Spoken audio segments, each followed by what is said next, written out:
One mic check at a time, starting with Paul, and then we'll go to Mark. Brian, how are you doing this morning? You up and running? How's our crew doing? Go ahead and talk for 10 seconds. Talk for 10 seconds? I don't know if I could talk for 10 seconds. Last year they had me talking for 10 hours. So I think 10 seconds is something. We're good? He was on a very busy schedule last year. Yeah. He was very busy last year. Mark, by yourself. His clothes were going out of style. He was so busy. Yeah, he worked so many.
We're going to get another cat? No, I think we're out of the cat business for a while. Yeah. 15 years of meow, meow, meow in the middle of the night. We both decided, my wife and I,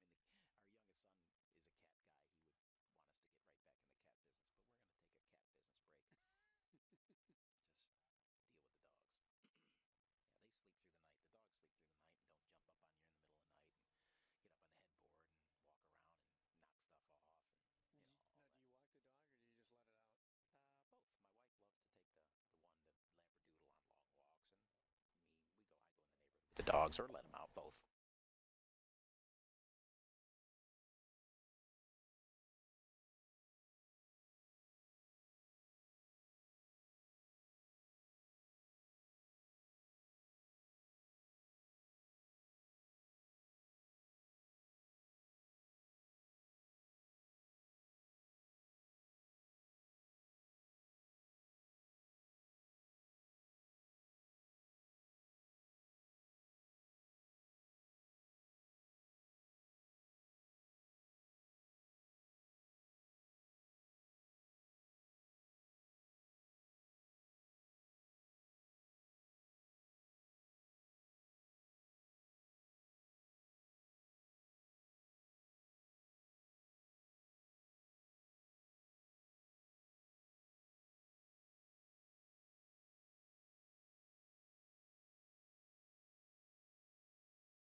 The world's best have come to Orlando, one of the great destination spots in all of the world, and one of the great locations for all the theme parks that we're known for here in sunny Florida. But today the theme is tennis, and we're welcoming you to the USTA National Campus, home of American tennis, but this week home to the NEC Singles Masters and UNIQLO Doubles Masters. The best players in the world are joining us here in this blue sky day. It's a Chamber of Commerce day.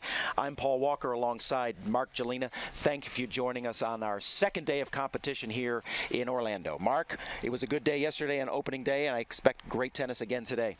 Yeah, we had a great time yesterday. Today's going to be just a little bit warmer. I don't think it's going to be as breezy. And yes, we are another attraction here in Orlando, the USTA National Campus. I'm looking forward to seeing David Wagner compete. He's the most decorated American we have in the tournament. He sure is. You know, we don't have enough time on the broadcast, to be honest with you, to go over all of David's achievements in the sport of tennis, wheelchair tennis, but he is going to be competing here on center court today against a young up-and-comer from the Netherlands, Sam Schroeder. So we expect a really dynamic match in the quad division today. So we're looking to kick this off here very shortly as both players are making their way to the court. But it's going to be a day of both singles and doubles, as we'll kick off the doubles portion with the UNIQLO Doubles Masters kicking off today. So our first match will be a singles match, but after that it's going to be all about the doubles. Well, I'm looking forward to it. And Sam's a tough lefty. I noticed on their head-to-head matches, they've been pretty close about the last 4 or 5 times they played. Yeah, David, of course, is the experienced veteran. Sam is really a young, outstanding player from the Netherlands. Of course, we've talked about how the Netherlands has a pretty remarkable reputation for producing wheelchair tennis players. Sam is one of the next generation that's coming up, along with his other quad teammate there, Niels Vink, who we'll also probably get a chance to see throughout the week. But they got to go through this old guard here, David Wagner. And I'll tell you what, David is, again, we mentioned the most decorated U.S. player of all time, and just former world #1, currently ranked #3 in the world, but he has probably spent more time at world #1 ranking than any other player we've ever had in the history of wheelchair tennis, and possibly in the history of tennis alone. I know he's won this event over 10 times. How many? What's the exact number? 11, 12? I think he's at 11, so he's gunning for number 12 here, getting his dozen. Yeah, that's it. I mean, just making that statement alone is a remarkable thing to say. This guy's won this event 11 times. So really, we're going to be watching one of the great players of all time here on center court. Both of the players have kind of gotten done with their coin toss, and they're getting ready to go out there for their 5-minute warm-up, and then we'll be going live with action throughout the day. We'll probably be covering at least 3 matches today. Let me kind of maybe give you all who are listening at home or watching at home what our updated schedule is for today. I mean, right now, of course, we mentioned David Wagner versus Sam Schroeder, and then after that we'll have our first women's doubles match of the competition with Lucy Schuker and Patriot Jordan Wiley versus Charlotte Famin, France, and Zhenzhou Zhu from China. And then after that, we'll have Joachim Gerard and Stefan Olsen, the defending champions in this event from last year, and they'll be playing Gustavo Fernandez and Augustin Ledesma. We're going to shift our focus over to center court here as you guys get a chance to watch the 2 participants of today's opening match warm up, and we'll get ready to call that match live.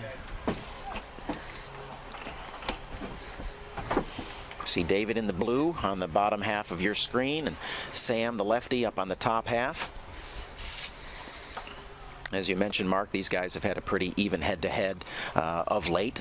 In the early going, as Sam made his way into the division, it was pretty much all David in the beginning. But in their last 4 matches, I believe it's 2 matches each for these guys. So today was kind of going to be the match that breaks the most recent tie between these two. Sam's 20 years old. He's 37-8 this year. He's had a very good record. And, yeah, he won his first Super Series this year, and when we talk about Super Series on the UNIQLO Wheelchair Tennis Tour, a Super Series tournament is probably the equivalent of like a Indian Wells or a Miami. I mean, it's that high level of tournament, just 1 notch shy or just 1 notch down below the Grand Slam event. So that is a significant thing for him to have gotten through and won one of his first significant tournaments in his young career. Of course, David has won multiple Super Series, Grand Slams, so there's again a little peek at the upcoming matches throughout the day here on Court 1. Lucy Schuker, Jordan Wiley, former medalists in Paralympics in the, I believe they won their bronze medal in London at the 2012 Paralympics in front of the home folks. And then you've got Charlotte Famine and Zhen Zhu, and then followed on the defending champions in the men's side of the doubles, Joachim Gerard and Stefan Olsson, who we watched yesterday in singles, versus Gustavo Fernandez, who we also watched, world #1, and his partner from Argentina, Agustin Ledesma. So it's going to be just a phenomenal day of tennis. And then also on Court 1, we might be able to take a peek in later on, one of the greatest and most decorated wheelchair doubles teams of all time, Nick Taylor from Wichita, Kansas. I know you spent some time in Wichita, Kansas, Mark, and his partner David Wagner versus Andy Lapthorne and Sam Schroeder. So, you know, on many occasions I saw Nick Taylor with the ball machine and targets set up, and he would just work on that machine for hours aiming at targets all by himself. Yeah, you know, so for those of you who maybe don't know who Nick Taylor is, he is a highly decorated quad player that plays in a power chair from Wichita, Kansas, and so he is something special to watch when you get a chance to see him. But we're broadcasting live from the USTA National Campus, as we mentioned in our sign-on. This is just one of the most remarkable tennis venues in all of the world, and you're getting a little bit of a shot right there of our center court, and behind us and behind the white tent in the center of your screen, you'll see Court 1, and then behind that Court 2, which is pretty much the show courts here for this event throughout the next 8 days or 7 days. We're 1 day done, and in the books it was a great first day, and so a day 2 is going to be just as spectacular. The forecast throughout the next 7 days is really nice. We're warming up almost every day, might even get into the 80s as we get into the weekend, so it's going to be great. Great shot of Sam right there. I really enjoyed watching Fernandez yesterday. Oh, yeah. Gustavo Fernandez, world #1 in the men. Pretty remarkable. Lost the first set to Stefan Olsson. Was right up against it in the second set as Stefan was serving at 6-5 to close that match out and possibly put the first big, you know, kink into the tournament draw. But it's a round-robin format, so had he lost that match, he still would be able to possibly have come through. But in great world #1 form, Fernandez came through and won the match pretty easily in the third set. He changed his strategy a little bit because many times he hits for an outright winner. He backed it off a little bit and then just started hitting forcing shots, and that was good enough to get him through it. Yeah, it was Olsson in the third in particular who kind of didn't have the answer. A few too many unforced errors, I think, as you kind of alluded to yesterday, and that was the difference maker. I think Fernandez figured out he didn't need to go for as much, needed to kind of adjust some margins, and, you know, took charge of that match pretty quickly in the third. So what we're going to see today from David and Sam, you're going to see David, just as an example here, serving right there in their warm-ups. He's going to serve, and unlike most wheelchair players, he is going to make his way inside the court a lot. He's got some just phenomenal world-class hands, and so he is going to get in there, make volleys, make overheads, and really press the action, try to cut down the court. It's going to be Sam that's probably going to try to rally a little bit longer, move, ground stroke a little bit better on the mobility side of life here. And so it's going to be a battle of styles. So we'll see who comes out the victor today. Well, it's always different when you're going up against a lefty. None of us like playing against a lefty, but I'm sure he'll be able to adapt. I'll take it a step further. We hate them.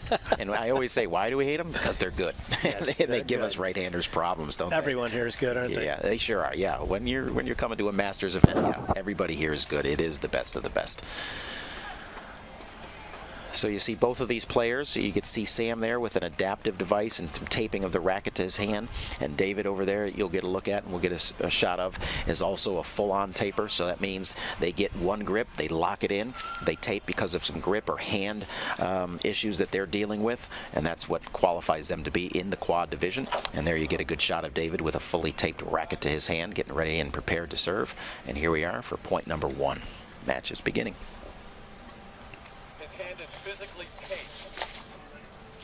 I'm hearing him.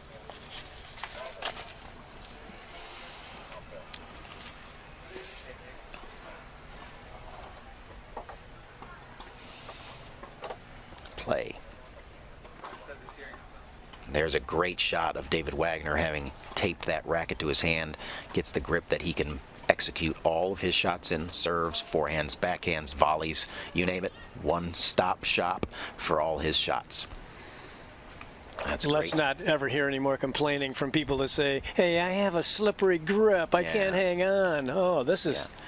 And there's a great little slightly different look at Sam Schroeder's setup there. That is outstanding. So we're getting a really great look at what these guys are dealing with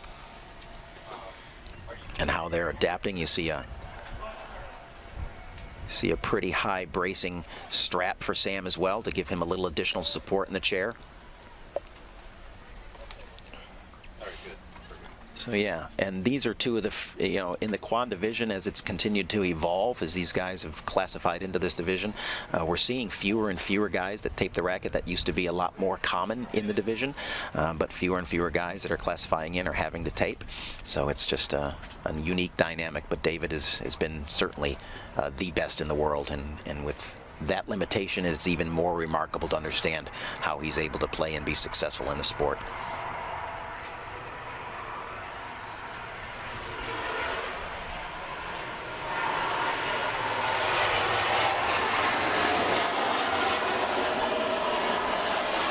Great wide shot there as we watch Sam execute the forehand winner down the line versus David.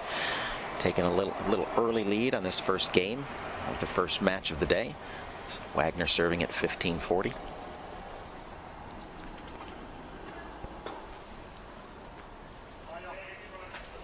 Sam with the return to serve winner. That's going to be a big battle today. David really relies on winning the serve and return battles. Typically an excellent server, pinpoint accuracy, great return to server. That pretty much is what his game revolves around, serves and returns. Sam is going to look to extend rallies and make things last a little longer, and that's where he'll create his advantages. But a good start for Sam Schroeder in game number 1.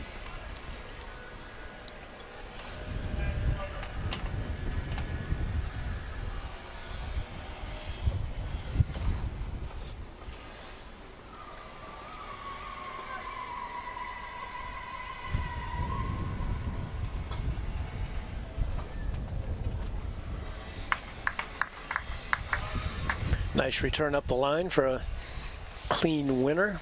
Yeah, you'll be seeing a lot of that today. The up the line or down the line, whichever way you want to phrase it, is one of the great tactics in wheelchair tennis. It just forces that return or that server to have to get stretched out early.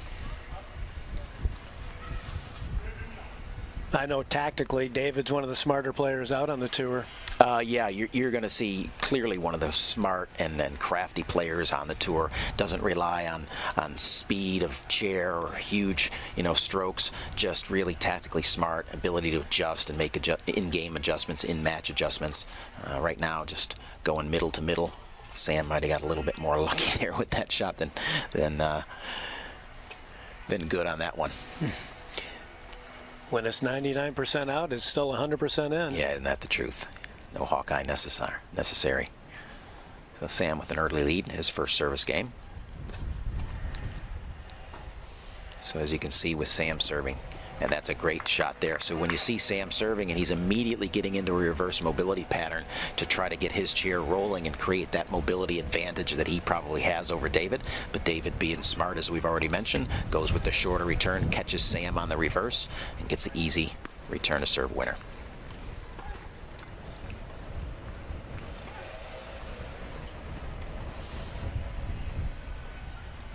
Both players going with the No Shave November theme. David with the mustache, Sam with the full beard.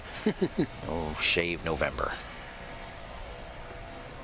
Great angle there on the forehand by Sam Schroeder.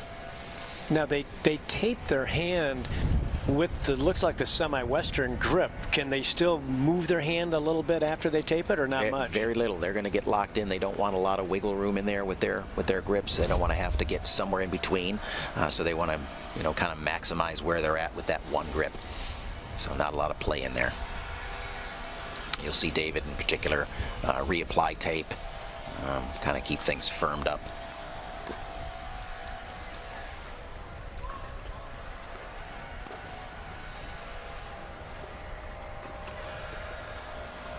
Oh, that's just an outstanding shot by David Wagner. Nice winner, cross court. Yeah, couldn't have hit that any better. Really nice point here. Sam kind of trying to create the mobility.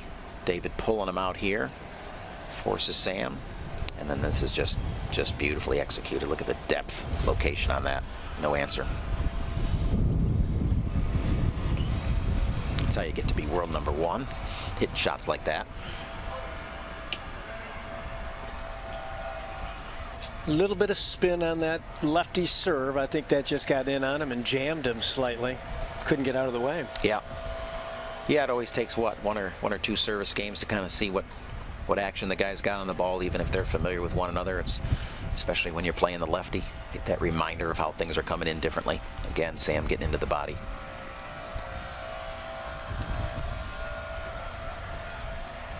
Interesting choice there for him to take it on 2. I thought he could have pressed the action on 1, but patience from the young man pays off as he gets his early hold and extends the early lead to 2-love.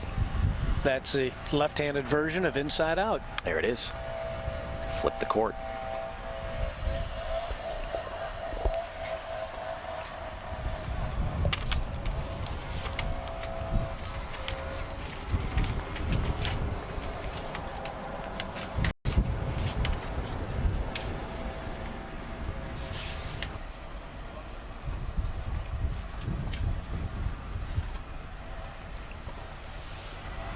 You know, in able-bodied tennis, movement is getting to the ball, hitting, and then recovering. It's the same thing in wheelchair tennis. Yeah, there's a pattern just like in able-bodied as well. Yeah, it's move, it's hit, it's recover. We call it the hub, which is typically, we talk about this reversing out of the court, oftentimes back to your opponent. And so it is completely different approach to mobility and movement on the court, but the patterns that have been established and created over the evolution of the sport just make it kind of poetic and almost like a little ballet. We'll see that especially in the doubles today when we'll see all 4 players in motion and roving.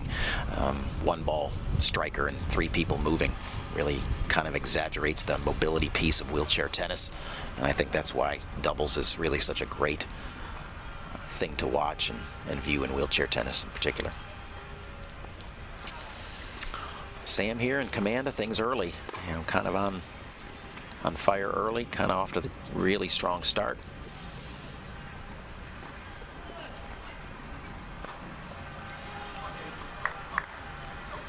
Few errors he's created so far.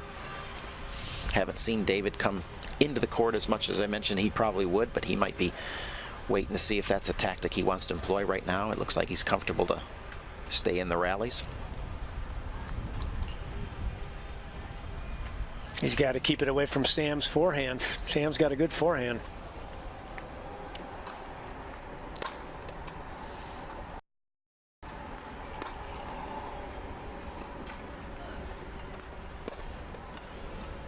Here's one of the classic Wagner attacks. Wow. There it is. Yeah. A drop shot half volley. You don't see those too often. Nice touch. Yeah, yeah. Well, when you're watching a David Wagner match, get used to it because it's coming a lot, and he makes it look pretty effortless. Yeah, he's really gifted. His timing on that is just really exceptional too. Just keeps everything in front of him. A little acceleration at the end, and then the soft hands to finish. 30 all.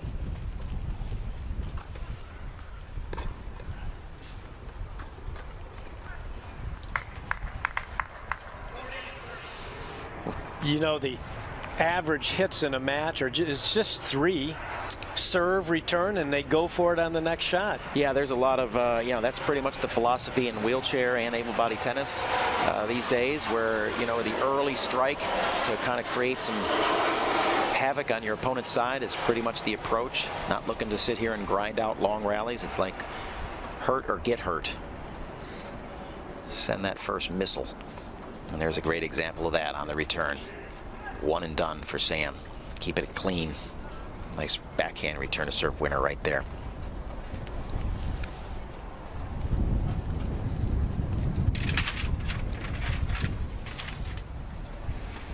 It's a fairly big game here. If David can get this thing settled down to 2-1, I think he'd be happy with that on the changeover. 3-0 would be something that I think he'd prefer to avoid.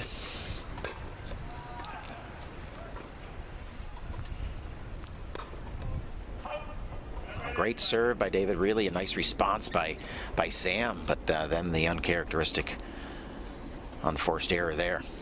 I think he thought David was going to take him wide again.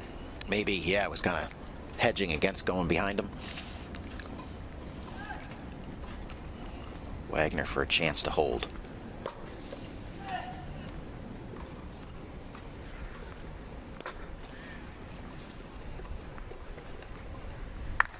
Great touch. There it is. Great touch. And there it is, just like 85, 90% of the time, 2-1 on the changeover. But that's a great game for David Wagner. That's a great hold. Let him settle down a little bit, finally get into the net, win a couple points at net. That's pretty much what he wants to do, a little bit more of. So starting to really establish the playing patterns here for the day. Very similar to how the match started yesterday with Fernandez. Yeah, I think so. I mean, you know, Sam came out hot, just kind of like Stefan Olsen did yesterday. Fernandez just kind of settled things down. They kind of got themselves into a little bit of a dog fight. There's a great shot of Team USA, Jason Harnett, John DeVores, and John Rydberg, the national coaches that are all involved in developing and promoting the great sport of wheelchair tennis in the United States. Jason in the red and the two Johns in the blue. Here in support of the longtime American great, David Wagner.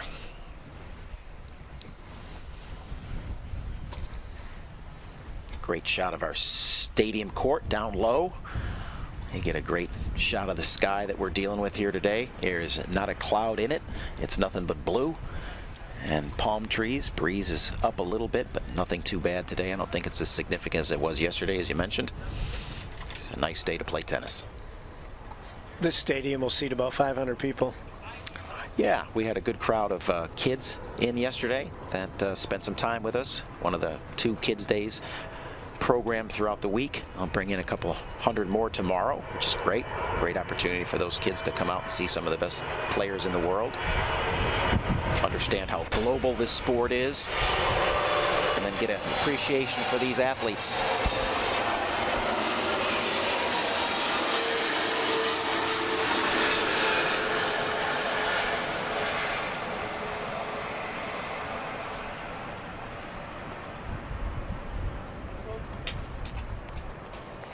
A nice low to high flip of the racket by Sam there. We'll get a good look at this. David digging hard.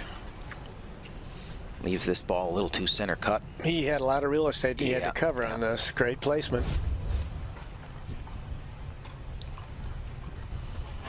Pretty standard shot for Sam there. Executed just a nice cross court backhand winner.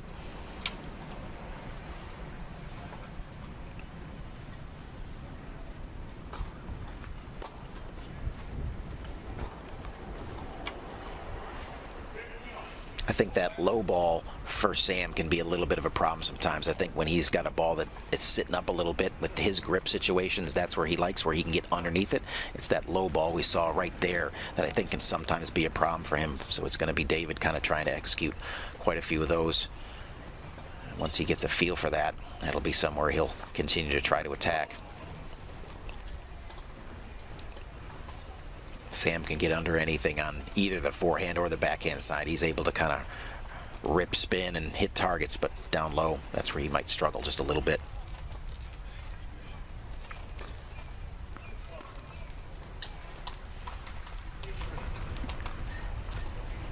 So Wagner, having held, is now looking to get his first possible break.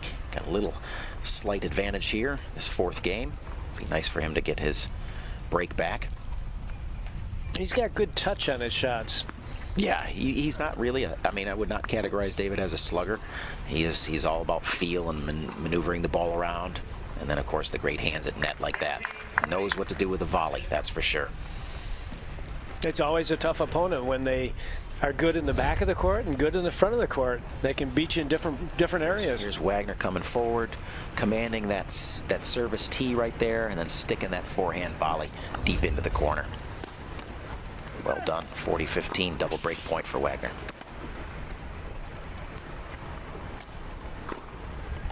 Guessed right. And not up. So he guessed right, didn't do as much as he wanted, and it ended up being pretty good for him in the end.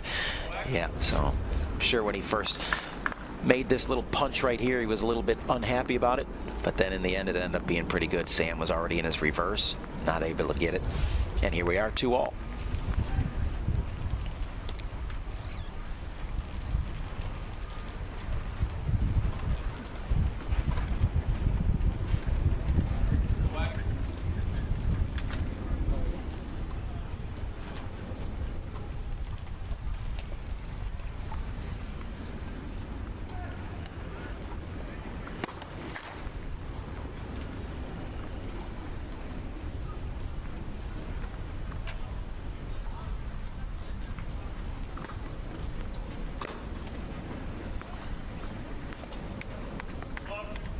Now that surprised me.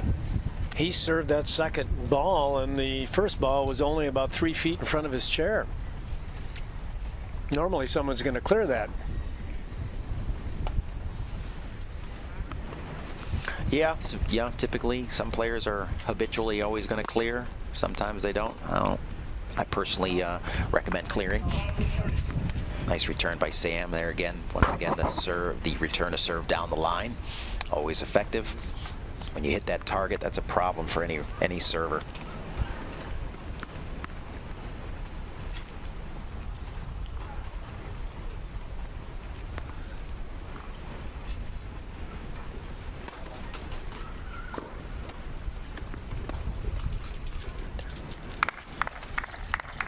Nice shot. Caught it on the rise. Yeah, we saw a lot of that yesterday with some of the players. Look at this winner straight ahead. Comes in, takes it early. Yeah. Nicely done.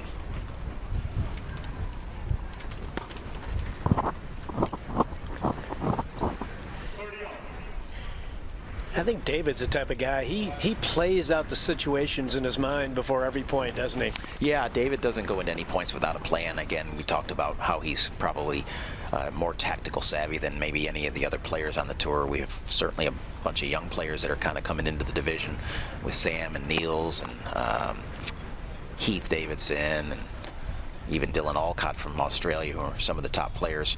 But David is he is a tactician. He's a thinker. He'll have plans A, B, C. You know, it's rare that players have that ability to go those different levels and change things mid-game if necessary. But he'll start to see what Sam is doing well, where he's struggling. Again, down the line, we'll say that once, we'll say it 1,000 times. Return to serve, always effective.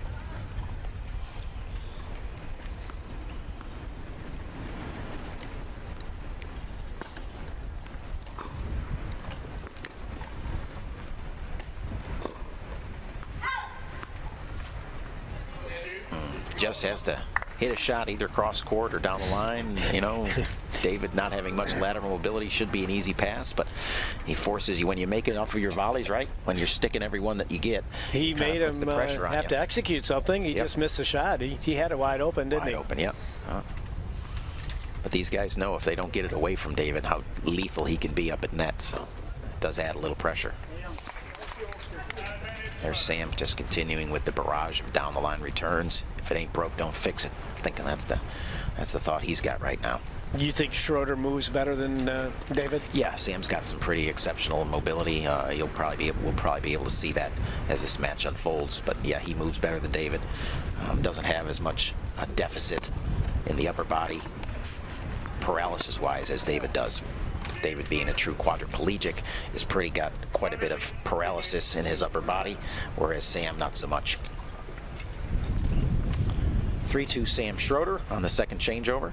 We have a nice match brewing here on court number 1 in the first match in the quad division that we've been able to cover so far in the competition. Yesterday it was the men and the women, and then this is a finish up from the quad round robin, and then we'll transition into the doubles later today.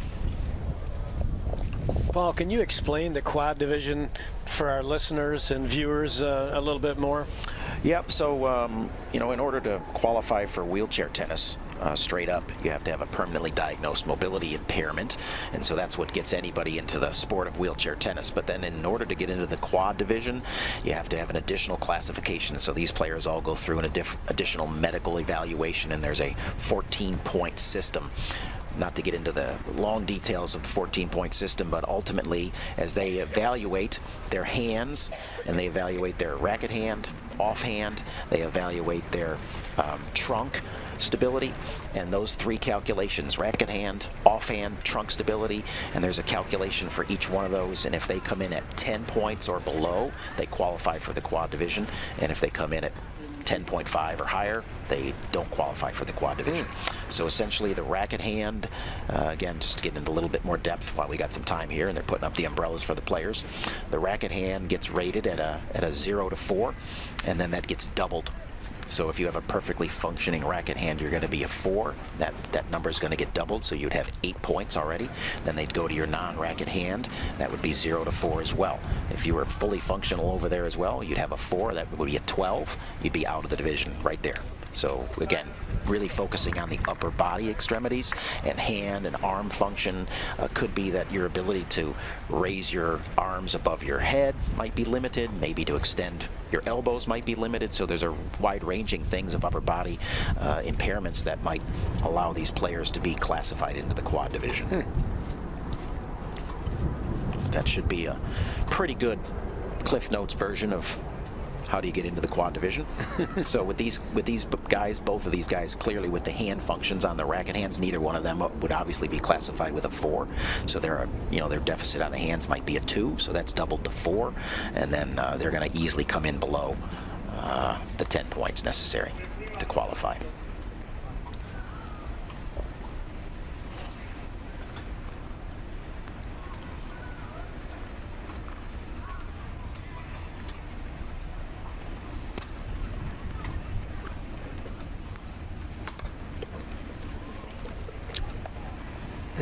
Drop volley missed by David there. You'll see him shaking his head, a little disappointed in himself. I mean, he's almost a perfectionist with his volleys, meaning, he has never met a volley he doesn't think he can make, which is a great, if you're going to be going forward as much as he is, you have to have that mentality, right? And the truth is, he makes way more than he misses, so anytime he misses, he's a little bit disappointed in himself. I think he's mad because he knows the first rule of drop shots is don't put it in the net. Yeah, isn't that the truth? Get it up and over. Yeah.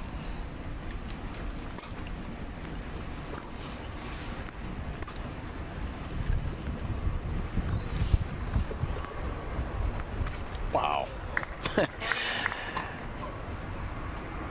Not much area to go into there, but David found the corner. That's for sure.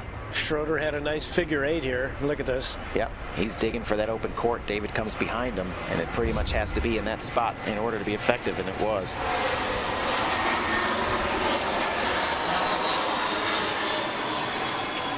You can see David trying hard to get that return down and stay low, as we talked earlier, and with that attempt, he's catching the net on a couple of these returns, so it's a fine line. If he executes and keeps it low, he's going to get some good success, but he brings that net into play on some of those returns, so he's just got to get that dialed in.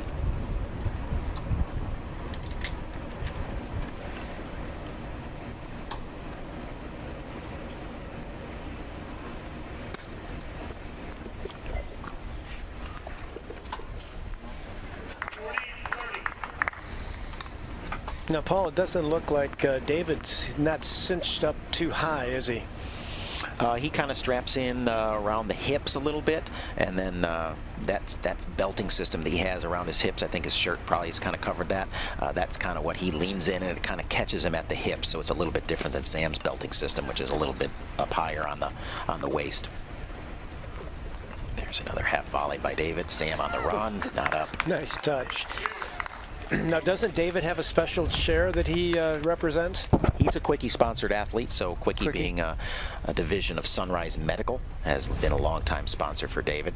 And Nike, as you see him adorning the Nike gear, is also a Nike-sponsored athlete. You see Top End on the backside of Sam's chair, Top End being a wheelchair division of Invacare. So the bigger medical company is Invacare. Top End is a division of that makes sports chairs, everyday chairs. So two of the bigger manufacturers in the game.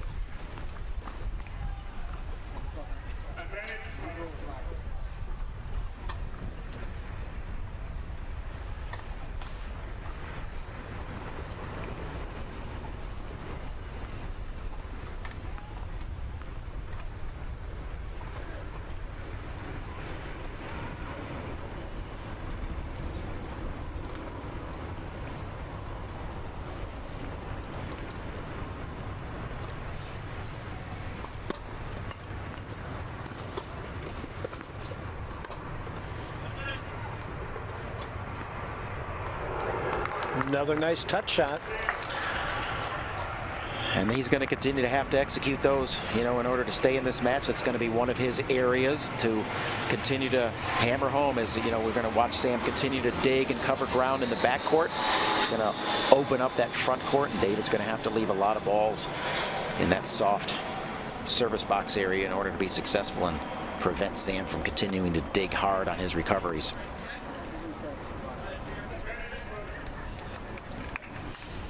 Sam kicking that serve up a little bit higher, and David kind of having to pull down on that return. Sam forcing the error there. I was sorry Dylan Alcott didn't come back again this year. Yeah, Dylan, you know, made a run at the Calendar Grand Slam this year, as we talked about Gustavo Fernandez falling short at the U.S. Open, and it was Dylan that fell short there as well. One notch shy of the Calendar Grand Slam, having been defeated by Andy Lapthorne pretty decisively in that men's final, which I think was kind of a surprise for everybody. Not that Andy competed well, but it was a very decisive straight set victory, and kind of a question as to what was going on there in that final. If the pressure just got to Dylan, you know, not really sure. One of the most popular athletes in Australia. Yeah, he's done really well. Yeah, he's done really well. Those returns are killing Wagner. All he has to do is get the point started. Yeah, he's gonna just keep trying to find his range.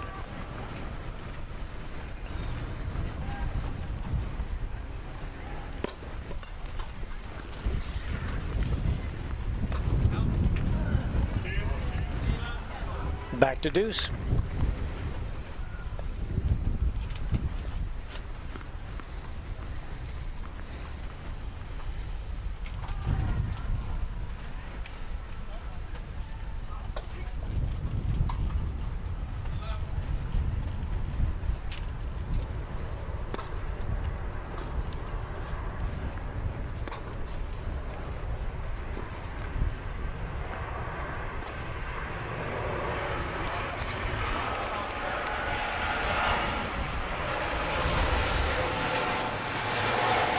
Sam mixing it up, kind of keeping that serve down as opposed to some of the other ones he put up high. Great get by David. Sam pushing in. Beautiful. Painting a line. That's how you do it. Good deep return by David there. Sam handles it with his mobility. Doesn't get the ball away from David, and there it is. Short in the court and put it away.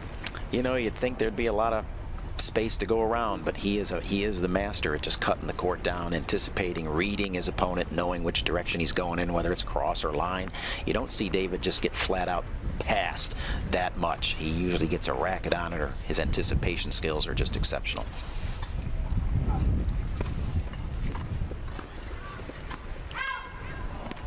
Whoa. He might question that. Yeah. That was a great return. He wants that one. Not happy with that call.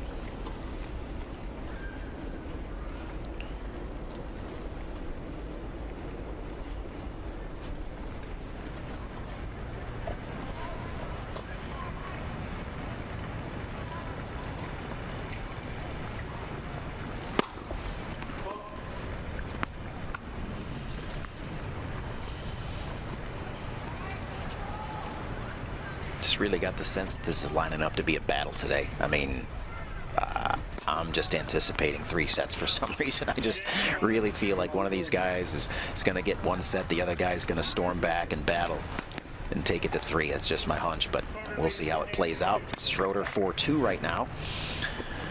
Well, there's a couple of young fellas that are getting ready to engage in their first ever Masters that didn't want to spend a whole lot of time on camera, but that was a quick shot of Chris Herman and Connor Stroud, participants in the UNIQLO Doubles Masters, 2 young American players that got a really good break by getting into the tournament, with one of the Japanese players having to pull out because of an injury. Opened up a vacancy in the doubles draw. We'll see a little bit more of them later. That's Connor in the lead and Chris chasing on their way to the practice courts. There'll be second match on court 2 later today, and hopefully maybe we'll get a chance to stop by and visit them as they get their feet wet in this big pond here of the best players in the world. But they're up and comers, so looking forward to seeing that. The good news is you're in the tournament. The bad news is you're playing the top team in the world. You're playing the #1 gold medalist from Rio. Yeah, the French team of Stéphane Houdet and Nico Pfeiffer. That is as good as it gets right there. So, boys, be prepared. Get strapped in and strap in tight today. Sam on fire with the returns right now. Looking to extend his lead. If he gets that 5-2 lead here in the first set, I think he'll be comfortable and start playing very loose. But David will not go away, that's for sure.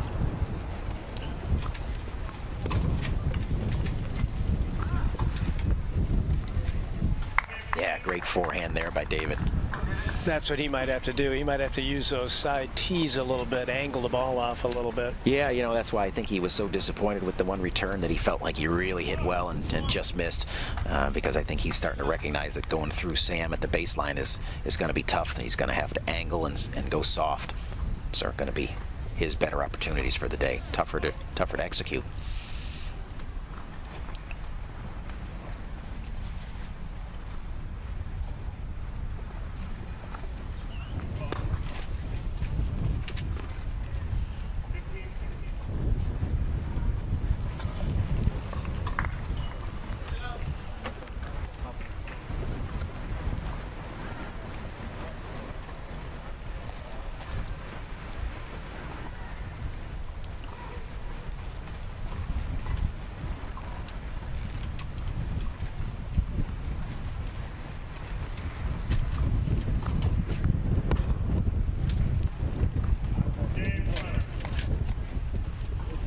David kind of upset with hitting his spots in the serves, and Sam seemed to not have as much of a problem handling those serves. I mean, David has served pretty well, but here it is, Sam Schroeder, 5-2 with a chance to serve and close out this first set, looking strong on both sides of the court. David having a little argument, I think that's going back to that return to serve that he felt he got the line on. He may have, but we have umpires on those lines. Oh yeah, no doubt. I haven't met a player yet that didn't think he had better eyes than any linesman or umpire in the chair. So it's just the way it works. It's the nature of the beast, isn't it? That's right.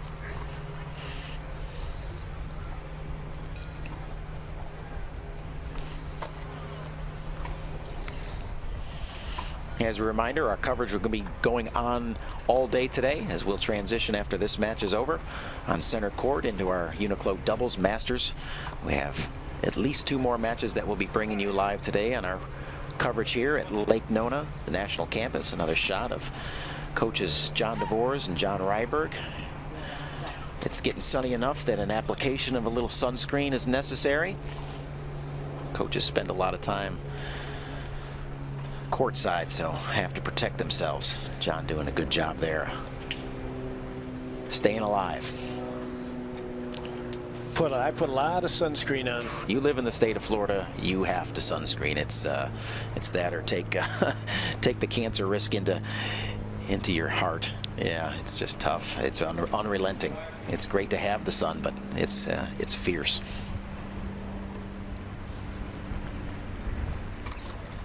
All right, Sam Schroeder to serve for the first set.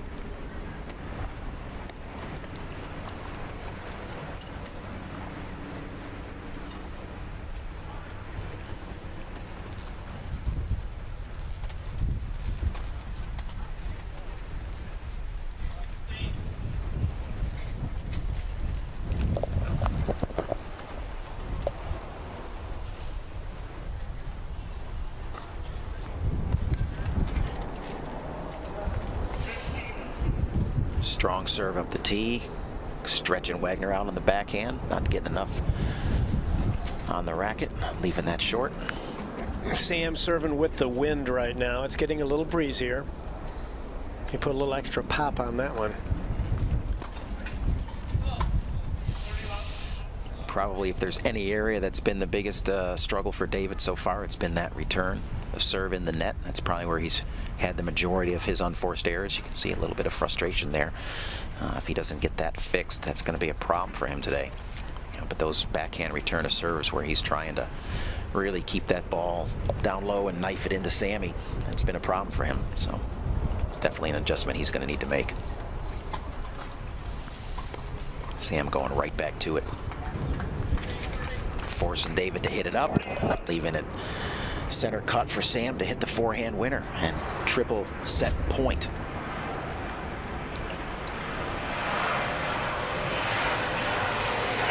If he hits it deep, Sam's got good winners up the line. If he hits short, that's a good strategy, but he's just cut it too thin on some of those short balls. Yeah, I think the margins are just not as easy to execute there with going short, low and short. So puts Sam in a position right here to clearly serve this out. Need to see more returns for David from David like that, where at least he's getting Sam stretched out, not able to step in and drive a ball, force him to try to either go over David or David get a weaker response where he can handle it at the net. When he doesn't stretch Sam out, that's been a problem for him all day. Sam has had the answers.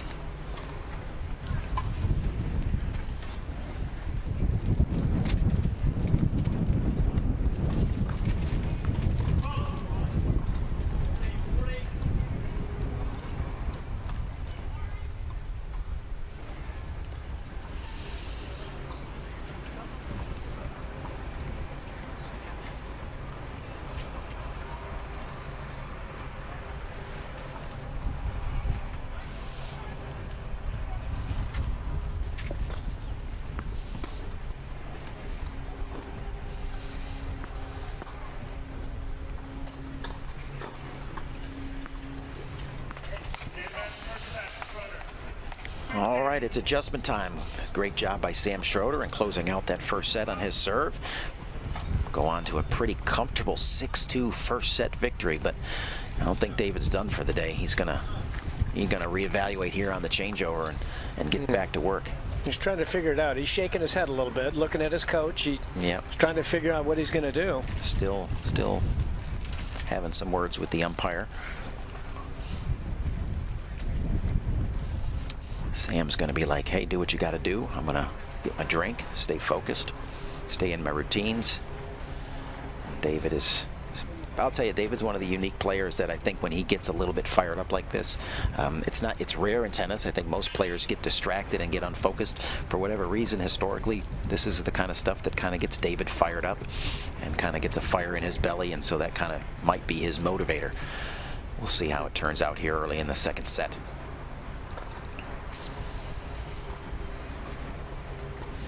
Well, now that the set's over, hopefully he'll forget that one line call. It's not gonna help. That's ancient history now. It is. He's got to move on. But he wants to continue the battle.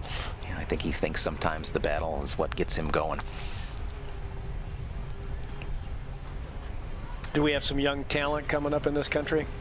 In the quad division? Mm-hmm. Yeah, we've got a couple of young quad players. There's a great shot of David's partner, Nick Taylor, right there. Three-time Paralympic gold medalist, having won gold with David in Athens and Beijing and London. Really, what a remarkable run those two have had.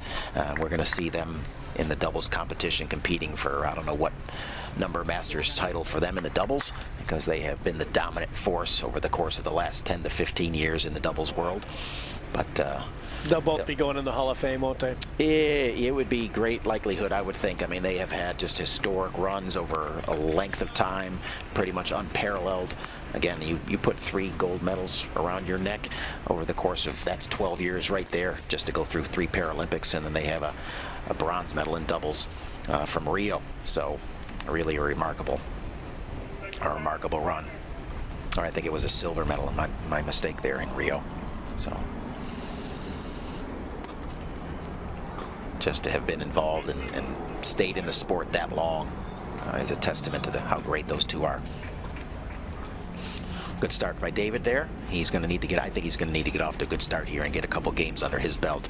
You know, at a minimum, to be 2-1 up versus 1-2 down like he was in the first set is going to be pretty critical for him. I don't think he can afford to chase Sam. I think Sam's going to stay very comfortable if he's in the lead and loose. If he can make, David can make him chase, that's when we might see him get a little tighter.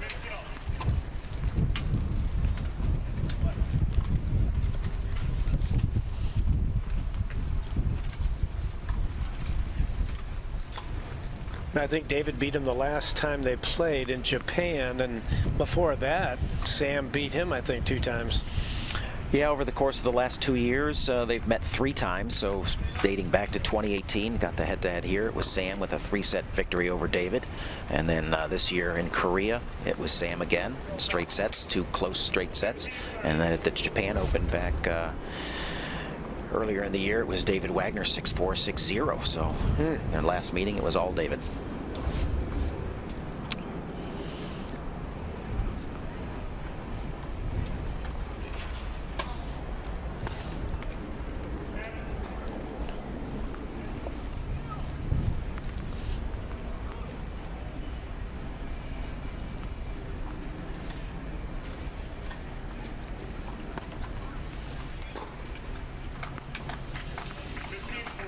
Another return to serve winner. I think maybe David cheating a little bit down the line, and really that ball wasn't so exceedingly cross court, but if you're so used to seeing the returns come down the line, you start hedging a little bit, start leaning. Once you get leaning, there's almost no recovery to come back even to a medium kind of cross court ball that Sam hit right there.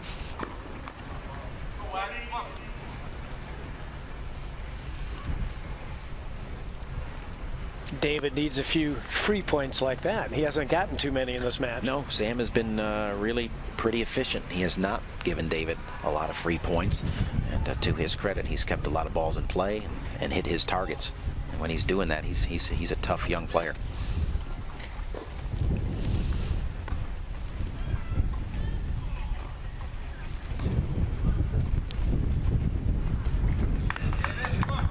Classic Wagner there with kind of almost like a little inside-out volley, just kind of taking that forehand and just kind of sliding it out into the open wide court there. Watch how he kind of comes in right around the service line, just a little bit front. There you go.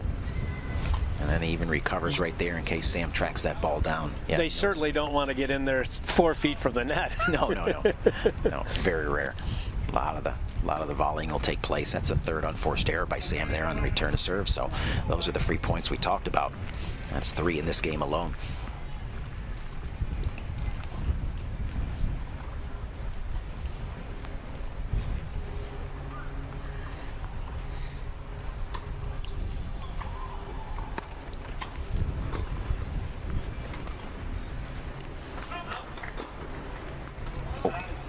Where's one of the first clear passing shot winners we've seen from Sam today.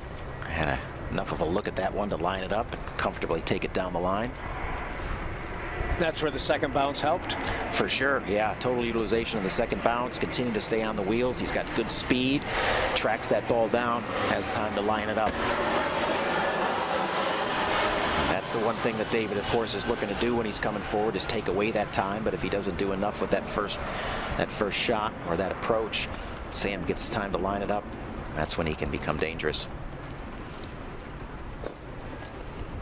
Another example of Sam on the wheels there, but floats that one a little long.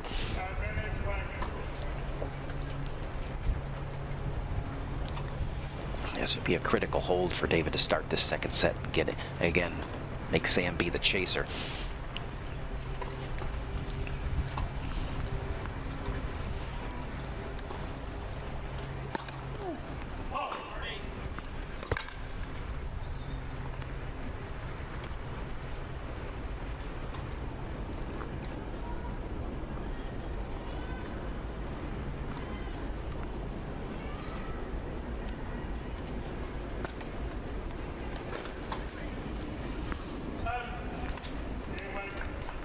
Great hold by David Wagner in the first game of the second set. Yeah, much needed, I think, for his momentum and his psyche. Now, Paul, I was reading David had an accident when he was about 20 years old. Tried to jump into a wave, and a wave took him and threw him and had a spinal injury. Yeah, that's a great story. I mean, I say great story. I mean, most of the players who have had some sort of a traumatic injury like that embrace the story. It is remarkable how people like that recover from something so traumatic. But David has been a great example of, hey, having a, bad deal just kind of happened to you in life and figuring out, all right, what's my next step now that, life is just kind of throwing me a curveball. But he's obviously showing us no limitations. Once you get your feet back underneath you in whatever capacity, it's like move ahead, find something you love, embrace it. And he certainly has done more than that. He's become great at it. Yeah, it's one of the many stories we kind of have in the world of wheelchair tennis. What is it that maybe got you in the chair? And stories like that are not uncommon.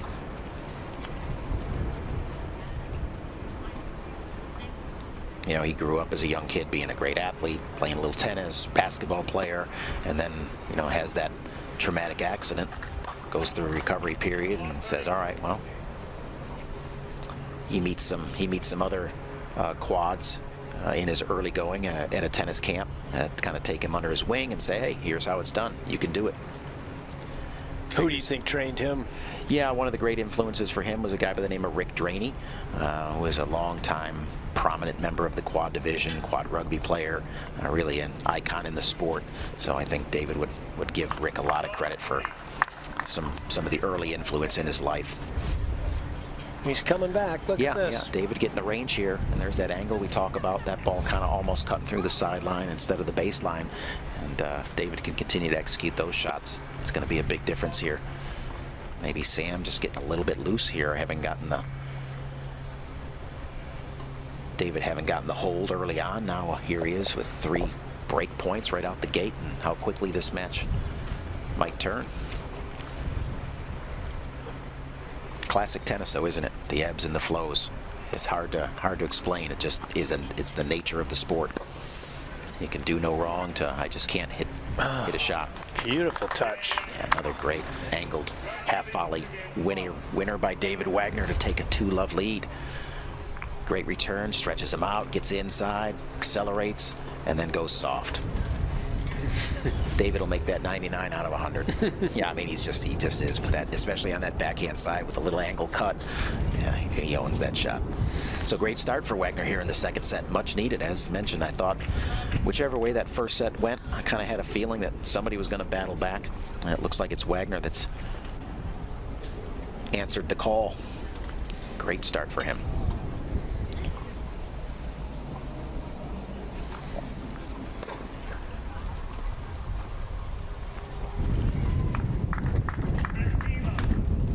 Another good backhand. Caught that at a high position. Yep, able to kind of stroke right through that. Yeah, just kind of a different look on David right now. Again, having gotten his first hold, gotten the break, got this early lead. He's got much better energy right now. Calmed down a little bit. Calmed down a little bit. Might have gotten his venom out on that umpire a little bit and settled in. Well, that one falls. Falls for the return to serve winner.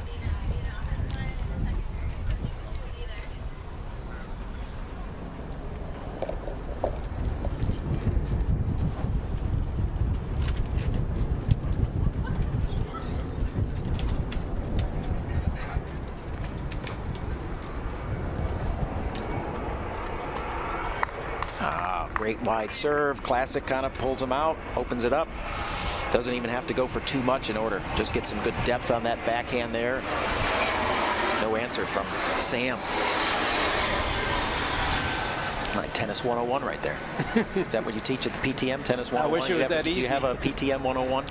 That's what we call it, Intro to PTM. Intro to PTM. As a reminder, Mark, working over at the University of Central Florida as the head professor, I guess. Is that how would we title that? The dean. Wife, we're going to call you the dean of. When my wife kids me, she calls me professor. But I said, be careful, because a regular professor would not want to hear that. Yeah. I'm teaching a couple courses, right. And we're trying to bring in new people into the industry because a lot of us are getting older. We want to get the new type of pro in there. Yep, do it the right way. There's David Wagner on fire right now. He's off to a 3-0 start. People that are interested in the business part of tennis too. Yep. Teaching, right. Business. Yeah, running a club, you know, being a manager, right? All those facets available there. But you got to run events. Look at the event they put on here. All the signage and around this whole campus. They just do an excellent job here. Look at this. Yeah, I think it's always Beautiful. interesting to think about the amount of people, for example, that work here at the USTA at the headquarters that we're at, who are non-tennis people. I mean, they really are. It's not like everybody that's in the tennis industry is a tennis player or coaches. There's so many other aspects, administration, and so many different areas in which people, event planning for a place like this here at the National Campus. Event planning is a huge part. We bring, as you mentioned yesterday, I think 150 events a year that come into this campus. So somebody's got to plan those, somebody's got to run those, somebody's got to organize them, all the logistics. You know, there's just so many aspects to that, and so to put on a world-class event like this, there are just so many people doing so many little things behind the scenes. So all credit to Joe Wallen, the tournament director, and her team, the ITF, who's here in force to help run this event. It just really takes a lot of folks behind the scenes to make it really special for these athletes. We have digital education. We have the pro shop here. The pro shop here does great when they have all these events. And then we have the college area. Then we have the front desk, the hospitality side.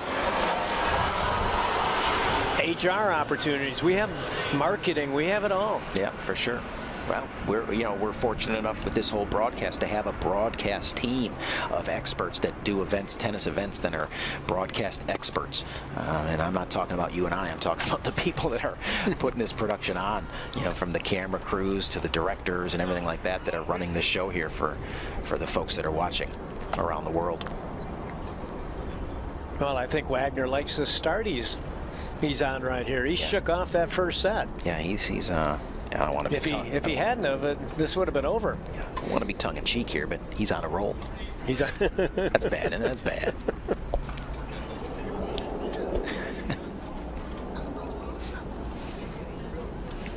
I think David would say, I don't care. You call it whatever you want to call it. I'm 3-love up in the second set. That's all I know. That would be the bottom line. Yeah, what a shift in momentum here. Really, Sam totally in control of the first set, and then just like that, really a quick 3-love here. I mean, most of these games have gone by pretty quickly. David finding the range.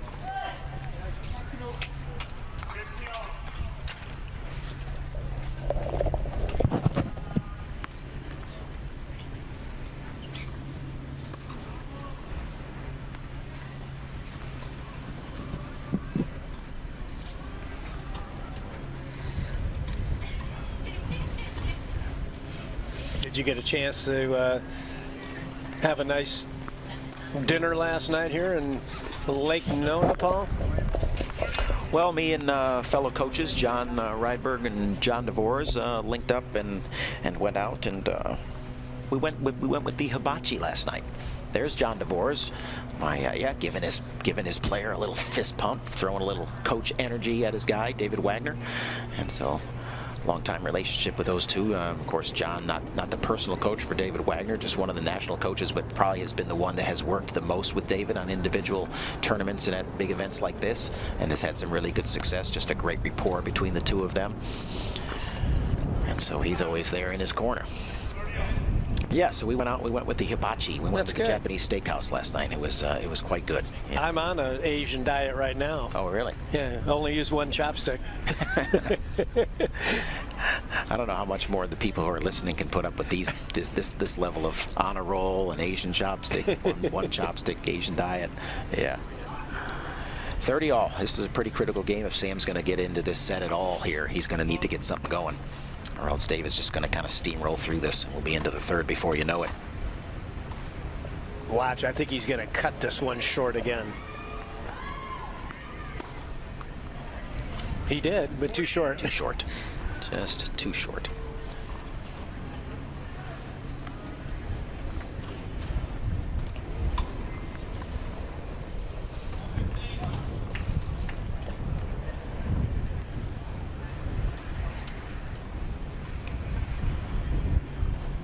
What do you know about Sam's background?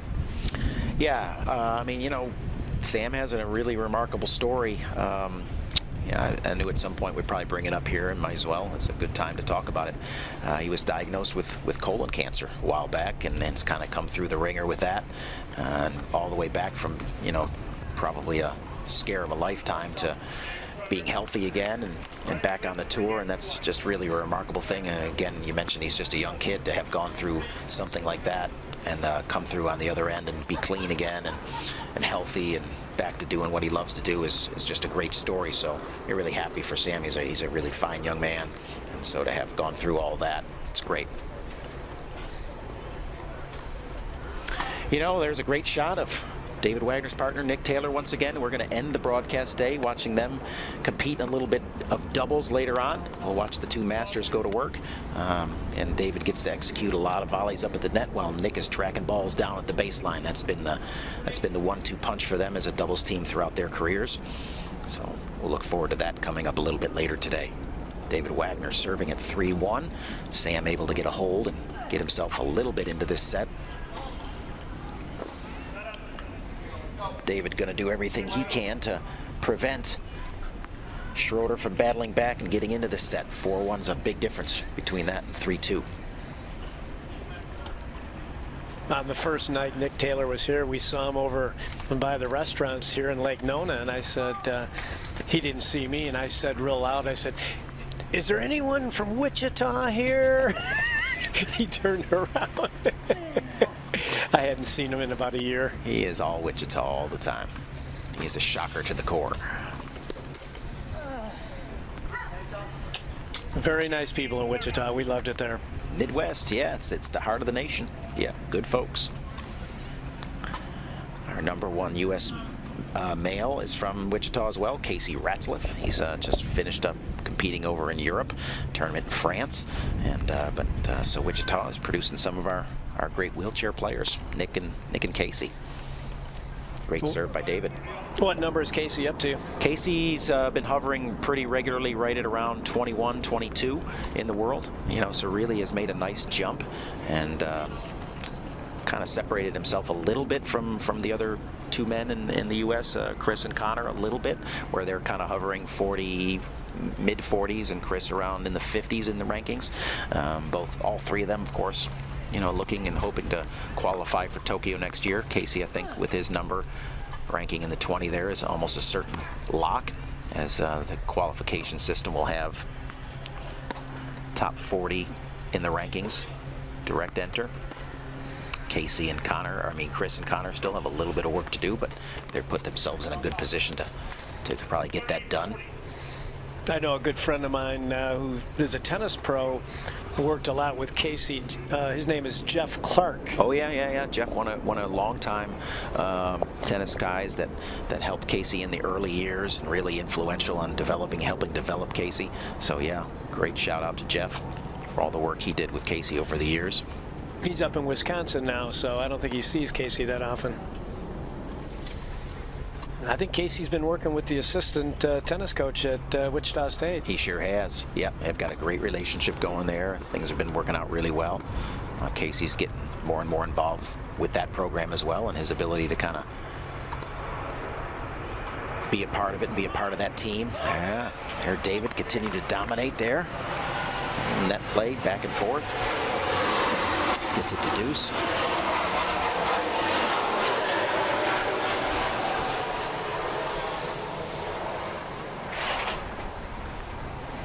Must be something about these first matches on here that breeds possible third sets. You know, we had one yesterday, and we're starting to look at possibility of one today. Ooh, coming in with a cooler.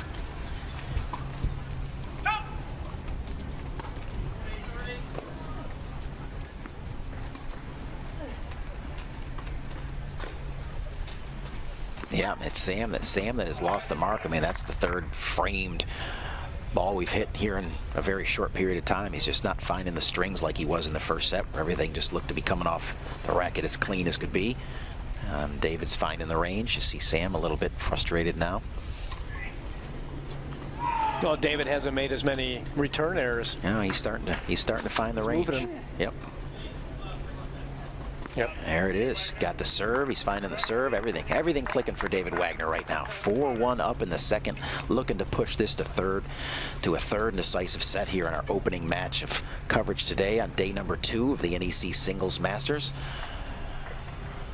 Another great sunshine day here in Central Florida, and I'm sure it's warming up for the players on court. For us here in the booth, it's a little shady and cool with that breeze blowing, but I'm sure in the sun, it's a glorious day for everybody out there. Isn't that a beautiful shot? I love that shot. Yeah, it never gets old. Never gets old looking at the magnitude. As you see that big building, white roofed building in the background there, that kind of splits the campus a little bit in half. To the right side of that building is all clay hard true courts, and then to the left side is the whole kind of hard court campus portion of campus. So it's a great view. Yep, there's our reminder what's coming up after this match here on center court. Women's doubles between Lucy Schuker, Jordan Wiley, Charlotte Famine, and Zhen Zhu from China. So we'll see some dynamic women's doubles there. And I think one of the things we'll talk about when that match comes up is typically in the women's doubles we don't see too many players going forward, but in that match we will. Lucy Schuker is really one of the great women's players that goes forward, and so is Charlotte Famine from France. So we will get some great net play in the women's doubles match there, and that matchup that we'll be broadcasting later. So I'm excited about that match.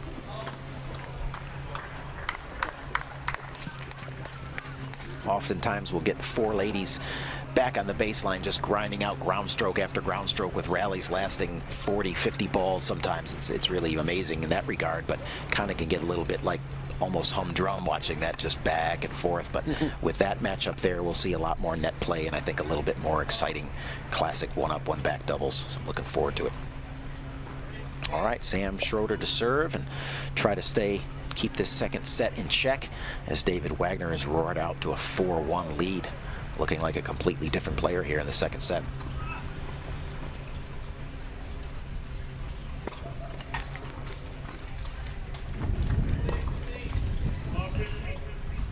And Sam has just kind of really lost the rhythm. You know, he's flying balls long, dumping balls in the net. It's just a tale of 2 sets, isn't it? First set he could do no wrong.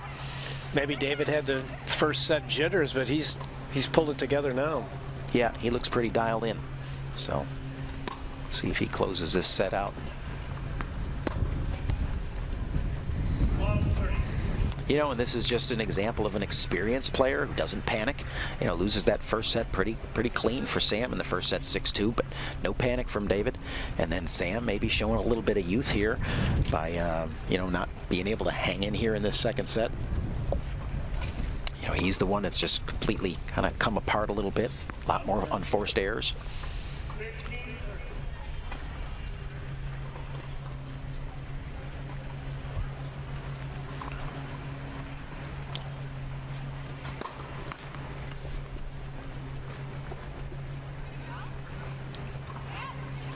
I think a lot of times with the young players, you come out, you have this game plan, and then it starts to work, and you think, great, right? I mean, everything's going well. Back to the experience piece, where is if all of a sudden, you know, here we are in the second, and some of that same game plan that was working so well for you is all of a sudden not working. It's like, well, what now? You know, and he hasn't had enough experience to say, all right, you know, let me start to make this adjustment or that adjustment. Whereas David, as we've mentioned, is all about making adjustments, and clearly he's made his. And now it's up to Sam to almost make a counter adjustment. And up to this point, he hasn't had the answer to make that counter adjustment yet. 30 all here in this game, so we'll see how it plays out.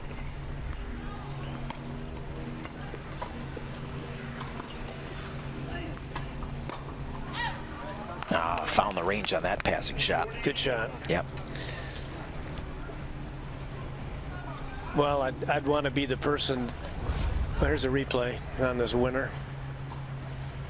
Yeah, he gets David a little bit off balance here on that shorter ball. I think David anticipated something longer and didn't have enough on that approach and knew he was probably in trouble. Sam kind of caught him a little bit on the reverse. Great serve there. He was rushing a machine gun with a rubber knife right now. Yeah, that's a bad matchup. Doesn't work too well. That's a bad matchup. Never bring a knife to a gunfight. Yeah. That's one of the better forehands. That's two in a row we've seen Sam hit there. So maybe he's kind of finding that range again. You see him kind of going through a little ghost swing, kind of visualizing a little bit what he wants to do on that forehand. But that's 2 of the better ones he's hit this set. But still, David with the two game lead, 4-2 serving. Chance to extend it to 5-2.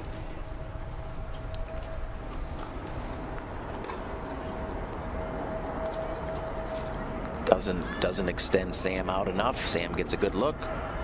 Turn a serve winner down the line.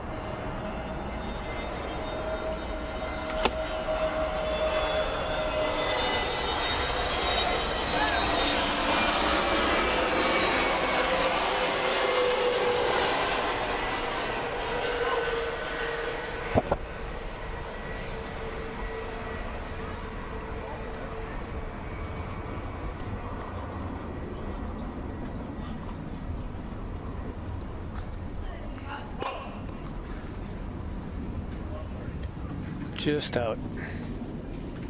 Yeah, I haven't seen David with too many double faults here today. It's just kind of, I think, recapture that momentum he had earlier. Just forget about it, put it behind him, grab the ball, let's go. Get back to that high energy. Kind of had that, really, to me, really had that good energy coming on in the beginning part of that second set here. Now he seems to be kind of settling back down again. I think he needs to kind of pump his energy back up. I think that's when he was playing at his best here in the second. Sam's finding the range. Here we go. Just a great example of tennis momentum swings. It was all David just dominating here, 4-1 up. Sam kind of settles in, gets a good service game under his belt. Now he's hitting returns again, and the momentum's just slowly starting to swing back towards Sam. He gets this game here and gets it to 4-3. Be very confident on his service game.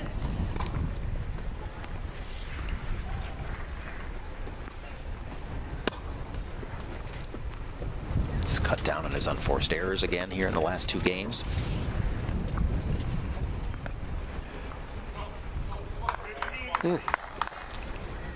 I didn't think that'd be good enough, but it was. Yeah, I think, you know what, I think the open court, David didn't go to the open court on that one. He kind of came back behind Sam and might have kind of caught Sam again leaning a little bit, thinking he was going to go open court, and it kind of forced Sam to rush through that shot a little bit.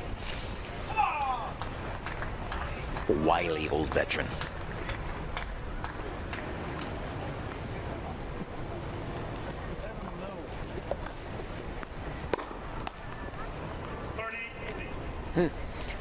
Paul, how many years do you think a guy can stay on this tour, age-wise? Well, David's well into his 40s. You know, he's been playing competitively, just as an example. He's been playing competitively since the early 2000s. So he's, you know, it's a long time. You know, again, we talked yesterday about the amount of off-court training that most of these players are doing now compared to in the years past, a more professionalized approach to their fitness, their strength and conditioning, which is critical for the amount of load that they put on their bodies on a daily basis if they're everyday chair users or even if they walk with a prosthetic, something like that. That's a heavy load on the body to be competing out here on a regular basis, pushing the chair, training in the chair. You got to keep the shoulders intact. I got to keep the wrists and the forearms and elbows healthy. I mean, all the things that typical tennis players have to deal with, but all on the upper body side predominantly. So just a double load, really. That's about his 8th drop shot. Yeah, and here it is, you know, with the momentum looking, I think it was Sam that was off to a 40-love lead, and now it's David with the ad and a chance to get it to 5-2. Kind of strung some things together here again. Back to discussion on momentum.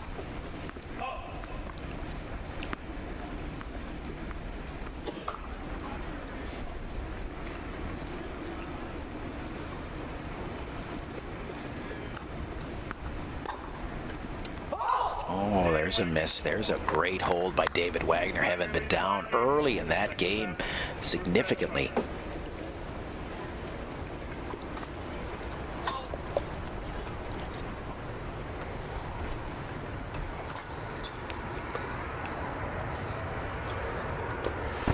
Now, the father of wheelchair tennis was Brad Parks. He is the founder, the father, the godfather of the, you know, yeah, we all owe everything to Brad. I mean, we're so fortunate that he had the vision back in the day to say, hey, I think that this is something that can be done, and then to put the time and the effort and the energy into growing the sport in the early stages and getting people to buy in and come out and be a wheelchair tennis player. Yeah, so we're grateful to Brad for his impact on the sport from the beginning. And so what's he up to? How's Brad doing? Yeah, Brad's just living the dream. He's a avid skier.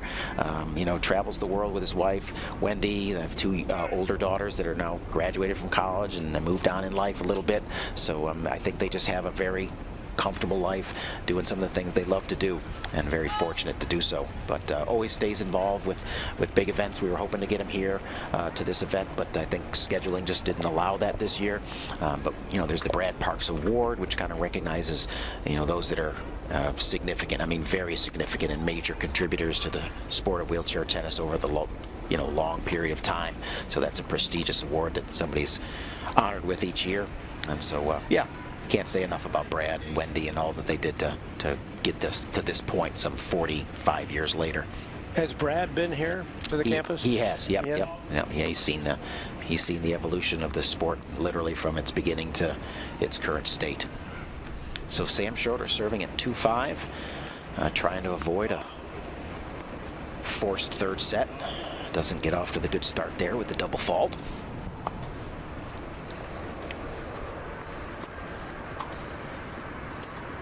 How was your serve? I know you had a little background in tennis growing up, didn't you? You know, I was a recreational player growing up, so I'm really fortunate that I played enough tennis in my life before I got injured to have enough of a background in it to know that I wasn't starting from scratch. So I was fortunate. Serve was an area which I probably felt most comfortable. Serve and forehand, I would say fairly honest. I had a terrible backhand, and that was certainly the glitch in the system. But serve was pretty good. Forehand pretty good. Just rushing that like Wagner. That's what you got to do. Yeah, maybe. Yeah, that didn't work out. Were your hands as good as his? No. Would never claim that. He does have world-class hands. Yeah.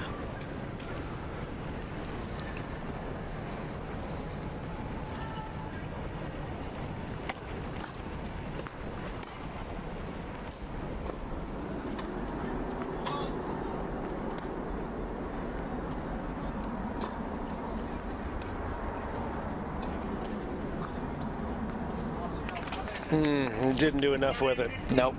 Yep.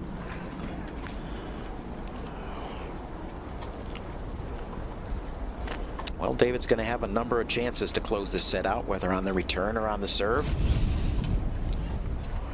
Great shot of Sam working the wheels. You can see he does have some really good chair skills. Good racket there. Gets on the wheels, sees that short ball, pushes in, executes the backhand of the open court. Really nice job by Sammy. Just an easy open court winner there as well. If he can get his racket on it, he's got great down the line shots. Yeah, got a pretty short, compact swing. Again, with the grip locked in, he's hitting that forehand or backhand pretty much identical on both sides. Just a little flip top spin. Great forehand there. Sammy not going away yet. Well, I think David wants to serve with the wind and see if he can clinch his set. Yeah, I think it'd behoove David to probably knock this thing out right here and not let Sammy get another. Yeah, not let Sammy get another crack at it. So it's a big service game here. I think David would like to close this out.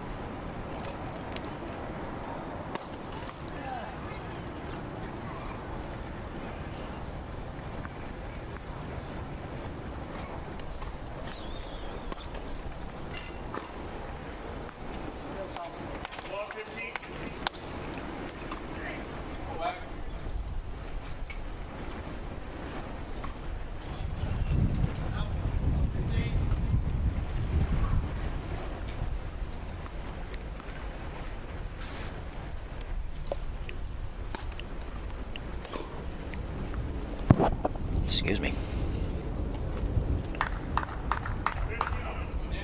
Good shot. 15 all.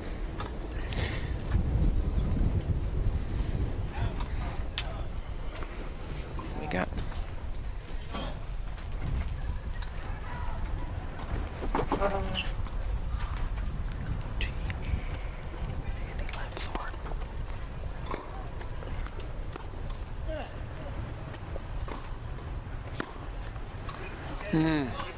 Yeah, David didn't get quite enough deep in there. That ball got just a little bit too low on him. Tough for him to execute that volley from down there and still be effective.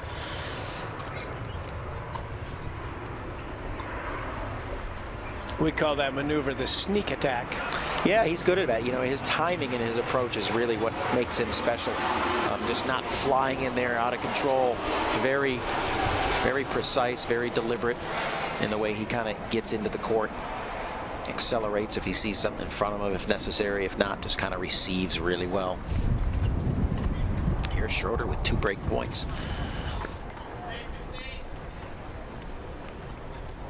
Sammy's on that one. Yeah, you see the chair. Oh, he pushed it long with the wind at his back.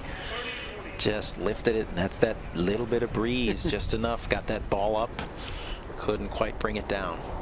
Great get by Sam. Great push. He knows he want that one back. Good to get to it. Yeah, real quick on the wheels. Tough for him to just get enough spin on that one to pull it down. David alive. Trying to get it back to deuce. Oh, there it is. Boy, that's serving your way out of a hole. That's an outstanding job. Great time for a big serve right there.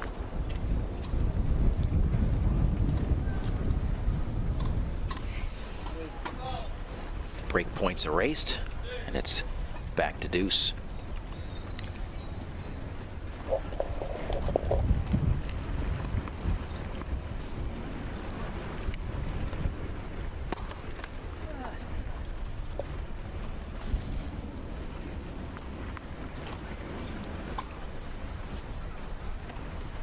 Let the wind take care of that one, that ball rolling.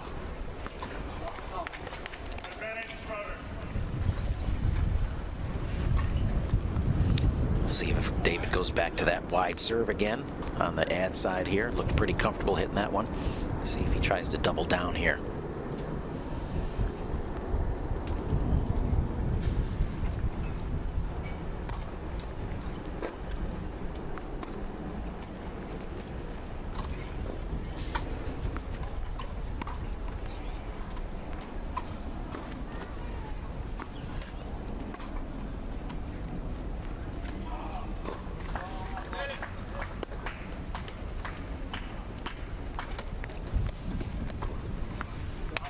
Sam finishes that one. Nice put away. All right, another game held by Sam there. Gets it to 5-4. Kind of continues to stay alive in this set after it looked like Wagner was going to close him out and force the third. It's going to be Sam Schroeder needing to hold serve one more time to get it to 5-all, just to get it back to even. There's longtime Sam Schroeder coach Joop Bruns from the Netherlands, giving his player a little head nod, always charting, always tracking, providing data. Joop's off-season speed skater. Does a lot of skating over there in the Netherlands, long-distance skating, and yeah, they have those frozen dikes over there, and he gets on the skates and puts a lot of mileage in. I haven't been over there. I've been to Sweden many times, but not the Netherlands. Just a hop, skip, and a jump south. Amsterdam, one of the great vibrant cities in Europe. You're going to Australia? And don't anticipate any trips down to Australia this year. I think next year's calendar for travel-wise, we'll probably have some Japan travel in it. World Team Cup is in Portugal next year, which is an exciting venue.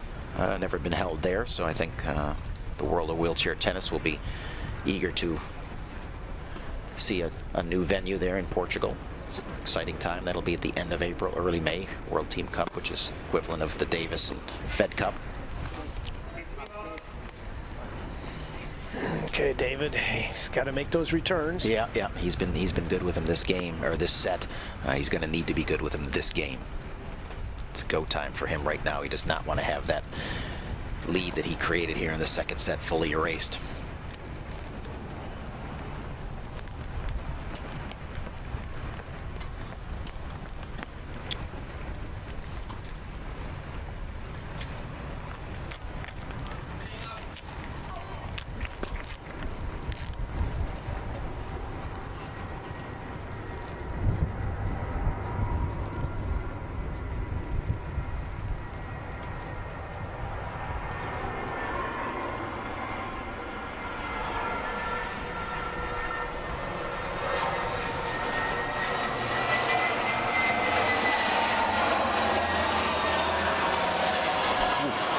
caught the line.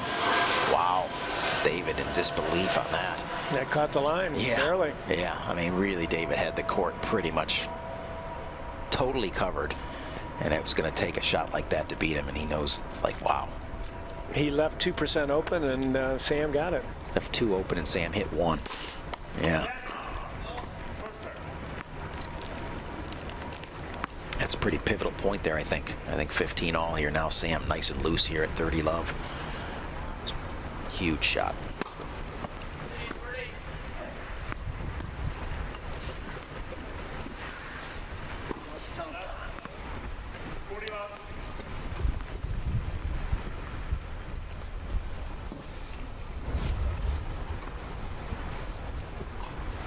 Sam catches David in the reverse right here. I don't know that he meant to do that. Maybe did. I just can't really tell what his intent was on that shot, but caught David in the reverse, and he paid for it. 40 love. I don't know if David can. No. And there we go. Just like that. The lead is gone. It's 5 all. A remarkable comeback by Schroeder here in the second set. Wagner looking like he was going to easily force the third set, but Sam says, not yet. Not yet, old man. He would say that with all due respect, of course.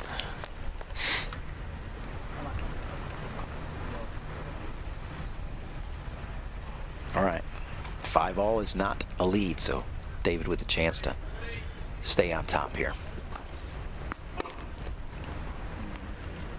He's serving with the wind. Got to take his time.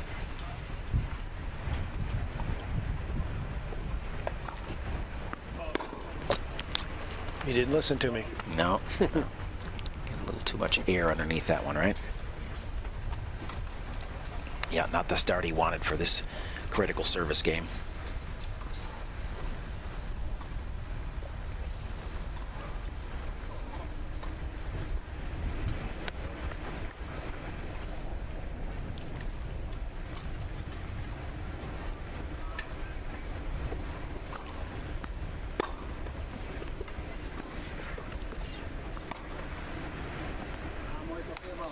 Sam finding the line again on that cross-court forehand. You hit it once, it's lucky. You hit it twice, 3 times, you know. Tells me you've got a little command of that. Nice feel for that angle right there. Nice 360 turn and right to his forehand. Yep, see some good energy coming from Sam right there. Some good positive voice stuff, as he's really kind of recaptured the momentum he had in the first set, and now looking to get on top for the first time here in the second set. Possibly have a chance if he can get this game to serve it out, but David says not yet. It's a good serve. Yeah, great serve. David's come up with some big-time serves and some tough moments, so he's going to need to continue to hit his targets.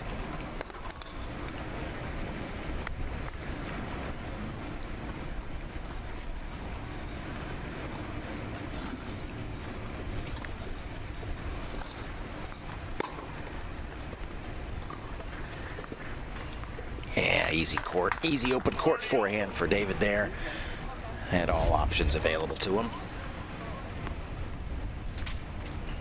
Nice center cut return at the tee, sitting up for you. Right. Can't ask for much more than that. Yep. 30 all.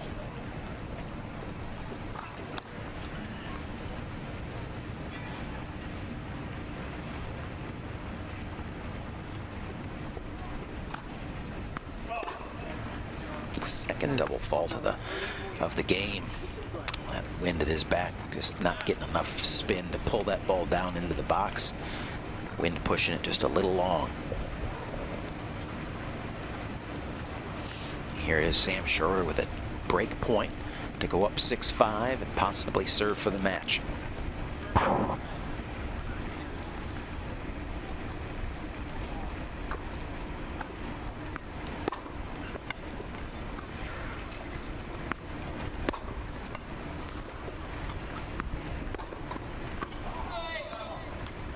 Wow. Sam goes right back to the middle. David's sitting right there, fights it off with kind of an unconventional backhand volley. Just kind of do what you got to do. But again, when you got world-class hands. He gave him the belt buckle shot, and he made it. Yeah. Yep, Look at that. That is phenomenal. Great look there at that. Do what you got to do, volley.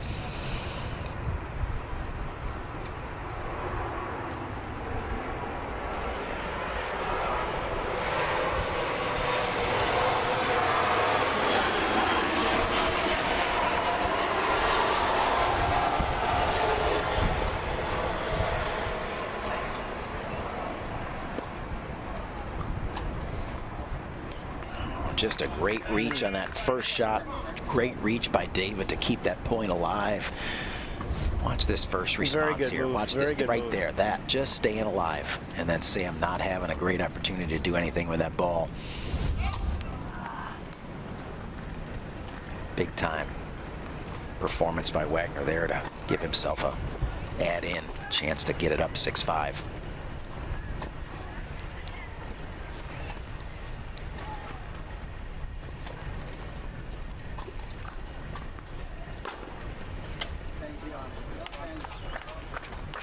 David giving Sam the target ball again to hit at.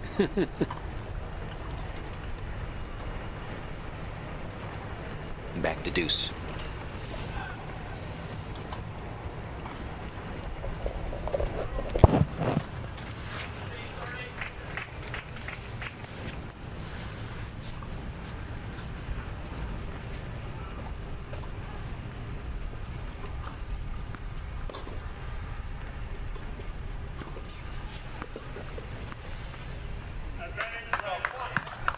It's a good shot. He's definitely trying to keep it away from Sam's forehand.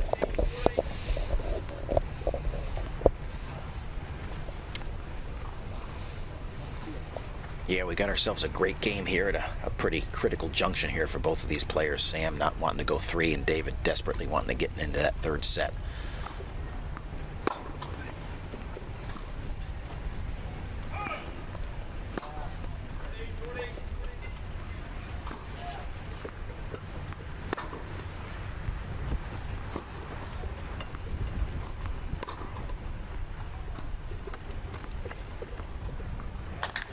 Great example of David using the wind to his advantage, not taking any chances, being able to keep Sam back, using the wind, working him around the court, and then finishing cleanly down the line. Really well done. What a great hold by David Wagner there. We're up against a break point at one point. Now 6-5 in the second set. Throwing that ball up, letting the wind push Sam back with it. Sam having to drive through the wind on all of this. Every one of these shots, David leaving it short, but knowing the wind keeps it deep. There's the opening, there's the push in, there's the finish. All right, now it's Schroeder needing to hold serve in order to keep his chances of a straight set victory alive. Going to some power gel on the sideline, trying to get some nourishment here in case this thing goes 3, and he's going to need to have that engine fueled. David's goal's got to be get every return in right now. Yeah, no freebies, right? No freebies. Exactly right. Yeah, no freebies. Every return in. Make Sam earn every point. You know, hopefully, thinking hopefully maybe the young guy gets a little bit nervous or a little bit tentative or something. The life of a coach, battling through every match with his player. It's just the nature of it. Nick has watched his partner David. Two of them have watched each other over the course of the last probably 15 years. They always play together? Not always, but I mean, over the course of the long time relationship, they've probably played together 90% of the time. Yeah, when they're at tournaments together. Just such a good partnership.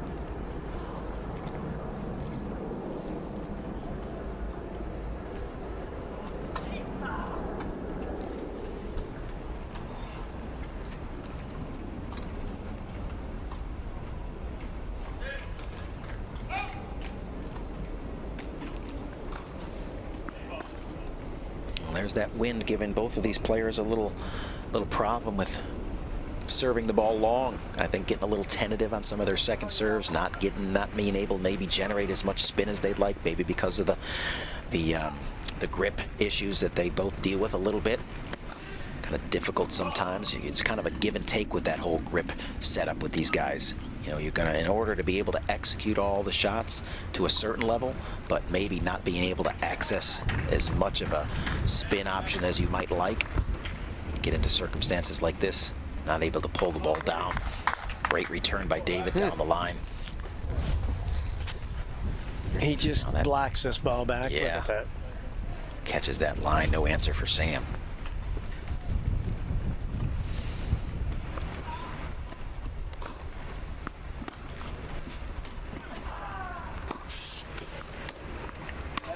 Sam with the wind, just putting a forehand into the corner, letting that ball run. Gets to 15-30. I think Wagner's going to have to go a little offensive right here. Yeah, I don't think he can sit back. I don't think he can sit back. I think he needs to take some calculated risks. You know, I think he's got to anticipate Sam right here not being aggressive with the second serve with the already double fault he's had in this game. You can expect something to sit up here a little bit. Sam thinking, what do I want to do here? Left it short.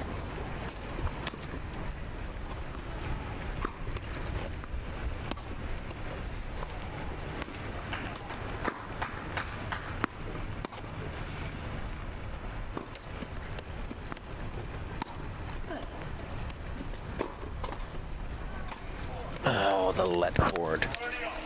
I think he had the clean winner if he doesn't catch the lead cord, but that's a little insult to injury right there when you get it.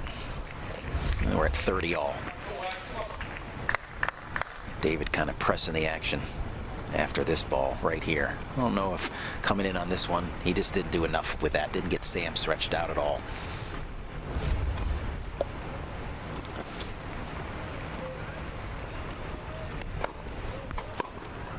Great serve by Sam, deep.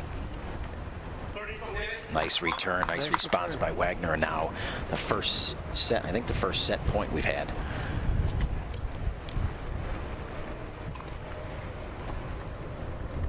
Wagner hoping to get it to 3 sets. Gonna get a good look at a second serve again here.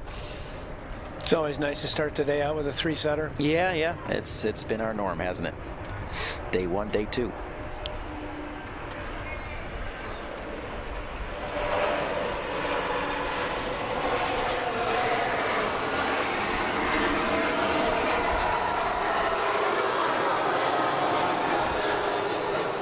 Sam taking his time, letting that plane get overhead, letting a quiet thought get into there. Struggling with his toss a little bit.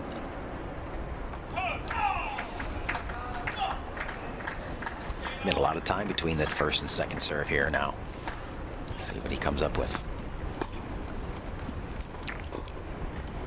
Too easy. Yep. Yep, David, I think, totally did not hit the target on that return. Got to be more aggressive. That was a great look at a second. I like that strategy, but I think he ought to chip that to the guy's backhand because Sam's missed. He's shanked a few backhands. He hasn't missed too many forehands. No. Too much of that line wide open for Sam to just kind of push in and block that ball down there. But I think David just missed that return to serve target right there. He would like to have that one back.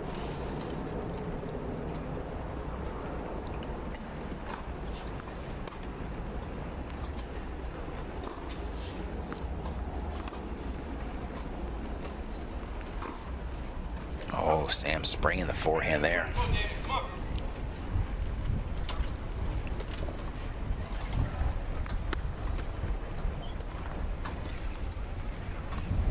Well, he's got another set point. Yep. See what he does with this. Sam struggled serving on this side a little bit, which is typically the side the lefties love to be on. This has been the... There it is. There's the return he was looking for. Okay, split sets. And just like that, happy coach, we got ourselves to 3rd. Now the coach will be able to talk to him? No coaching. No coaching? Nope. Just enthusiastic fist pumps and encouragement of a generic basis, but no official coaching.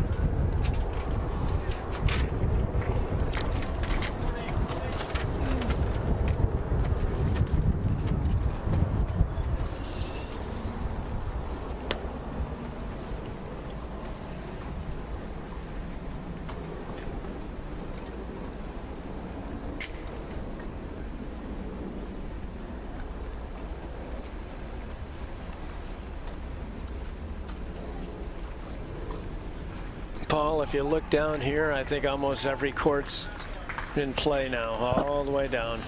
Yeah, I'm sure there's pretty much anybody who's not in competition directly right now is probably certainly out on the practice courts. You know, probably had a chance to sleep in today knowing that they weren't going to be on early, and came out, probably easing into the day a little bit, probably had a nice little maybe gym routine earlier.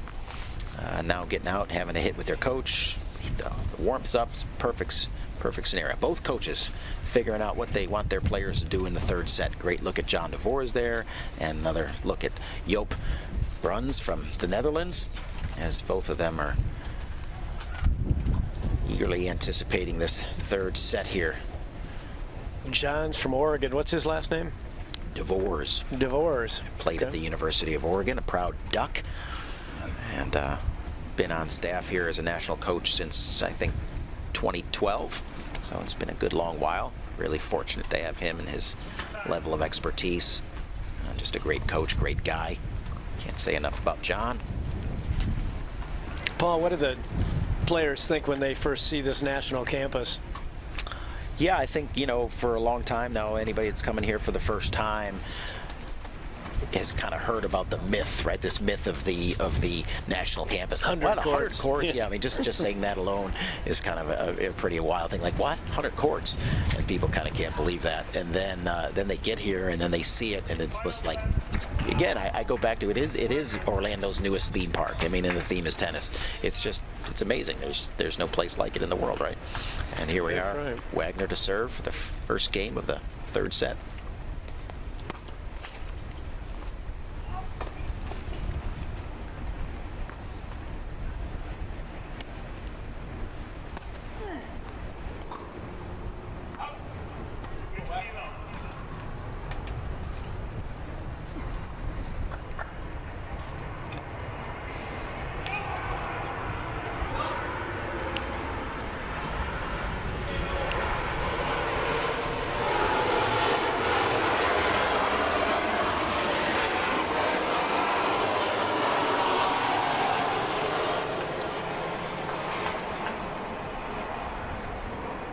We may have a few planes go over here, but I have planes going over where I live, too. How far do you live from campus? I live over Lake Nona there, where all the restaurants are, right. Over by Boxey Park. Okay. Landon House Apartments. David happy Sam didn't get away with that framed line, so happy to get that. And off to a good start here in this first game of the third set.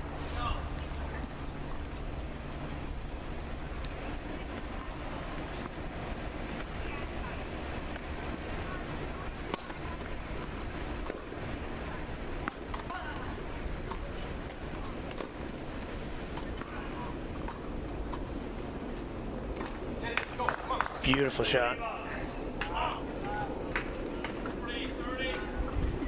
The technique hitting behind someone is so strong in this sport.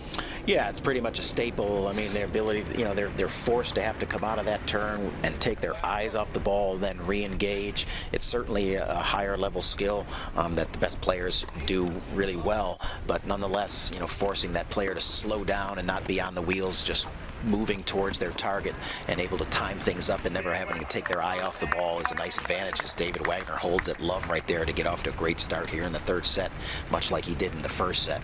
So it's an outstanding job by David, who seems to be pretty well focused. But here we are in the third. It's anybody's match. It was all Sam in the first set. David early on in the second had command. Sam tightened it up. David toughed him out, and now we're going to be treated to a great third set. Looking forward to seeing this down the stretch.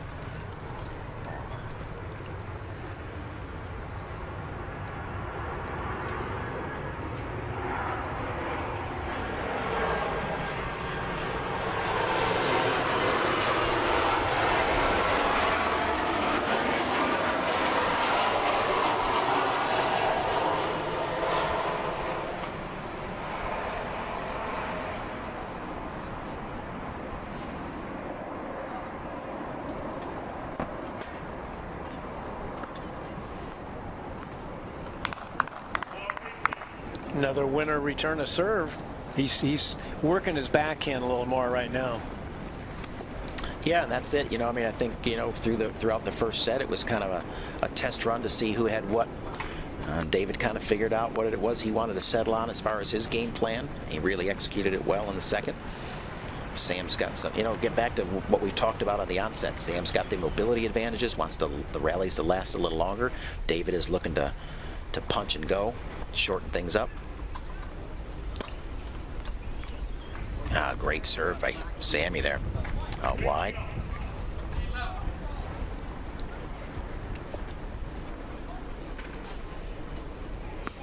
How tired are these guys after a day of matches? Yeah, I mean, they're going to have a singles and a doubles today, of course, but that's typical for them oftentimes on the tour, and as they play in the tournaments around the world, it's pretty normal for them to have both a singles and a doubles match in the course of one day. So the fact that things are spread out over the course of this 8 days for this tournament, that they should be fine. As they kind of get into tournament mode, and it's typically early to bed, get his max amount of sleep. Certainly nutrition is a big part of things.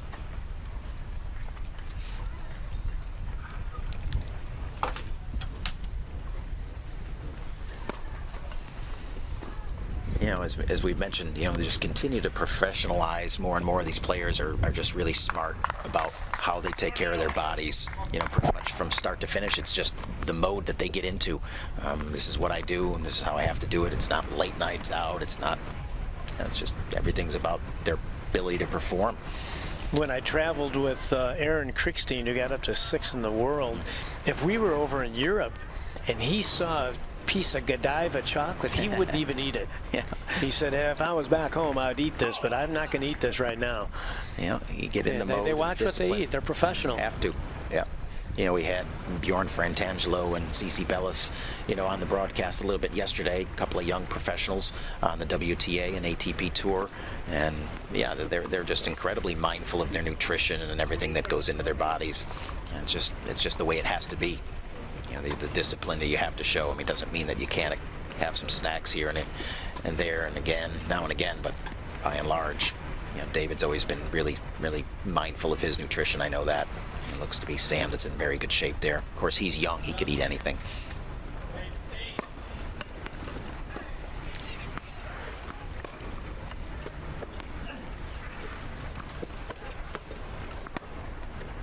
Great play by David there. Cece did pretty well down in Texas. Didn't she win 4 matches? Yeah, I think she went into the 4th round. I think she won 4 matches. But yeah, I think for her to just be back competing again, healthy. I asked her how she came away from, having been back in competition. She said, the injuries that she's kind of sustained and had some surgeries on have held up really well.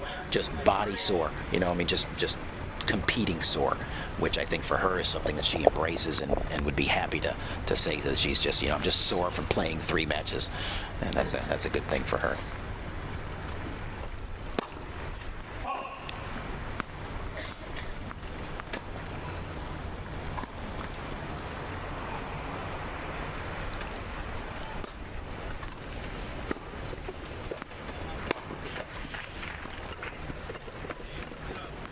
Look at the speed of Schroeder there. Oh. Wow. That's just some incredible chair skills right there. Sam very fast, especially straight line. And the thing is, David was shifting over to cover the line. It was just too good of a shot. Yeah.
Wow, one of the best returns we've seen of the day from David Wagner on the angle.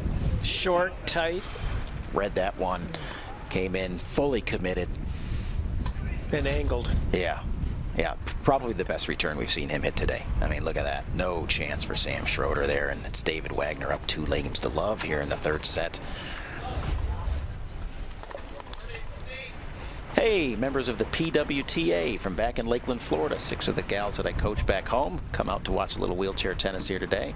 Really been honored to coach those gals for a number of years as they kind of are your kind of prototypical. Oh, there is a PWTA shirt. I saw that right there.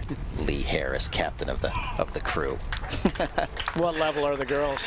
You know, I started with them a number of years ago as 2-5 players, and the majority of them have kind of made their way up into 4-0. PWTA, there it is. They are the best. I love those gals. Good friends and great gals to work with. See them oftentimes in the mornings throughout the week. And really a bunch of nice ladies. But yeah, they've made their way from 2-5s, you know, kind of beginner players.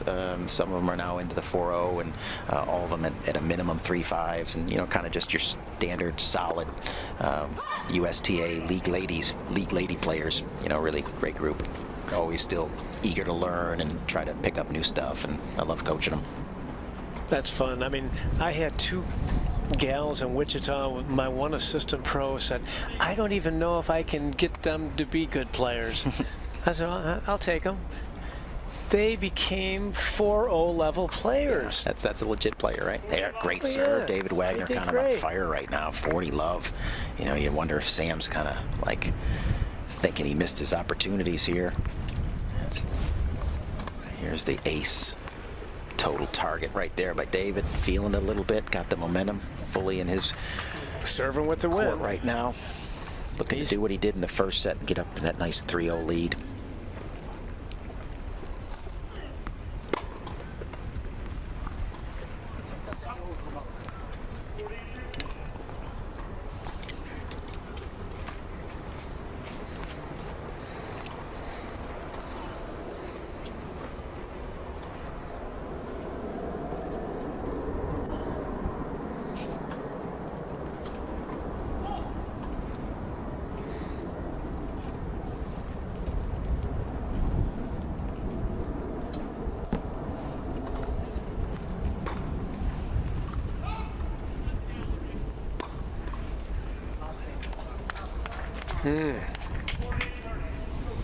Sammy battling back. It was a clutch shot. Yep. He pressured him, but he's got a good forehand. Yeah, he's just got to trust it. I think David wants that first serve right here. Yeah, see if he goes wide.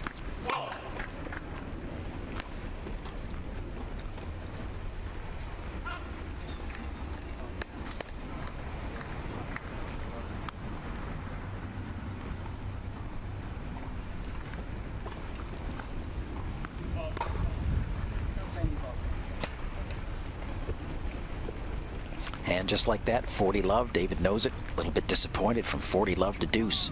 Doesn't want to let this one slip away. Wants to keep this momentum here. 3 love would be nice. 2-1, he'd take it, but he'd much prefer Sam having to really chase.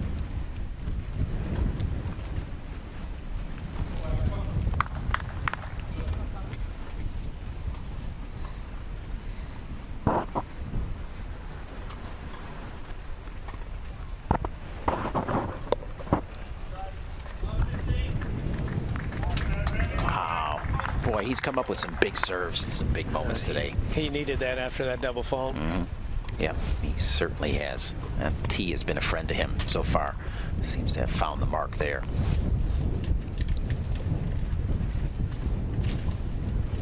I think he wants to take this serve, just that same serve, right into the body here. See if he can get it. Maybe tie up Sam with a little, Sam just having to fight one back. Get a short ball, he can come in and attack. We'll see here. Goes wide. Sam, no answer. Nice serve. Big serve. Sam tries to go aggressive line. Really doesn't have the answer for that one out wide. 3 love, David Wagner. Outstanding performance here by David Wagner in the fighting through the 2nd set and get off to a 3 love lead in the 3rd. We call that a pop can serve, a non-returnable. Well, some states still returnable. Where are y'all?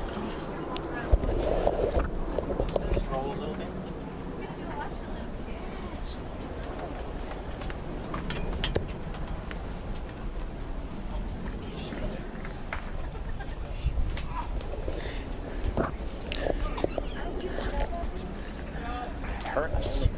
Nice view of the campus. Paul's a little bit busy with his students from Lakeland that have come out to watch. They make me laugh. They are funny people.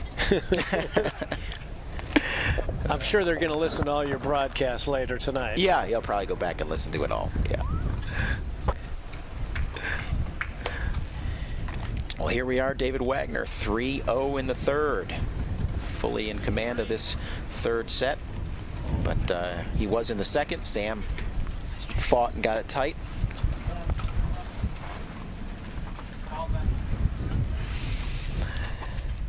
So I don't think it's over yet. We'll see what kind of. It's over. I don't think it is either. But I think David likes the position he's in. That's for sure. Compared to much. I like David's chances, but I don't think it's over. Right. Yeah.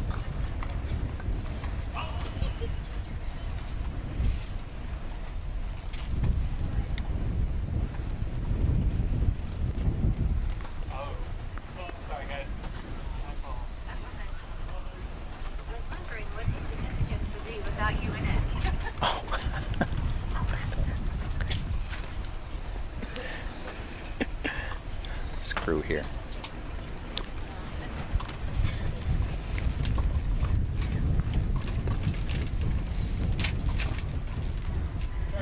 Wagner getting a pretty good look at everything now.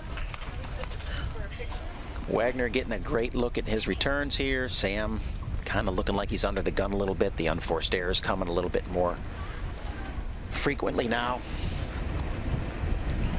A little bit of frustration setting in for sure.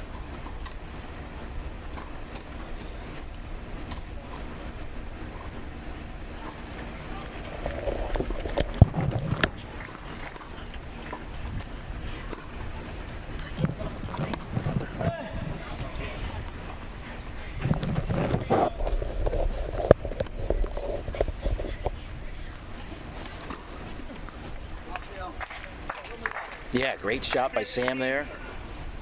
Kind of trying to get his ship right. I think he just needs to get, me personally, I think he just needs to get aggressive again, you know, and not be tentative and not trying to manipulate the ball. His strength is swinging out, hitting. And if he finds his marks, he can kind of claw his way back in here. But I think to just kind of go back and forth with David is going to be a mistake.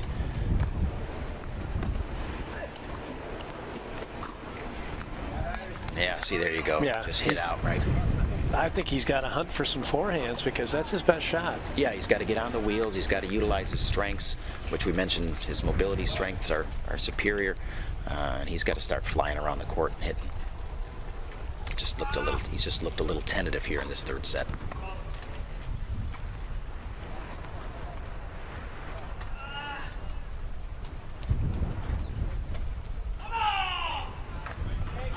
Here in the background, a big come on from probably Andy Lapthorne from Great Britain, who's competing against Koji Sugino of Japan, and in one of the other quad singles matches here today on the campus. Right behind us on court number 1. World number 2, Andy Lapthorne, top seed here in the quad division. U.S. Open champion. And Sam Schroeder looking at a chance to get his first game or get on the board here in the third set, up 40-30. Desperately needs to get on the board here just to kind of settle down a little bit. I still think David better keep it to his backhand. If he can chip it off this serve. There it is. There you go. Hey, you know what? Maybe we should just have you replace that guy over there that's coaching Wagner. I mean, if you're going to just make it that easy. There's a little shot of court number 1 behind us. Andy Lapthorne on the break. World number 2, top seed here in the quad division. Great player out of Great Britain. And we're back to coverage here on Stadium Court. Sam Schroeder serving at deuce.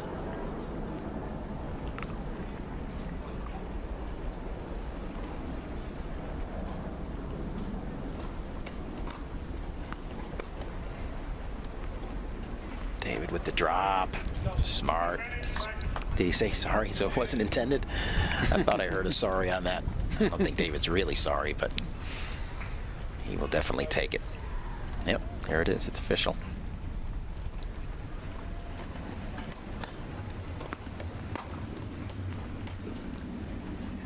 Yeah, there it is. Wagner with the commanding 4-0 lead with the break. Looking to break Sam's spirit. Oh, there is the official shot of the PWTA members, the gals I coach from back home in Lakeland, Florida. I'm just really happy that they had a chance to come out to the campus today. Some of them seeing the campus for the first time, correct? Yes. Yes, and what are we thinking? Pretty nice? Yes, amazing, as everybody does think. Mark asked about it earlier and what it's like to come to the campus for the first time. Yeah.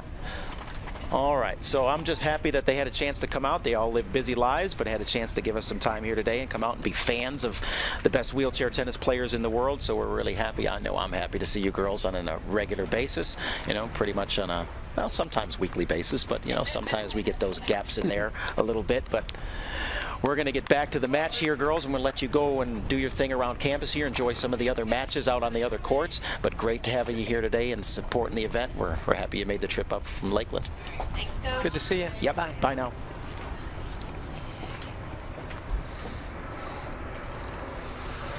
Yeah, you got to recruit stands for the fans.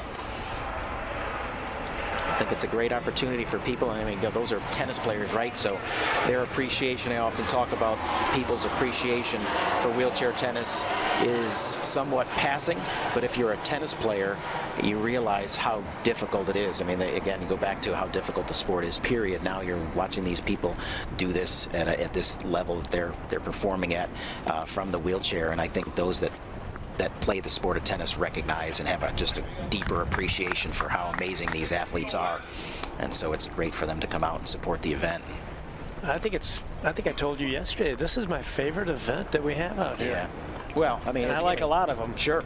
Yeah, but we are talking, I mean, this is a world championships. We are literally looking at the best in the world, and it's rare that you get an opportunity to see people who are the best in the world perform, and so we're really fortunate to have this event here. This place will fill up, I think, later in the week, don't you? Yeah, I hope the weekends, you know, it's tough with the time that we have the matches going on during the day here. I think during the week it's probably tough for folks, but during the weekend I'm hoping that we'll get some bigger crowds out here. It would be great.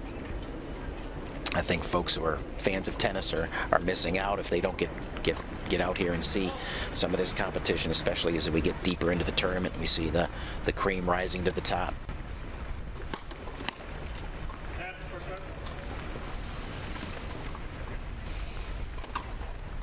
But you've seen every player here play, haven't you? Yeah, I mean, yeah, that's probably why they bring me in a little bit. You know, the familiarity I have with all these players, being one of the USTA's national coaches, and so when we compete worldwide at any of our events, that our tournaments, our players like David go to or Nick go to, Chris, Connor, the ones that we've referenced, Dana Matthewson, our #1 woman, as they compete on the UNIQLO Tour throughout the year, and coaches, we spend some time with them on the tour. We certainly are familiar with all their opponents, and when we compete against some of these players in our World Team Cup annually, you know, so just pretty much have knowledge of all the players on the tour, which is good.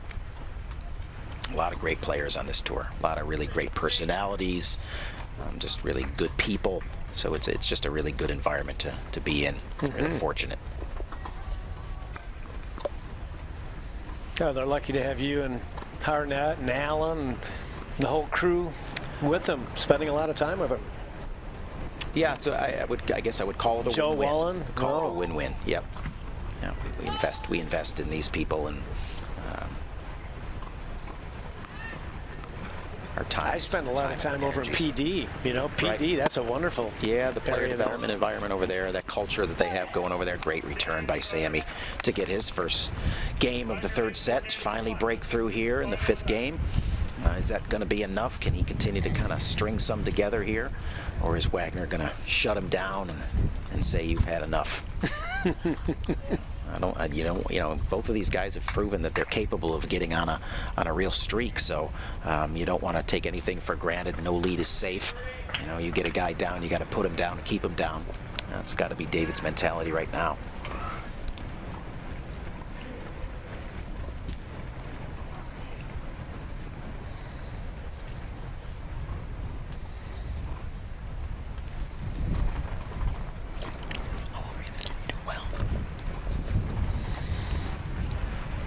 I'm going to make it over to Lakeland and see my Tigers someday. Okay, well, you need to come over one day when we're playing. Florida Southern's playing a match.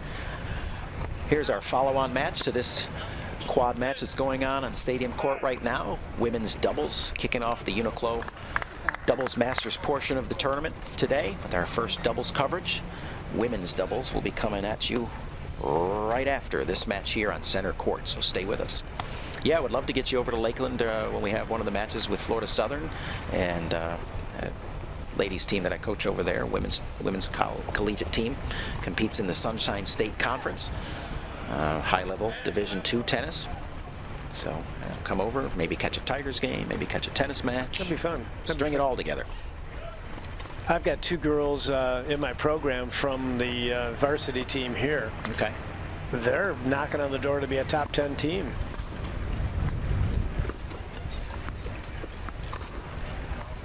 There you go. David, good return good right start to the backhand. His return game here. Looking to keep Sam on the defensive.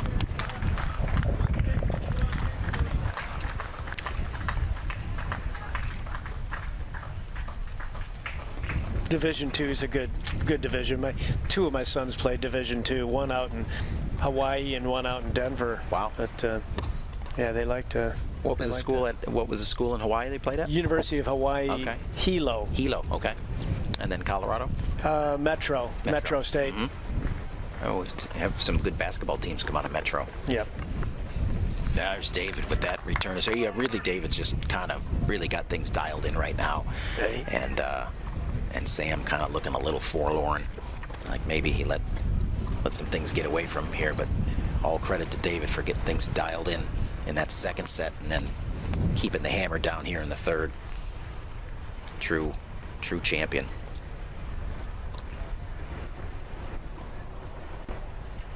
And David had some health issues in the summer.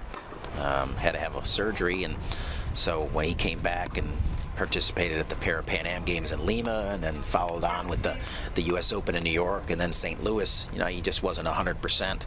And I think he's now finally probably back to feeling as good as he is capable of feeling. And so we're seeing some of his good tennis again. I think he's just happy to be healthy. And so for him, I think to kind of have that little extra time off since St. Louis, which was in September, have that time off, get healthy, get healed up, get strong again. But this is really his first competition, so he's kind of testing the waters again. So I think for him to get off to a good start in this tournament is pretty critical for him to put some of the questions behind him. Well, if you can come back your first tournament back and take a 3-setter, well, it's got to give you some confidence. Yeah, I would think so. Yeah, I mean, certainly in knowing it's against an opponent who's had some successes against him. So he'd have to feel pretty good about this. I mean, he's still got to close it out. But like you say, at 4-1, got to like his chances. Yeah. Here's Sam committing to the forehand.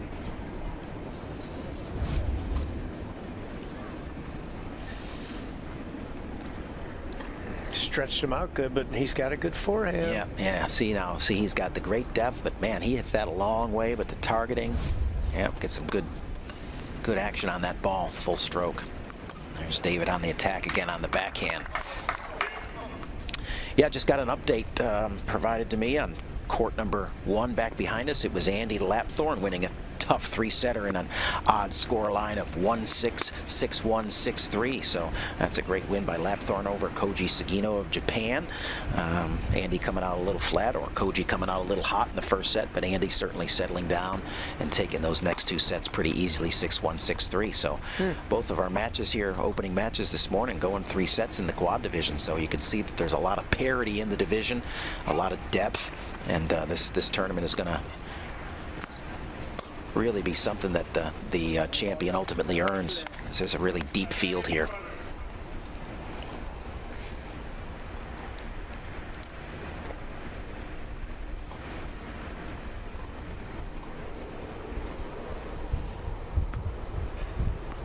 Thank you to Marshall Thomas from the ITF for getting us some information and keeping us up to speed on some stats and player histories here. We appreciate the contributions. Like we mentioned, total team effort, getting us some information to share with the viewers, keeping us up to date on things that are going on with the tournament here in progress as we continue to focus here on center court.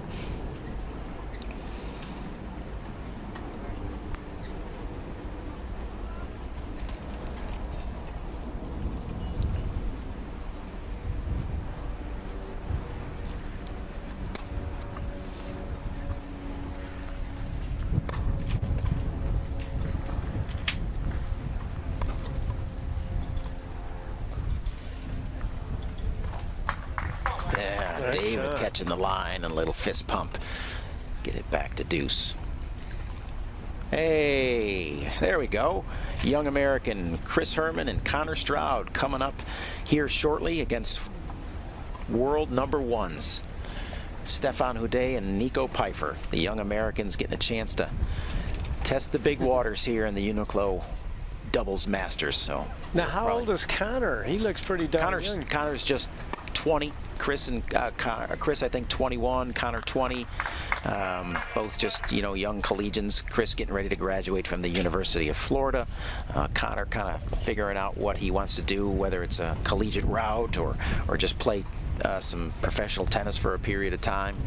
And so kind of making that decision here sometime in the near future.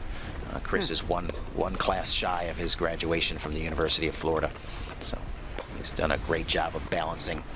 Nice job by David. I have an idea for Connor. You have an idea? He could come here and train and then take my PTM program. That is, you know what? 5-1 Wagner. Watch this here as he gets full extension here on this. He isn't standing up, but he's getting every inch of extension here on this. Reaching up, popping the overhead winner into the open court. And it's 5-1. It's all Wagner in this opening match here in the. That was a good point, hearing that. Yeah. Yeah, that's not a bad option there, Connor. I think coming to UCF was something that he was considering. David with that continued barrage of serves up the tee here on the deuce side. He certainly has found the mark with that shot.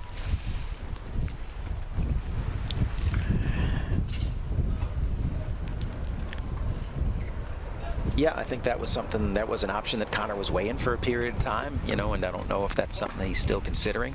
I think he's got his dad, who is his coach at home, was a tennis player at Clemson University, so they have some strong ties to Clemson University, and there's a great wheelchair tennis program just getting ready to start there at Clemson under the leadership of Chuck McEwen, who's a longtime supporter of the sport. Great tennis guy up there at Clemson. He's the director of tennis at University of Clemson, or Clemson University. He was the head coach at Georgia State, which was one of the first and foremost collegiate programs in the nation back in the early 2000s when there really wasn't much in the world of collegiate tennis for wheelchair players. Georgia State had the premier program back then, and Chuck McEwen was the head coach. It's now kind of circling back after some years as a coach in the collegiate ranks to lead that wheelchair program at Clemson, so we're really grateful to Chuck for his re-engagement.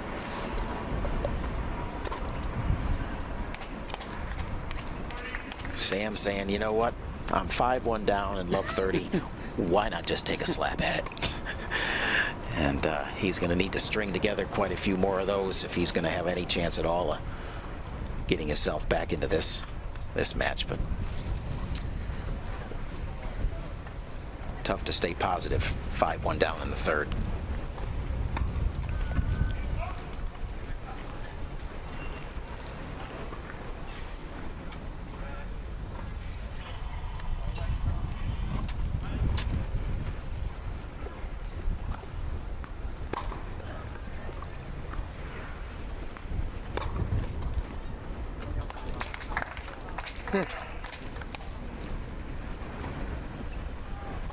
David can take away a lot of positive things from this match.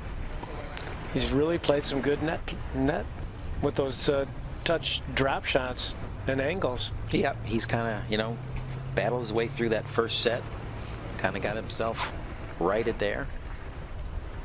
He's been really focused and really hitting his marks on returns and serves, which we mentioned, critical keys to his game. Got to win those first early battles, and as it is for all these wheelchair players. Really, I always talk to young players that I'm coaching. That those initial battles are what wins the war. So those serves, those returns, those abilities to start the points out on your terms, just like that. That's a battle won. Now he's got to string a number of those battles together to win the war. And the guy that does that better, guy or girl that does that better, coming away ahead.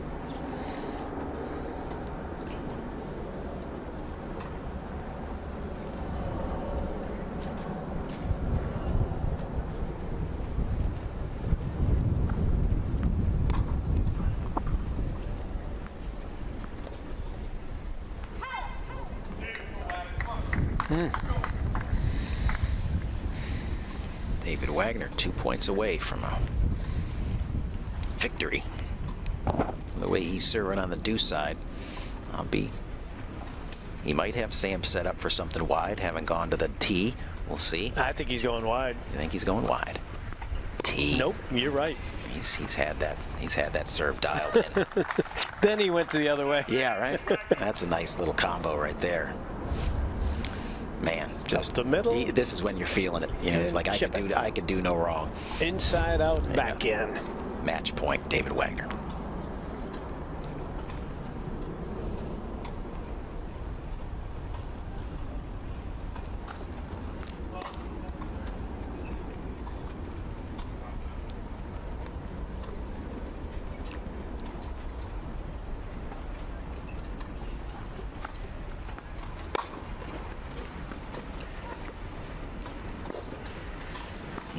There it is. And appropriately, it's a Wagner volley winner to close out the match. There's a happy camp right there. Coach John DeVores, Coach Jason Harnett. Congratulations to David Wagner and to Sam Schroeder, who's still alive in the competition, the round robin format. I like Sam's chances to possibly still come out of that pool. But right now, it's a really hard-fought 3-set victory by David Wagner, much earned. You see the coaches getting some congratulations there as David begins his untaping process. And like we did yesterday, we'll try or hope to get David maybe up here for a little post-match interview, get some thoughts as to how things were going down there on the court. And there's our court 2 coin toss between the #1 seeds, Stefan Houdet and Nico Pfeiffer, against the young Americans, Chris Herman and Connor Stroud. So we're excited that these guys are getting ready to get into the action. Waiting on Stefan Houdet to get into his uniquely designed tennis chair, a one-of-a-kind, a absolute marvel of construction and technology. But the young Americans are certainly going to be up against it today. So I say, boys, go down swinging. Or, just go out there and just have some fun, get your feet wet. And again, the fact that it's a round-robin tournament allows them to play these guys and not have any fear that, if they lose this match, they're out. But certainly just kind of get one under their belt. I think that's just going to be the important thing here today. Can the young guys move well? Oh, yeah, they move exceptionally well, hit well. I mean, Stefan Houdet and Nico Pfeiffer have been playing together as partners. They are the class of the field in doubles. So just experience. Here's a great shot of David Wagner getting a little fan love. Oh, that's my buddy that I play tennis with every day. Good to see somebody out here supporting. Yep, getting a little shot of one of the great players of all time. Coaches fulfilling whatever roles necessary for their players. In that case, John DeVores taking the shot for David. So yeah, it's going to be exciting to see the young Americans get to work out here on court right behind us. Have some fun, enjoy the day. I can see back behind that court, there's just up and running. The action is full on here on day number 2. Who was your doubles partner? I'll tell you that the one doubles partner who I had the great fortune of playing with a number of times was Randy Snow, who is clearly one of the true legends of the sport. Randy was the guy that first introduced me to the sport of wheelchair tennis when I went to a camp in 1997. As he influenced so many American players over the years, even international players, but certainly he brought a whole generation of American players to the sport of wheelchair tennis. So as I kind of ascended up and eventually got into the open ranks and had kind of established a really good friendship with Randy, I was fortunate enough to play and learn from him. He was an absolute genius on the court. The amount of tennis I learned by watching him, and especially in doubles. I mean, just an absolute wizard and genius. It was just like, wow. The things that he would do, I just shake my head and go, I'm glad he's on my side.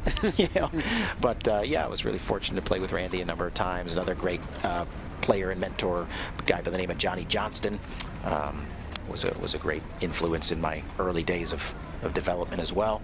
So just a lot of fun playing with a lot of great players over the years. Is Randy still with us? No, Randy passed away almost 10 years ago now, and which is hard to believe. So he was on an ITF Development Fund trip down in El Salvador and passed away. We're going to take a quick peek at some of the highlights of our opening match here today on Stadium Court between David Wagner and Sam Schroeder of the Netherlands. And it was Schroeder who had all the answers in the first set as he kind of roared out to a 6-2 lead, but the veteran Wagner held things together, got off to a really nice start in the second set. The set tightened up. He closed that out 7-5.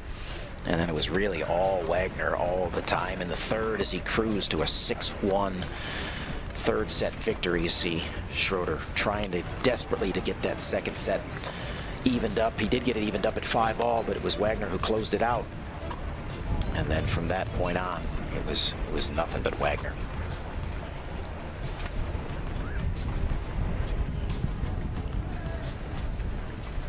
Here was set point in this second set. That's what got us to 3. And from there, it was all Wagner. From start to finish. Yeah, really saw some of his best shot making in that third set. When it counts the most, some of the biggest returns, some of the greatest shots that he had today were in that third set. Served really well too. I mean, as we mentioned, that's one of his keys to success. But his ability to wear out that tee on the deuce side was one of his great strengths here today. Well, like you say, Sam played well. He could come through this round robin. Yeah, I think the possibilities are very, very possible for him. Yeah, wonderful passing shots. Match point.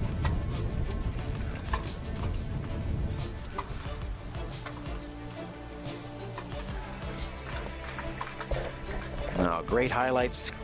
Big thanks to our team of production experts for putting those all together for us as we wait for the women to come out onto center court and begin the doubles portion of our coverage here today.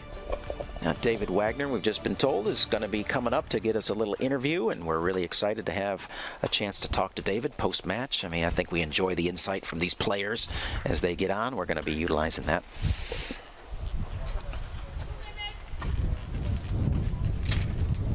Okay.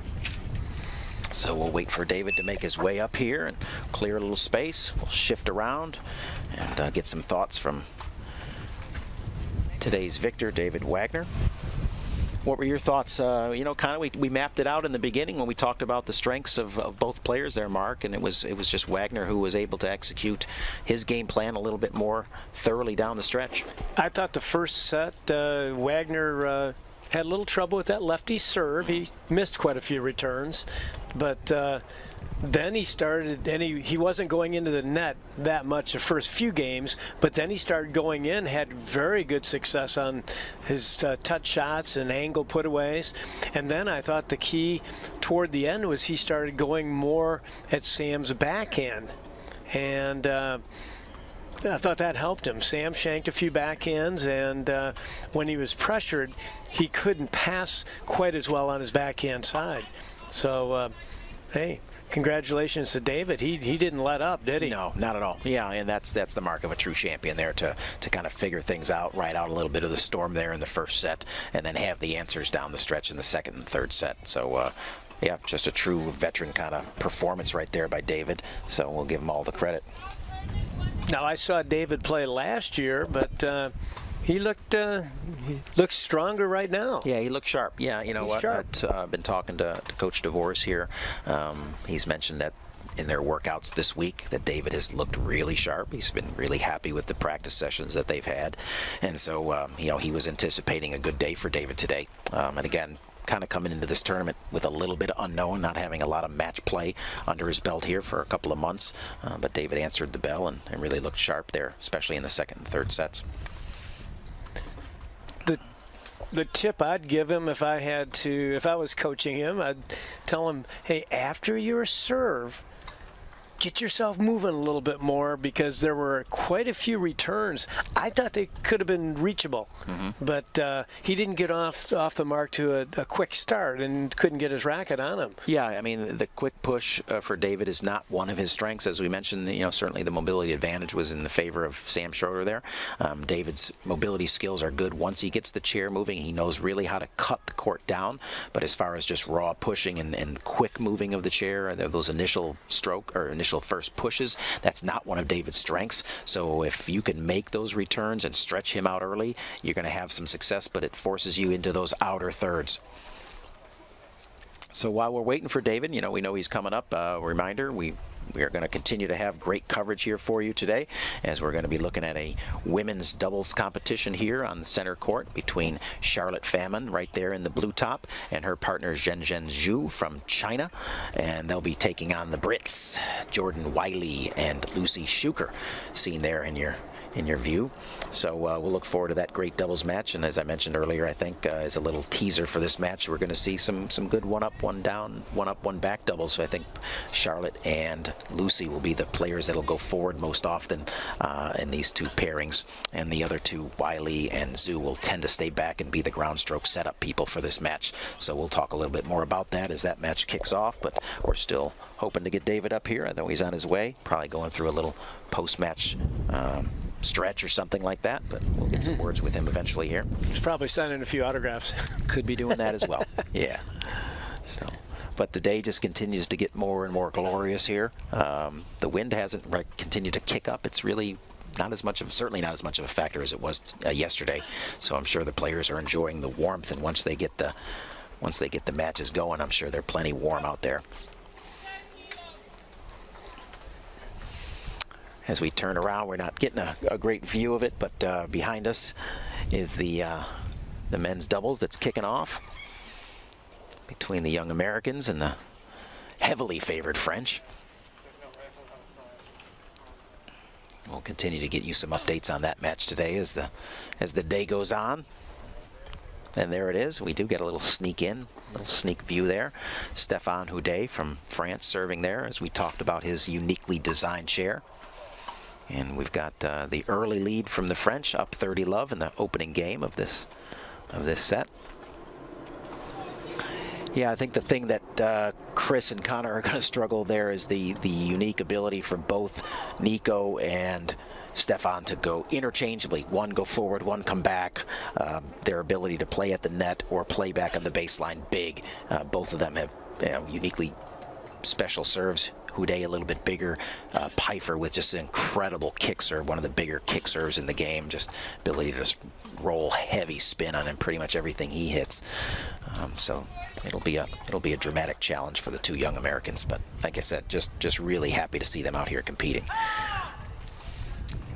Credit to those boys who have come through World Team Cup qualifications over the last couple of years, and in this past World Team Cup this year in Israel, they qualified directly to keep the U.S. in the World Group 1, which is the coveted positions to be in, so that they don't have to qualify for the event each year. You're just direct entried in.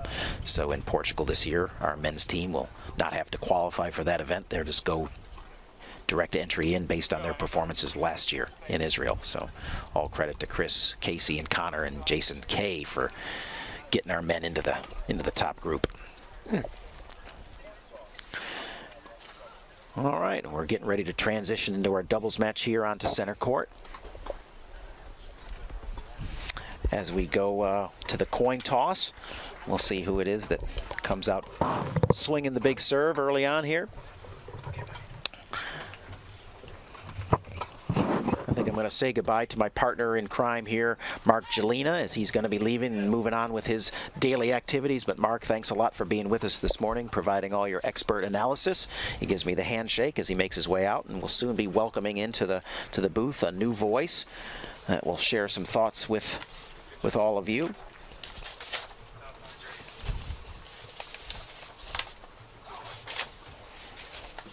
Looks like the tournament referee.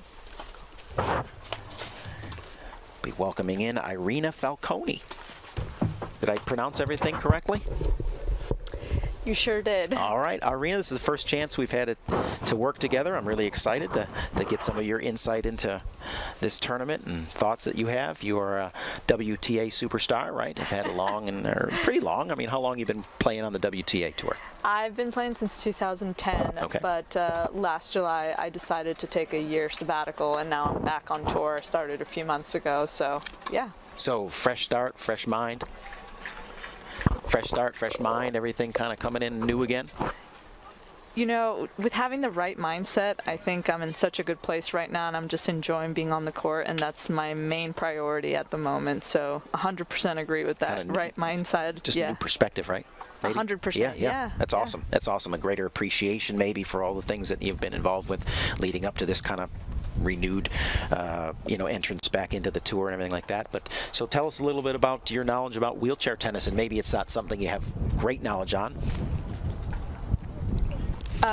Well, I mean, to be honest, I am completely unaware of most things wheelchair, and I'm so blown away. So blown away with everything. I've been watching a little bit. I was watching the match prior to this, and I was just very impressed with the overall play. And yeah, it's unbelievable tennis out here. Okay, good. So here's what's going to happen. I think what we're going to show here is we know that this match is coming up. We're going to take a quick, probably 5-minute break as these players warm up here on center court. When we come back, we'll resume our full coverage and everything like that. You and I will get to know each other a little bit more. I'll get a chance to share some more thoughts. You'll get a chance to share some more thoughts about your life in the world of tennis, and we'll go from there. Sounds great. How's that sound? Can't wait. So quick little break for all those who are watching and listening, and so we'll be back here with the women's doubles on center court.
And so we're up and running. We've had the coin toss. We've had the warm-ups. It looks like the pairing of Famine and Zhu are going to open up serving. And so we welcome you to this second match of our second day of competition here. And it's the kickoff of the UNIQLO Doubles Masters portion of the competition. So, Irina, you're going to kind of get up to speed a little bit on some wheelchair tennis. That's right. That's right. I'm learning a lot. Learning a lot. That's a good thing. So we're really fortunate to have you with us. We talked a little bit yesterday in our broadcast about having access to some of the young professional tennis players here that train at the campus. We had Bjorn Frantangelo and Cece Bellis in yesterday. So we really welcome you here and your insights into the world of tennis. And even if it's a minimal introduction to wheelchair tennis for you, we know you have a tennis mind. So that's what we're looking for you to pick up on. Great shot. Yeah, absolutely. Honestly, I've just been so blown away with the level and quality of tennis that I've seen. Just in the little that I've seen, it's been very impressive. So in the opening point there, I'll share with you that in women's doubles, oftentimes we don't see too much play up at the net, but we saw the first point of the match, beautifully executed backhand volley by Lucy Schuker, angled off the sideline, and I expect that we're going to see a little bit more net play in this women's doubles than we typically do in women's doubles, because the French woman Charlotte Famine is not adverse to going forward, and nor is Lucy Schuker, the girl striking the ball right now. And there you go, on cue, Lucy. Well done. Good lob. And there's Charlotte looking to push in a little bit. So yeah, whereas we normally will see 2 players, or 4 actually, oftentimes just roving in the baseline, in this match I think we'll see some players push forward, take away a little time, kind of cut the court down, force the other players into being shot makers.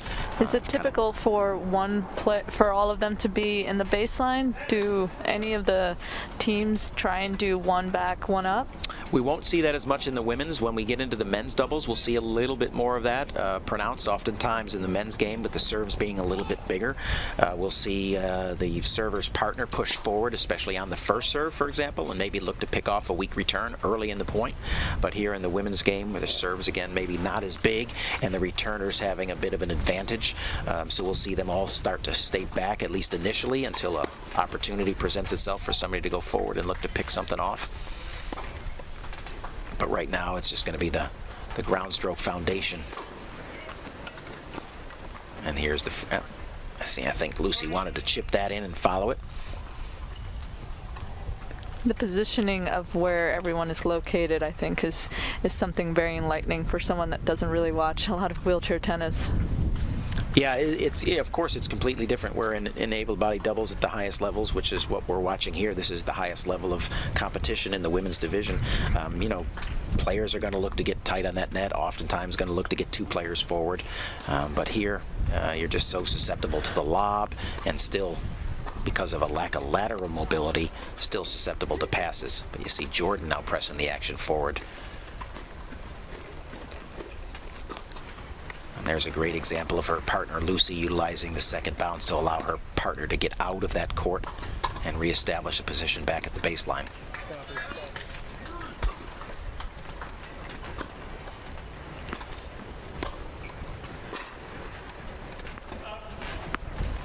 Great point. So how much doubles have you played on the tour? Have you pretty much specialized just on the single side, or you're balancing a little bit of both, Irina? Well, I just played my first doubles match, and I think over almost a year and a half with Katie McNally in Houston last week, and I actually love doubles. Right. I wouldn't say I've played it a ton, but I've done fairly well. I love playing. I love having another partner out there, you know, just being able to utilize drop shots and volleys. Like, I just love that variety, and I love doubles in general. Okay. And how did things go in Houston? I got to the semis in singles, and we lost to the tournament finalists in doubles. So it was a pretty good week, especially being the 4th tournament that I've been back. So I was really happy with it. Good. Congratulations. Thank you. heard it was a little chilly. It was very chilly. Yeah, it was very chilly. There was a bit of adversity that we had to overcome. There was one day that we got rained out, so we actually ended up playing 3 matches in one day, which I don't think I ever have in my entire career. Really? An entire career? Really? 3 matches in a day? I don't think so. Yeah, that's a lot. That's a heavy load right there. So it's Famine and Zhu, 40-30 here in the opening game of our second match on Stadium Court here at the USTA National Campus. Day number 2 of competition. Game 1 goes to Famine and Zhu with the hold. Got Zhu in the pink and Famine in the, what would we call that, teal? Well, you know, a guy like me is not going to come up with the right color for that top there. I know you girls are all about your court fashion, so what are we calling that? I'm going to go ahead and say that's light blue, but I'm sure that there's others are going to say some Here's crazy the young color. Americans still testing the waters against the big boys from France. Chris Herman in your screen right there at the bottom. Connor hitting the forehand. Now Chris in, attacking. Houdet answering. Good to see the Americans on the attack, not backing off, taking their chances, looking to press a little action. Great experience for them, I think. Phenomenal. I really, you know, unexpected, you know, and maybe you didn't hear, but, you know, they kind of got into the draw because of another player that was in and got injured and had to withdraw late. So their spot opened up. Those guys were next on the list. And so just a unique opportunity for them to get in. Jordan Wiley serving. Lucy Schuker, we see it right out the gate there, because Jordan actually has maybe one of the bigger serves in the women's game. So Lucy looking to push in early and maybe get a freebie off the return.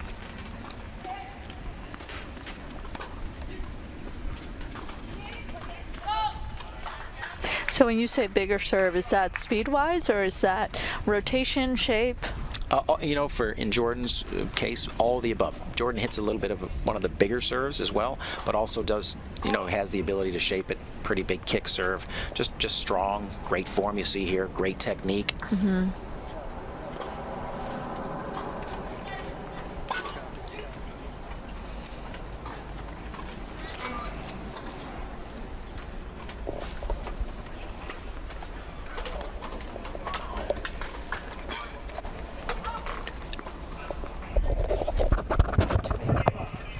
Cool for you? That'll be you, and it'll be me. Yes. Okay, but thanks. Good opportunity here. Yeah, nice start for their first service game. Up 40-love here.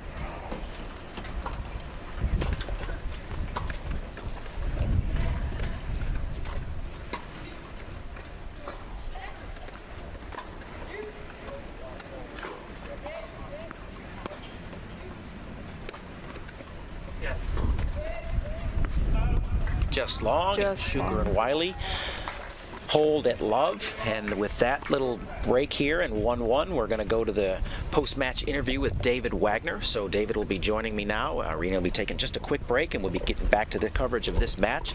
But David will be joining me here for our post-match interview. We're excited to have him join us.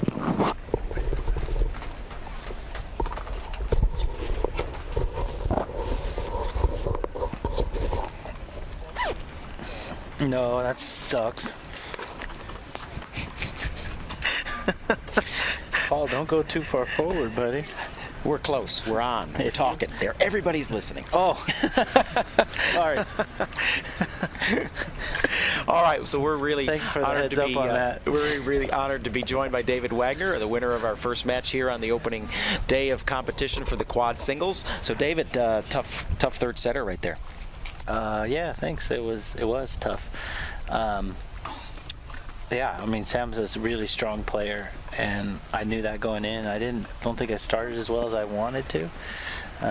So, yeah, I had to adjust a few things. Yeah, I mean, I think you maybe say you didn't start as well as you wanted to, but I think he came out hot too. I mean, he was hitting it pretty good, and then you kind of took the wind out of his sails there. Came out strong in the beginning of the second set. I mean, that was critical for you, wasn't it? Yeah, I think just jumping out early after going down quick in the first made a huge difference. You know, kind of try to make him play from behind as early as possible in that second set. So. think that helped me. And yeah, I think I had 3-0, maybe a chance to get it to 4-0 Yep. even. And then I think it went 3-1, 3-2, 4-2, 5-2. Yeah, then he clawed back. He reels off 3 straight games, and I'm like, oh boy, here we go, right? And, yeah, and then take it 7-5 in the second, and then have to think about the third set. Same thing, try to jump out early. So. Yeah, I think the beginning of the second set and third sets, to me, just watching the momentum swings in the match were critical, and how you jumped on him early in both the second and third was pretty much the difference. And you mentioned it, making him chase as opposed to being comfortable in the lead. So what about some of the tactical adjustments you made in the match, or was it just a matter of you really finding your game, no major adjustments, but just kind of hitting your spots? I think it was a little bit of both. I think, his forehand was on point today, so yeah, I had to adjust a little bit more and take a little more back, give him a few more backhands. And, I think I approached a little too much on his forehand, like approached towards his forehand a little too much, but that's okay.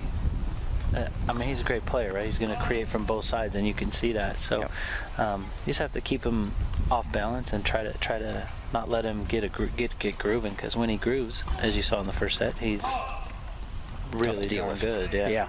And what was apparent to me was specifically on the deuce side when you were serving, and you were eating the tee up. I mean, that serve up the tee today, you seemed like you kind of really found that groove and were able to pound that in. Definitely later in the match, that made a huge difference. It came through, but also I think early I was catching him out wide on that deuce side. Right. I was kind of sliding it in out wide and getting him out wide, and I think he started overcompensating a little bit for that, which opened the tee up. Yeah. Right? It's not like my serve is huge, but if he gives me that space, I can take advantage of it, right? And so it was kind of a setup serve by giving some out wide serves early and keeping him honest going out wide to his backhand, and then that opened up the tee on the deuce side. Right.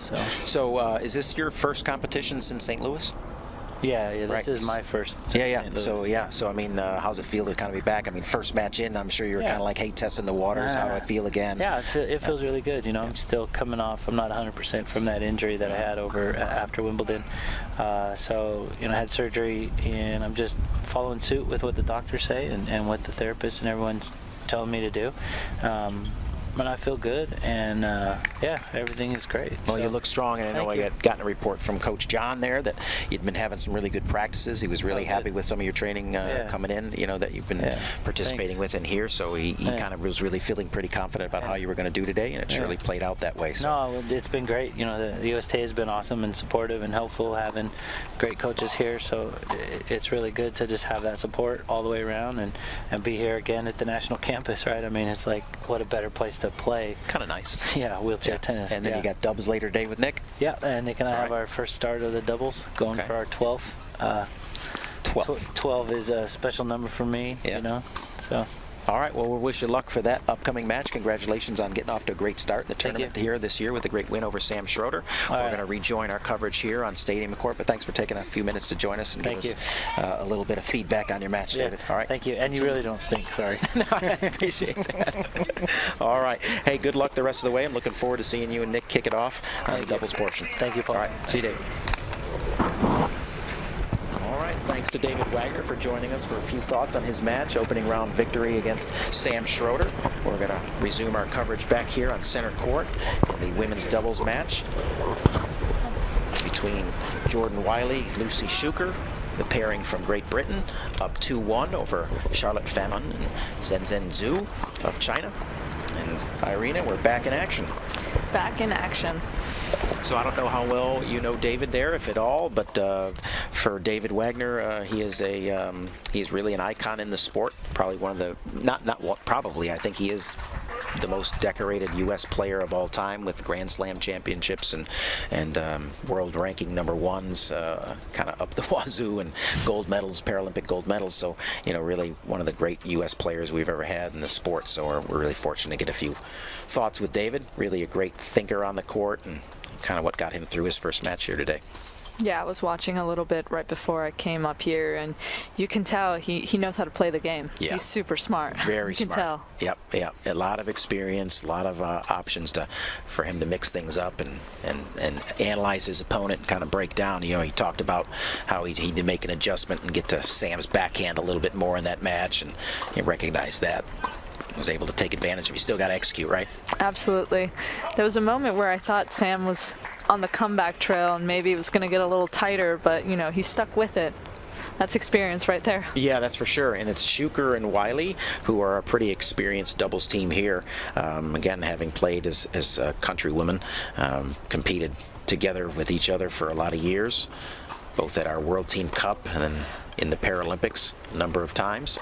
So I would expect them to have the fairly significant advantage here today and just experience and comfort level playing together.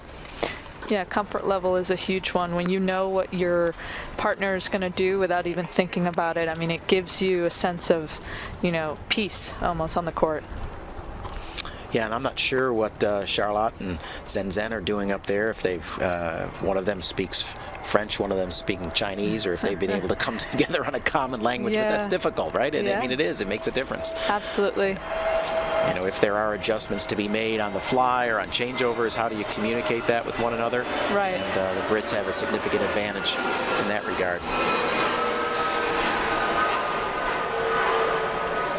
With the airplanes above, you also have to make sure that you're shouting, you know, me or you. Yeah.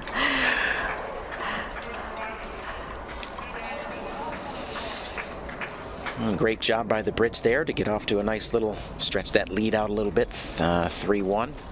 How important is it mentally for you as a player, you know, that mindset of like, all right, I'm a game up or I'm just a little bit in the lead, but it's always about creating that space, isn't it? That at least 2 games, creating that cushion in case something just kind of falters there. It's nice to have something to fall back on. Absolutely. Tom Gullickson, I worked with him a little bit. He actually helped me out during the Pan Am Games in 2011. And his whole thing was always get to 30 first in the game. You know, once you're 30, you can have the opportunity to get to 40 love and boom, you're almost at a game. So that's always been my mentality ever since he told me that. And yeah, there's a big difference between 3-1 and 2-all. I'm sure everyone can everyone can attest to that. But I think it's super important to consolidate the break. Once you're up 3-1, this would be the perfect time. Okay, let's really make that gap bigger and bigger. Stretch it out. Yep. Absolutely. Put distance between you and your opponent. And so how long has it been that you've been here training at the national campus and utilizing this great facility and making this your home? Is that correct? Absolutely, yes. Since it unofficially opened, I was here, I believe it opened in 2016 or 2017. And I was here even before it was officially open to the public. And we were living in apartments that were next to just a bunch of trees. And now it's booming. A whole, there's so many buildings, so many new things that are coming up. So this is the spot to be. It's really grown a lot since I've been here. I mean, you know, you're really, like you say, having come in on the ground floor of this development here in Lake Nona, it's like you're going to watch this community just explode in front of your eyes. Absolutely. I don't think it's a well-kept secret anymore. No, not at all. Everyone was trying to buy early and, you know, get homes, and the price of rent and leasing has just increased so much. Great lob there by Lucy, following it in. Chooses to not take a cut at it.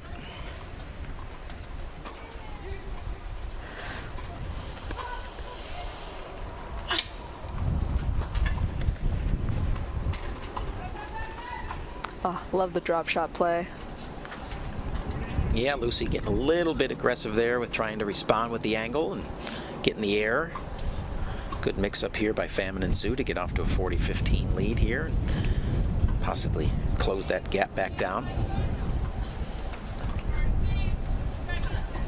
And is your plan to end up in Australia in January? That is the plan. For that? That is the plan. I'll be using one of my special ranking tournaments. Well, one of my special rankings will be used in Australia. So tell us a little bit about how that works when you reference special rankings. What does that So when I decided to take my break last year, I actually had to go through a process to obtain a special ranking. You can't just leave and say, okay, I just want to keep this ranking and come back, and even though you're not ready, just come in and take the prize money. So I actually had to go through a process and make sure that I qualified for one. And so my special ranking was 155 when I stopped playing my very last tournament. So that's the ranking that they use. And so for Australia, that's the ranking that I will be using to enter the tournament. I'll see. Okay, good. We're going to take a quick look over here at court 2 as we continue to try to follow. All right, so Herman and Stroud.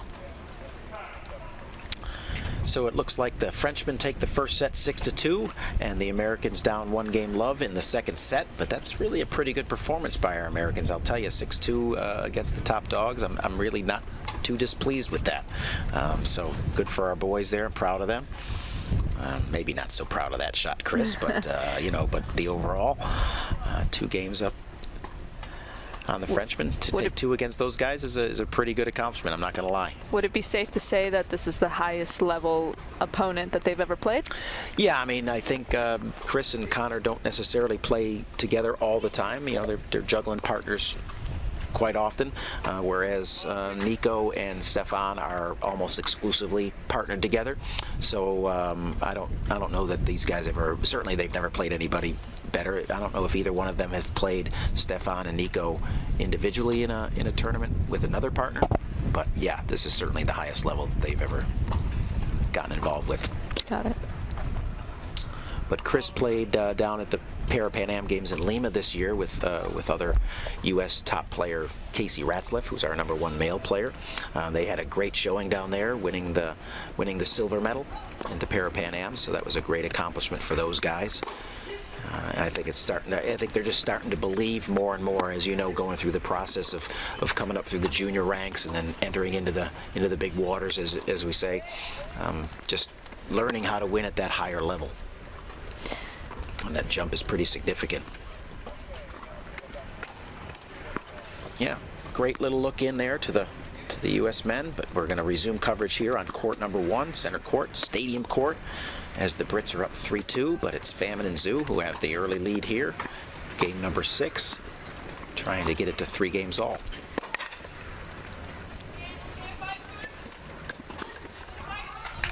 Oof. She wanted that one. And I think she knows she had her. I thought I saw Jordy take a little sigh like, uh-oh, she had me, but thankfully caught the net there. Yeah, that was really well disguised. Held that ball there, maybe just a split second too long, but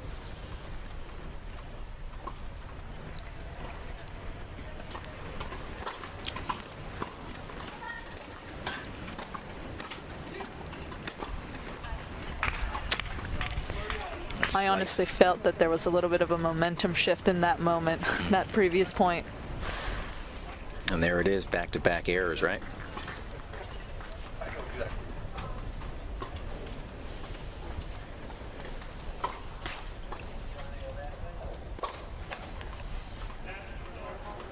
And where did you grow up playing tennis? Where did your whole tennis playing career start as a child? Or So I grew up in New York. We actually moved into an apartment complex in front of 9 public tennis courts. And so my dad, every day after work, he would come out and take me out there and hit with me every single day, rain, snow, or shine. And he was a tennis guy? He was a tennis guy? No, or just wanted his daughter to be a tennis girl? He actually was a soccer guy. Okay. Because I'm originally from Ecuador. Okay. And so he taught my mom, he taught my sister, and then I came along.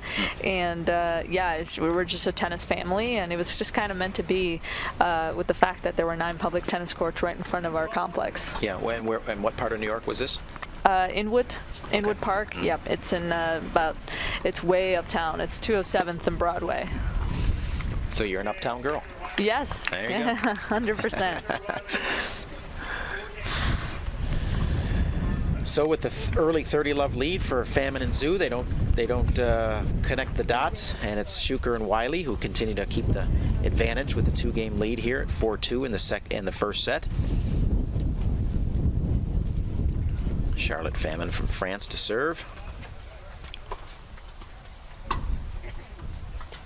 And are you pretty much done? You're going to be pretty much just training now for the remainder of the year? And I'm doing a little rehab, doing a little vacation, doing a little training, and then we're going to get back to the grind. Back to the grind, yeah. And I assume that you embrace the grind? You have to. You have to, right? That's you have to. I wouldn't have come back if I wasn't ready for it, you know?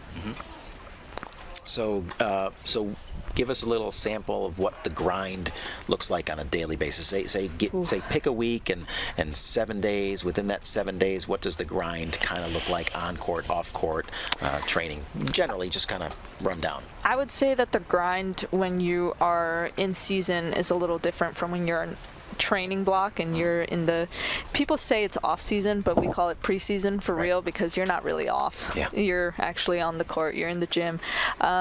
So in the beginning of your preseason block, you typically, instead of playing tennis twice a day, you're in the gym twice a day.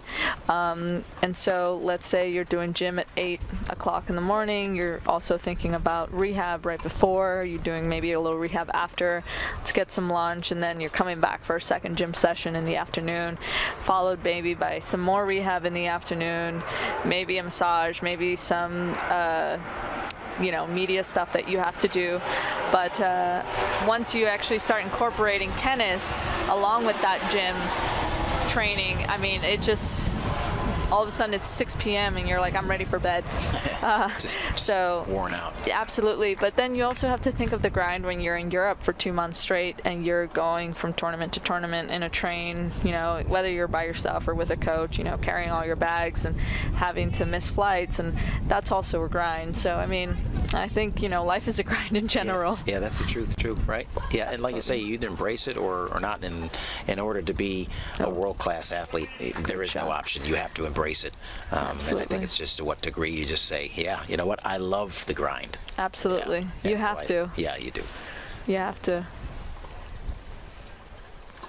Yeah, I think people watch players like you, professional players like this, and say, everybody makes it look so easy, and they're just so, maybe they're just so gifted or so talented.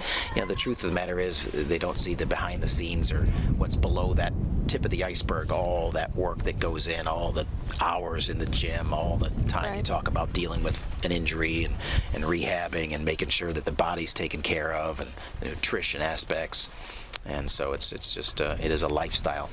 Yeah, I hear it all the time. People say, they're like, oh, well, you have such a great life. You get to travel to all these places. You get to see all these things. I'm like, well, I did see the court, and I saw the hotel, and I went to the same restaurant 6 nights in a row. So because didn't see I know what I was eating there is not going to make me upset my stomach and whatever else. It's like, you know what? If it ain't broke, don't fix it. Let's stay on the plan. We were in Houston last week with Cici Bellis, and I think we went to the same Italian restaurant 4 or 5 times. There was one time where I was still on court, and she's like, let me bring you back something, knowing that, it was going to be okay for my stomach and all that. What was the name of the restaurant? Prego. Prego. Yes. Prego. Grazie. Si. Okay. It's very good.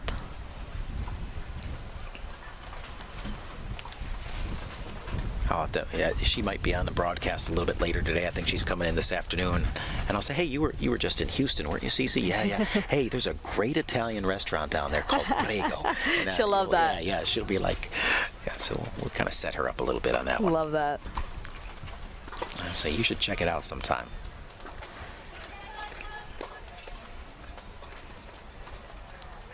Great shot. Yeah, right? Great shot. There's a great example of Famine coming in, recognizing something weak, possibly waiting for her and getting the payoff.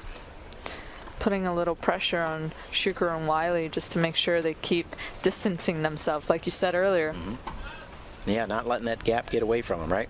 Absolutely. So we got a nice little match going here. 4-3. Shuker Wiley up, but Famine and Zhu fully engaged in the match. I asked Bjorn and Cici yesterday, is there a favorite? I kind of categorized it as domestic, and then we went international, but is there a favorite domestic tournament that you've played over the years that you just love here in the United States that you go to and you're like, hey, I just look forward to going to that tournament? Oh, yeah. Absolutely. I would say Indian Wells. Boy, that's it. That's everybody. Yeah, is that what they said as well? That's what they said as well. No way. That's so funny. So it sounds like that's just a no-brainer then. I think, so Indian Wells would be my favorite WTA.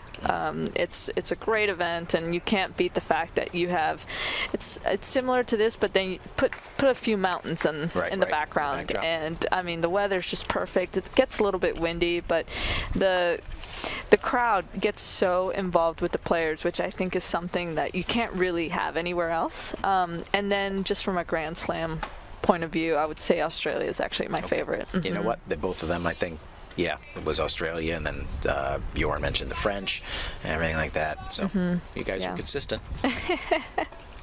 Can't all be wrong, right? No, there's no way that yeah. Beginning to see some patterns there. Oh, I think that caught the edge of the line. Yeah, I think coming from this side, you're getting a little wind advantage, and so I think that ball got on top of her a little quicker than she anticipated there.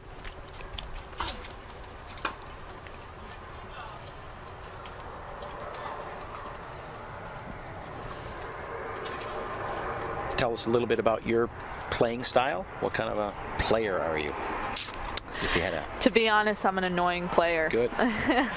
Everybody loves. I try and do whatever will make you the most uncomfortable. I try and actually utilize as much as from my geometry and my geometry courses when I was in school. I try and use all angles of the court, no matter where I am on the court, and I'll try, and it doesn't always work, but I'll do the shot that you would least expect.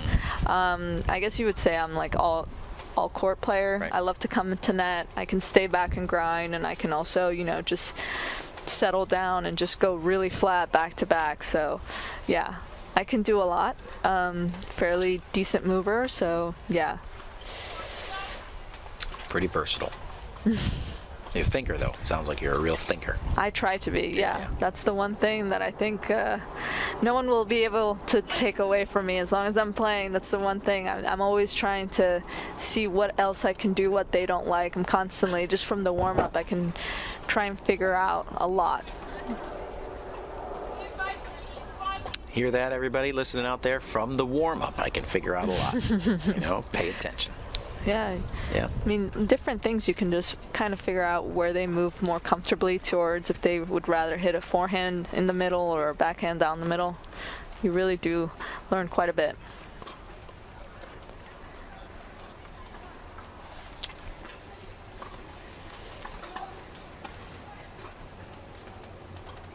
Great court coverage there. The Brits split. A lot of balls down the middle, looking to create that opening, maybe pull a team just in too much.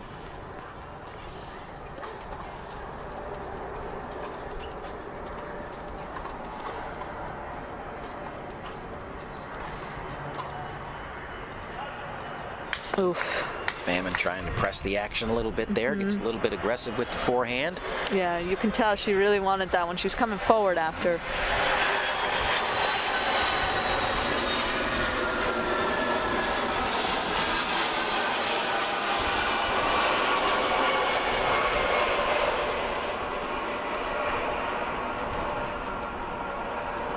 Great shot. Zoom in on Lucy Schuker, former British #1. It's been between her and Jordan, kind of a little bit of back and forth over the years. It's been Lucy that was the #1, then Jordan kind of got the game going. Jordan stepped out, had a child, so it was went the mother route. And so then it was Lucy back into #1, and then Jordan's come back and now back on the tour, and then she's now ascended back up to #1 as far as, just for the Brits. So, but obviously both really two strong players, and, very good doubles team. So they've had a long history of kind of back and forth as to who's the Queen of England. Yeah, usually if you have 1 and 2 together, you're going to get a pretty good team. Isn't that the truth? Yeah.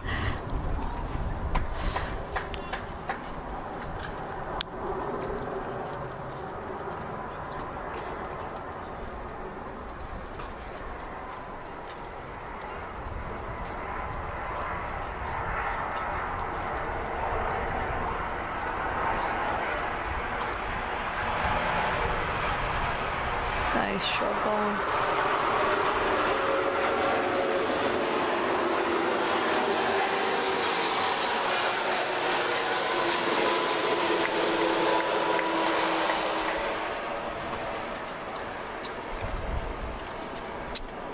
Yeah, the French and Chinese pair, a couple points away from evening this all up at 4 games apiece. A little work to do here, but hanging in there, toe to toe.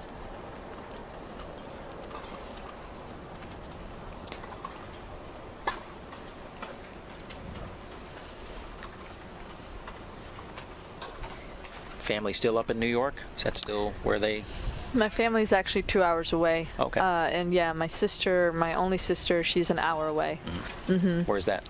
She's in Palm Bay. Palm Bay. Okay. So I'm an hour away over in Lakeland. Oh, okay. Nice. Yeah. So I have a question for you. Sure. How many different brands are there in wheelchairs for wheelchair tennis? Of manufacturers? Yes. Yeah, well, there's a lot. But I would say the majority of the players, certainly the Brits, you see that RGK, that is a prominent design that the Brits use, and throughout Europe, a lot of the European players have the RGK. We talked about on the first broadcast between David Wagner and Sam Schroeder, David's in a Quickie, which is a brand of wheelchair that comes in under the Sunrise Medical Group. And then you have Invacare, which is another medical group, and they produce a brand called Top End. Okay. So those three in particular are probably three of the bigger ones in the market. But over then you got Asia, and they tend to have a particular chair. I think it's Ox. I don't know if that's the actual pronunciation, but to me, I think that's a lot of the players from Japan, Korea use that model. Gotcha. You've got Performax, which is in the mix. They do a lot of stuff in the world of wheelchair basketball, but are kind of branching out into the tennis chairs as well. They're an American company out of Dallas. Okay. And then you've got. Yeah, those are some of the more prominent ones. So the answer to your question is there's so a lot. So the answer, there's a lot. Yeah. Short end is there's a lot. Yep, and here we are at 4-all. So the girls on the top of the screen doing a great job to keep this thing even. Yeah, and I think players over the years go through some different iterations and utilize different chairs. Don't know what zoo there is in from China. You're getting a lot of players like Charlotte there who are in what they call a bucket. So that's a formed bucket because of her being a single amp. So that's form fitted to her body and kind of creates not a lot of wiggle room in there because you want that chair to be a pretty much fixed part of you. Right. Come one with the chair. Correct. Perfect terminology. Look at you. That is exactly the terminology we use. Become one with the chair. Wow. You just had an innate sense about that. Huh? You're a quick study. You see that? I try. Yeah.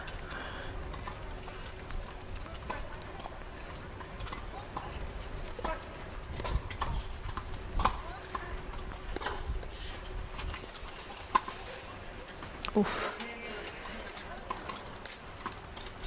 The air is coming a little bit more frequently here from the Brits and keeping this pairing of Famine and Zoo. It almost feels like they're pressing a little bit because they know they had the lead and now they're like, all right, we want the lead back. Yep. But just got to keep doing with what they were doing before. It was working. Yeah, just a steady patience, right? Mm-hmm. Not press the action all that much. Kind of wait for the air.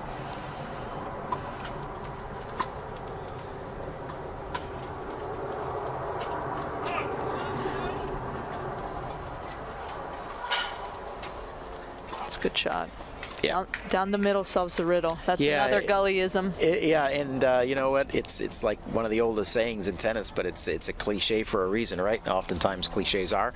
Absolutely. And if it works, then if it ain't broke. There it is. That's honestly that is one of my favorites. Broke, don't fix it. Yep. In all things in life, to be honest. Yeah. Keep it simple. There's another one, right? Kiss. Yeah. I had somebody tell me about that the other day. I was asking somebody for some help, and they gave me a clarification. They're like, yeah, I like to, use the KISS principle, keep it simple, as he was relating to his answer for me. And I was like, are you calling me stupid? He's like, oh, no, not you, no. I'm like, okay. Just wanted to make sure. All right, so they have a chance to hold for the set here. Close it out, yep. So it's been a good back and forth battle here.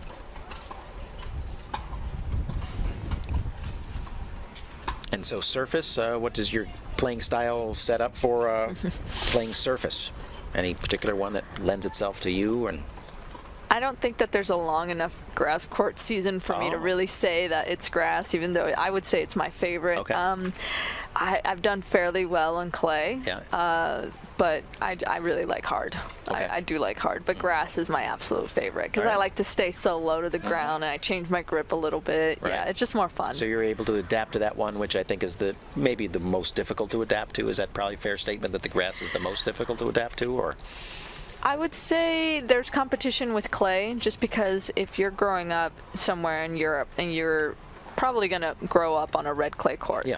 And South here in America, as well. yes, absolutely. If here in America, you're typically going to just grow up on a hard court. Yep. And I remember one girl telling me, she's like, for an American, you actually move pretty well. I was like, okay, all right, sounds good. I'll take it. Right. Great overhead shot there of all the activity that's taken place here on the campus, and this tournament is underway full flow here on day number 2. Center court right behind us, doubles action behind there, doubles action. So we're really getting a great sense of the magnitude of this tournament. You got all the way stretched out there in the back. You've got activity. You got players to the left and the right, some participating in this tournament, just some players that are here on the national campus. So this is a typical day here at Lake Nona in the USTA National Campus where tennis.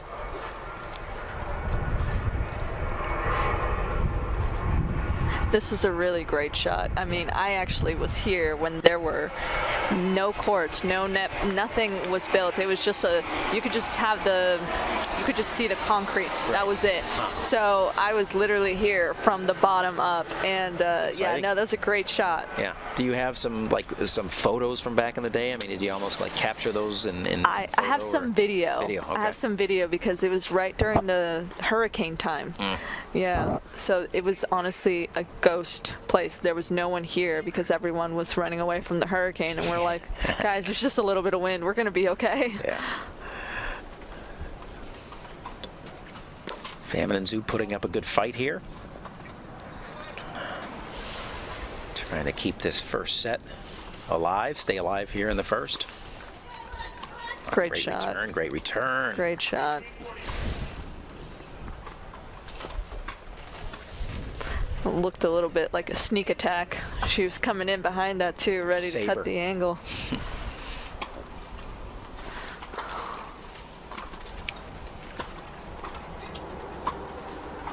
Two break chances here to get it to 5-all, and wow. didn't take long. Great shot. Zhu produces the backhand winner, and just like that, 5 games all. Really getting down to the nitty-gritty here. Yeah, it's go time, isn't it? Yep. Yeah, I think the Brits are like, go away. Girls on the other side will have nothing of it. So here's another question for you. I noticed that they do have ad here. Yeah. So for doubles in the WTA Tour, they do not have ad. Well, even at, say, like a big-time year-end event like this, they don't. They have no ad scoring. And, I think that's a direction that tennis is moving in. Of course, I know in the collegiate ranks that's prominent.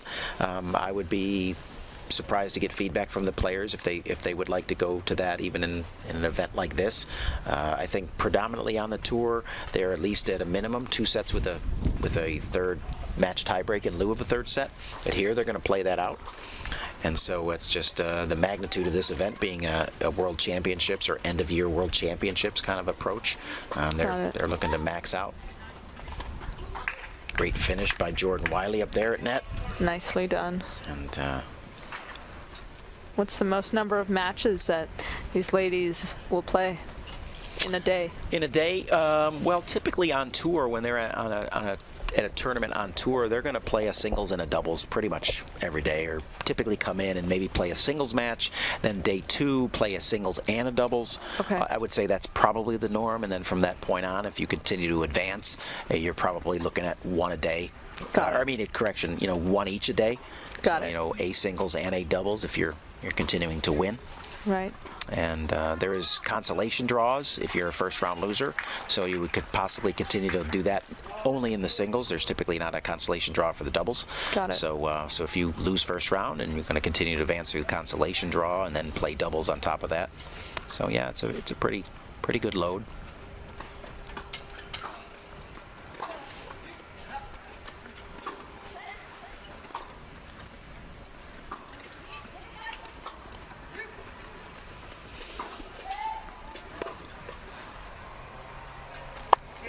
Shuker with the backhand error in the net, but still Shuker and Wiley with the 2-point advantage here.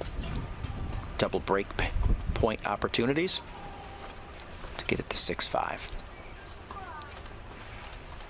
Have you done any announcing in the past? Because you really are. Can I pay you a compliment? You're really good. You just naturally kind of got on the mic here and kind of. Well, you make it easy for me. Oh, thanks, but yeah, you're doing a great job, by the way. So. It's all thanks to Brian Beglin. Oh yes, we got to thank the big Brian. He is. He makes it happen for me. I actually have a podcast with my best friend, a tennis.com podcast, and just being able to speak to other people and all different kind of walks of life in the tennis world. And I've just gotten a little bit more comfortable just asking questions and knowing that, hey, it's okay if you mess up. You're only human. So thank you for the compliment, and I'll take it. All right, well, we're seeing an open court there. It was the French duo of Stéphane Houdet and Nico Pfeiffer, barely overcoming the onslaught of the Americans, the young Americans, 6-2, 6-1. There's the young Americans. But I think I'm really proud of those two young men having represented really well here today against the best team in the world. So 6-2, 6-1. I would say that's a great job, fellas. So well done. Well done. And so it's just good, I think, for them to both have one under their belt, and now they can relax a little bit, go forward in the competition, and continue to compete, and maybe look to get one of their first victories ever at a level as high as this. So good on you, boys. You can still learn a lot from a loss, so hopefully they do. Honestly, sometimes I think more, right? I mean, absolutely. Really. Yep. So 6-5, Shuker Wiley. Serving to close it out. Lucy Shuker to serve.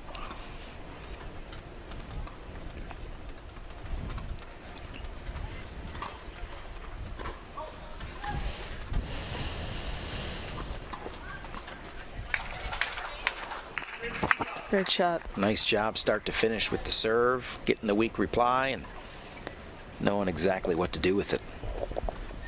You're always in a good position on the court if you're inside the service line. Yeah, that's I think. And the ball's sitting up there. Yep. You're in a pretty good spot. Not on your toes.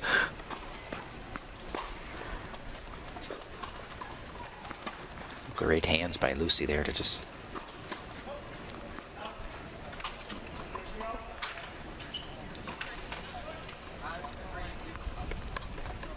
From a fan point of view, my favorite thing to watch is just the grip changes, how they're able to just maneuver that racket, and it's like, all right, different, that ball's coming differently, I'm gonna change my racket up, and it's really cool to watch. Yeah, and for these guys and gals to do that with very little racket preparation, we talked a little bit about that yesterday, where your job is to have hands on the wheels in order to be moving and getting the balls and everything like that, whereas when you're running around the court, you have the luxury of prepping as you're continuing to take those closing steps to strike a ball, whereas we're still on the wheels, and that all happens very late in the game, that preparation. So it is a little more highly defined skill. Would you say that the technology of the chairs has increased exponentially in the last 10, 15, 20 years? Oh, without question. Yeah, I mean, you look at some of the old photos we talked a little bit about in the last broadcast. Brad Parks, who was the godfather of wheelchair tennis, the founder, and credited with beginning the sport and the evolution of the chairs. I mean, essentially the chair that I'm sitting in, which is what we call an everyday chair. I mean, this is almost very similar to what they played in the early goings. And nowadays the technology and what we call the setups of the chairs have changed, and as people with different disabilities have come into the sport, it used to be that players like Lucy, she's a paraplegic, pretty high level of paralysis, and so her chair setup is completely different based on her balance issues and the struggles that she has, whereas Jordan has the ability to walk and everything like that, so her chair setup is different because of her balance and because of her ability to use muscles on the lower extremities.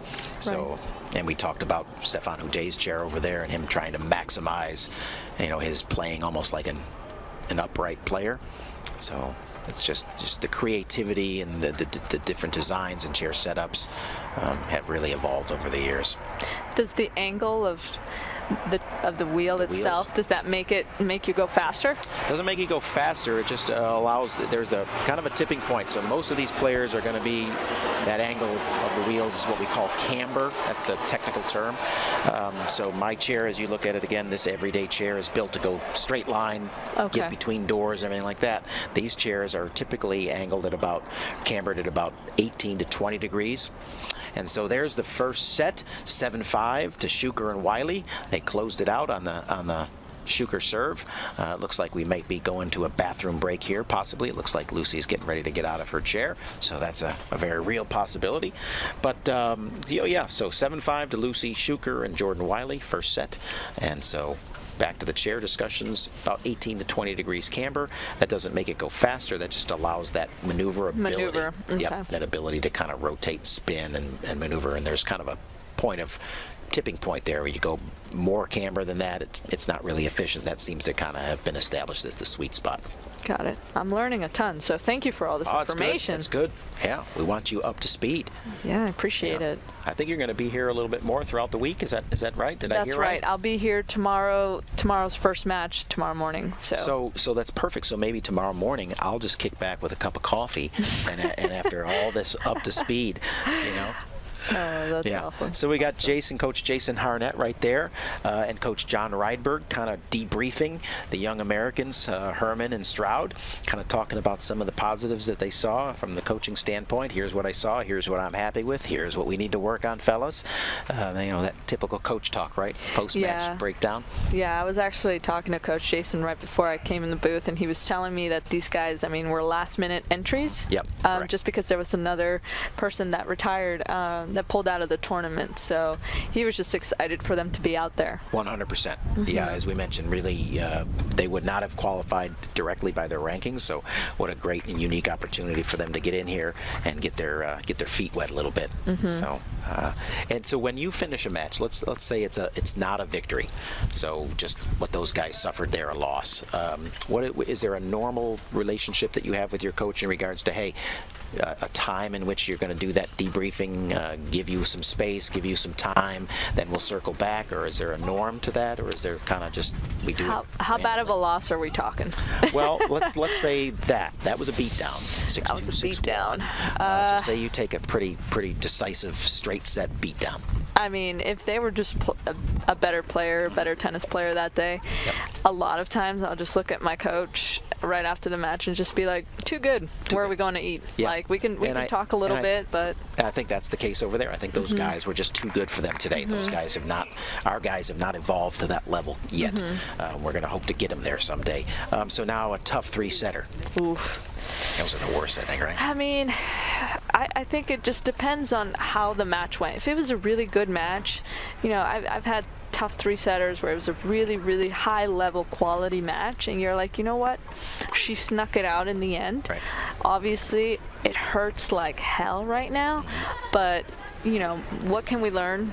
How can we move forward? How do we go to, like, where are we going next, and what happens now? Right. What can we learn from it? And at the end of the day, I think that's the most important thing. Yeah. Well, here we are back to one of our favorite cliches of the day, and it's the old down the middle. Watch Jordan come pouring in on the wheels here, line it up. So good. Great finish there. I love how much margin she put on that shot. I mean, she didn't aim for the baseline. She was aiming for the service line.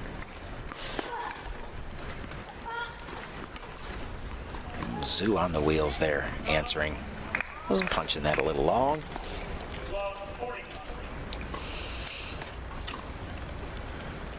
This match is moving along pretty well. It's been moving at a nice pace here, back and forth. It was a really good first set. Ultimately pulled out by the Brits, but very competitive. We'll see how the team. Yes, I think again back to playing with somebody on a regular basis. You know, so you say Famine and Zoo have played a lot together regularly.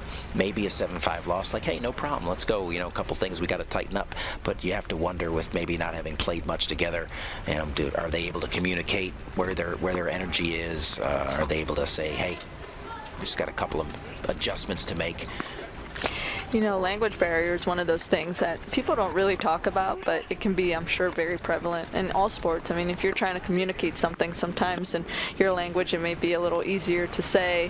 Yeah, I'm sure they're probably just both saying the same things. I mean, Shuker and Wiley played a great first set, and they just came on it in the very last game. They were able to sneak it out, but at the end of the day, whenever for example, if I'm playing with someone and we lose the first set a little tight, if we're doing the right things, that's all you have to keep telling your partners. Like, hey, just keep doing what we're doing. Like, we got a little bit unlucky last week in Houston. I think we lost 6 deuce points, and, you know, there goes the set. 6 of the deciding points? Yeah. And the no ad. Yeah. See, that no ad scoring is completely, I mean, if you're not on the top side of those no ad points, the scoreboard can flip so quickly. Oh, yeah. No ad, you're up a game, next thing you're down 2 games because you just had 3 no ad points in a row. And it really is a dynamic you have to get used to.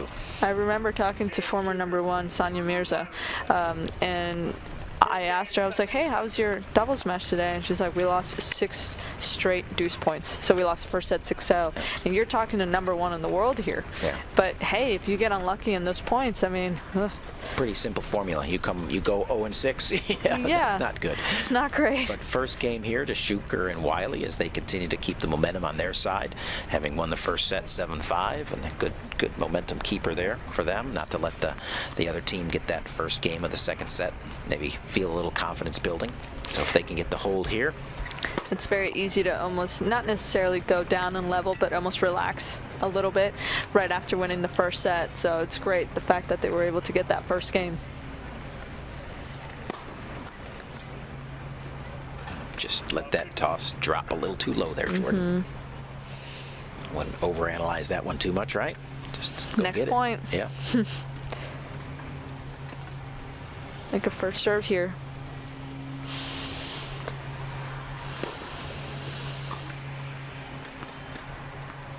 That's that same return we saw from Famine a little earlier. That nice backhand slice out. I feel like she kind of took that ball a little early. That helps a lot.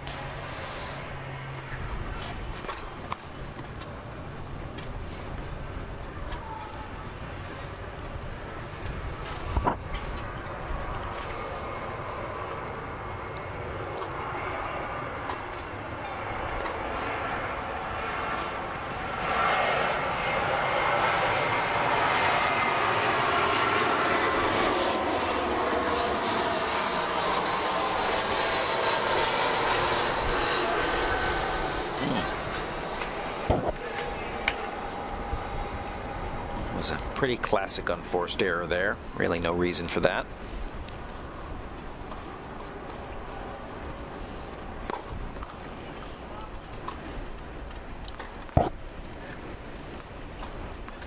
Man, it's a great shot right there with the sun in the back.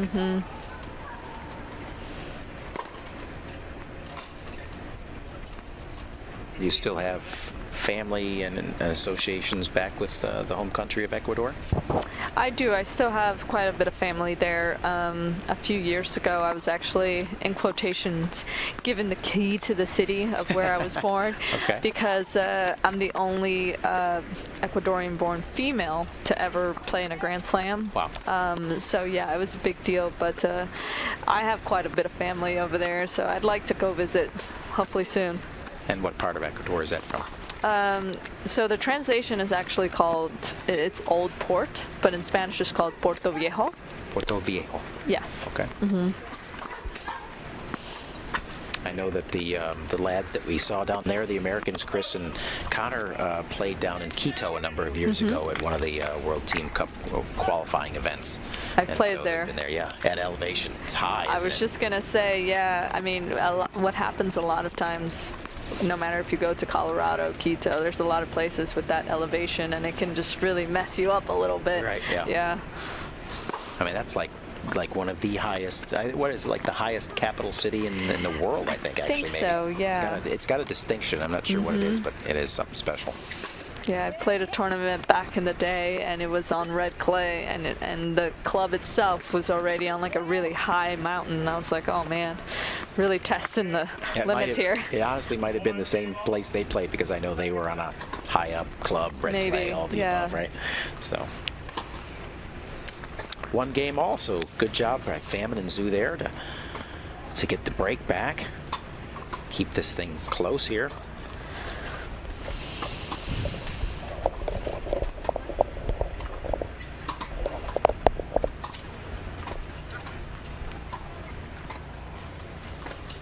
And your racket of choice these days?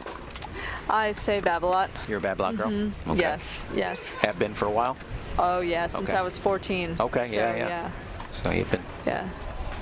Here's a question for you. Have you heard much chatter on what these ladies and what the rest of the tour thinks of this facility? Yeah, I think, we talked a little bit about that before. I think for any of them that are coming here for the first time, it's a little bit awe-inspiring. I mean, it's just kind of like the magnitude, but it's probably like, for them, that's probably like typical America, do everything's big and everything. But I think that they recognize how amazing it is, and just kind of look around and it's like, wow. I think what it does possibly lack is the charm that a lot of these players are maybe used to coming from Europe and some of those clubs, and that just have that kind of old world feel to them, and as we know that tennis clubs can have. And so whereas this facility is absolutely amazing in so many ways, if you're looking for something that is not presented, it's probably that it's not charming. Oh well, I mean, it's still just phenomenal, and the magnitude of it is, I think, what is its greatness. And so I think by and large everybody's very happy. We talked about this event is conjoined this year, where it's both the singles and the masters, where typically these are two events, separate weeks, separate locations somewhere in the world. Last year we just held the singles event here, and the doubles portion was held in the Netherlands. Well, that just means that's another cross ocean trip for players from around the world that are competing at this level. So it's 1 week you're in the States, now you're going to take a week off, then it's another week back to Europe. And so this year everything's consolidated and their calendar is a little bit tighter, so they get one-stop shop for both of these championships, and then they're home and resting and recovering, and then moving on into their training blocks in preparation for Australia as well. Can't beat being home. No, right? You really can't. Yeah, after a long year, this time of year, you get into the holiday season. Just need a mental break, physical, mental, all the above.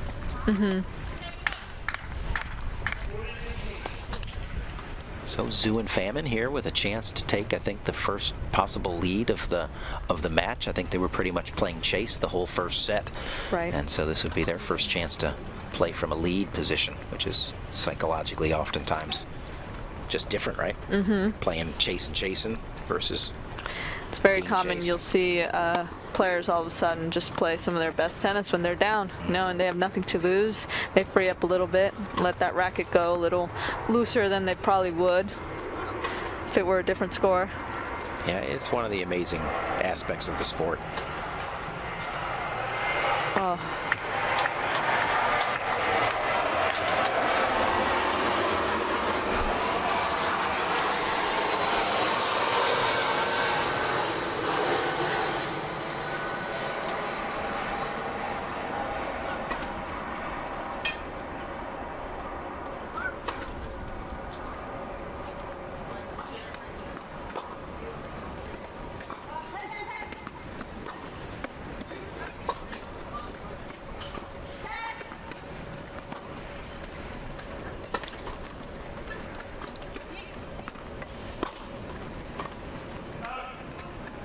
And there it is. There it is.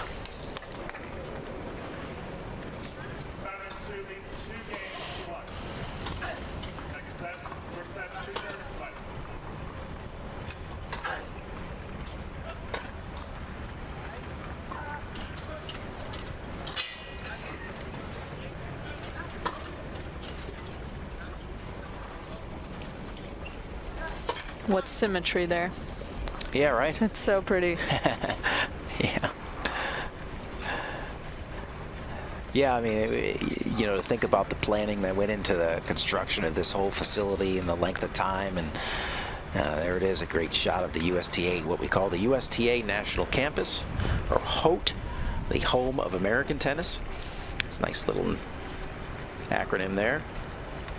Site of this year's NEC Singles Masters and UNIQLO Doubles Masters.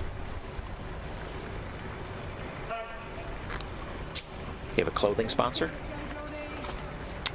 Not at the moment. Okay. I was with ASICS for a very long time, Right. and then Mizuno for a little bit. But yeah, I'm back on the let's find a sponsor kind of train. Okay. All Yeah. right. You ever wear any UNIQLO gear?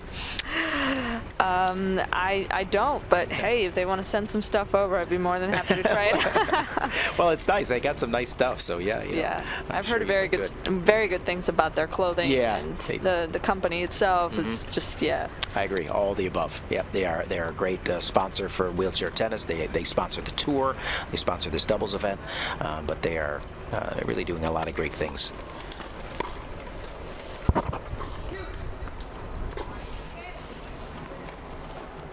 All right, let's see how the Brits respond to playing from behind.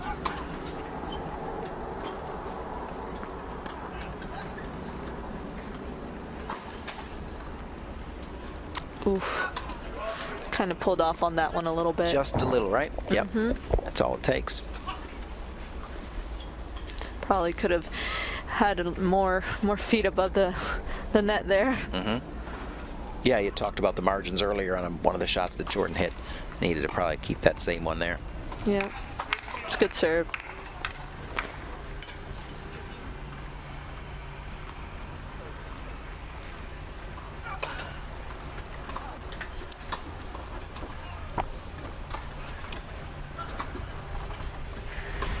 So is the reasoning as to why she's standing behind, like she's not serving obviously, but is the reasoning why she's standing so far behind the baseline, is it to gather momentum to go forward? So the server or the returner? Or No, the partner. server's partner. Yes. So wheelchair tennis, typically the server is in a oftentimes disadvantaged position because they're stationary. So whether it's singles or doubles, they're the ones that are sitting stationary, and the other players can be in motion, as they're returning a serve or whatever. So in order to relieve some pressure from the server's partner will oftentimes be back there centered up, and say, for example, that shot we've talked about earlier down the middle, whereas that might be a difficult response for the server, that server's partner can kind of take that first strike because they can be in motion, be pushing in and strike that ball, whereas the server would oftentimes be stationary and just have to fight that return off. Right. And so pretty much the server's partner is oftentimes kind of in charge of the court, because again, they're moving. Say it's a drop shot, they're already in motion. They'll be able to go and get that shot, even if it's on the server side oftentimes.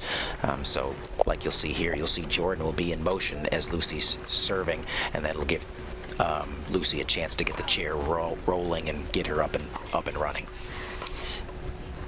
So there's that center ball. Now Lucy Right. gets in motion and they just switch roles. So typically you'd probably rather be returning than serving then? Well, in the doubles game, it's not maybe as prevalent, but in the singles game, we'll see a lot more breaks of serve than you will in the able-bodied side. It's just, again, because of that advantage position that the returner has by being in motion. If they can make that first strike on the return a good one and get the server stretched out because they're going from that dead stop, Right. Oftentimes they create the initial advantage in the point. So it's not, it's not uncommon oftentimes to be, whereas the hold pattern would be the norm in able-bodied, that there's a break pattern. You'll go, it's 3-all in a set, and all of them have been breaks of serve. That's not crazy or all that uncommon. Gotcha. I mean, we saw it in the first set that there were quite a few breaks. It shouldn't be as prominent in the doubles as it is with the singles, but it still holds a little bit more on the percentages that way. Got it. And Jordan with a little unforced error on the backhand there. and a chance Opportunity for here. Famin and Zhu to get into that 2-game lead position.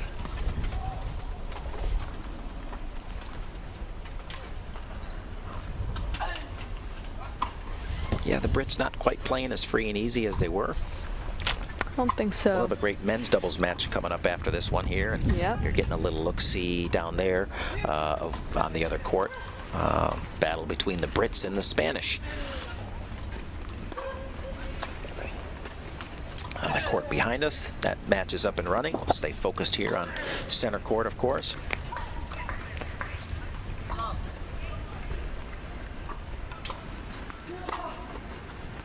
Oh, great shot. Famine seeing the opportunity and Yep. no hesitation whatsoever, and giving Famine and Zhu a 3-1 lead here in the second set.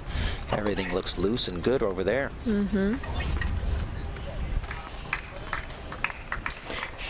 Like you said, no hesitation, good margin as well. Yep, Lucy just coming out of that turn there, kind of coming into the center. Yeah. No way she can get out and cover that.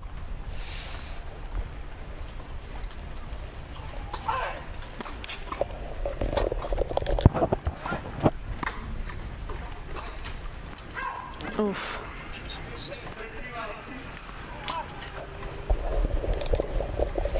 Do you think they will also eventually get into the third set 10-pointer instead of a full set? Well, typically on the tour, that's what it is. Okay. But again, for this event, I think they're playing out the third set.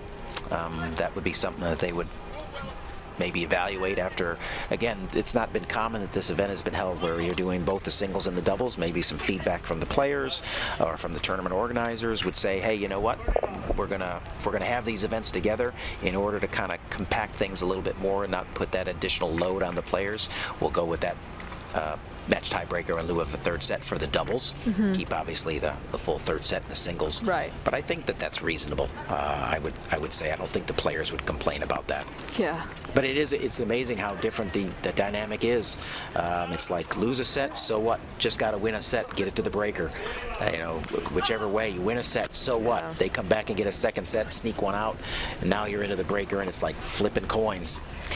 When I came back a few months ago, I actually, since I had been out for a year, I didn't know that they changed the qualifying third set in ITFs to a 10-point tiebreaker in singles. So all of a sudden I was like, well, I better practice some 10-pointers because, I mean, that can go so quick. That is the one thing. Like, I think if you win the 10-pointer, you're feeling really good and happy that it was there. But if you lose it, a lot of girls, you know, will complain. They're like, oh, man, you know, you have that opportunity in a set where you can kind of get into it. Yeah. And that's the thing about a 10-pointer. It can get away from you very quickly. You know it. Yeah, and I think it's like a lot of the changes in rules with no ad scoring or 10-point tiebreakers in lieu of third sets. It's like, listen, if this is the way it is, there are no excuses. I'm not gonna say, oh, I'd rather play that. Listen, it's a 10-point tiebreaker. Yep. And get on board. And the quicker you embrace that, the quicker you just say, okay, good, I'm going to be a great 10-point tiebreaker player. Yep. Here we go. And so you took the right approach by saying, hey, I better practice a couple of these. Yeah. Yeah, because it's a completely different mentality. Right. And here's a great replay of Famine. Once and Zhu. Again, it's your shot. There it is. Oh, it's not There my it shot. is. It's our shot. It's the sport of tennis's shot. Yep. Yeah. So, but 3-1, 40-15. Famine and Zhu with 2 chances here to really extend this lead here in the second set. Take total command of the second. 4-1 up would be huge. And there it is. Yeah, some good energy coming from those two. The Brits are going to have to work it out. You know, as I look at the clock here, it's 1:30, and I wonder if that, like, it's like a tea time, and if the Brits could just sit down, have a cup of tea, maybe work it out a little bit. That's funny, the fact that you said tea time. I was thinking golf. I took up golf in the last 2 years, so I was like, yeah, that's actually a great time to play. This would be perfect. But so yes. Tennis wasn't frustrating enough for you. You had to jump on board the golf train. Yeah. It took me honestly, like, I went, and my claim to fame, first round ever, first round with Walmart clubs. I go out and I think I shot at like a 102. I was like, oh my gosh, this was awesome. The next day, I think I was very, very close to throwing all my clubs in the lake. Yeah. Following this match, by the way, you know, you're seeing a little preview of what we got to come. That will be a dynamic men's doubles match between Joachim Gerard and Stefan Olsson, defending champions here in the UNIQLO Doubles Masters, against Gustavo Fernandez, world #1, and partner Augustine Ledesma. And then on court 1, we have the Americans, Nick Taylor and David Wagner. And that's going to be a great match versus Andy Lapthorne and Sam Schroeder, a couple of lefties going against the 2 Americans. So we got plenty of tennis here ahead of us. But right now, it's second set women's doubles on Stadium Court. The pair. So Sam and David are going to meet up again. Sam and David get a little double dose of each other today. Yeah. Yeah, that will be a good match. I really expect that to be a tough battle right there. Clearly the playing experience advantage will go to David and Nick, just for the amount of doubles success that they've had as a doubles team. But Sam and Andy, 2 lefties combined, a lot of ability to cover court, great mobility skills. They should be a pretty good team. It's a great shot.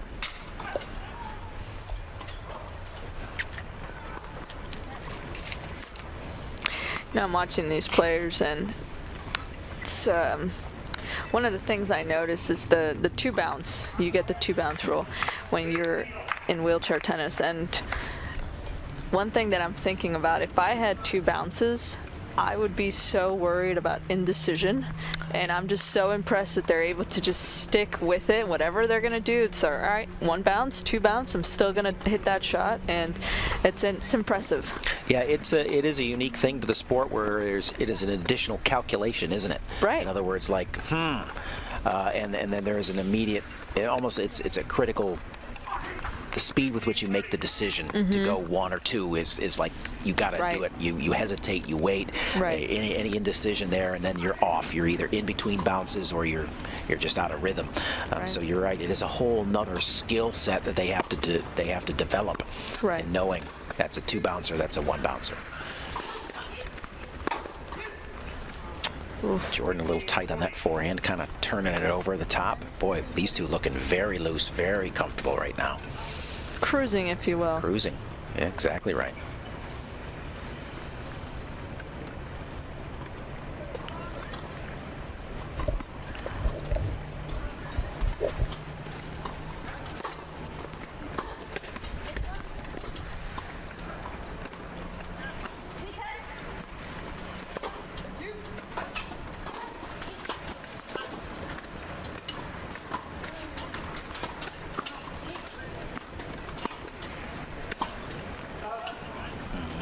Pretty big miss there by Wiley. You can see some frustration setting in there. And, yeah, a lot of frustration. Yeah. No communication. You have to wonder what you're telling your partner at that point. All right, you won the first set, but you're down 5-1. It's like, all right, hey, let's just get to the third. Honestly, right? Hey, fresh start in the third. Let's go. Yeah. Yeah, I mean, and maybe you begin that I always like to say at this point, maybe you begin that process of anticipating the third set and say, listen, let's swing out, let's hit out, let's get loose again. And even if we miss, we're feeling it. And so then we start fresh in the second, but to go into that third, or in the third, to go into that one still tight, not a good approach. So let's have some fun. Let's swing out. See what happens. Right. You're already losing the set, so you might as well swing out, right? Yeah, I think so.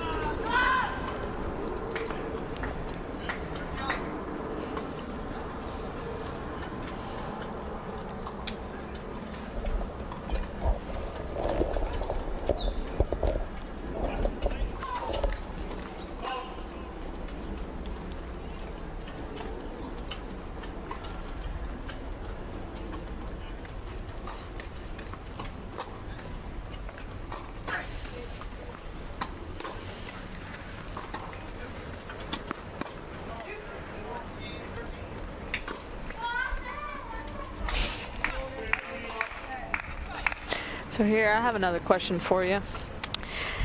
Do you find are there any players on the tour that are ambidextrous and do forehands on each side, or no? No. So yeah, that is a lot of times players who begin the sport or maybe came to the sport playing a little bit beforehand and I like hitting a forehand, I'm not digging this backhand thing, and they think, oh, I'll just develop 2 forehands, right? Yeah. The truth of the matter is that ability to change the racket to the opposite hand, it really is just almost impossible to execute and be good at this level with the speed with which things are happening. And you know, because again, if you're making the change, then the hands aren't on the wheels. And so makes sense. Yeah, it seems like in theory that it could be something that could work, but it's not in practical application. So what would you call the shot that they make when they go like the underhand backhand. Yep. I don't even know how to describe it, but what would you call that shot? You would call that an inverted backhand. Inverted backhand. Yeah. Okay. All right. Sweet. Go. I learned a new stroke today. There you go. maybe you're the one that brings it to the WTA. Oh my goodness. And changes and revolution. You know. It's funny you say that because I usually just typically do it for fun, like as a funky shot, right. just a fun shot. Yeah. So Didn't even know I was doing it. Yeah, right. Yeah, we talked a little bit about that, and again, coming in and out with different audiences throughout the days that we'll have the coverage here. It's worth repeating that it's been an evolution in the sport where everything was pretty years ago. Everything was pretty traditional. You had your slice backhands where almost that was it, and then some players started to kind of dabble with some traditional Eastern backhand kind of stuff. But then as players got better with the ability to kick serves, with players always constantly saying, all right, I'll go high to the backhand, and some of those traditional grips not lending themselves well to that higher ball on the backhand side. Some people started to say, hey, listen, I don't have to make a grip change. I can hit my forehand here, say semi-Western, turn that thing over, and look at me, it'll drive up and swing up and generate that racket speed on that backhand side. And it's pretty much just become now almost like a norm. In other words, like if you're a developing second set to Famine and Zeus 6-1. What a comeback. Juggernaut there. Yeah. What a comeback. So here we are, digging in for our third setter of the day.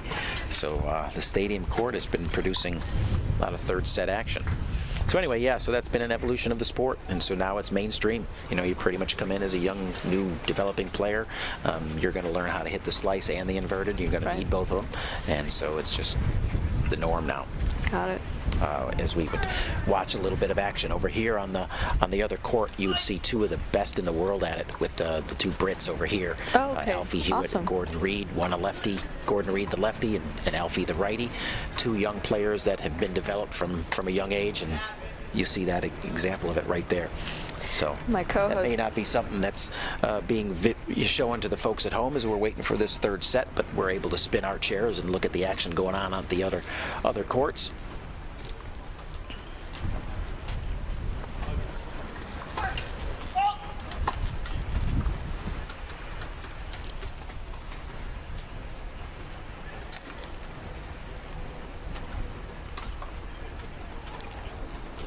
And on the court beyond them, you've got two Dutch gentlemen on the right-hand side. Irina playing against a gentleman from Belgium, two young guys, one from Belgium, one from the Netherlands, but two young, I mean, again, just in their 19, 20 years old. So two of the young juniors that have come up through the ranks and are now kind of getting themselves into the mix with the big boys. Oh, wow, great get by Alfie, great get by Danny. Wow. What a point.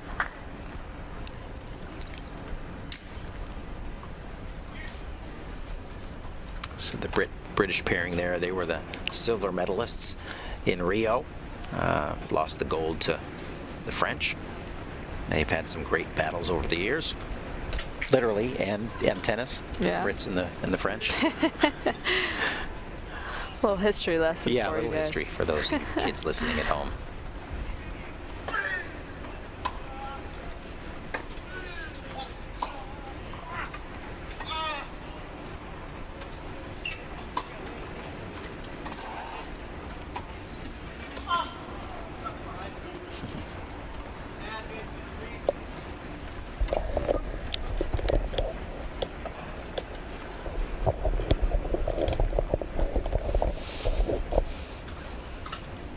So don't go anywhere. We're going to be coming back to cover this third and decisive set here in the women's doubles between Lucy Schuker, Jordan Wiley, Charlotte Famine, and Zhen Zhu. As the pairing of Famine and Zhu were able to really dominate the second set, force a third set. So we're going to be looking forward to that coming up here shortly. So don't leave. We got a lot of tennis yet to cover.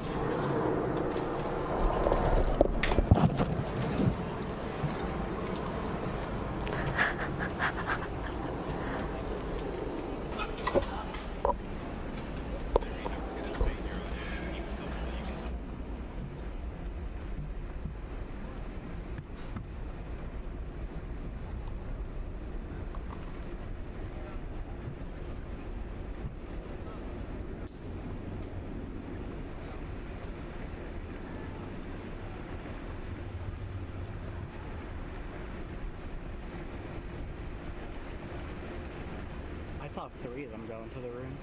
So I saw 3 out of 4 go into the locker room.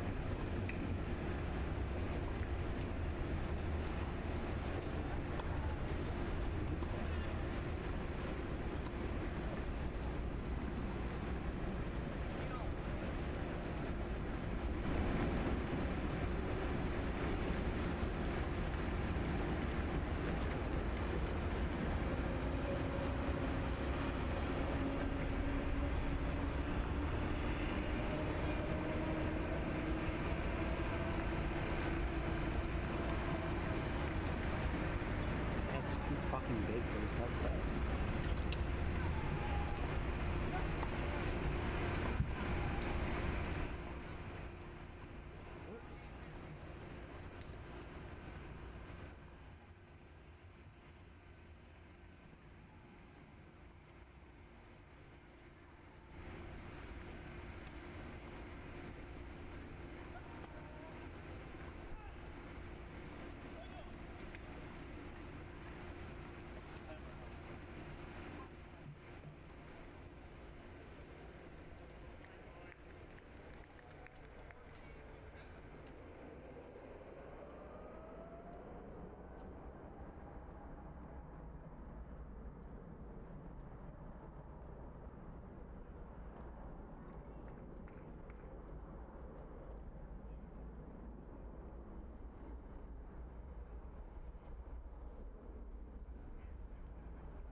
Yeah, we're back to our live coverage here on Stadium Court at the USTA National Campus. You're getting a great shot, aerial view of one of the ponds that's located on the campus, just to kind of give it that aesthetic look. In the background behind the trees is the actual Lake Nona.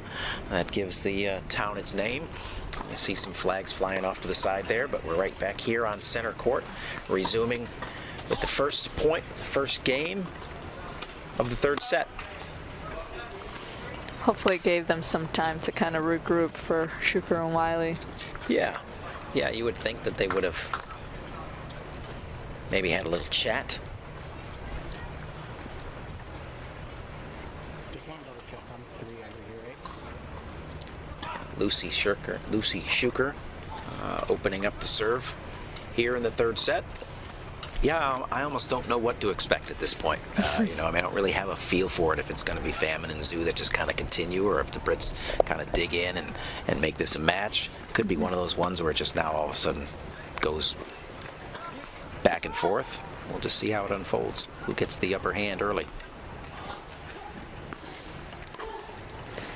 So one thing that is great about Orlando in the November and December months is the weather.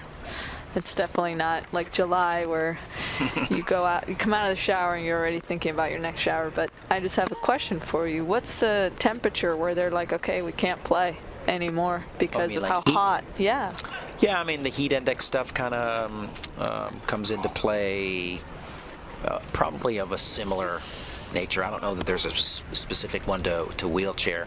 I mean, I think if they start to get into heat index stuff, it doesn't matter if you're a chair player or not. It's just that's getting to the temperature where it's a little bit dangerous for the players. Right. But certainly the rims are often, many of these players, the rims get hot. Right. Now they don't just, like, as they're moving and rolling. Now if that chair sits there in the sun for a while, you're gonna touch that rim and it's gonna be like, whoa. But the fact that they're out there moving and pushing, but your hands are gonna be soaking wet and hot and blisters are possible. Right. But it's just pretty much going to fall in line with the other heat index rules. Yeah, because I noticed that Famine, she wears a glove. Yeah, so is it common to wear a glove, or is it just a feel thing? It's less common. The majority of the players do not, because it's a feel thing on the wheel and with the racket, but there are a number of players that do. Stéphane Houdet from France there is a prominent glove wearer. Maybe it's a French thing, Charlotte being from France. But I think it's just a personal preference, but the vast majority of players don't wear gloves. Got it.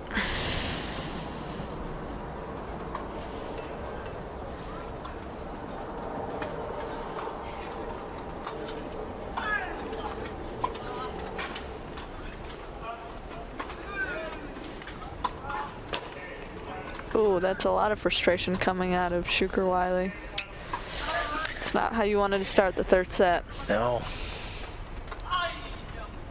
Yeah, I mean, again, I just from a coach's eye, that's not the body language I want to see from my players. Right. All right, better, right there. That's better. That's a first indication of something that's good. Mm-hmm. I mean, and they're two experienced players. They should, I would almost like to say, kind of know better.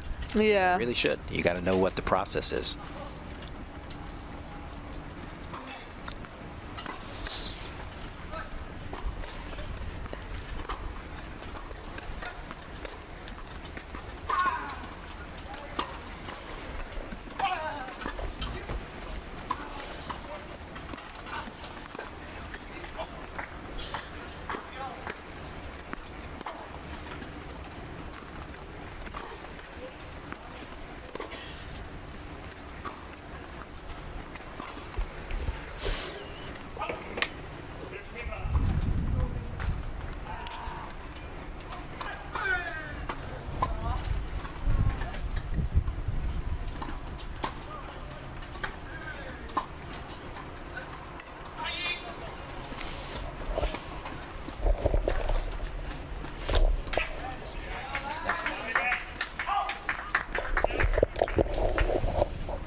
Technical glitch there for a second, but I think we're worked through it thanks to the amazing expertise of my co-anchor here, Irina Falcone. Just starts slinging some things around the laptop and righting the ship, so thank you. It's 2 years at Georgia Tech helped. Georgia Tech. Oh, yes. What did you study in your 2 years at Georgia Tech? Well, I was en route for a computer engineering degree, so hence why I was able to fix that technical glitch. You jumped right in. I didn't. Tech support. That would be me. Have you tried turning it on and off? Yeah, right. Yeah. Unplugging, waiting 30 seconds, plugging it back in. That's it. That's my go-to. If that doesn't fix it, I'm just like, red flag, hand up.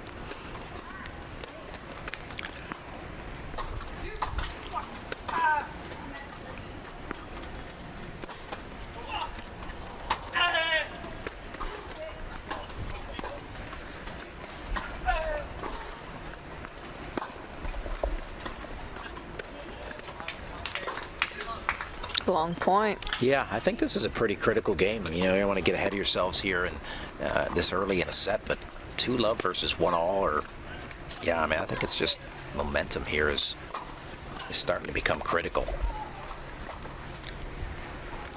It's a good shot, deep. Yeah, this is one of the better grinded out points Yeah. we've seen in a while.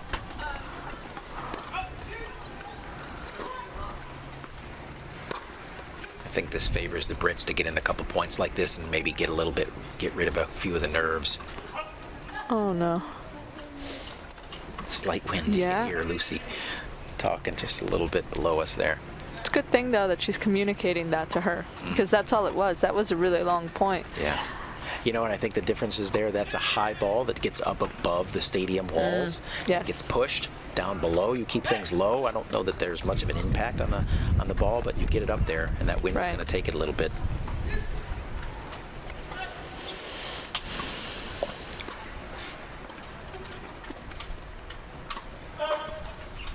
Just long. Just long.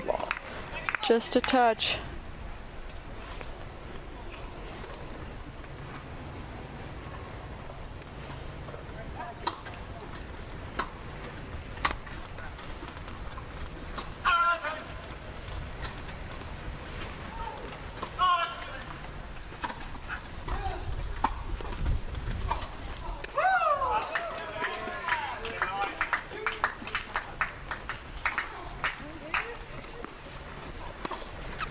Goodness, they're about to touch the back of the court there.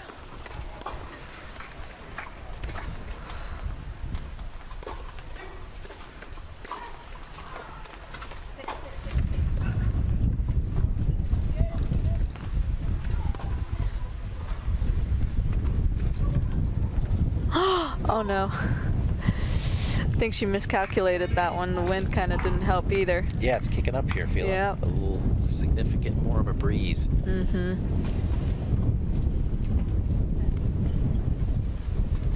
Ah, she knows she had it too. A little opportunity here. Yeah, small little window.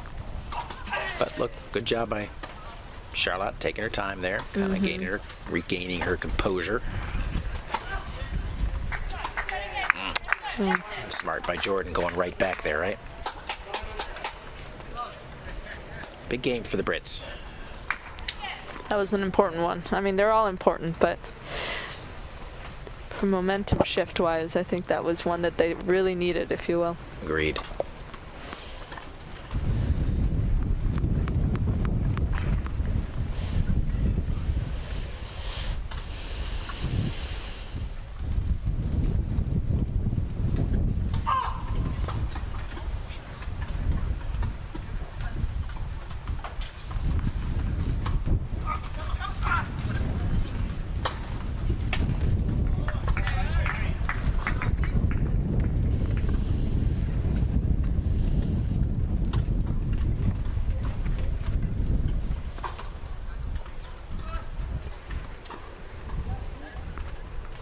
Those are some high, heavy balls. Yeah, right? I think she knows she's got the wind at her back. Rip the spin, just keep pushing. I feel like we're on a clay court here.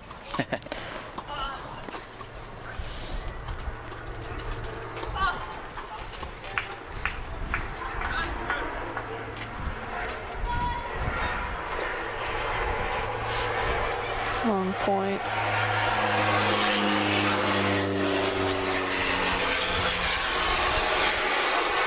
Oh. There by Wiley there, producing the first point of this third game, third set.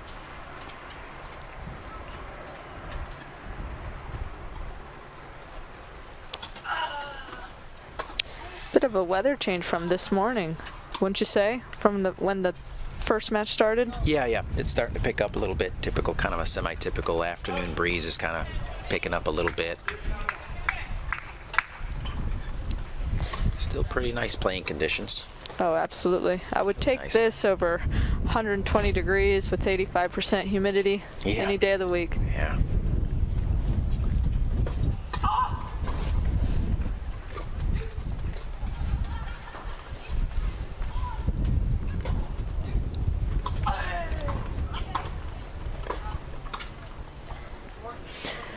Yeah, Jordan's been a little tight on the forehands.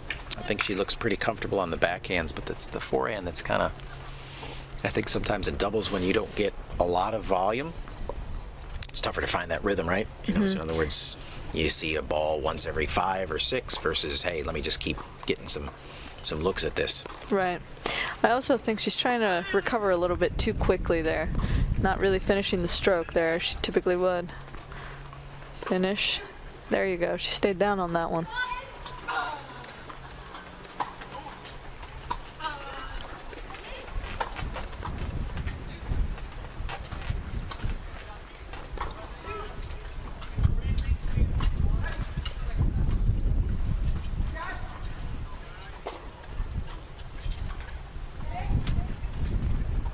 Uh-oh. Great get. That is a great get.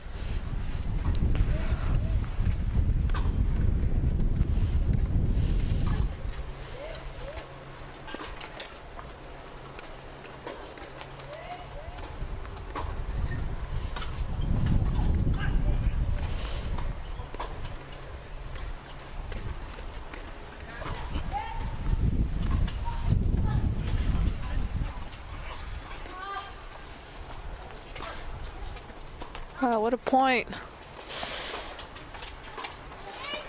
Oh. And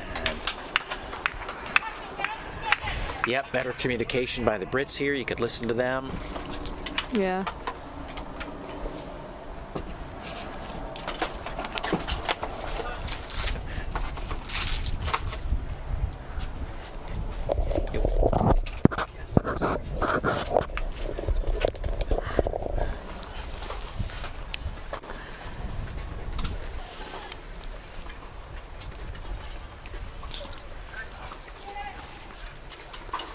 Both teams kind of almost like digging in a little bit here, right? We're kind of recognizing how critical maybe just being the leader on the scoreboard is going to be here. You can almost feel the tension, to be honest.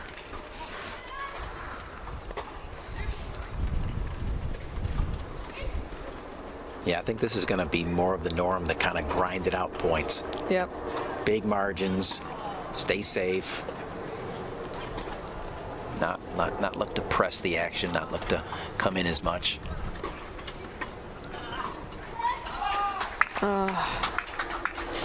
I get so invested when I watch matches, no matter who's playing. I just get so invested. Keeps you sharp. Yeah. One of the best pieces of advice that I ever got was from a former top 10 male player. He told me, he's like, you know, just remember to rest your eyes before you're about to play, because your eyes actually get tired from just watching the match before. You're like, all right, you know, I'm just going to watch a little bit. And that's one of the things he told me, and I know that I should be doing it, but I still just want to watch the match so much. Yeah, you're burning energy, right? Yeah, absolutely. What you're doing, you're the stress and the anxiety, because you're, you know, if you're waiting for a match, let's say it's like 5-all in the third or 5-1, you're like, all right, here we go, like let's get this over with. I want to be on the court, you know.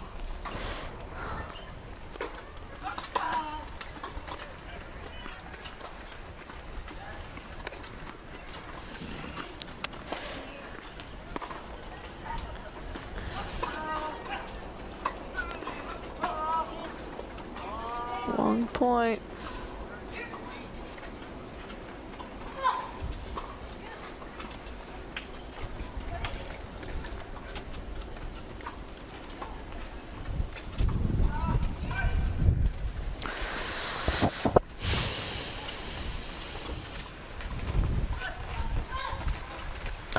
Great shot by Lucy Schuker right there at a big deuce point.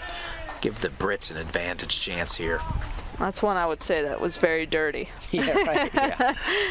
Dirty, sneaky little shot. Nasty. Yeah. Mm-hmm. Delivery. You ask how I play, that's how I play. That's how you play. I like that. Yeah. Yeah, I have no problem with that. Big fan of the drop shot. Yeah, because I can kind of, for me watching right now, I can kind of tell that the players are comfortable with hitting and recovering. It's going to be shots like that.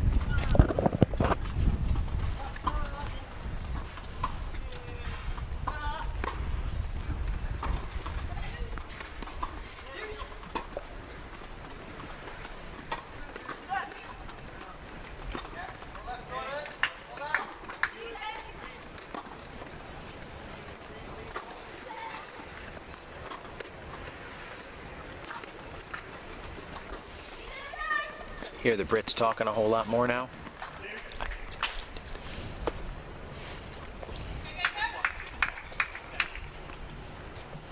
Yeah, you hear I hear Lucy, at least her voice on the court, talking to Jordan a little bit more. I think she could tend to be more of the vocal leader at that team, but I think that's good. We didn't hear much of that in the second set. There's usually one of the players that is typically more, whether it's vocal or, just more talkative. You can tell that she's the leader for sure. Yeah, she's I think she's embracing that role here, knowing that this is pretty critical.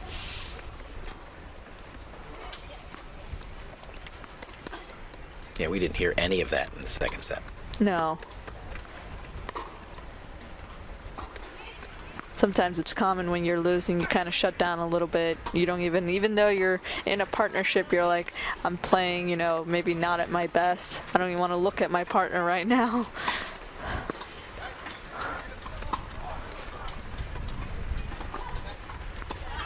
Down the middle. But she hit that within what, 6 inches of the baseline there. Yeah. I mean, if she leaves that a foot short, foot and a half, then they get to that. But yeah, that's perfect execution. Great shot. Thread the needle. Yeah, I mean, anything less than right on the line there, and I think the Brits get it back. Right.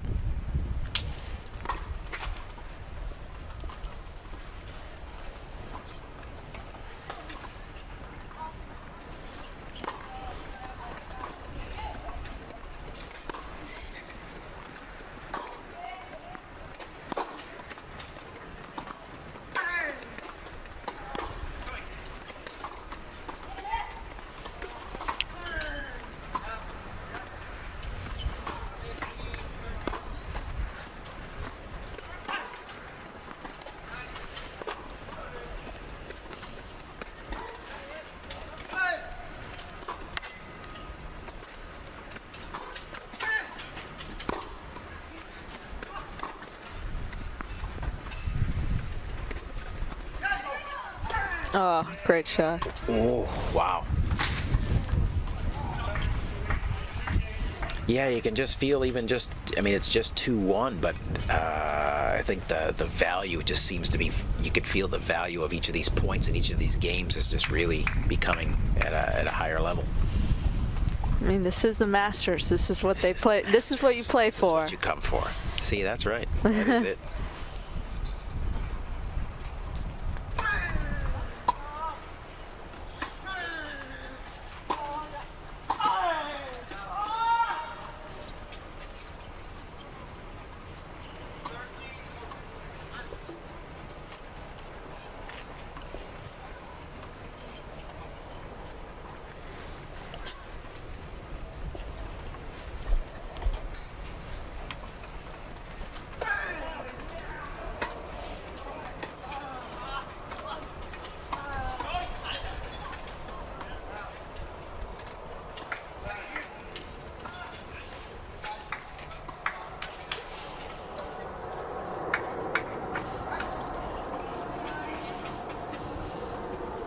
Would you say this is a fairly long doubles match?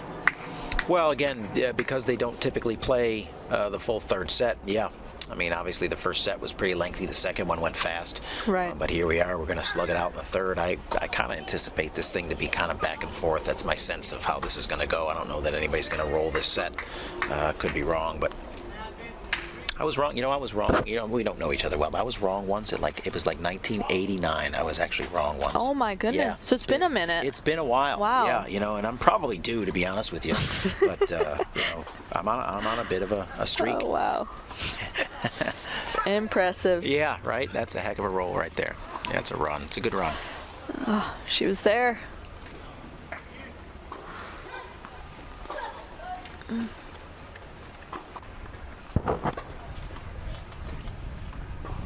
I like that Famin's just changing the dynamic of the court, willing to go forward, make them be a shot maker, and get back out if nothing's there.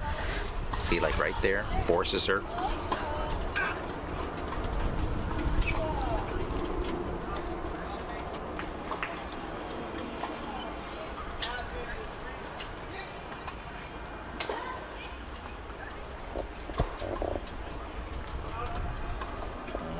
Just so impressed with how well they knife their slices. I'm a big slice gal. Okay.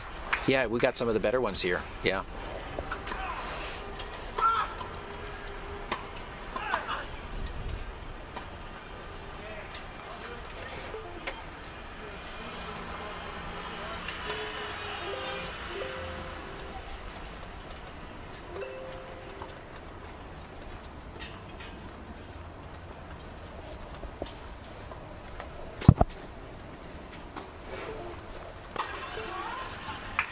Ooh, just missed that.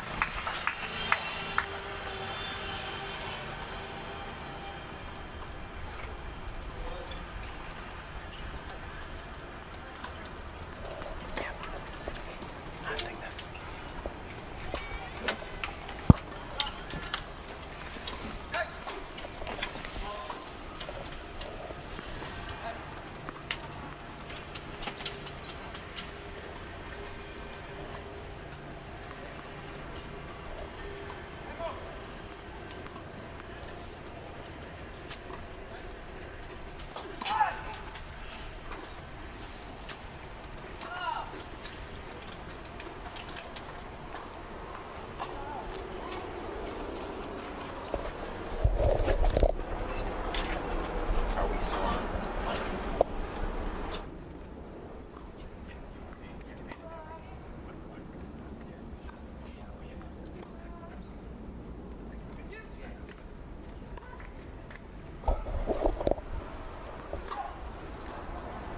Oh wow, great point. Great shot, Lucy Schuker showing the hands. Love that. Yep.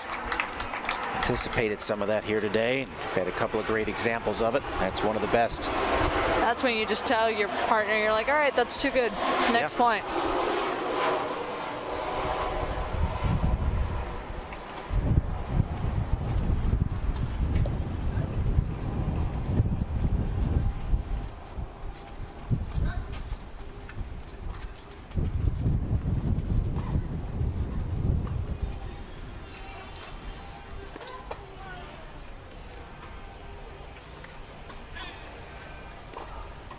Oh wow, I don't see that very often where they actually grab it like with it was almost a swinging volley there. A little bit. Just tried to punch that, fight it off. A little too much.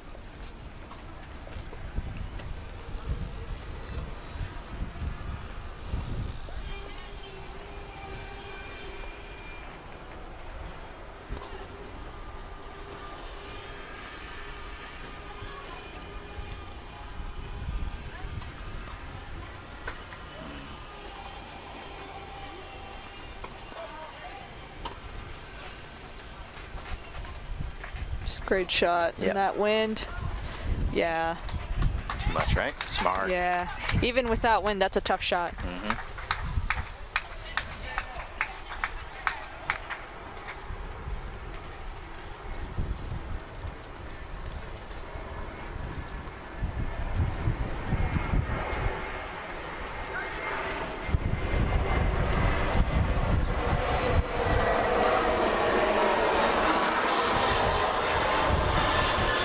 Great job by Jordan and Lucy to get this thing to 2-all. Again, looking to be a little bit more energetic here. Kind of pick up on their body language, looking a little bit more positive. Hearing a little bit better communication from the two of them. So here we go, 2-all. Shuker to serve.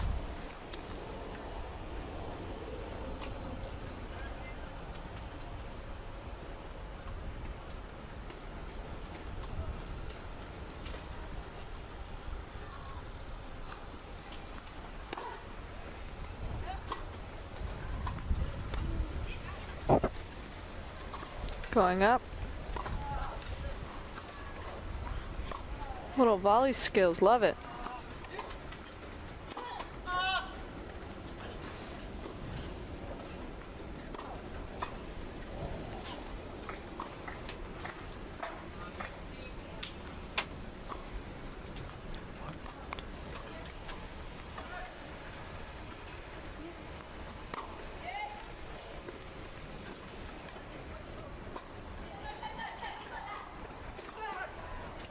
Oh. Loved her partner though. She was really cheering her on for that one. Go, go, go, go, go, got it. So 2-1 Famine and Zhu, 15 love. Brits trying to take advantage of the wind at their back. Famine doing a nice job of taking a few balls out of the air. I think it's the better approach versus letting it bounce and pushing them back. Absolutely.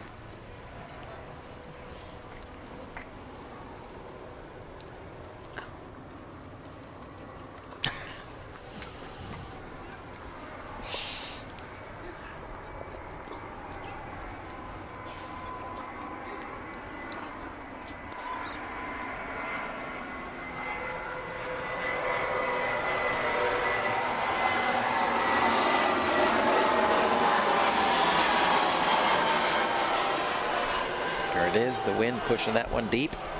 Yeah. For someone that doesn't really come here very often, hasn't played here before, I'm sure the airplanes up there, is that a factor for them? Or are you just kind of, because for me, I'm used to it by now. Yeah, you know, it's just another, it's just noise. It's just white noise, yeah. Well, I think the fact that this is going to be a lengthy competition, you know, over the course of a week, you'll become a little bit more numb to it. Right. We're only in day 2, so I would say on occasions like you're serving and things like that, we've noticed a couple of times where players have waited, you know, as they're getting ready to serve, or they miss a first serve, all of a sudden they hear that roar and they kind of wait to hit that second serve, let it get a little quieter. Right. So I think they'll make some adjustments. But yeah, it's the roar of those engines is pretty distracting sometimes.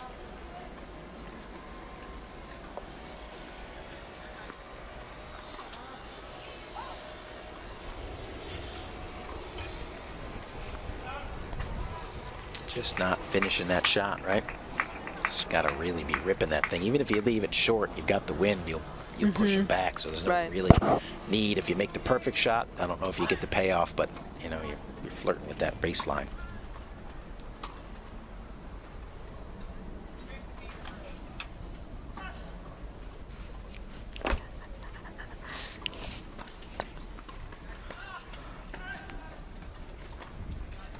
Finish it off here, down the middle. Ah, Zhu was waiting on it. She was ready. She went big.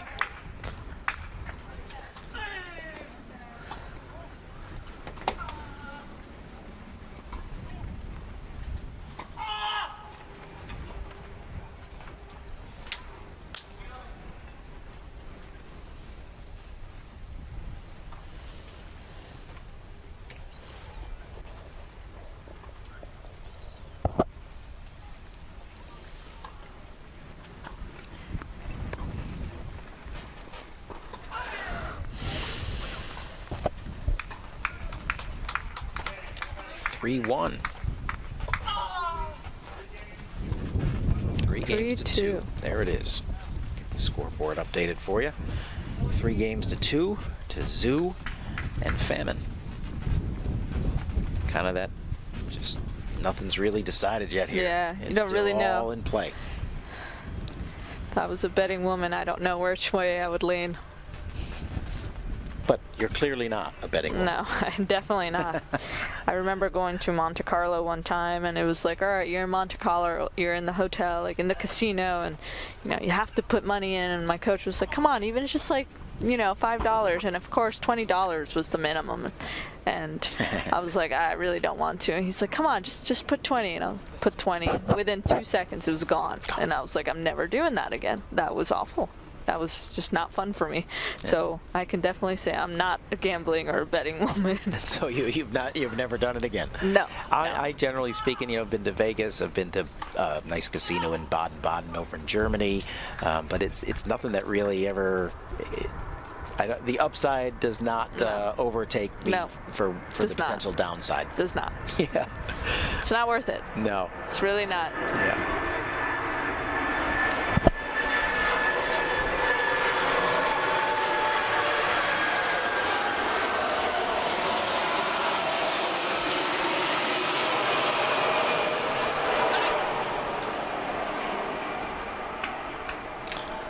Kind of nice over there in Monte Carlo, though, isn't it?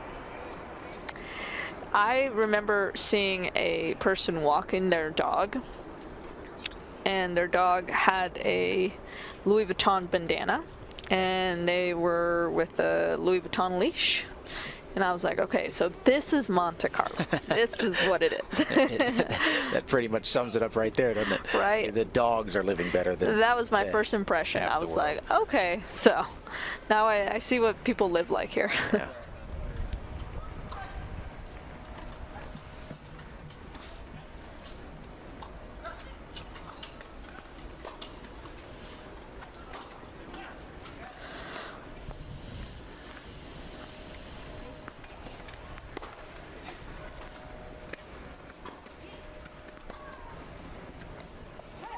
Oof. Caught that a little late there. Yeah, it's Jordan. It seems to be the one, my sense, that's struggling the most to really kind of trust her game. She's been the one that's been a little bit tentative, kind of probably has the majority of the unforced errors kind of coming off her racket right now.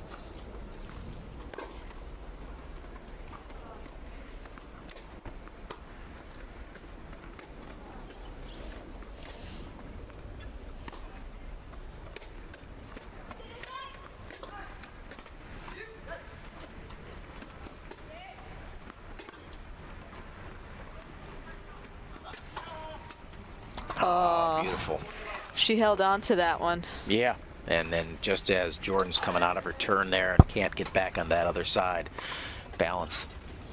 No answer for that. Really well done.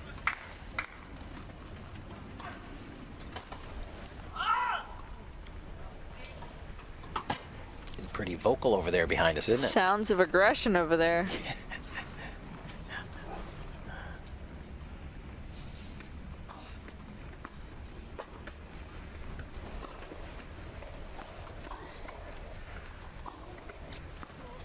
Oh, great shot. It just seems to be very composed right now, making all the right choices, executing really nicely, very comfortable. They're distancing themselves. That's the phrase we've used. Yep. Yeah, that partnership over there with Zhu and Famine, very comfortable.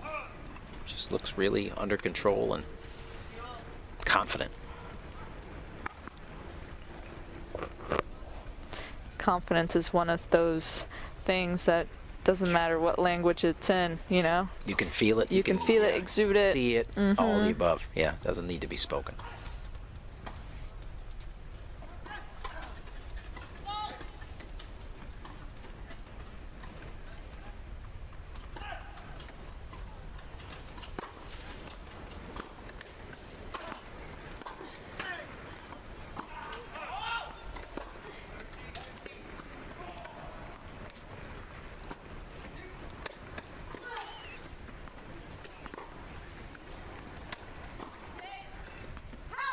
Oh.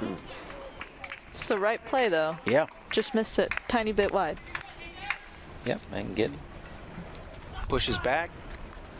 Still looks positive. Would do it again. Yep.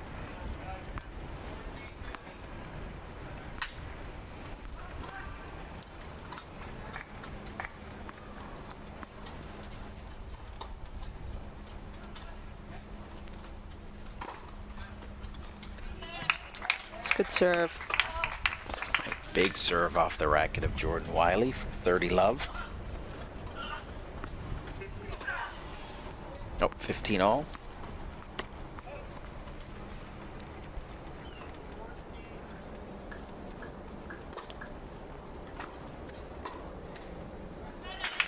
Thought she missed that first one. Should be 30. Should be 40 love now. I agree. I think all the players know it's 40 love. Yeah, maybe that's it. Yeah, I don't hear anybody disputing anything, but 40-15. That should be game. She thinks it's game, but he called 40-15. Uh-huh. Here we go.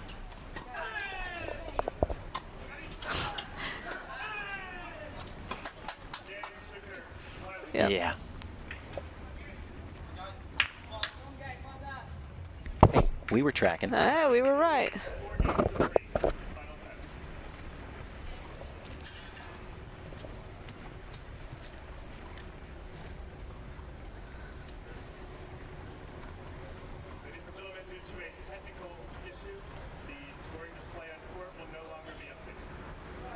Ah, okay. Well, just relying on us then, though.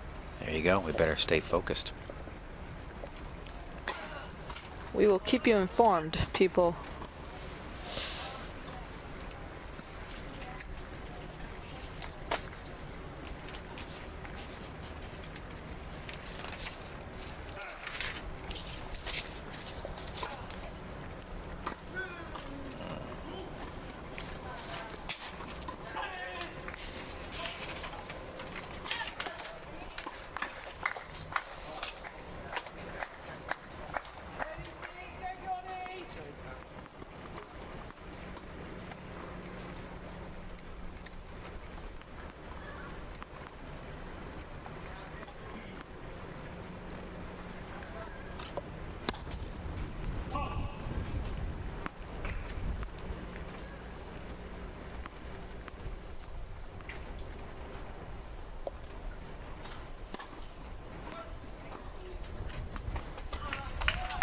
Wow, Shuker catching the line there. Good way to start.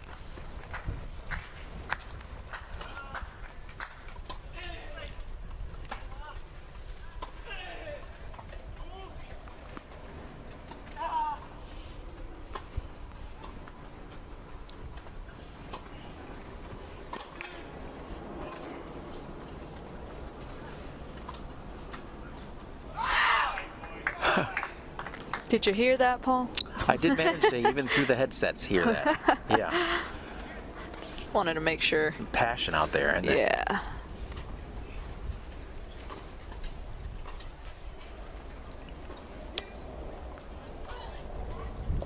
Deep ball. Oh, got lucky there. A little bit. Well, she is wearing Lucky in Love, so maybe that's part of the part of the contract. There it is. There it is. You get a few nets here and there. Go your way.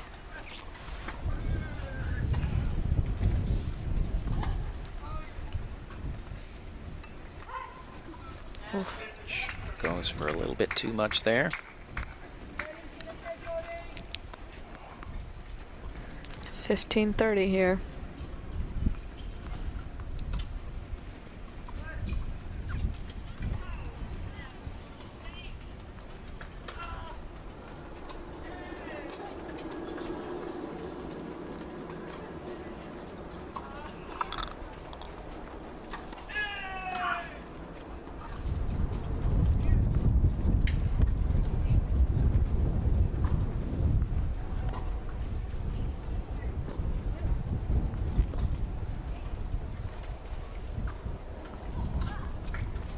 Great shot. Yep.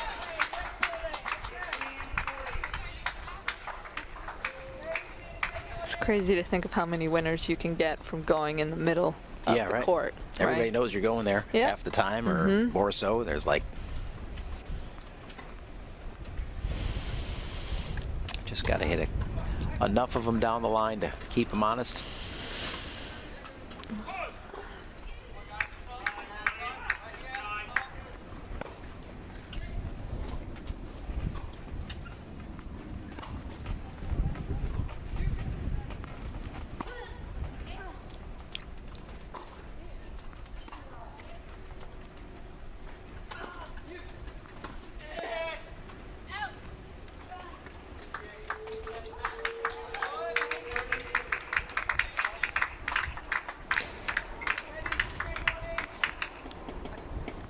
Saved a break point there. One more to go. 30-40.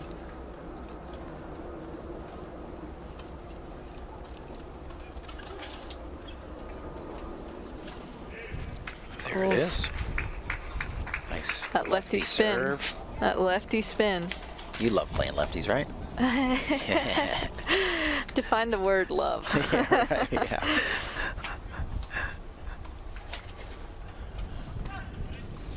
Who's the nastiest lefty you ever played? Just had that, just like really embraced their leftiness. Can you come up with something on that one? I would probably say Petra Kvitova. She really holds on to the ball so long where you're like, I have no idea what you're going to do with this forehand. Might be an angle, might be a down the line winner. It's like, all right, just choose a side. Good luck.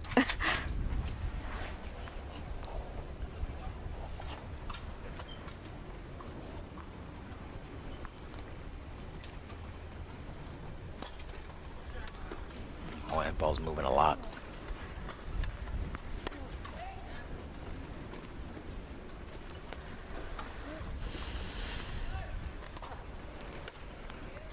Oh, wow, great get. Yeah.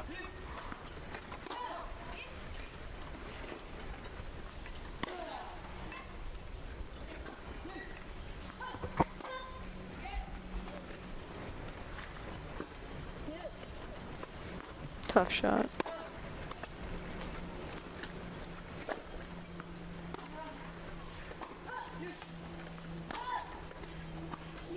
Continuing to test Wiley at the net. She's really making her mark at the net.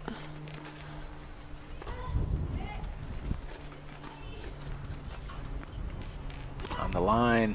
Wow, good call. Great camera work. Oh, got it. Oh my gosh, Wow. what a point. Point. Clutch. Clutch. Clutch. I was tightening up watching that, Yeah, not right? gonna lie. It Oh was my building. gosh. It was building. Yeah. Can't get any closer than Man, 4 games 4 all in the third. 4 all in the third. Sure we can. We get 6 all. You know. I just jinxed myself there. It's gonna be 6 all, 6 all in the breaker as well. You know we're going breaker. I know. I'm waiting for it. Yeah, to me, it's the with the wind side that's just getting that little extra push to finish a couple points. That's just the separation here, which is obviously very thin. Right. But I think that's the difference right now, is that side's just got a little bit more confidence in their ability to finish. Yep.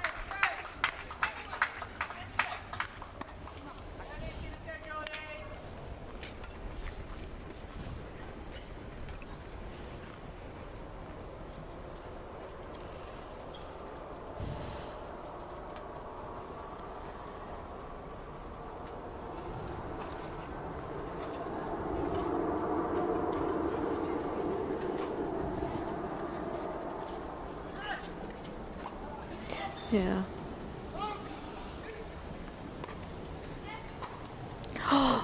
Oof.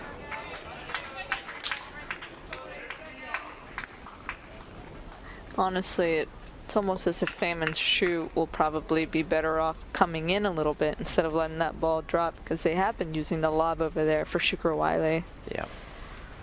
With that wind, a lot of stuff can really affect the game, in my opinion.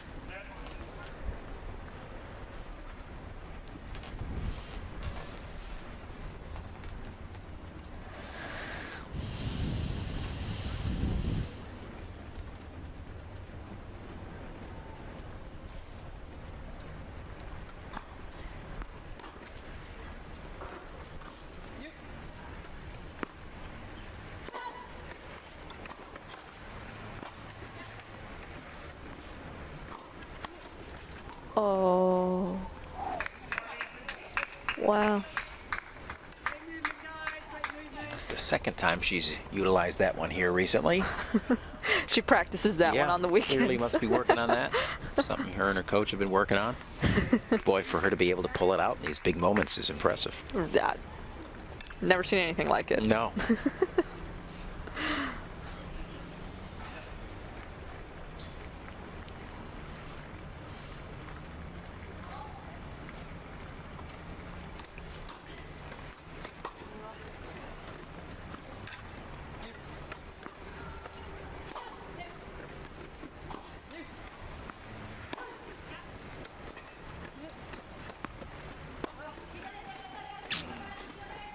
Great lob.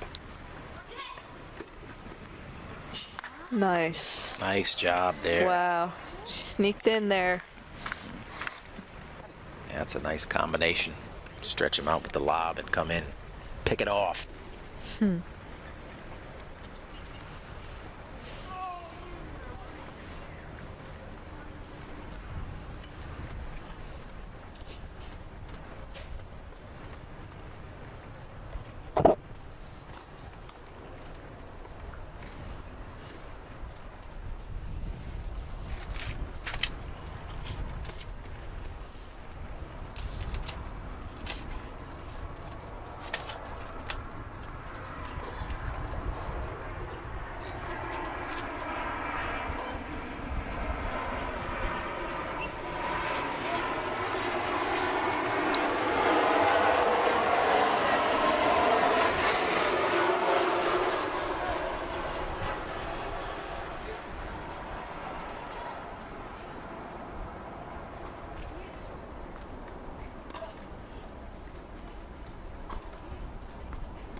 Oh my goodness. That's dirty. That is nasty. I like when you hit that one and you just start turning around. Yeah, going back you're like, because you know, it's that good. just fade away. Chose to test Shuker there at that point. I don't think that was advisable. I think that maybe that'll be a reminder that down the stretch here we might want to steer clear of that one. Nice hands there at the net. So 40-30, Shuker Wiley. Looks like we're back up and our scoreboard is back in order. Appreciate all the work that goes into fixing little things like that. And it's a service ace by Shuker. Love it. Get this thing to 5-4 in favor of the Brits. It's a good time to hit an ace. Yeah, right? Yeah. Yeah, I'd say so.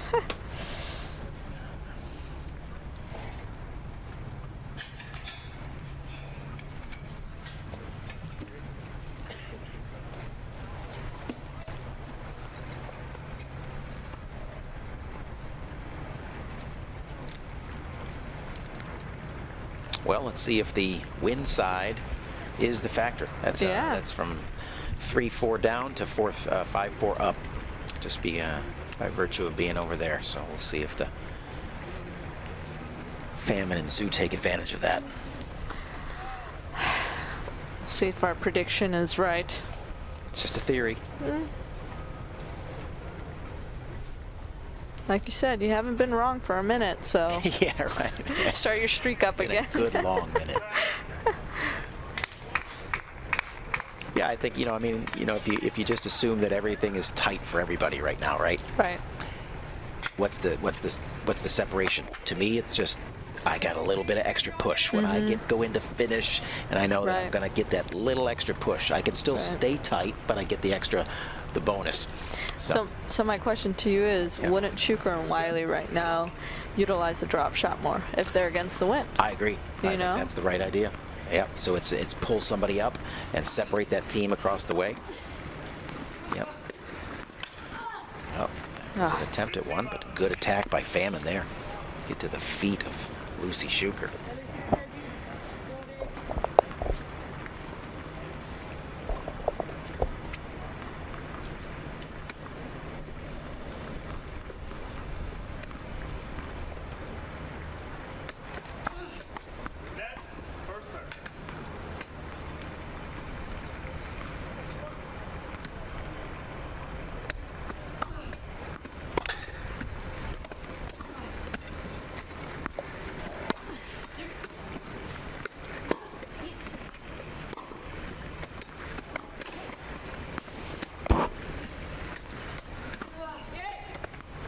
I think the far side actually favors Wiley now. I think she can stroke out a little bit. Right. Maybe have the wind knock it down for her.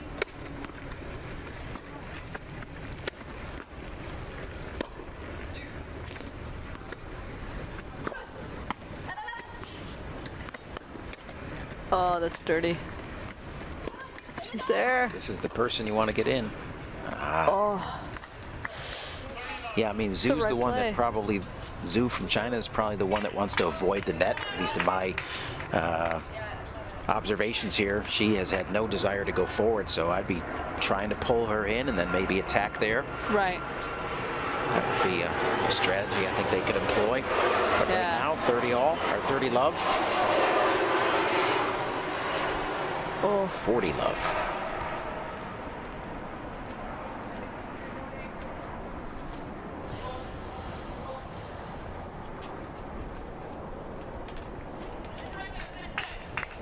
Potentially easy hold here to get it to 5 games all.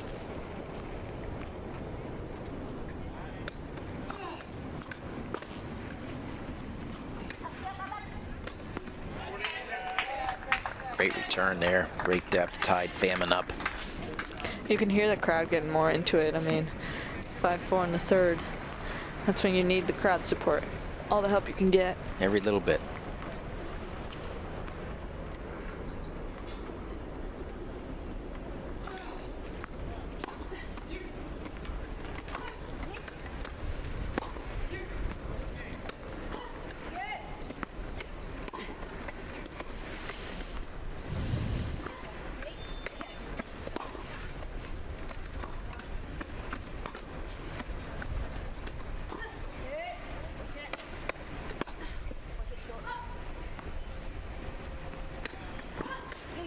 See Zhu not taking the bait and continuing to roll in on that. Just holding up.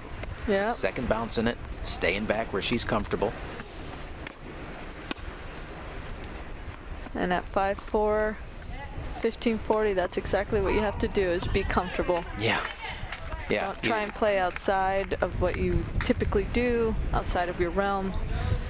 Stick with what works, There right? you go. If it ain't broke.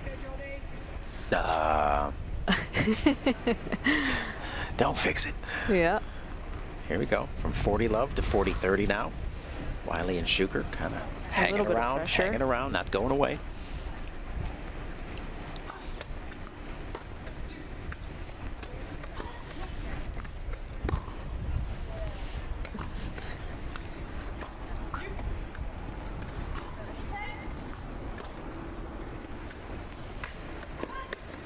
Oh, good angle. Oh, Wow. man. Big shot from Zhu. And couldn't get any closer. 5 all. Why did I jinx it? I knew it. And you knew I wasn't going to forget it. I know. You know, I mean, come on.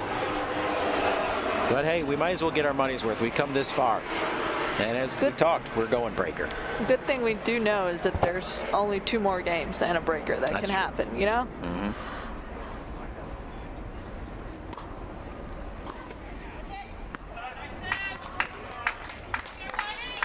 Well, if our theory holds, it should be Zhu and Famine up 6-5 after this game. Right. Shuker, Wiley would go over and get it to 6 all. Yep. And then start the breaker with the wind at their back. Oh, wow. Great serve. But it could be that the Brits have a different plan in place.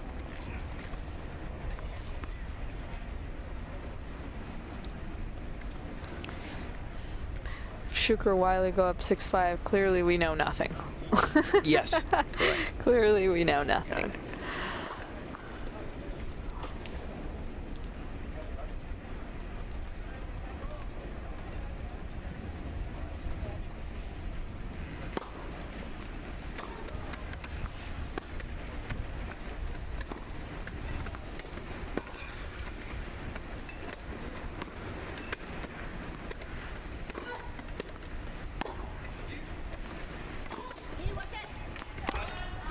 Oh. It's 2 long errors. Yeah, two from Kind of Zhu. pressing a little bit. A little bit. Yeah, again, you get that bonus on that side, and Yeah. you think, hey, I can be a little bit more aggressive. Yeah. Gonna get that. That's the thing. You want to stay aggressive. You don't want to play to not lose. You want to play to win. Yeah, Lucy's gonna make What a that shot. 99 What a out of shot. 100 right there. Wow. What a shot. Really has shown her mettle up at net.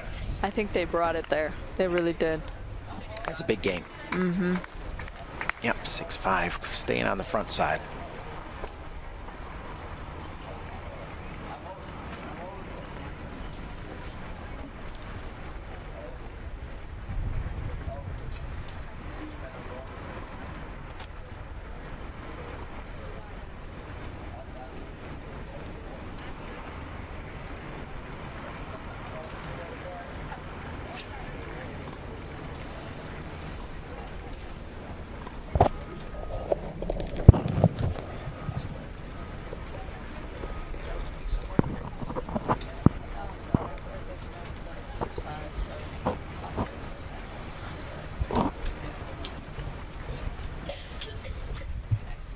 Too close now. I'm investing a minute. I have to take it. You gotta take high, right?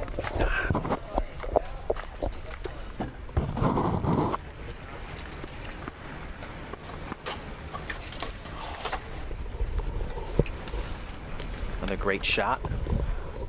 What was that, of the collegiate center over there? Mm-hmm. Zhu serving, 5-6. Pressure's on. Yeah.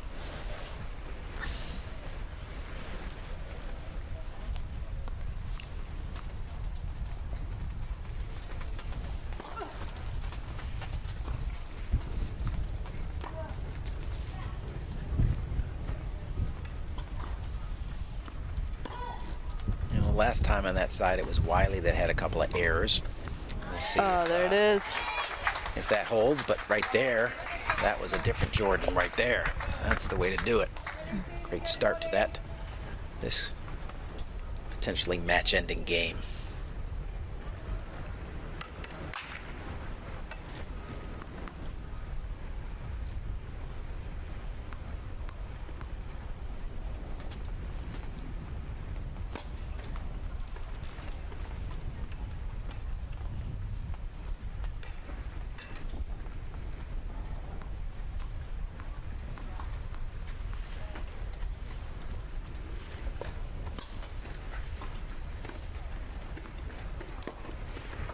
Ooh, too short. Wow, great shot. Taking initiative. Yeah, both of the Brits playing a win up. here, playing a win. It was Lucy that was kind of the one that kind of got them back on track here. Now Jordan's kind of found her game again. There you go. The ebb and flow of doubles, right? Good time for both of them to get hot. Frees you up a little bit when you see your partner, all right, you know, hey, I'm going to go and take over here. All right, I'm going to try and follow you. Follow you to the finish line.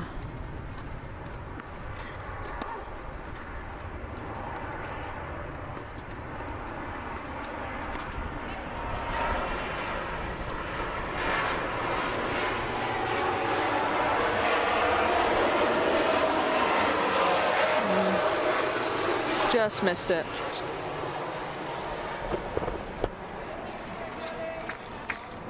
15-30.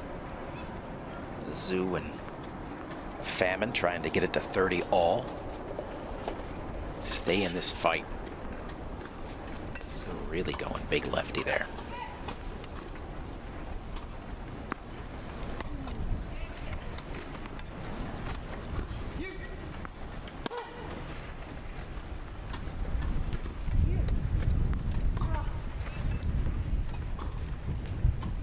Oh, just missed. 2 flyers in a row from Jordan Wiley. Even the score at 30 all. That was the right play, though. I wouldn't be upset if I'm Wiley's coach. You know, but now a couple of errors where she was just on a bit of a roll there. Now right. A couple of errors. Does she get tentative again? You know, that's that mental game that's just so delicate. We'll see how aggressive she looks here in the next couple of points.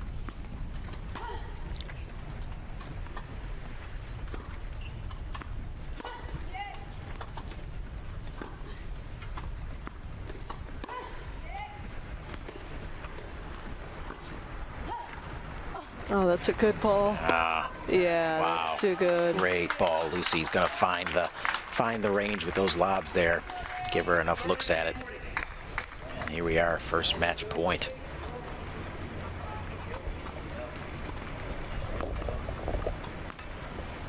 We shouldn't even get excited because we know it's going to go to a breaker. Let's be honest. Come on, Paul. Whose idea was that?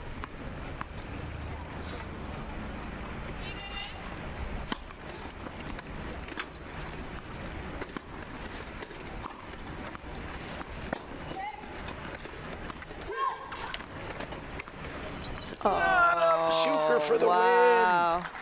Win. What a match. They Holy cow. You got to be feeling really good about that one. Yeah, that's a great win for them, and it's just a really heartbreaking loss for Zhu and Famine, who played so well today. Well, really great match. Hey, listen, I know you've got to run, so I just want to say thank you for your first match. I would say that you are now a certified wheelchair broadcast expert. And I would love to have you here anytime, and I know you're going to be back throughout the week, so I'm really excited that we got to kick this off with a great doubles match. But I know you got to run because you're a busy gal, so please do, and look forward to seeing you soon, Irina. Thank you so much for having me. Can't wait to come back again. All right, good. Have a good one. Yep. Bye-bye. All right, so you know we've got some more coverage coming up with one of the men's doubles matches between Joachim Gerard, Stefan Olsen versus Augustin Ledesma and Gustavo Fernandez. But for right now, we'll take a quick break as we allow the Brits to relish in their big victory there. And we'll be back for further coverage on Stadium Court for our last match of the day, men's doubles, to come up.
Welcome back to continuing Day 2 coverage of the NEC Singles Masters and the UNIQLO Doubles Masters. I'm Paul Walker, joined now for this last match of the day with Bjorn Frantangelo and CC Bellis here in the booth. We shared a little time with them yesterday, but they're going to get their introduction to men's wheelchair doubles right now. You guys excited about this match?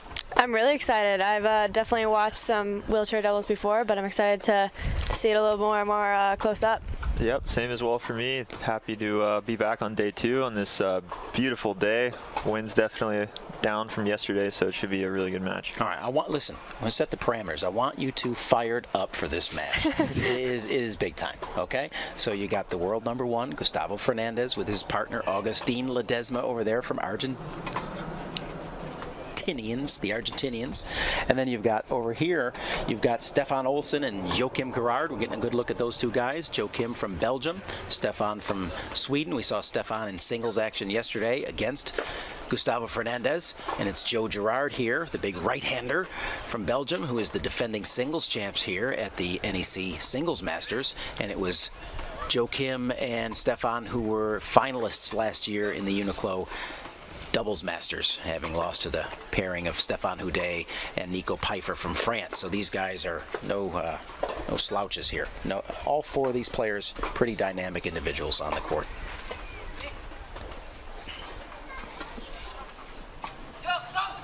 You're going to see some big striking of the ball. You're going to be the biggest server in the game, and Joe Gerard, typically highly regarded as the biggest server in the game. And you're going to see some clay court specialists who know how to grind out points in Fernandez and Ledesma. So we'll see probably a little bit more of an attacking style from Joachim and Stefan. We'll see a little bit more of a grinding style from those two fellas right there. I don't know if there's any nerves in the warm-up here, but all 4 guys seem to be hitting it pretty large. So I think yeah, that's the norm. All 4 look pretty sharp right now. Yeah, such a high level already from the warm-up. Just the warm-up alone, right? Yeah. Yeah, I haven't even thrown a ball into play yet, and it's looking like it's good. So how was your day? Both of you training a little bit today? Yep, trained today. Practice, did some fitness, rehab, the norm. Okay. What was the practice? What did the practice focus on today? Today we did a lot of transition and kind of staying close to the baseline. Okay. Yep. So from the baseline, transitioning forward, yep, kind of stuff. So not and, a lot of yeah, a little bit of movement, and then making sure I wasn't going too far behind the baseline today. Okay. All right. Holding the line, as it were. Exactly. Okay. Exactly. Bjorn, what about your day?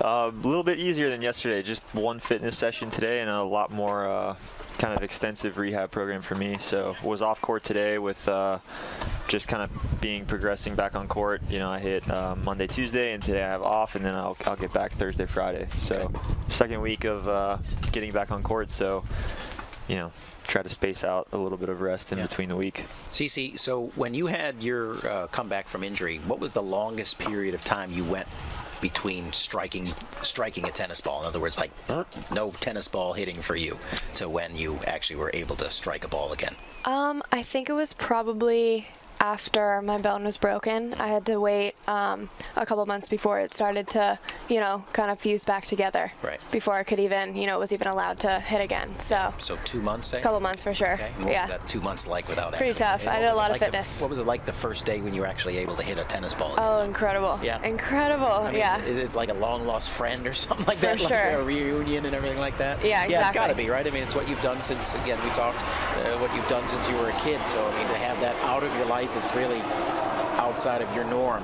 So it had to be pretty remarkable. Oh, for sure. We're getting a great aerial shot here of our stadium court, where we've been treated to 2 great matches today. 3 setters in the quad singles final with David, not final, but singles, with David Wagner coming out on top against Sam Schroeder from the Netherlands.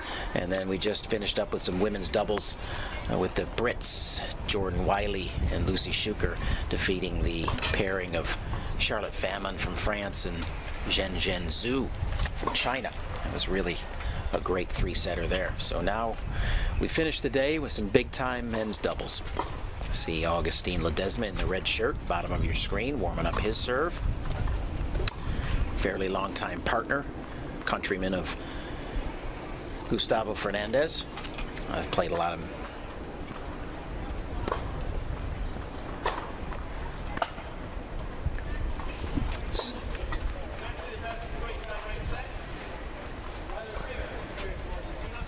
And Paul, do these guys usually play together, would you say? They actually don't play that together that much on the tour. It's not uncommon for them. Obviously, they do in country-based competitions like our World Team Cup. Obviously, they are the top 2 guys from Argentina.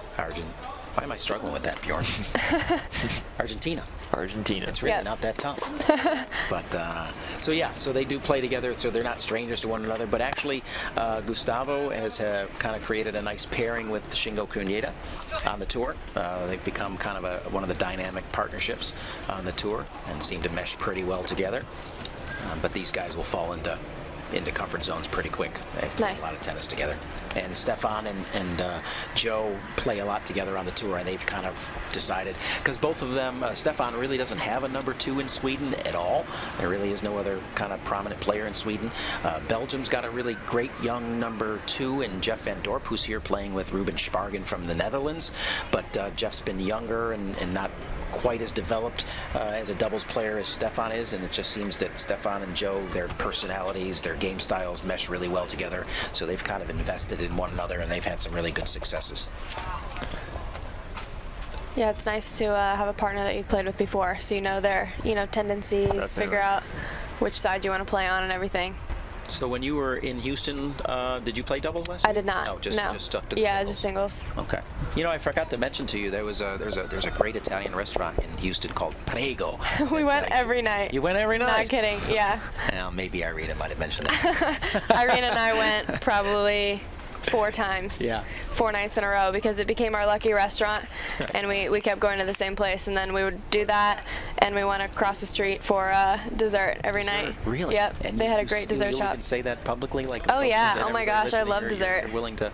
Okay. My nutritionist told me to eat dessert every Good, meal. Good. Yeah. I don't think we have to worry about her. I don't think so. Packing on the LBs or anything. We might like have that. to worry about a gust of wind blowing her away. All right, Joe Girard to serve.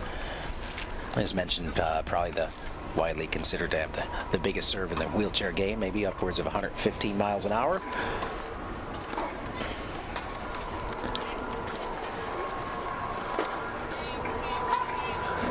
It's incredible he can get so much power.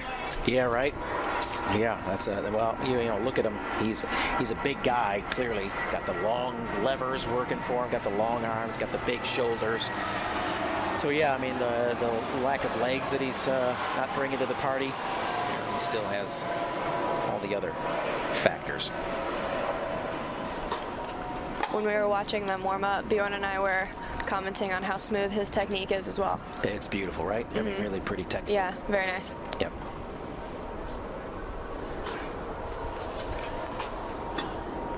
What would you say for both teams today, Paul, the things we can look out for, keys to the matches? Yeah, well, like I said, I think for these guys, it's to get into a little bit of a slugfest. For these guys, they're going to press action and look to maybe have the points be a little shorter. I think these guys want to grind, the guys from Argentina want to grind some points out, really just get into longer, extended rallies, just get a little dirty. So that would be the way I would kind of see the match playing out. I mean, I would put a semi-heavy favorite on Olsen and Girard to win this match if I were a betting man, but I'm not. And so we got to play him, right? But I think I think off the serve, they're just both really big and can create some early opportunities for their team, whereas these guys not going to be so serve-based, won't be able to get some early opportunities in the points. They're going to have to hope that the points just last a little longer.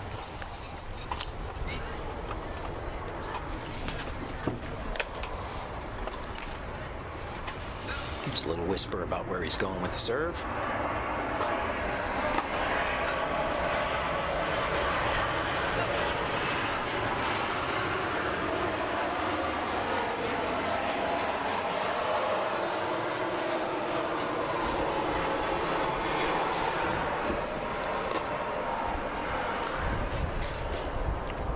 I'm getting some easy points here just on this service game alone.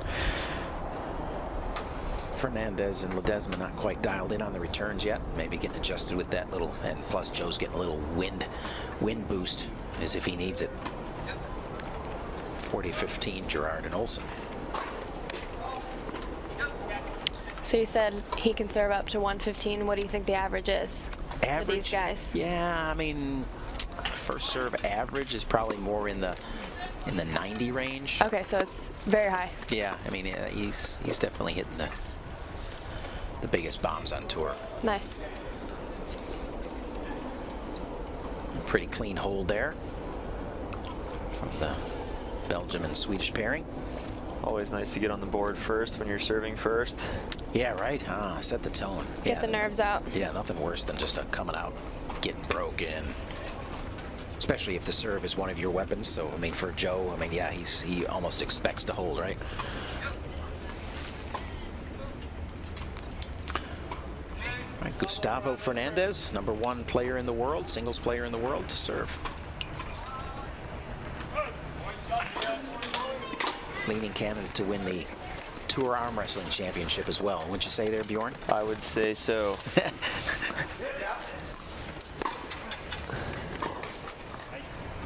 I heard a little story that he was doing pull-ups in the chair, quick 10, and then does a 40-yard dash in the chair straight from the pull-ups. Yeah, I think that's typically just one of his little warm-ups. Yeah, one of his little warm-ups. It might be warm-up It looks like it. cool down. Yeah, no, he's definitely putting the time in. Yeah, you guys know. I mean, to get to world #1.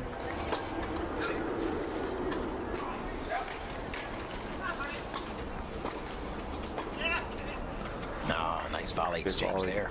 Great hands.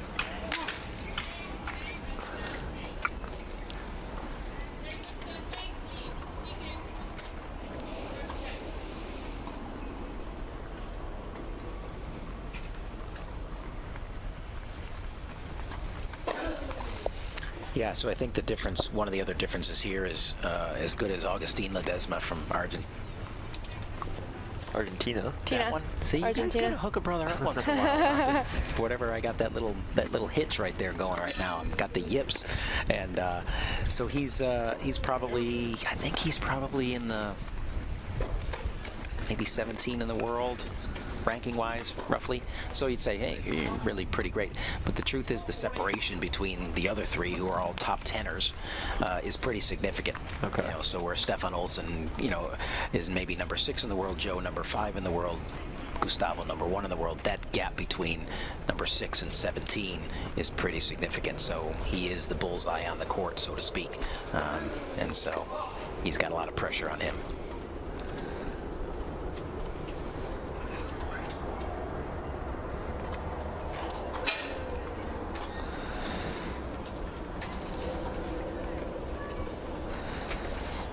There's that beautiful slice backhand we saw from Stefan Olsson yesterday in a singles match versus Gustavo Fernandez. Kind of just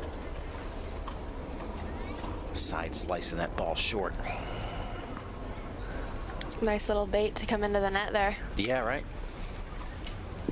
Yeah, you'd like to get Gustavo pulled off that baseline and open up that court and make Augustine chase. Stefan Olsson to serve. See, and there's an example of a matchup that just is going to favor Olsson. I mean, he was so quick to get on this forehand. Yeah. Took so much time away. Yeah, look at that angle, right? Yeah, no recovery time at all for Ledesma.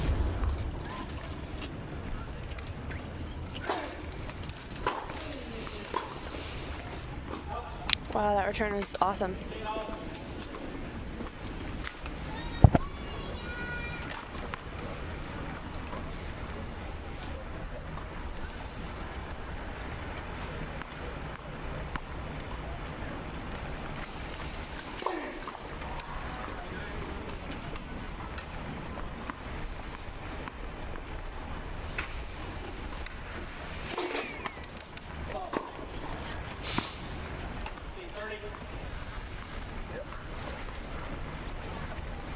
Yeah, I think the Argentinians, see that I have no problem with. And if it's single Argentine, and that problem is that Argentina thing that I was struggling with.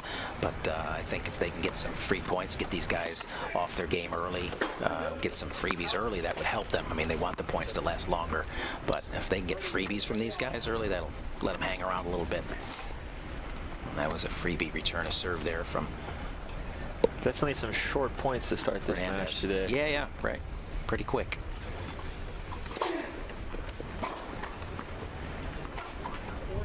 Guessing that's what the Argentinians want here. Big serves and trying to get ahead and point early. Well, yeah, these guys over here are all about the big serves. Yeah, the Swede and the Belgian serving right now.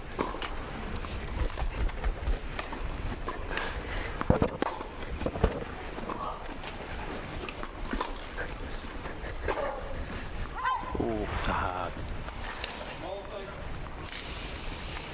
nice hold there by Stefan Olsen, and nice clean 3-love lead for Olsen and Gerard over Fernandez and Ledesma. It'll be Augustine Ledesma to serve after the break.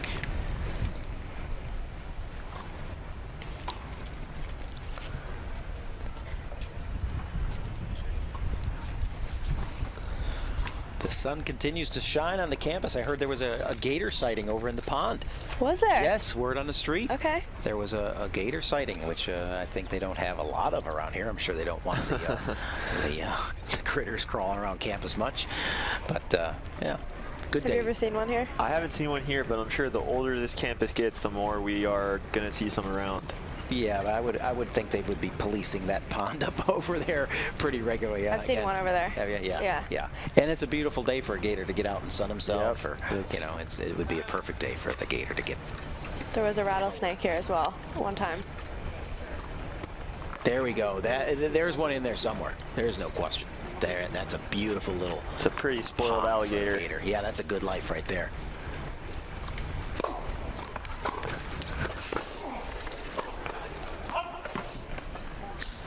Where'd you see the rattlesnake at there, Cece? It was actually right in front of our main doors. Yeah. And I opened the door and there was a snake, and I closed the door right away. Really? Yeah. You're not interested in? I'm not interested in a rattlesnake now. Or any snake at all, for that matter. No, they had an exterminator come in.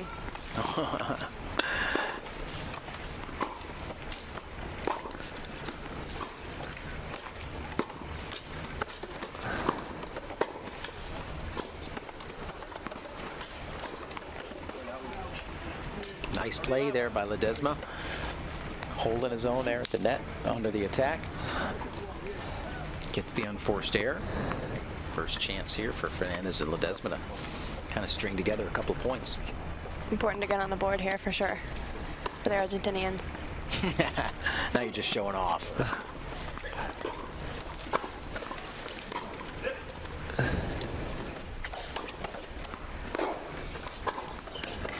Wow. Gerard and Olsen are playing very fast right now. Everything seems to be falling in. Yeah, Joe stays on top of the net there. Just really nice, easy finish for him. He sits up tall, able to put that ball on the downward.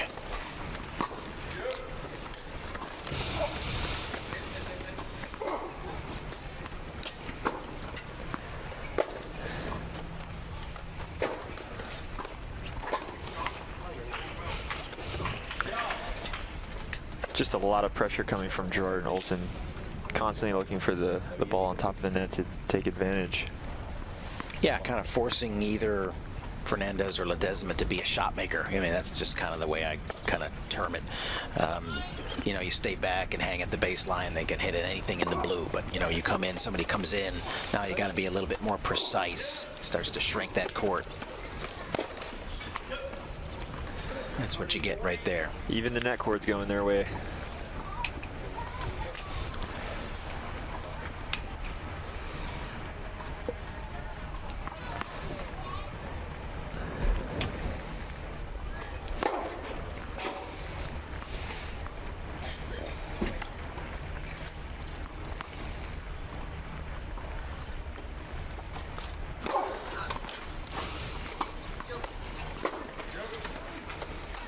Wow, ripped through the middle there. Big time. Good job, Neil.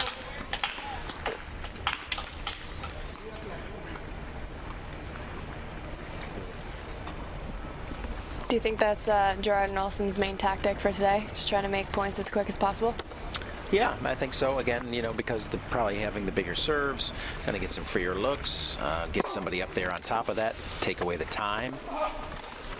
So yeah, I think so. I mean, they certainly have the ability. to rally and stay back and grind a little bit, but I don't think that's the style that favors them.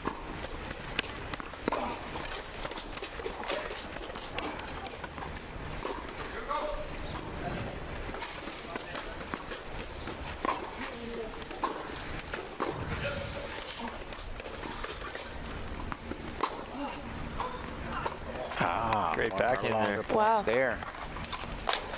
Gerard lets it go, but finds the mark. That was one of our better points right there. It was really good. That was a great point. Fernandez goes big there, goes right to the middle of the court, keeps the pressure on. It's time for Ledesma to line that one up, find its home.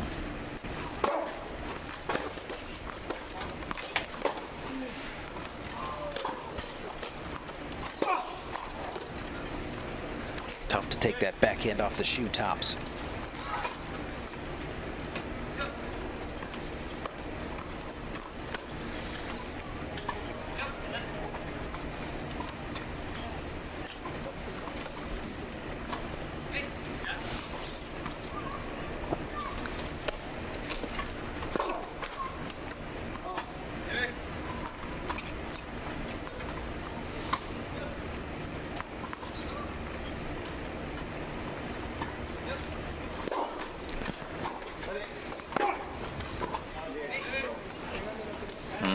Good dipping pass there. Yeah. So it's advantage again for Ledesma and Fernandez. Kind of really trying to break through here and get on, like you say, get on the board. Settle down a little bit. And the two, Gerard and Olsen, kind of came out and jumped on him big and early.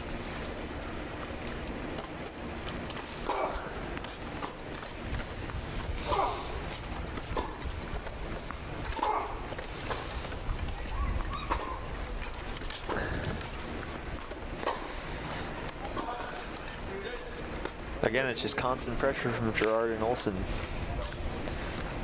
Yeah, you don't always have to be a shot maker to keep the pressure on your opponents, right? I mean, it doesn't have to be with your racket. It can be with your court positioning and presence. And I think both of them are doing a really nice job of pinching that middle in particular. Definitely. Big targets and constant pressure coming forward. Taking the ball early.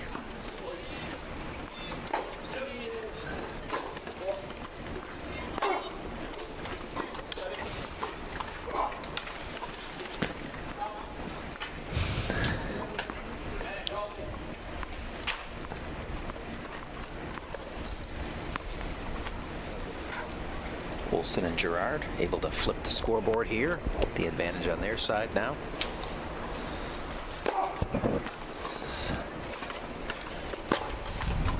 Yeah. I think the Argentinians are going to see a lot of that today. That slice backhand down low, followed in, forced to hit up, missed their target or drive it deep. And you got Joe Gerard back there waiting to pound out whatever he needs to hit.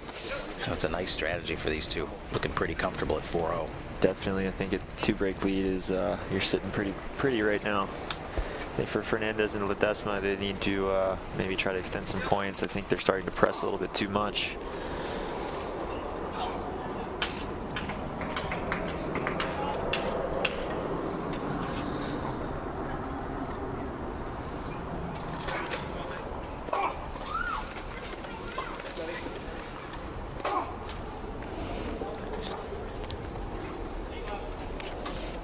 So Irina left to do a little podcast, I understand. Have either of you participated in her podcast? I've been on her podcast, yeah. Okay. I've done one also. Yeah, good. Like one of her podcasts, in other words, and she's the host of the podcast. And so what is that? It's just tennis talk, by and large? Yeah, pretty much. She has a lot of players, and she's had a lot of coaches on there. She's had some fitness coaches as well, so she's done a lot of really cool people. So here we go with a nice replay of this last point. Look at that. There's the big serve. Look at Joe with the overhead. Look at that tag team. Yep. Yeah. That's good doubles. Yeah, it is, right?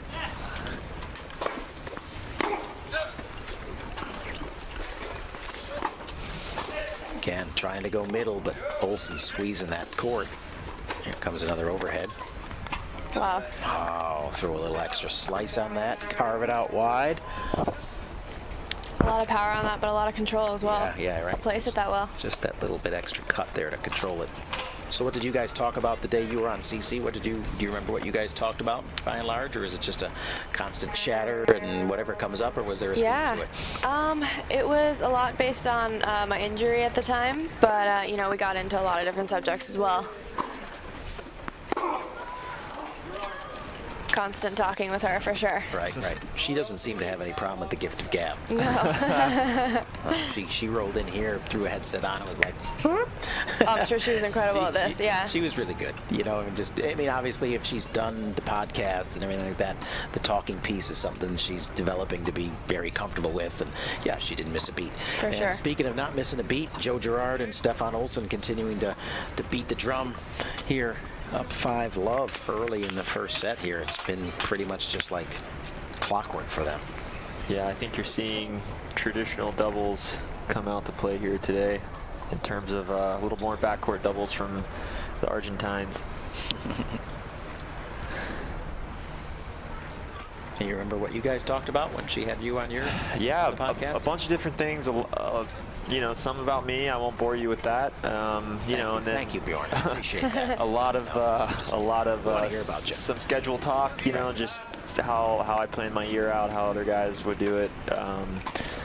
You know, kind of the length of the year, length of the tour. Like the structure of how you go about the process of planning out a year. Exactly. Yeah, exactly. So, yeah, a few different things. I think it's a good podcast, and there's definitely a lot of good podcasts coming out right now. Mm-hmm. Noah Rubin and Mike Cation doing another one.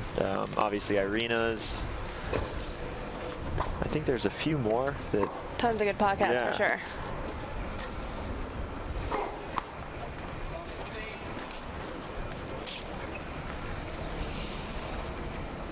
Yeah, it's a new way of learning, right? I mean, that started to become just a whole new way for people to get information and get up to speed on topics. And for sure. It's good. It's good. I think tennis is such a unique sport. I think for the average viewer, they don't know what kind of entails, you know, on a daily basis for most of these guys and girls. So I think having some good insight, you know, gives the average viewer a different look and maybe a kind of a different outlook on our lives. Mm-hmm. Yeah, I mean, just taking the topic of scheduling tournaments or scheduling out a year, for example, and all the thought process that goes into that, you know, the level of tournaments, the location, the cost, I mean, all the factors that you have to kind of incorporate into your decision making when you look down the road and say, all right, you know, I want to plan out my next 52 weeks, you know, include my training, my rest time, my tournaments, you know, where can I get the most bang for my buck kind of thing. For sure. Points, all the factors. And there's just a lot. And I think most people just assume you guys just go play tournaments all the time. Exactly. Just go play. Right. Here we go. Triple set point, triple break point, triple set point for Olsen and Girard.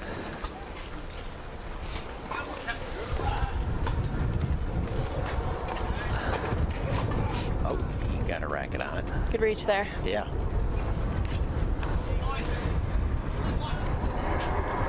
And how, yep.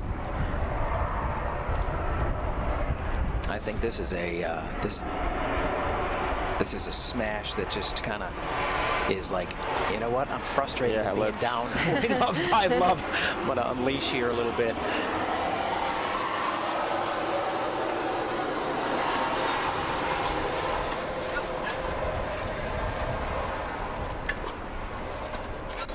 Great lob. Wow. That's too good. Perfect. Great hands.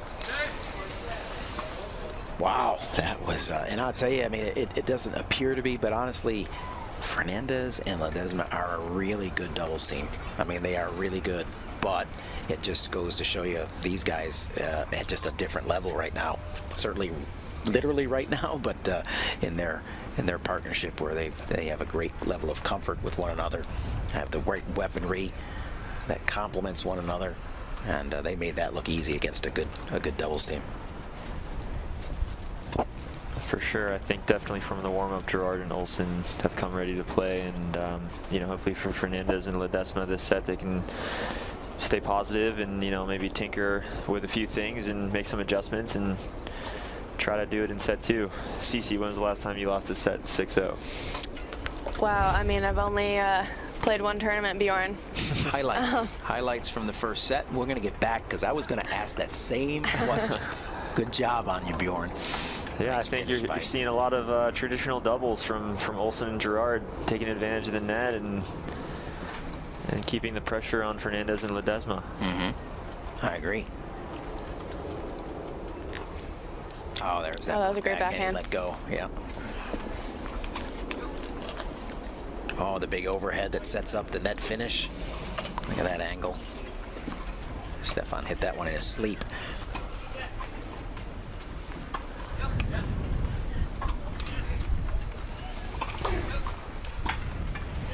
I think we're just finishing up with these highlights. We'll get back to live action here momentarily. And there's the set point. Lob delivered by Joe Gerard, and we're back to live action. First point of the second set. And another error from Argentina. So, last 6-0 drubbing, Cece. Can you remember it? Do you want to remember it? Has it ever happened? It's definitely happened. I just cannot remember it right now. When was your last one? I can remember it. It was last year, actually. It was in Barcelona for the 500 event there. It was my final round qualifying match. I was playing Pablo Andujar, who was coming back from injury at the time. He had just won a challenger event 2 weeks prior and then won the Marrakesh 250 the week before Barcelona and had to play qualies, and we played the final round, and I was actually down 6-0, 2-0. And ended up coming back and winning, but for the first 8 games of the match, I was just hoping to not lose 0-0. He was playing very well, and I started unbelievably strong. I threw a couple drop shots in at 0-2 to get the break back and gave a little smile to the crowd, and from then he kind of lost a little bit of focus, and I managed to come back and squeak it out. But for a set in a couple games, it was lights out. It's a helpless feeling, isn't it? It really is. Yeah. I mean, and your mind is racing. All right, what do I got to do here? What have I got to mix up? What have I got to change? Not up. Great effort there. It's tough to keep your composure though, down that much, and then coming back. That's huge to be able to win that. Yeah, that was a good one for me. I actually won the battle but lost the war.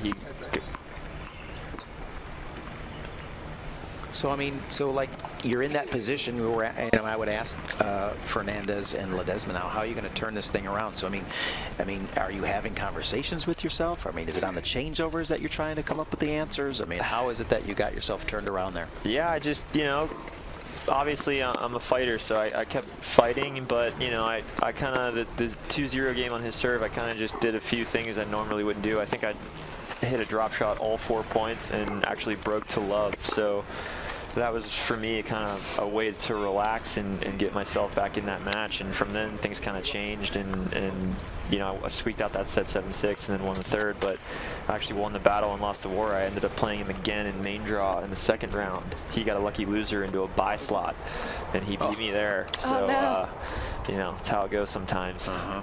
It's unlucky to get the lucky loser that you just played in qualies. Yeah, that was the first time it's ever happened to me. Wow.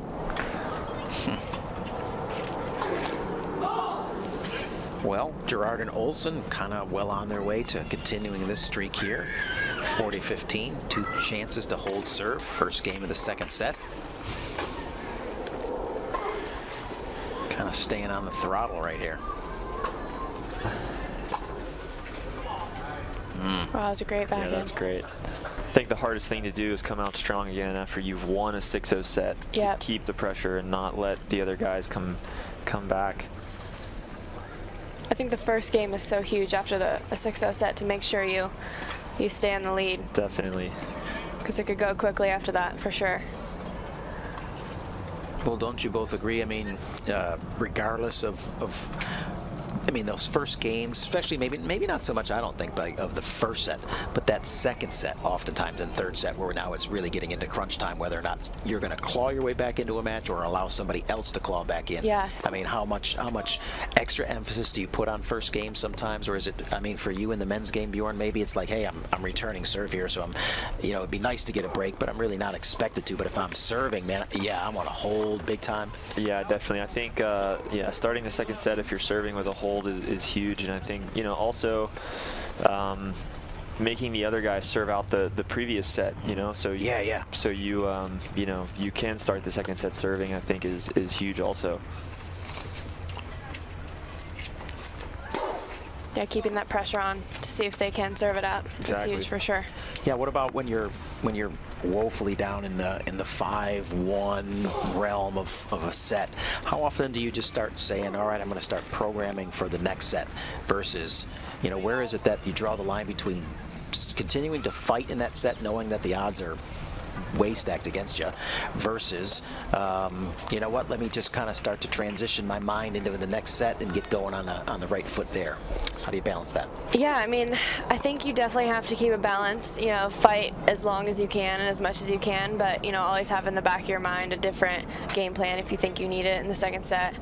And yeah, definitely focusing on fighting as long as you can in the first, and then you know, the start of the second, to make sure you have your game plan ready to go, for sure.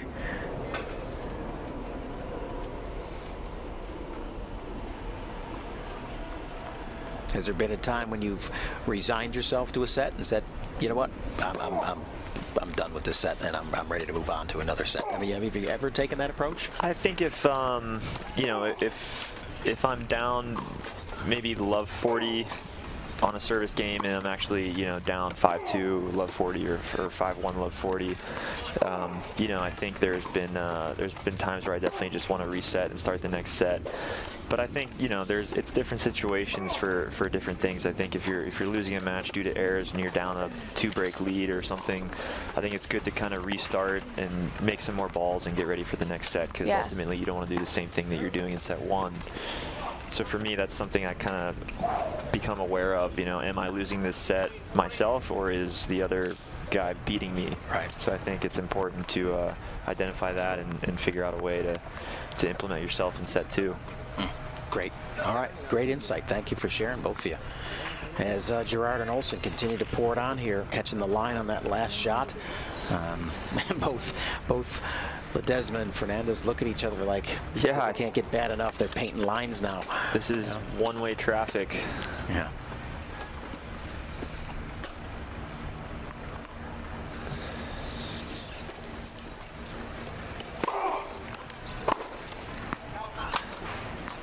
It's a good miss, though.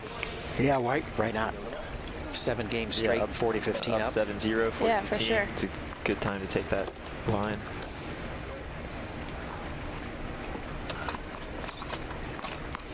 I mean, the wind has actually calmed down from this morning. It wasn't ever as breezy as yesterday, but I mean, we're talking like ideal conditions right now. Perfect weather. Perfect. Oh, wow. Yeah, that's too good.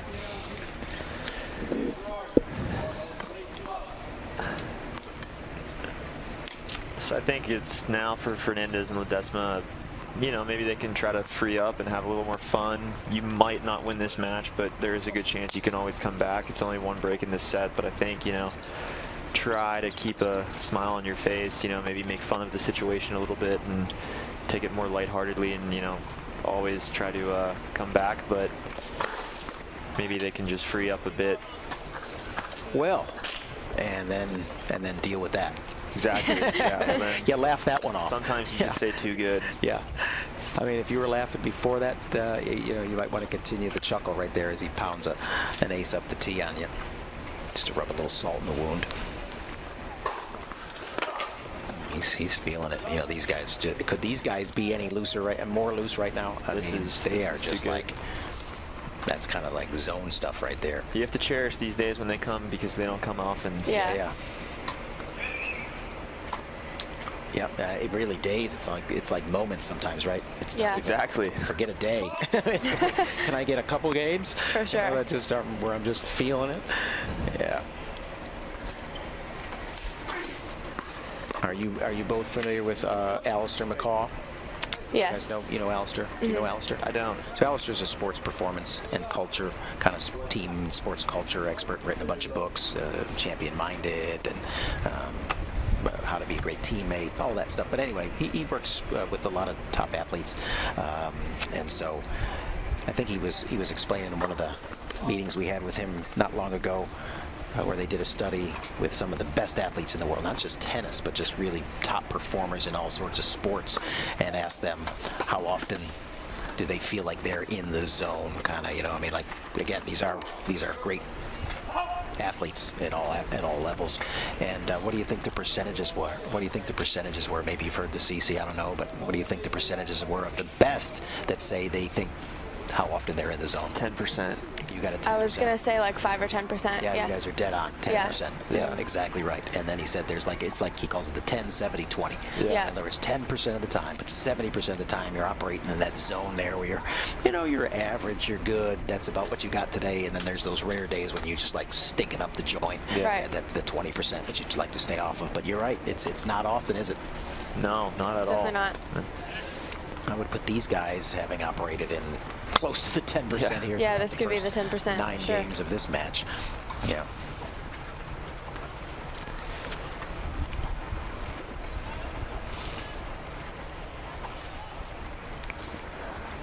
Alistair's been a long time part of the Kevin Anderson team. So, yeah, that's somebody he's worked with Kevin late. did an unbelievable job the last few years of really changing, honestly, who he is.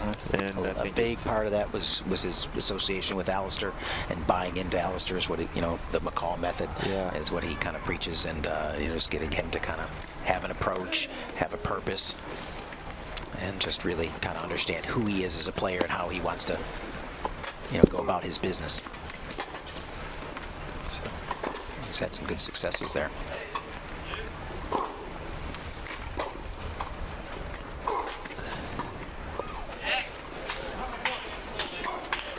Oh, two wheelchair players at the net? Wow. Never good. Yeah. They could laugh that one off, because I don't know if Gustavo's in a laughing mood at all today. A lot of great lobs today, though, so far. Right? Yeah, utilized them really well. Yeah, so for those watching at home, you kids watching at home, wheelchair tennis, future wheelchair tennis athletes, 2 wheelchair players at the net, never good. Never say never, but I will say never good. For that very reason right there.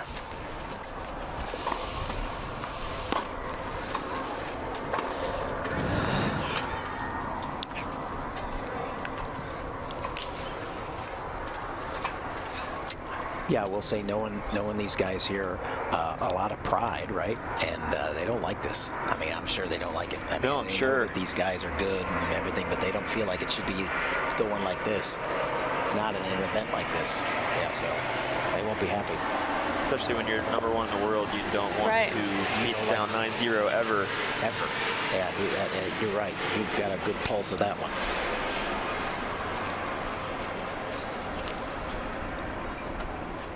Oof. I mean, these games are just ticking off. Ticking off. This is like makeup time for the 2-3 setters we had right here.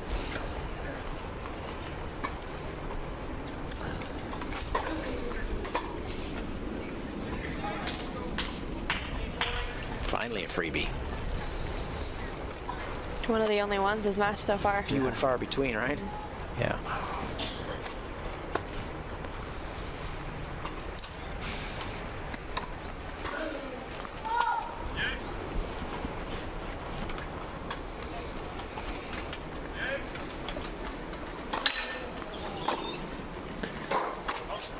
Again, it's just relentless pressure, good return through the middle, and he comes into the net, and you know, it's hard when you see somebody charging in the net. What do you do with the next ball? Well, especially in successful doubles. as these guys, as successful as they've been up there. It's one thing if they come in and they're not doing anything, but they've been really effective up there. So it's like double whammy.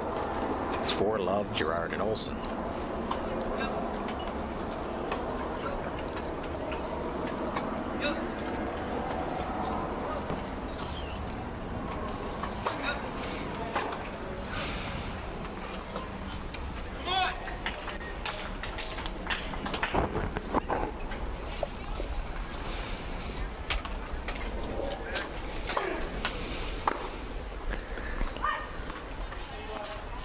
CC, if you were out there right now down 10-0, what are you telling yourself? I mean, I think I would try some new things, and little serve and volley. A little serve and volley, maybe. Just like a practice session. Yeah, exactly. Just work on some things, maybe, from practice. I'm not a bilingual guy, but like, ¿por qué no? I mean, why not, right? Yeah, why not? Yeah, just like you said, try and be lighthearted about this, have some fun. Is the doubles round robin also same format? So okay, there is a chance for Fernandez and Ledesma to redeem themselves tomorrow. Yeah, I have to look at the the pool there. Take a quick peek at that to see who it is that they'll.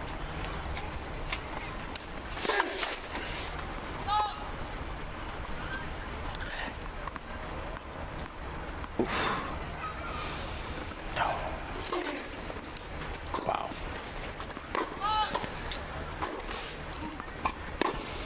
Well, I've got some good news and I've got some bad news for the Argentinians. The good news is they'll have the young Americans at some point, you know, who are the guys that were kind of the lucky losers in because somebody else got dropped out at the last minute, and they're probably not maybe up to speed here at this level yet, but that would be nice. The bad news is the other people in the draw are the #1 team in the world, Houdet and Pfeiffer from France. Okay. So they'll get no let up, you know, and the defending champions in this event. So that's a tough pool to have the defending champions and the finalists in the same pool. What are Gerard and Olsen ranked? Yeah, I mean, right now they would probably be, as a team, they would probably maybe be ranked 3 in the world. Okay. I think it would be the French, and it would be the British pairing of Alfie Hewitt and Gordon Reed, probably #2 in the world as a team, and then Joe and Stefan #3.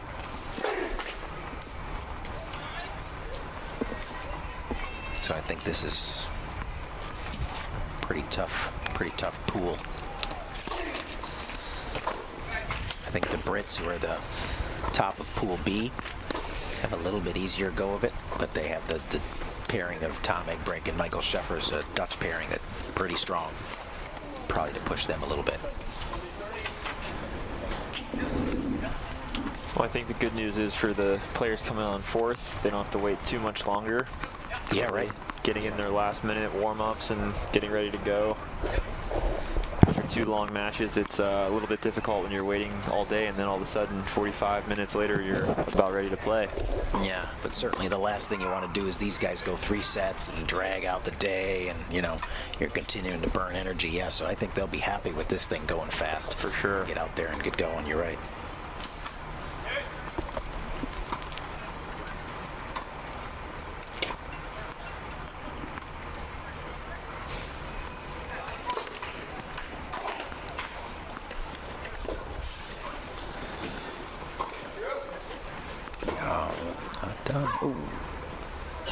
It's a great angle there to start the working of the point. Yeah, definitely. This is good from Fernandez and Ledesma to get a game point here after being down 40-love. That 4-0 showing pretty good willness to keep going. Yeah, gotta admire that. Yeah, you'll get fight from those guys from start to finish. No argument there.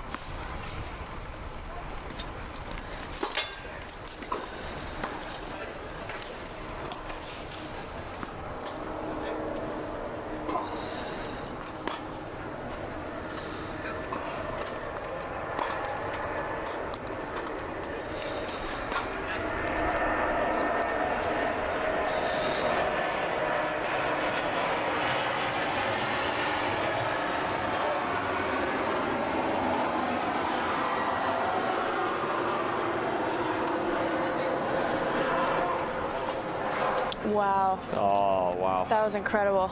Yeah, that's some world class right there. Took that diving forehand and just received. Yeah, that's unfortunate for the... Yep. Look at that. Olsen flying in there, and just watch if they can get an ISO on him right here. Boom.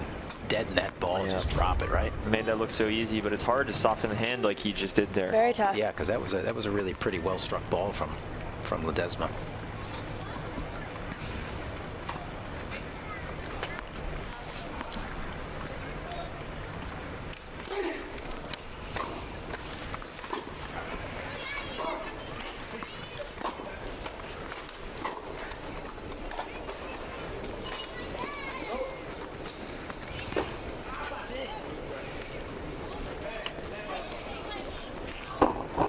first bit of negativity that we've seen from Gerard and Olsen so far. Yeah, you know, lets you know that they're still into it. Yeah, not definitely. taking anything for granted. That's great. 10 straight games and still not willing to give things up for free.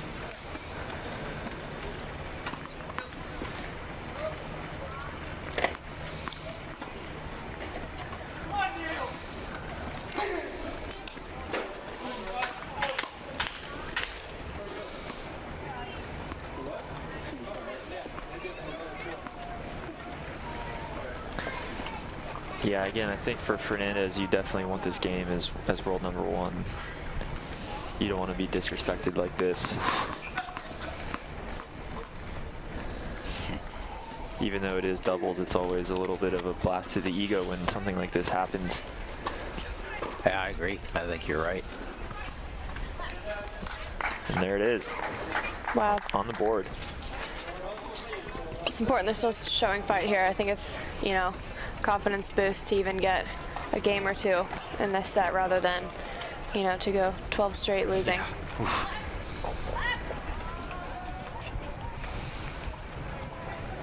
Funny sport though, right? Definitely. Tennis. You know, it is. I mean, you'd almost say, have this in over. They could start to claw a little bit. These guys start to. You guys know how this works, right? It's never over for until sure. you It shake just hands. happens. It's the true, nature it's of our true. sport. Can't explain it. Can't put the brakes on when it starts happening.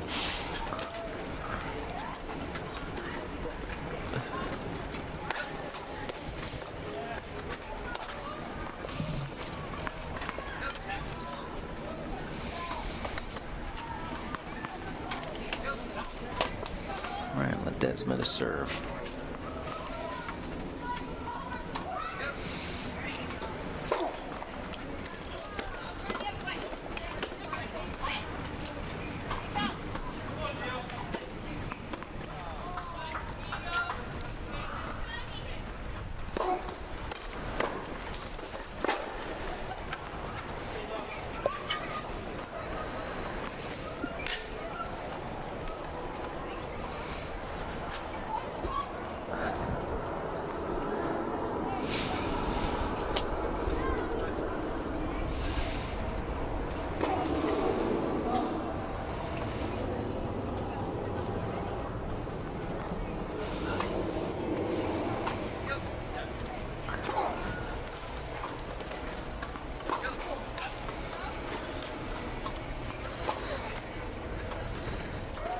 Those are the kind of points that I think they just can't afford to have, really, those easy unforced errors.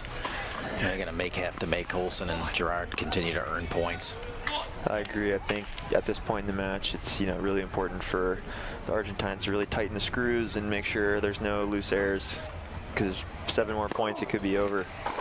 Yeah, you think about it that way. Yeah, you know, it's pretty close. Yeah, we think, it's still 2 games. You're right, 7 points. That's all of a sudden that starts to sound pretty small.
Now it's only 5 points until the win if we're on Bjorn's rating system right now. Yeah, he's pretty much established it, so you know, we're going to have to run with it. That might be a pessimistic way to look at things, but sometimes I've definitely thought about that in matches. I never have, and now I'm going to. That's the thing. It's tough being in my head sometimes.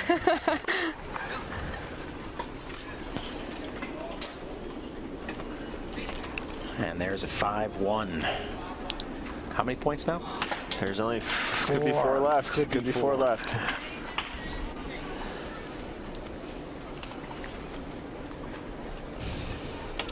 And it's Joe Girard's serve. All right, so we're down 6-0, 5-1, and the best server in the game has got the balls.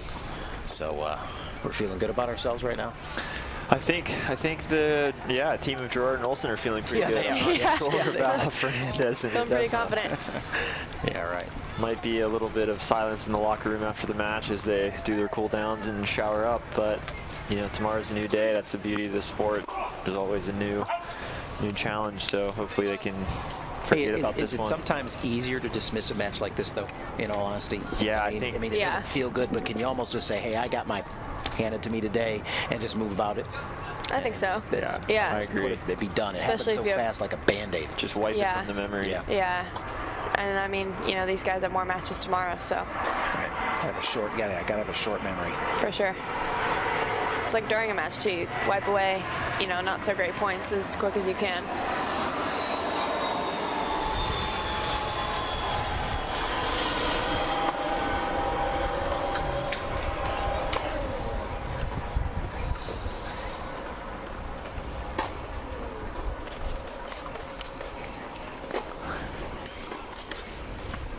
Yeah, and more pressure from.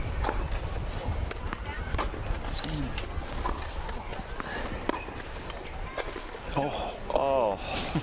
I think he got a little bit arrogant there. Just kind of went too early for that overhead. Yeah. Understandable at this point. Right.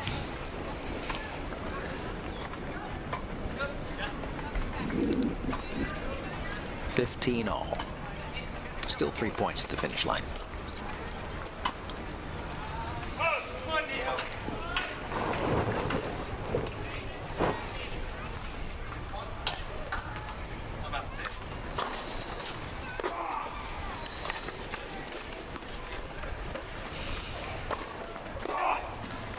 Great get.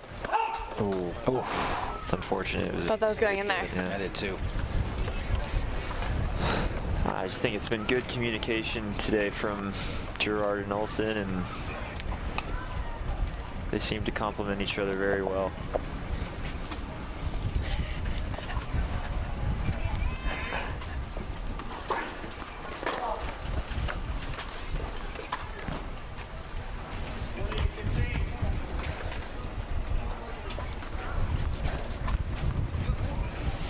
Here we go, double match point for Girard and Olsen.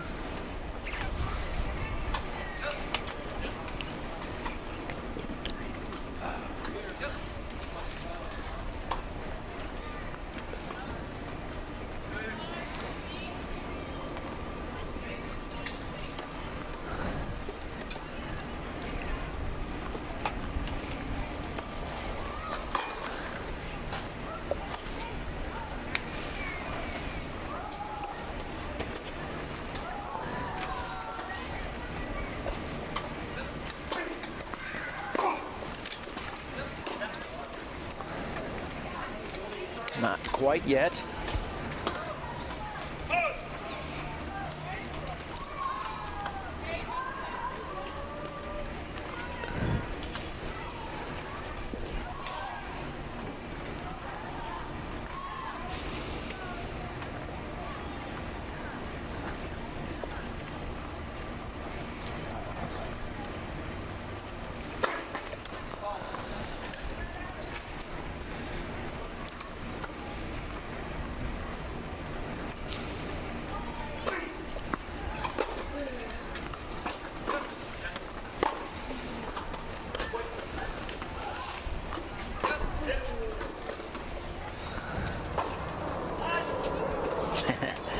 We still have life in the Argentines. Great comeback in this game. Yeah, that's Gustavo taking some things into his own hands there and unleashing a pretty relentless barrage at Olsen and Girard there.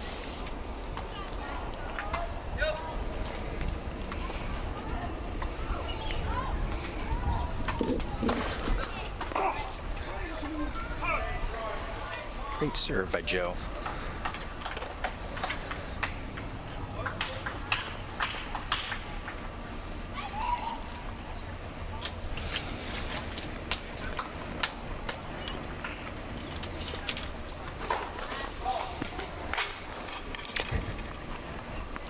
He really brought the heat there.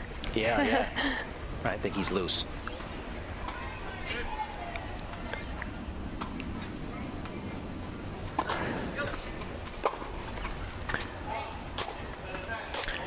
Well, and there it is, 6-0, 6-1. Joe Girard, Stefan Olsen making it look pretty easy today against Augustin Ledesma and Gustavo Fernandez.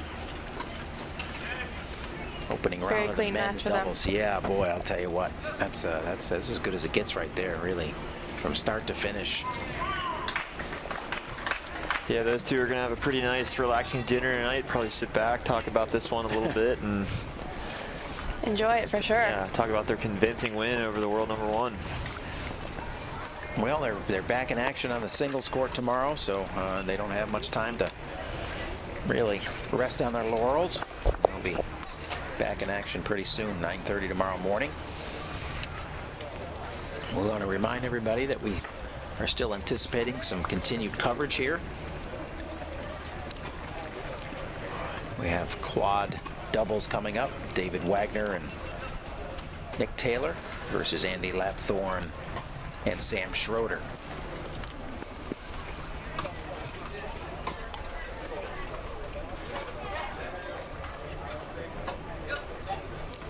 Yep, so we mentioned what we've got coming up later on, but we'll take a quick break and then I'll come back with Bjorn and CC for a little post-match recap. And we thank you for joining us. We'll see you in a few minutes.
So we talked a little bit about it, but boy, that was a real beatdown, as it were, by Joe Girard and Stefan Olsen in that men's doubles match. But hey, it happens sometimes, doesn't it? That's the way it goes sometimes. You know, this is a brutal sport, physically and mentally, and you know, always tough to lose one like that. But tomorrow's a new day, and that's the beauty of the sport, also.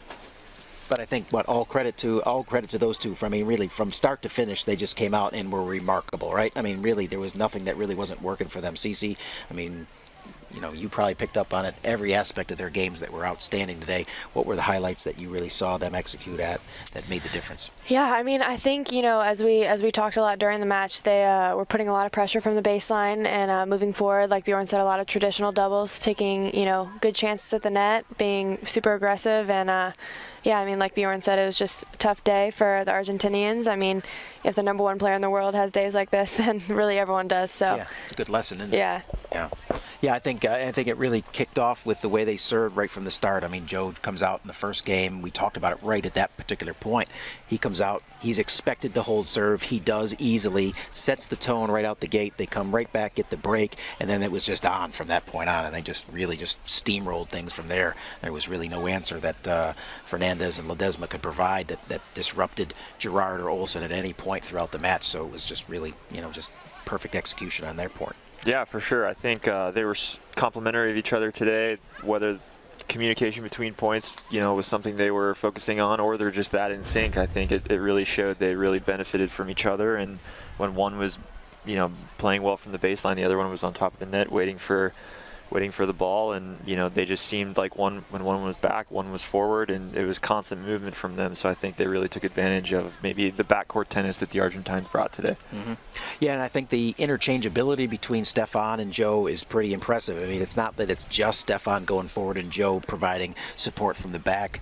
Both of them really showed their prowess up at the front, and then both of them in the equal manner were able to be very solid from the baseline. So when you got both players able to execute both of those roles interchangeably, it's like, where do we go? Who do we attack? I mean, there's just really no way to really get around them. So I think you guys have really broken it down pretty well.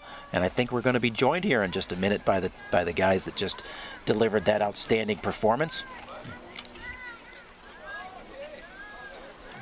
So here, yep, we're getting some highlights for our viewers, but we're going to continue to talk as we get Stefan Olsen and Joe Gerard in.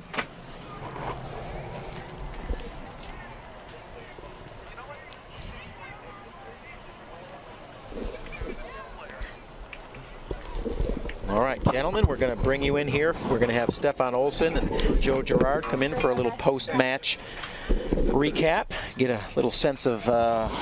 come on in here, fellas. Joe's tweeting. Is he tweeting again, Steph? A girlfriend? Is that what I heard? It's me, actually. Yeah? Okay. Welcome, Stefan. Thank you. And welcome, Joe. Thank you, All my right, love. kind of pull in here, my friends. Yeah, I'm coming. Hey, that's a pretty impressive performance today, fellas. I'm not going to lie. We were talking about how from start to finish, hammer down throughout the entirety. I mean, how loose and how good did you guys feel from the start today? I think Stefan played really good. He was solid in the back. He touched more the balls than me, so he has to talk. I think I just did what I could today. Like Joe said, I was really solid from the start. I felt pretty good. I knew what to do, and I was quite happy with my performance today. And see, this is a great partner right here. He just adjusts your microphone for you. You guys don't miss a beat. You just keep talking, and effortlessly for you guys. Friend. Team OJ, as partners. Yeah. Hey, so you guys has had some great success at this event. Almost champions last year. Yeah, you said wrong this morning. I was listening to you at the TV. You said defending champion. That you'd won, and I remember thinking about it. You had a number of match points. I think that I don't want to bring up any negative feelings or anything like that, but you were that close to the finish line. Yeah. Have you come here with some unfinished business to kind of take care of this year? Is that your approach, or that your thought? Yeah, that's what we're trying to do. Every tournament we go into, pretty much we're trying to play as good as possible as a team, and definitely our goal is to win this tournament, and hopefully we can do that. Well, based on today's performance, I would say, the likelihood of you guys getting into that position again is pretty high. You look flawless out there. You got to go through the French probably again. They're in your pool this year. I mean, ironically enough, but the two of you can both come out of the pool, right? Definitely. And then potentially see each other in the finals again. And so I'm sure you guys would embrace that opportunity to go up against them and show that last year was no fluke and that you guys are somebody to be reckoned with. No problem. Yeah. And where are you both at in the singles? Give me a quick update, or give our viewers and audience a quick update on singles. I know, Stefan, we covered your match yesterday against Fernandez. That was a tough 3-set loss for you, but you're live again, still in pool play. Definitely. I'm feeling better every time I'm out here, so hopefully tomorrow I'm going to do even better. I'm going to finish off way better than I did yesterday. So just go in, be positive, try to play my best game and see what happens. Do you know who you have tomorrow already, or? Yeah, it's going to be Stefan Houdet. Okay, Stefan Houdet. Okay, very good. And Joe, what about for you? So I won my first match against Pfeiffer in 3 sets, 2-6, 6 love, 6-1. Slow starts, and then I started to play my game, and it was much better. Yeah, clearly. And then who do you have tomorrow? The rematch of last year final. So I'm pretty sure it will be live on the stream. Okay, well, we can only look forward to that. Guys, I want to say thank you for giving a little time here post-match to come up, give us a little insight into where you're going in this tournament, both in your singles and doubles. I want to wish you the best of luck. Thank you. Enjoy watching you play, and we really enjoyed that show you put on here today. It was really impressive. All right, only Joe, for you, Stefan? Only for me, yes, I'm sure, for no one else, yes. Thanks. We appreciate you guys. Yep. A couple of good fellas. Yeah. Want to remind everybody that coming up next, we're not done with our coverage here today. We have a great quad doubles match coming up between Nick Taylor and David Wagner, the dynamic American duo, versus Andy Lapthorne and Sam Schroeder, a couple of lefties, a Brit and a the Nederlander, that are teaming up together. And that's coming right up. We'll see you shortly.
right, resuming our day 2 coverage of the NEC Singles Masters and the UNIQLO Doubles Masters from USTA National Headquarters at Lake Nona, Florida. Our 4th and final match of the day here is going to be a quad doubles match between the arguably best doubles team in the world and historically best doubles team in the quad division of all time, and David Wagner and Nick Taylor. And I think they're going to be up against a very, very savvy and very well prepared team of Sam Schroeder and Andy Lapthorne, a couple of lefties. Andy from Great Britain, Sam from the Netherlands. I'm Paul Walker. I'm once again joined by Bjorn Frantangelo and CC Bellis as they'll get their introduction into quad doubles here today, having just witnessed one of the great performances on the men's doubles by Joe Girard and Stefan Olsen. So thoughts coming off that big men's doubles match? I think we saw one of the most convincing matches probably throughout the tournament, so it was nice to see that. It was nice to be a part of that one, and hopefully this one will have a closer contest than the last match we saw. Yeah, I would anticipate that this one is likely going to be a much more closely contested match. I think it's going to be very interesting tactical battle between a team that's very comfortable in David and Nick, who've played thousands of matches, almost literally thousands of matches together, probably 1,000. And a relatively new team in Sam and Andy, but I think they'll kind of effortlessly flow into a rhythm there and provide a little bit of a problem, especially both being left-handers. See how that affects the outcome of this. We'll see a lot of David Wagner going forward, doing David Wagner things up at the net. You'll see almost exclusively Nick Taylor staying in the back and just grinding out forehand after forehand to set David up. And then you'll see Andy and Sam trying to negotiate around all of that.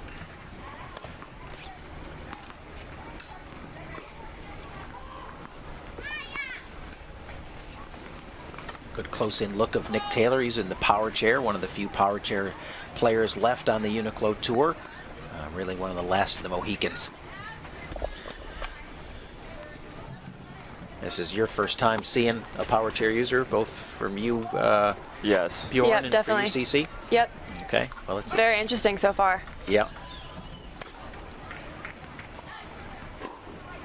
Honestly, Nick is really kind of a legend in the sport, and great tennis mind, really smart, gifted player, kind of a quintessential doubles player, great singles player as well, but in doubles his ability to kind of really set this team up and allow David to maximize his strengths going forward and executing volleys. Nick is just will hit ball after ball and until he can set his partner up. And am I seeing a yes, you are, CC. Tape around David's hand with his racket there? Yeah. So David tapes the racket to his hand, so he's locked into one grip. Okay. He's only able to execute all his shots from serves to forehands to backhands to volleys with the one single grip in his taped in. We talked a little about that in his singles match earlier today. And over here, Sam Schroeder is kind of in a similar situation. He's kind of also has an adaptive device that he uses and tapes to his hand. Andy Nice. Lapthorne. There's a great shot of Sam Schroeder and his adapting the hand to the racket. No limitations grip-wise from Andy Lapthorne over there, the Brit. Pretty much a fully functioning hand. Some limitations with his ability to extend his arms and go above his head a little bit. So it's all of what puts these guys into this quad division. The differing upper body challenges that they all face. Yeah, I think as a tennis player, sometimes there could be a lot of options you have to choose from for different shots. I think, this might give them an opportunity to really hone in their skills and definitely, use what they have and probably execute it as well as possible. Yeah, I agree. I've often thought about the limitations, or the pros versus the cons of the tape bracket, right? The cons. Hey, I don't have access to all these things. But you know what? I'm never caught in between grips. I mean, I got the one that I've got, exactly. And I'm locked in, and then, like you said, you really get a feel for how to maximize what it is you can do with that one grip.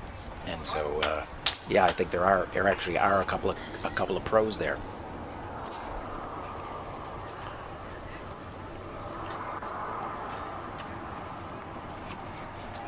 David finishing up a couple of serves.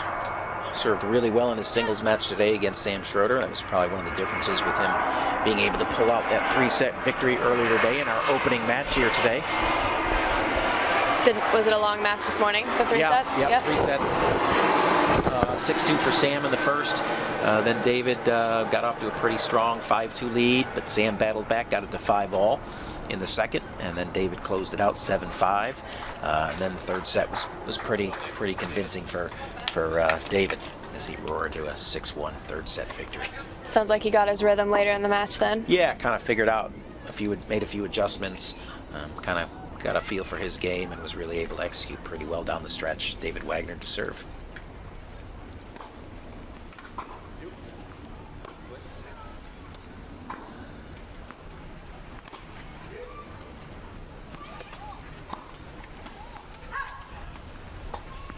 Yeah, I think we'll be interested to see if both teams come out a little sluggish. I think the start time today was 9:30, and it's just about 5 o'clock, so it's been a long day for the first 3 matches, and hopefully these guys have been keeping loose and keeping warmed up, because I know long schedules and long days sometimes take a toll on the mind and the body. So for sure, I think it's important to come out of the gates hot. Yeah, Nick not being in the singles competition, he's kind of sat around all day. He's had some warm-ups and probably some hitting, but he hasn't really been in the heat of competition yet, whereas the other 3 have.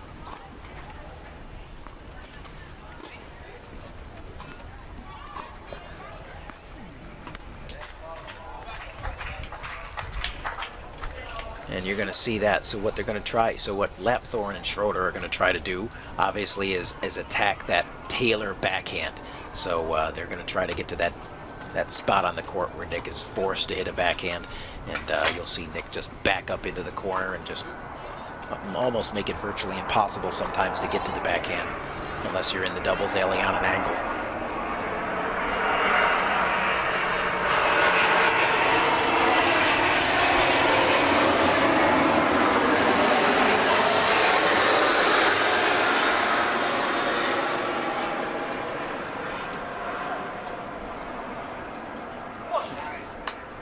That was a great shot there. Great angle there. Yeah, Nick's a shot maker. Give him a little opening, and he's on the forehand and set up and got time. He will pick it apart.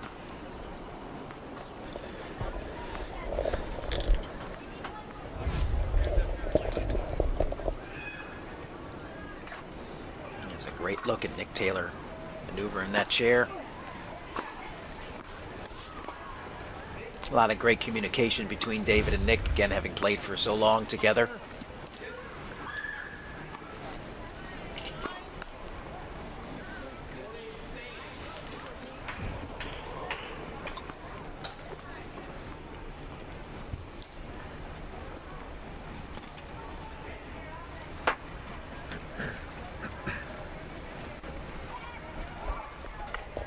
If you haven't played David and Nick a lot, which these two as a partnership haven't, you get caught up in, there's such a specific game plan to beat those two, right? And so you almost get consumed with it. Get to Nick's back and you lose sight of a lot of other aspects of the game. And I think it kind of, you almost get a little bit tunnel vision, and then you get forced into errors trying to hit this little tiny spot where Nick's backhand might exist, and so you're forced into errors. You're forced into any kind of free thinking. You just kind of go with that one set game plan, and if you're able to execute it, it can be easy, but sometimes you get consumed by it.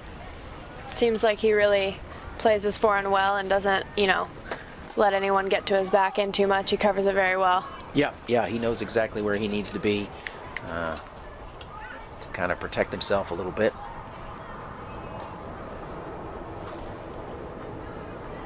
Great return to serve by Andy Lapthorne right there.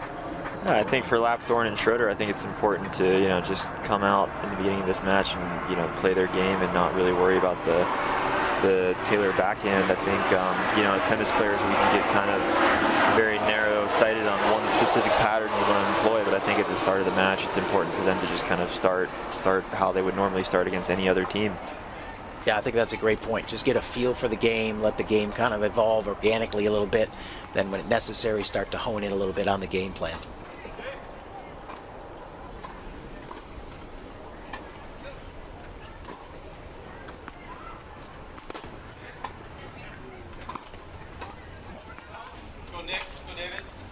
Great first game so far. A lot of good points. Yeah, we were like 3-0 already. Yeah. By now, weren't we? The first set was just about wrapping up. Yeah. Yeah.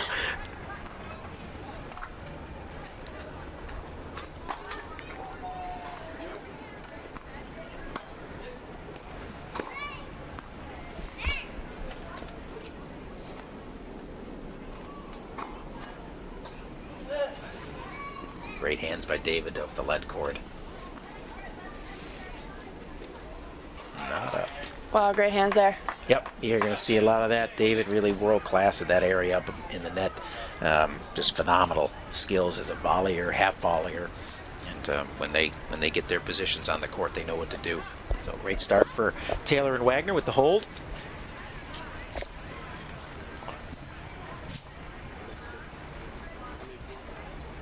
You know, typically two lefties might be a problem, but actually a good right-hander against Nick is often a really damaging player because of the ability to get that serve swung out wide against him, especially on the return of serve. I think with the two lefties serving to the deuce side, they won't be able to expose that on the return of serve as much as a right-hander will normally. So two right-handers oftentimes give Nick a bit more problem than perhaps two left-handers. See how he parks in the corner here on this return of serve, saying, you know, if you can get it off the sideline, go for it. Yeah, he's very deep in the pocket right now. Rolls in. It's a heavy ball there, heavy forehand. Yep.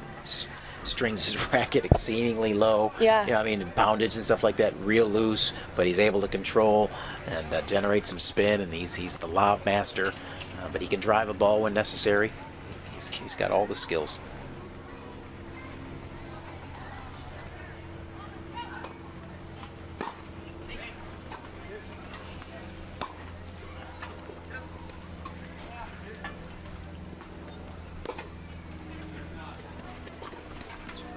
Yeah. Wow, great finish. Yeah, right. When Nick is driving the ball deep, like you just saw in the last couple points, his ability to set David up for finishes like that is just what has kind of put them at the top of the game over the course of the last 15 years.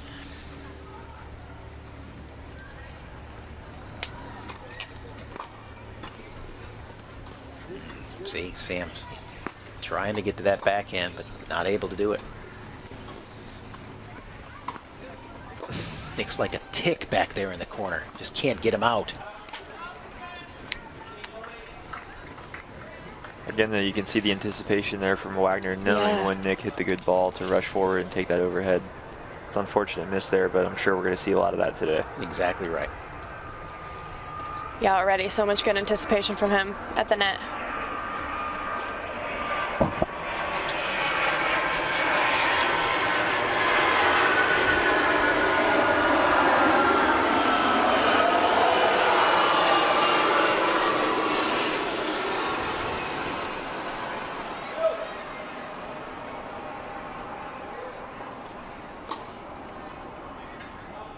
Good vision there from Wagner.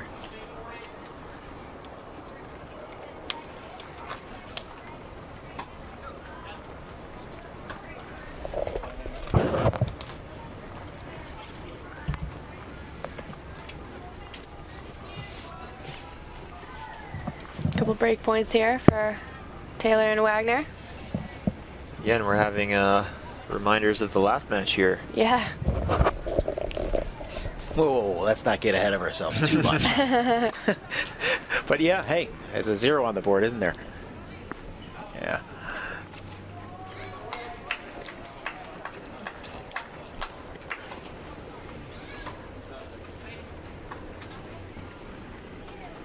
Yeah, I think when we talked about that first match, I said, hey, I would have put the heavy favorite on Olsen and Gerard, but I would not have put it on that heavy. So they certainly exceeded standards.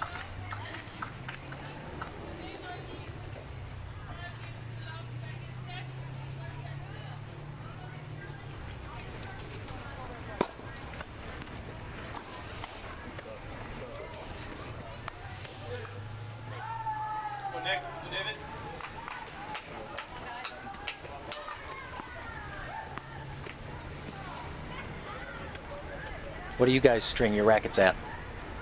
I go pretty tight. I go 55-50. Yeah, I'm a little bit on the looser end. I go anywhere between 48 to 44 pounds. Okay. I think Nick's currently stringing at about 40 pounds. 40 pounds? Wow. Yeah. 20 gauge, 40 pounds. 20. Okay, Yeah. wow. I just got a little intel source that provided that information to me, so got to give a shout out to the good doctor in Wichita who reached out and said Nick's stringing it at 40 pounds and 20 gauge. So thank you, doctor.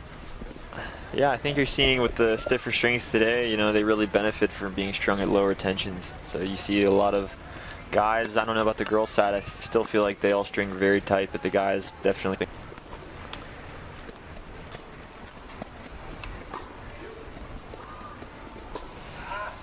See, I think Andy's got the right idea there. You know, instead of letting Nick loop and drive him back to the back wall, let's come forward and take some of those balls out of the air and rush these guys a little bit. Got a little bit overextended there on that last volley. Yeah, it looked like a good play. Trying to take those early and move forward.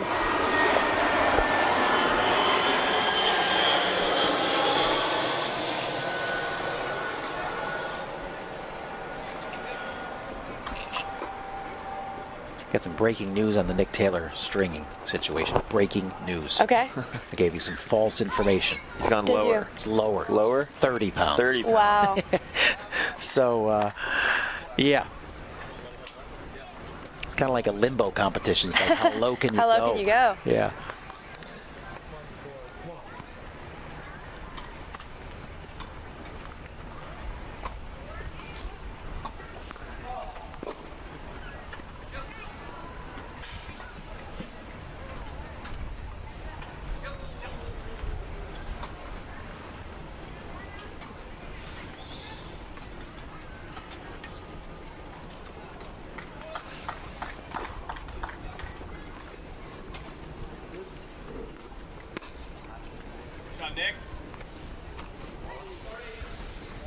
Nick would want me to give a shout out to all his Wichita peeps, Wichita State University team that he's been so intimately involved with for a number of years. You've got the good doctor I mentioned earlier. You've got Casey Ratzliff, our #1 men's player in the U.S., is from Wichita as well. And then one of the coaches at Wichita State, Justin DeSanto, is giving some shout out to Nick here. I think Justin and Casey are over in Hungary right now competing in a tournament on the UNIQLO Tour. So we'll let them know that we know they're out there. It's great hands there again by Wagner. From Wagner. I'm not sure if viewers can see it on the screen, but I can tell watching Wagner, the vision is very, very clear. You can always see that he's trying to move forward and seeing where his partner is and knowing when to hit where. Yeah, I mean, these guys, you know, there is no, as much as we saw Joe and Stefan in sync, you know, that's kind of a moment where they were all in sync. These guys, again, have been doing in sync for a better part of almost a decade and a half. So it's really, I mean, it's like putting on an old pair of shoes for these two. They just kind of fall into their roles. And really it takes something kind of semi-extraordinary oftentimes to disrupt them or get them out of their rhythms, because they are just so well defined in how they execute their roles as a doubles team.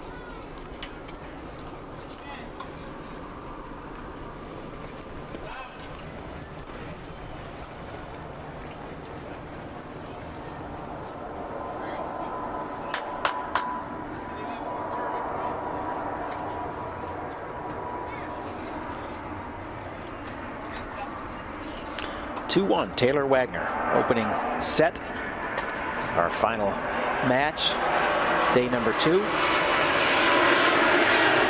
our coverage here.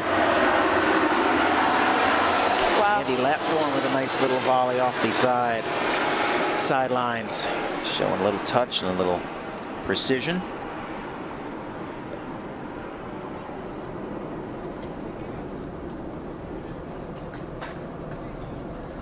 Looks like Andy and David both have similar game styles and similar things they're trying to do out here. Move forward, take balls early.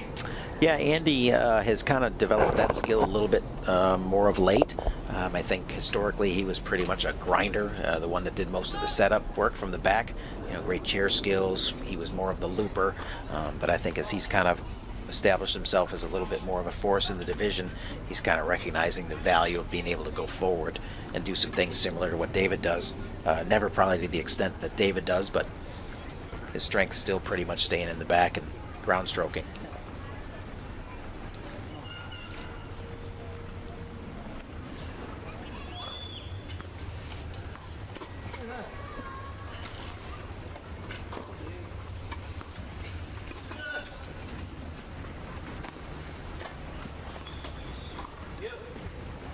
Great angle there to get to the... Wow. Yeah, again, I think you're seeing the game plan right there, what you were talking about, Paul. Yeah, Andy knows, listen, I don't need to, I can't hit through Nick. You know, the strength is to just take that ball, roll it to that sideline, and force Nick into that difficult decision to kind of get a forehand on it.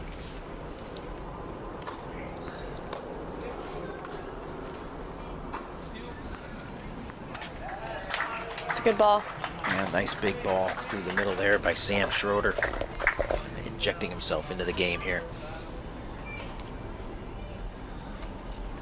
Yeah, I think it's important, you know, as Taylor tries to cover that backhand wing, that Wagner really pinches middle and makes sure that nothing gets through that. Nice hold there by Andy Lapthorne and Sam Schroeder. We get this first set evened up at 2 games all.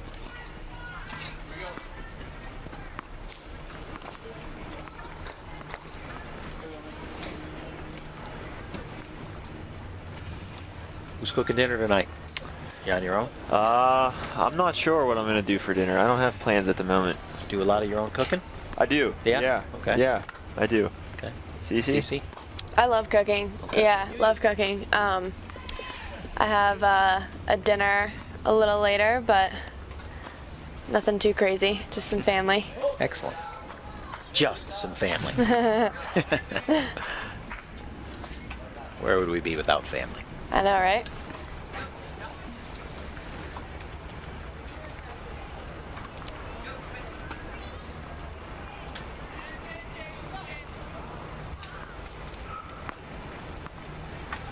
Are they using the Marriotts as the official hotels for this championship? Yes. Yep. So all the athletes and everybody are at either the Residence Inn or the Courtyard there on Lake Nona, which is incredibly convenient.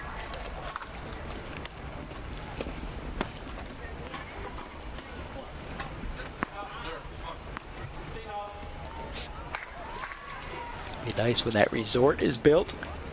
Yeah, it's going to be nice. Yeah. There's been a ton of construction that's developed over the years since I think both Cece and I have been here. I remember first getting here late in 2016, right after Thanksgiving, and wondering, wow, how is this going to work out here? I think there was a Chipotle that had just opened, and that was about it. Yeah, that was it. But yeah. It's a big dirt pile now, but it's going to look beautiful. It kind of looks like a moon landing right there. Yeah, there you go. Mars or something like that. But there will be a nice sports resort going in there in the years to come. I was talking to some guys on the way in today. It's like the people that are doing all this construction. What'd you do at work today? Move some dirt. Yeah. What do you think you'll be doing at work tomorrow? Moving dirt. It's like, you know, I mean, that pile's got to get compacted and got to get taken care of, and it's just a process. It takes time.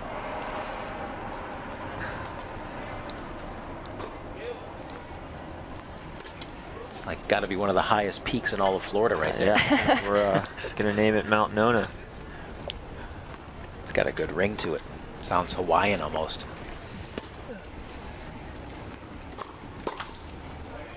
Good smash there. Andy. Yeah.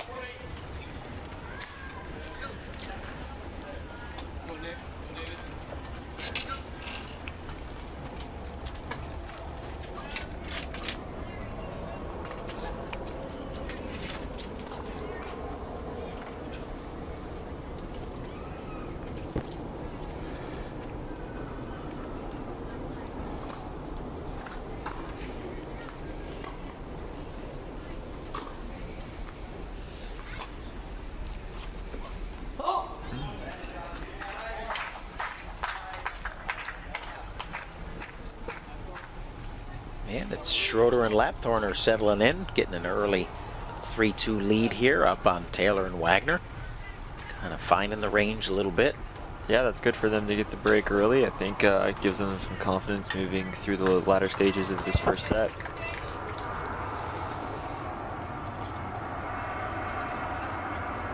There's some planes coming in. Seems to happen every 2 minutes here. I think we've got it timed at this point, Bjorn. Pretty much like clockwork, right? Yeah, I think what flights come in at which times throughout the day. But yeah, usually when there's blue skies and calm winds, it seems that they use the runway that's directly behind this campus or in front of this campus.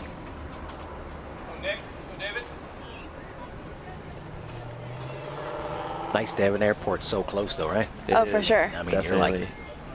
It's one of the best parts of being here, I think. Yeah, makes the travel days a lot less stressful. Right, when you guys travel a lot, to have that convenience is pretty significant.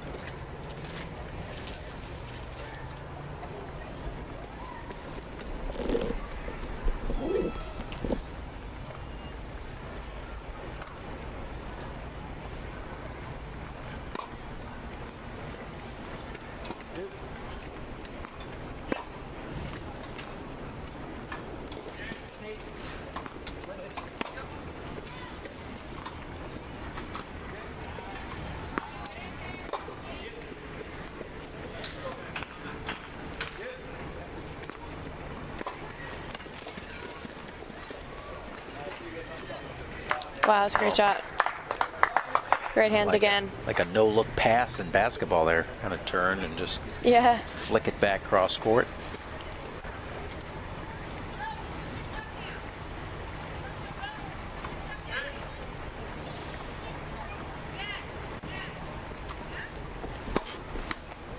If either one of you weren't like a professional tennis player, would there be another sport that if circumstances were different, you'd be like, oh, I'd love to be a fill in the blank? I played soccer up until I was 12 or 13, so I think that would be the next sport that I would love to be in right now, for sure. Probably helped you. I mean, as far as just developing your early athleticism and everything Footwork, like that, things like that. A little bit of toughness and grit. For sure, for sure. Bjorn? Yeah, I think I like playing a lot of sports, but I think, you know, being from Pittsburgh, I actually really enjoy watching ice hockey.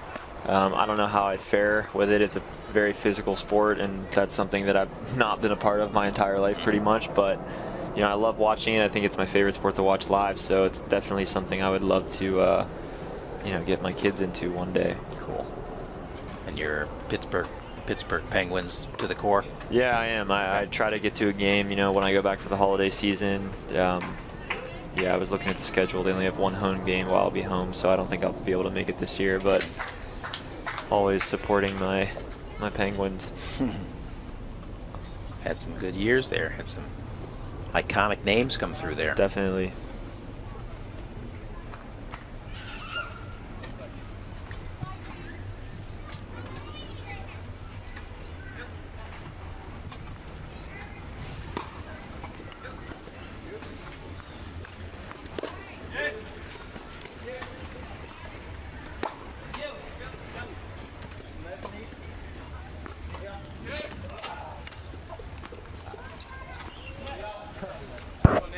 Nick painting the line there, making it tough for those guys to respond.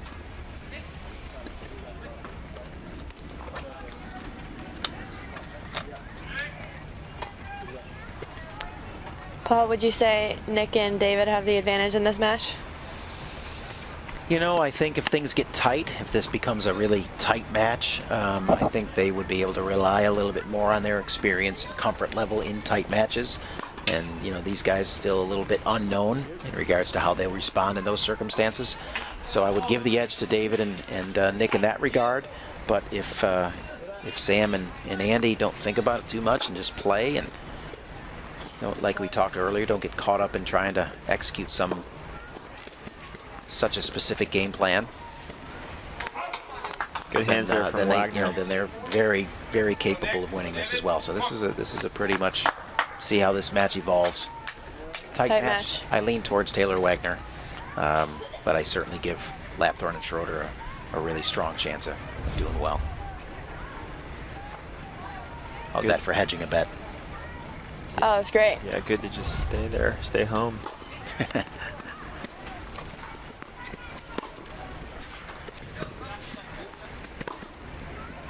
That's a problem. Yep. Too good. Great shot. Yep. David didn't do enough with that volley, and that's a problem. Great way to save break point.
Wow. Great angle there. Such a great shot.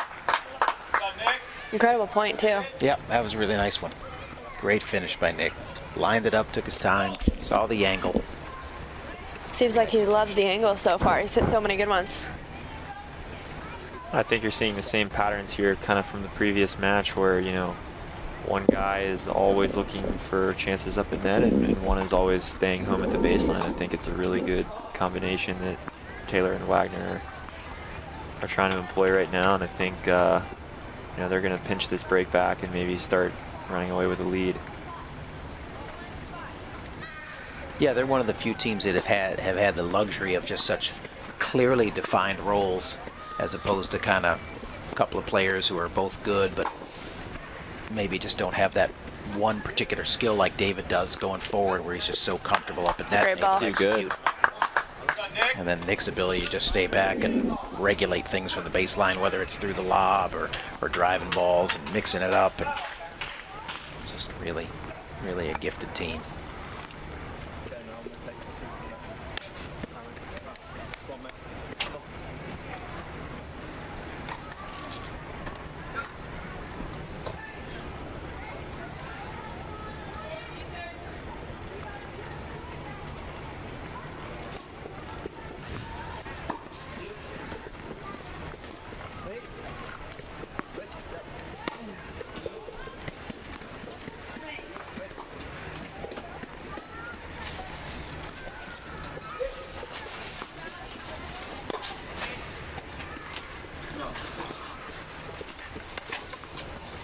Wow, great shot again.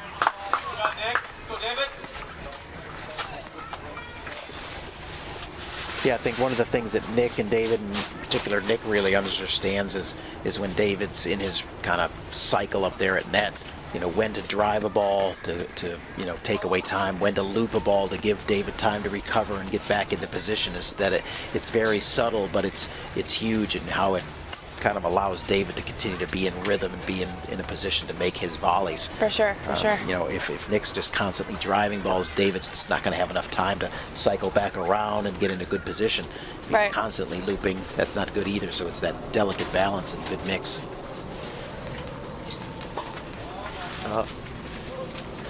Yeah, they seem to be balancing it really well.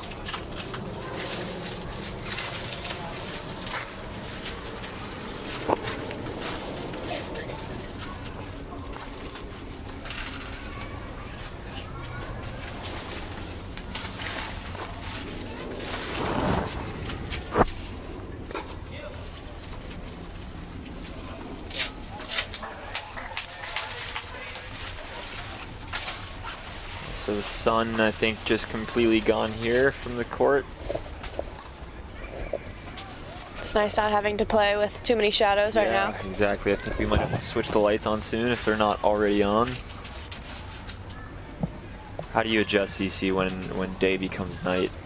It's definitely tough. I think that's the worst part of late afternoon matches, is it could possibly go into, you know, night matches, and then, you know, obviously vision gets different and have to focus a little more for me, for sure. But yeah, it's just something you have to adjust to, definitely.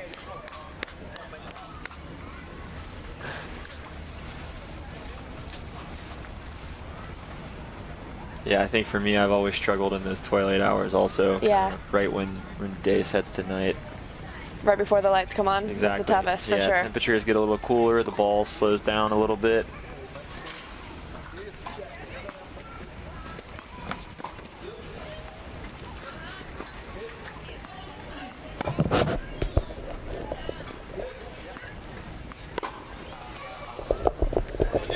Great forehand there from Wagner.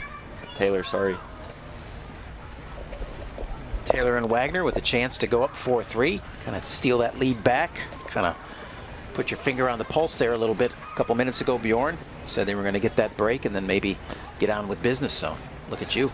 I mean, what can I say? What can you say? Well, you haven't said already. Wow. Great serve. Nick busting out the big cannon.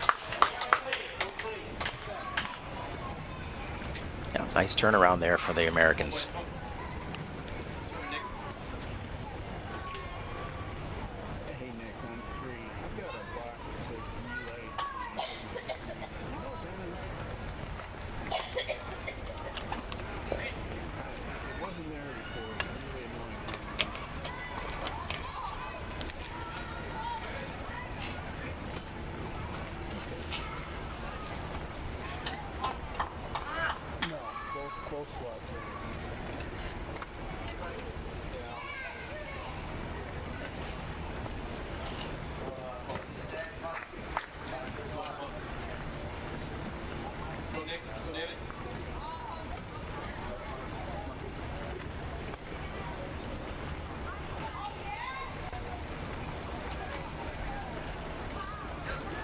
Andy Lapthorne to serve. Down 3-4, first set.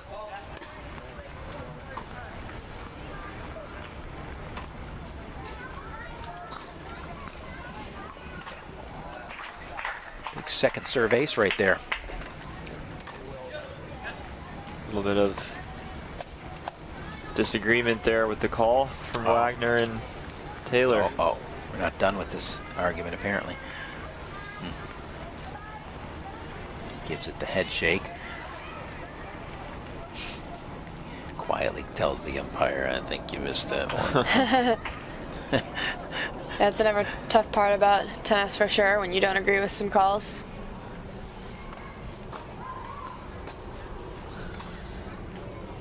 A lot easier to swallow when it's the first point of a game. Yeah. You know, than when it's in some critical point of the game. Definitely. For sure. Sam just stopping the chair there. Great example of what not to do. Don't stop the chair. Just kind of sat, tried to manipulate the ball out. Never a good approach for a wheelchair player.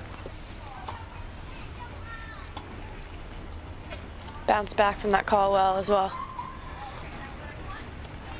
I think Wagner still might be smiling about it.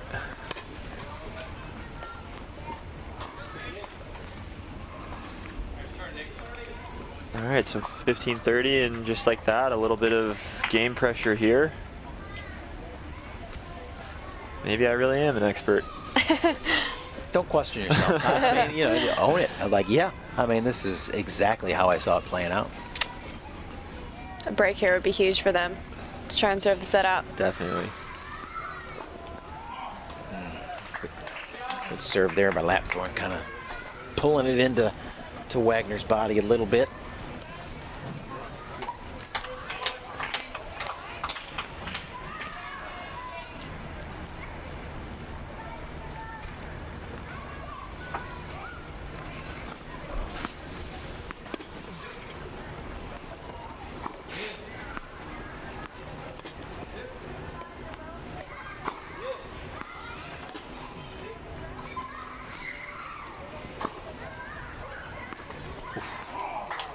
Andy got that one dialed Great ball. Wow, that was a great ball right in the corner. Both lines there.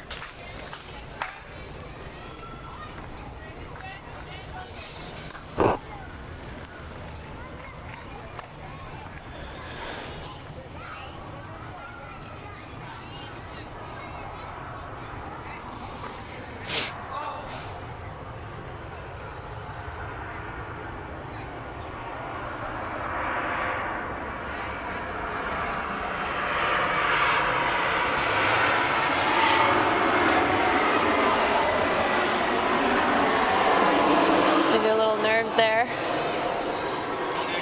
as the set gets tighter. Yeah, we're getting into the go zone here.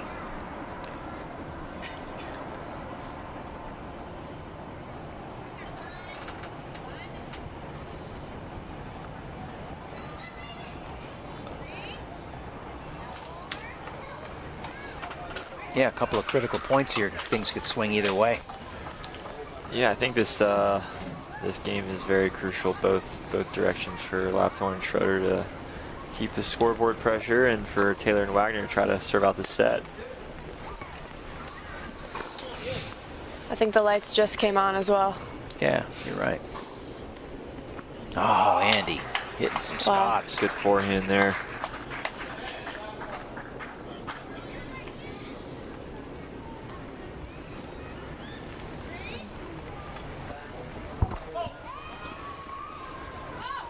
Yeah, again, I think that's a good spot to go to with Wagner pinching the middle so much to help Taylor avoid that backhand side. I think, you know, he leaves a lot of his backhand side open right now.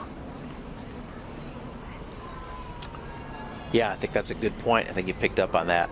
And, you know, Andy probably sensing that when they overplay like that, he knows he's played him enough. Not with Sam necessarily, but he's played him a lot with other partners. It's a great poach there from David. Can be. Yeah. Gets it back to deuce.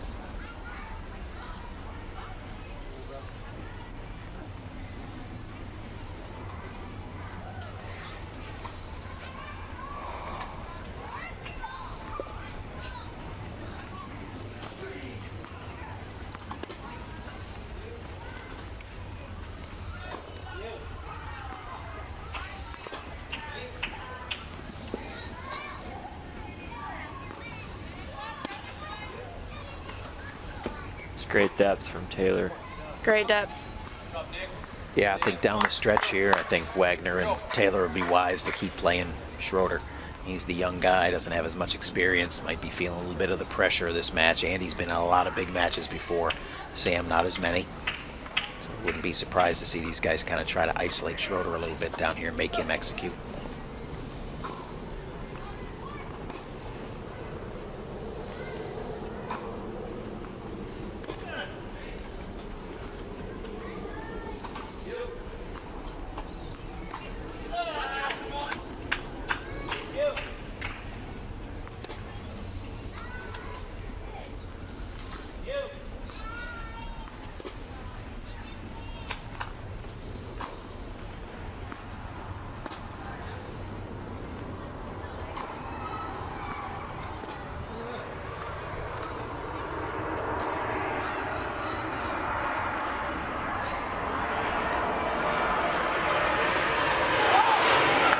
There's the break. Wow.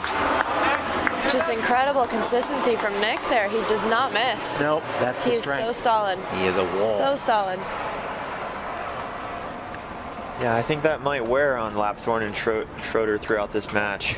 The consistency from Wagner and Taylor is second to none, and now you're starting to see the gap opening up a little bit. Might allow Wagner and Taylor to actually free up and start playing a bit more aggressive also. Yeah, I think, you know, Sam sees a lot of balls, then all of a sudden Andy gets one, feels like he needs to do something with it. Right. It's a little bit over aggressive, you know, gets the air.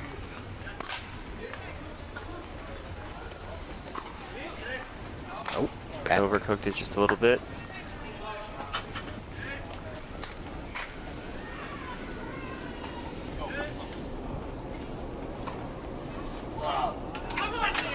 Yeah, it seems Lapthorne and Schroeder are definitely going for a little bit more than Nick and David here.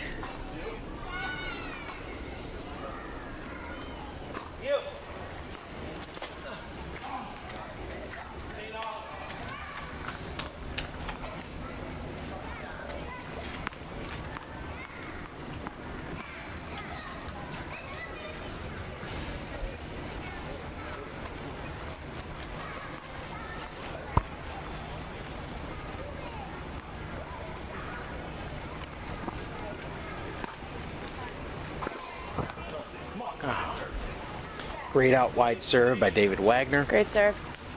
Forcing the return error. A couple points away from a set. Guys could start to smell the finish line here on this set. I think it's always nice at a 15 all point, 30 all point to get that serve in and get a free point like that. And there's another Wow. one. Huge playing at this tight of a point in the match. Yeah, two great serves, out wide on the deuce side and out wide on the ad side from David Wagner. Really pinpoint accuracy on both. Do you think that just comes down to his experience too? Yeah, I mean, David trains that. I mean, he hits a lot of serves, practices. I mean, it's a critical part of his game, his ability to hit targets. So it's something that he's really well trained on.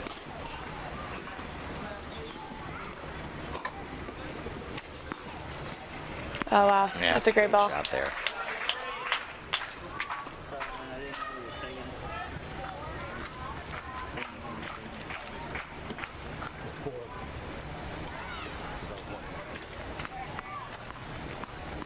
Looks like they're having some fun out there too, Yeah, which I is think nice. That's nice. Loose is good.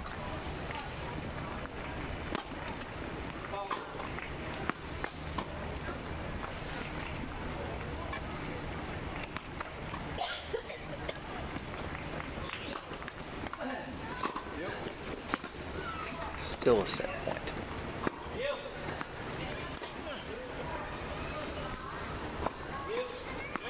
Yeah, I'm trying to aim for that ball right now. Yeah, right. Blackthorn and Schroeder. There it is. There you go. Great first set there. I'm not sure about leaving that ball in the middle of the court, but I guess Wagner was very sure of himself in that point. Yeah, right. Yeah, I'm never a fan of that. All right, 6-3, first set. Taylor and Wagner over Lapthorn and Schroeder, as the sun is slowly and surely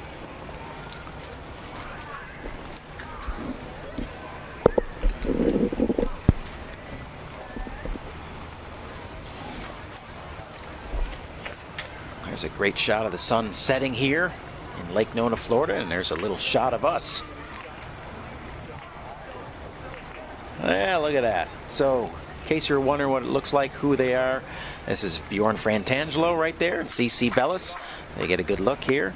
I'm Paul Walker, and we're enjoying our last day, our last match, not our last day, our last match of day number 2 here in Lake Nona at the National Campus, and it's been a good one. We had a great men's doubles match just prior to this, and now here we are getting treated to one of the great doubles teams of all time. Nick Taylor and David Wagner having pulled out the first set 6-3 in a hard-fought battle between Andy Lapthorn and Sam Schroeder. Schroeder to serve to kick off the second set. I think it's huge for Andy and Sam to get this first hold here, for them to stay close in the match.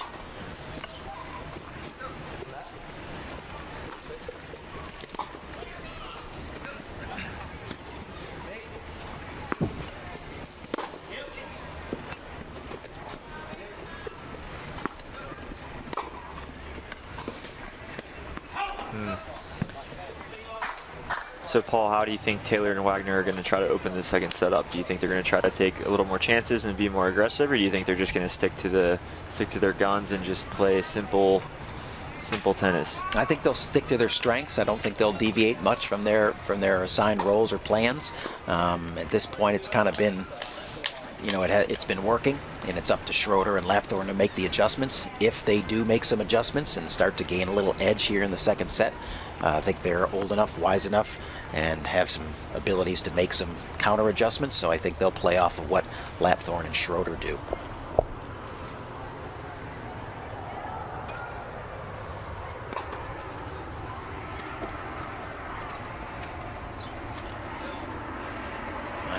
I think they'll continue to try to exploit Sam a little bit.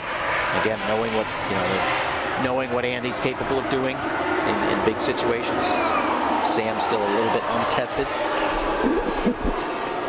Serving well here in this opening game of the second set, off to a 40-love lead. Yeah, it's good quick points. You like to see that in the first game of the second set, especially when you've lost the first set.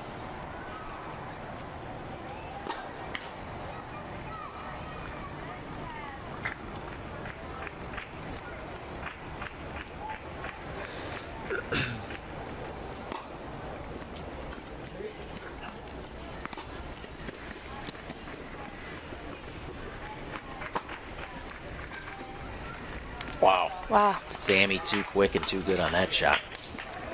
We saw in the singles match today, pretty comfortable on his forehand, certainly comfortable moving the chair. That's a spot. Watch him get on the wheels here and just thread that needle right through David and right through Nick. Perfectly executed. He hit that perfectly right in the middle of them. Good to see him getting a little confidence there. That's probably big for that team right there, especially for Sam to get going. Candy's going to be a pretty steady ship, but Sam can get a little, catch a little fire there. They could be tough.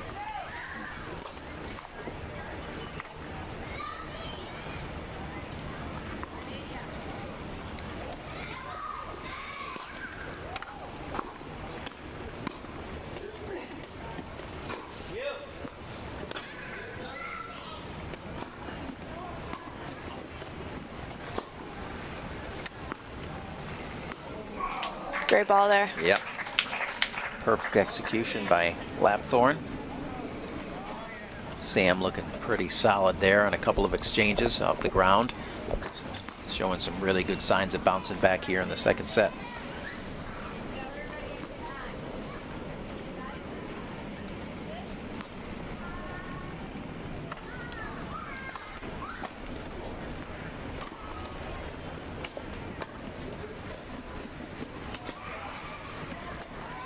Great cross-court backhand there from Wagner. Yeah, probably one of his stronger shots, that backhand slice. He can drive that pretty well, pretty heavy. Not as much spin, but the drive that he provides on that shot penetrates pretty well. He hits his target. It's a really good shot for him.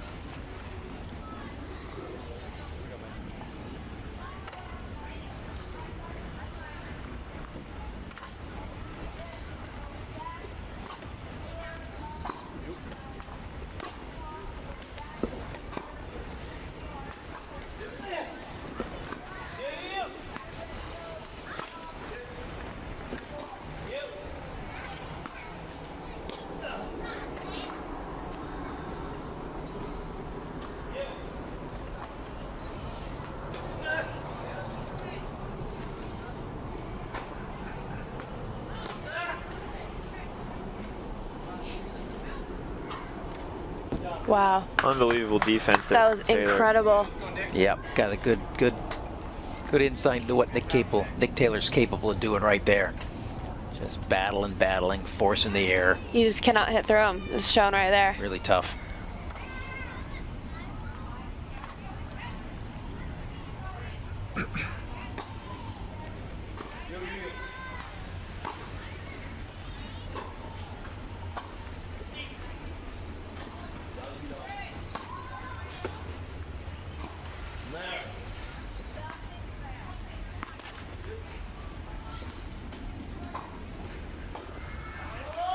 It's a good move, though. Yeah, David doesn't like to miss those. Had it. Has the angle available. 30 all.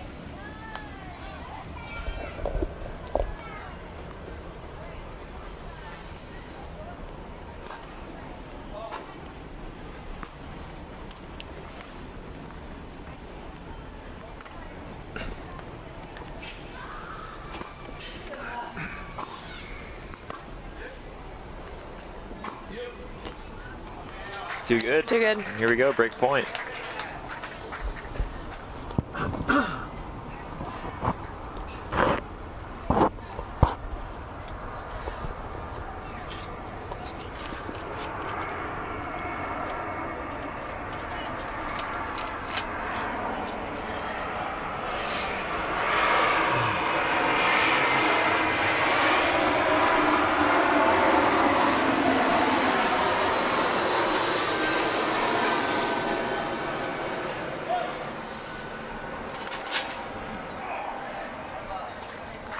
Love 2-0. It's a good way to start the second set. I think if Taylor and Wagner can get this game, just settle it down here at 1-2 on the changeover for them. All right, a lot of Nick Taylor right here. Good video. Nick getting that chair in order.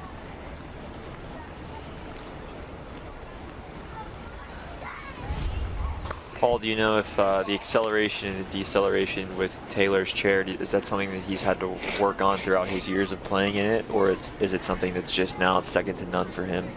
Well, I mean, yeah, I mean, it's just second nature. I mean, he spends his entire life, you know, waking life in a chair, in a power chair, so his ability to maneuver that chair, you know, as delicately as necessary, and I mean, just a complete touch and control and feel for, you know, how to maneuver that joystick to get that chair to response. He is, you know, we use the term one with that chair. I mean, he's just totally dialed in with how to maneuver that chair. He's really just kind of unbelievable, you know, his ability to do that.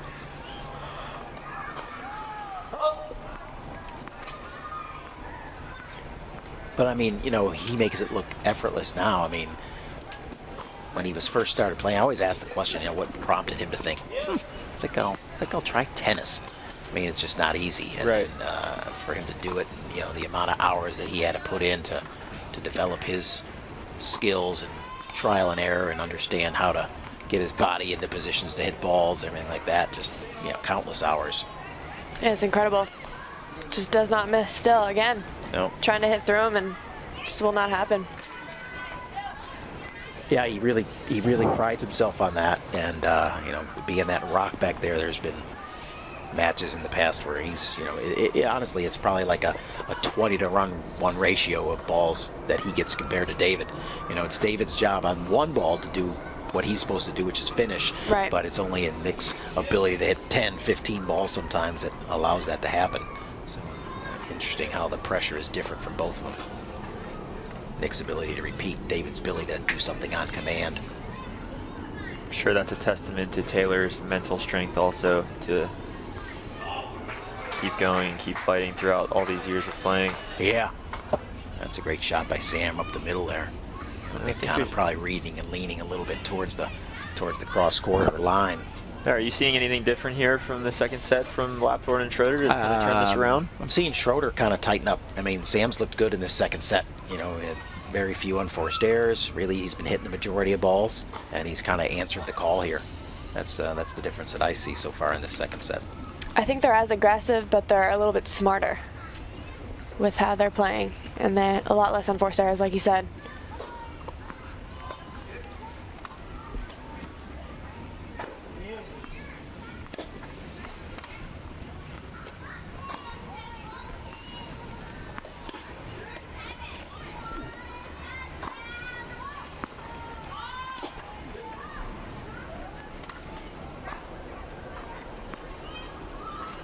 Oh, Sam finding the range.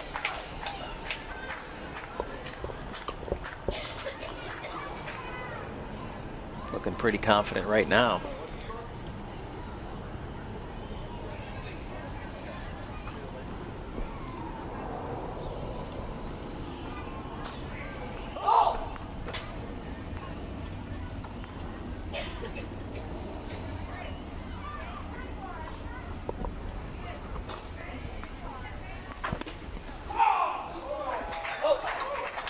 There it is, 3-love. Lapthorne and Schroeder cruising here in the second set. Yeah, just like that, the tables have turned here for Lapthorne and Schroeder. Kind of classic tennis. Yep. Flip of the board right here.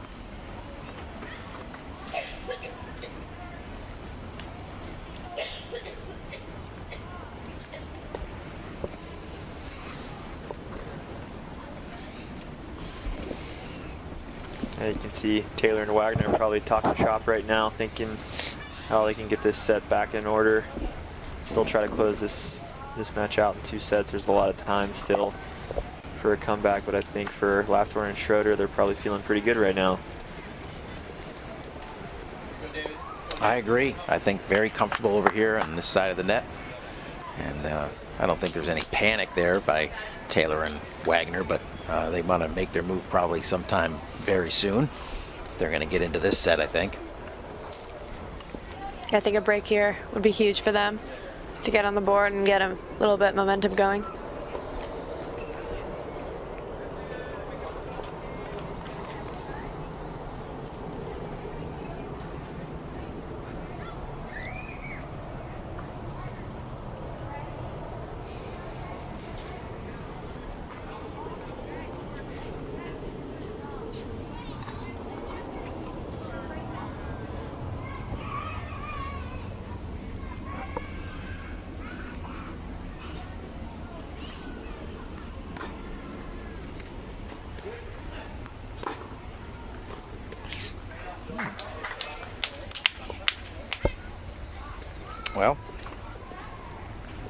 There's the Sam Schroeder effect.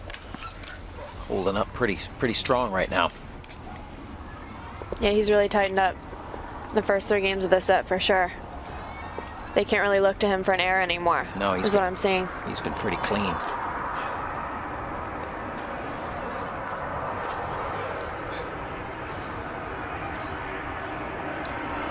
I actually think Wagner's level has dipped a bit right now in the second set. I think he might be trying to do too much.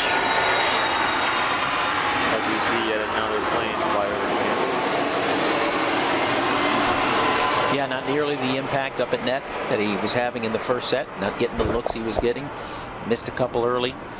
Don't know if that's kind of gotten his confidence, but yeah, certainly not anywhere near as effective as he was the first set. I think really after that volley he missed a couple games ago when he was poaching, his level dropped a little bit after that one.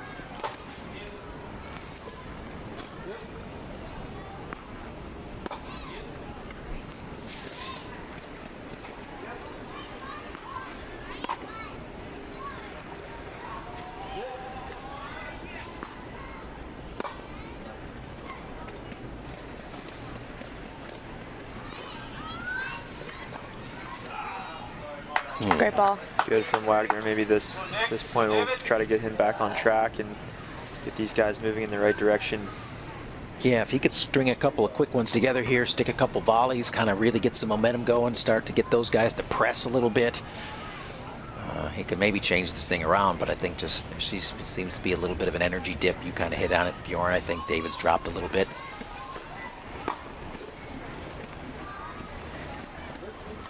There's another example of that. Yeah, I think again, the day's been long. It's, you're under the lights now.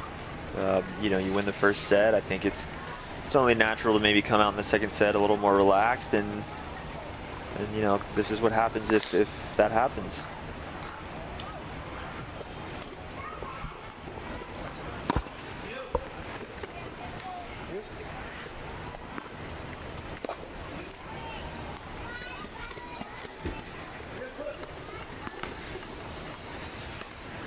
A nice little inside-out forehand there from Taylor. Cut, right?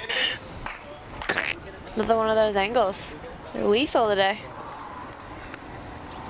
You both have that shot, right? Yeah. Yeah. Yeah. Definitely.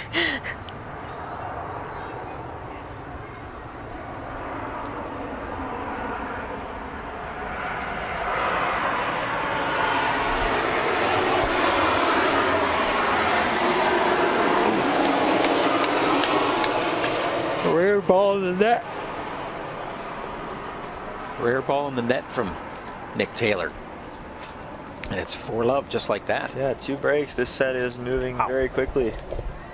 It's crazy. The momentum change was so quick at the start of the second. Yeah, I think like Paul said earlier, that's tennis. This is what can happen. If, a couple points here and there. Just a couple points change the entire set.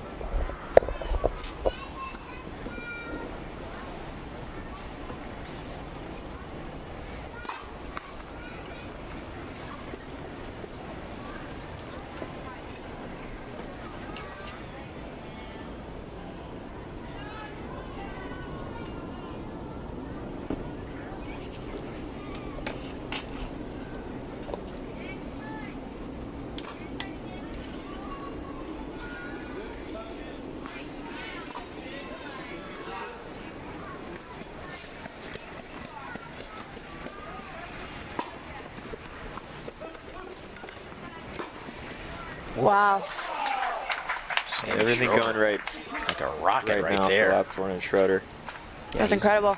Good on the forehand, especially when he's pushing straight ahead. He's really good on the forehand.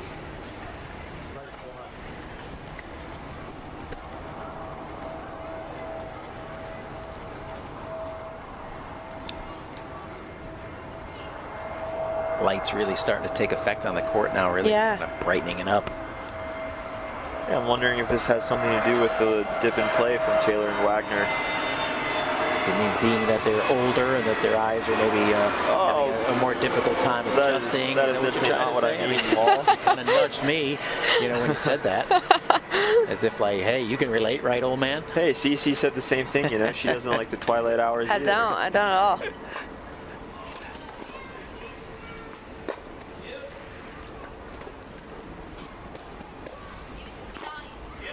Yeah, you see Schroeder and Lapthorne just both moving pretty freely right now, covering a lot of court. This kind of comes back to your question at the start of this match, Paul, or at the start of the first match that we did about at what point in the set do you, you know, try and think of a new game plan for the second or for the third and get ready for the next set. Yeah, I don't know. I don't know that there's a right or wrong answer in that question. I don't know what different mindsets different players have. I just think it's a kind of one of those debatable topics. Like you could kind of make some arguments both ways. Yeah, I think any way you can start the third set serving, maybe that might be the best way to go. So let's say Lapthorne and Schroeder win this game and take the 5-0 lead. Maybe Taylor and Wagner really try to fight to hold serve down 0-5. Just to make sure they solidify serving first in the third set. Yeah, or maybe there's a side. I mean, sometimes now the conditions are pretty perfect here with wind and obviously no sun anymore. That could be a big consideration. Hey, I'd like to start on the side with the wind at my back or something like that, right? To where you just want to get that momentum and whatever is creating conditions on the court or creating some advantage perhaps.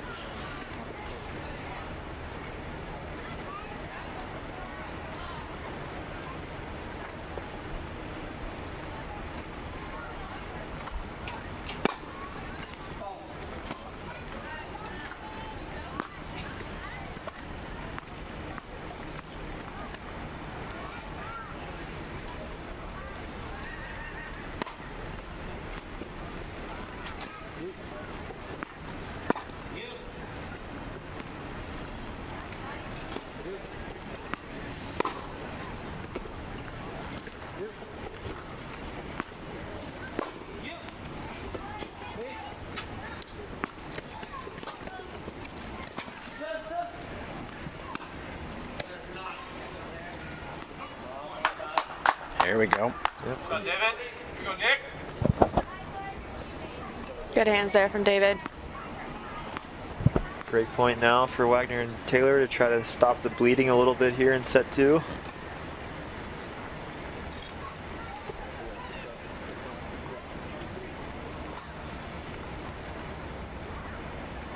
Yeah, court lights up great. Looks good. Really nice visual there.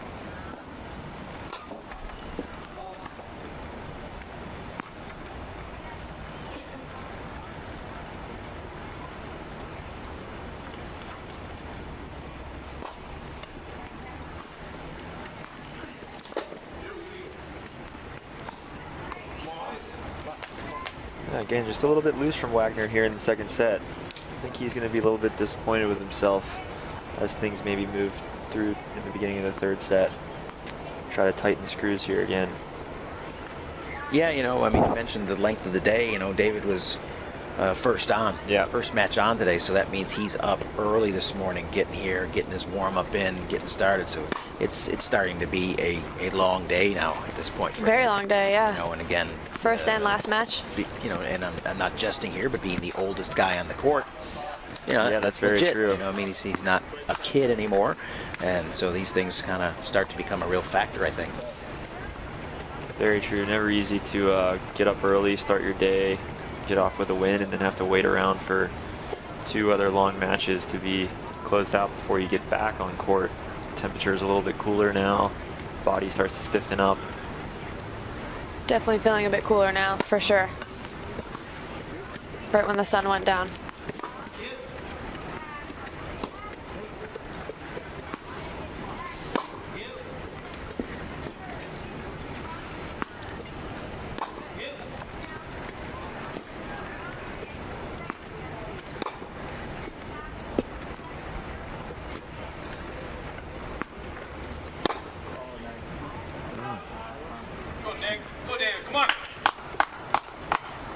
Nick will gladly stay in that exchange all day.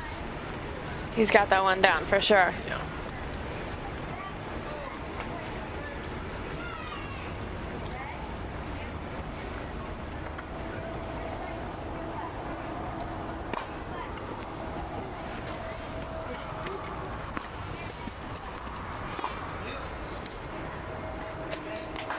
Great shot by Andy Lapthorne. Got David and Nick both guessing as to where he was going there.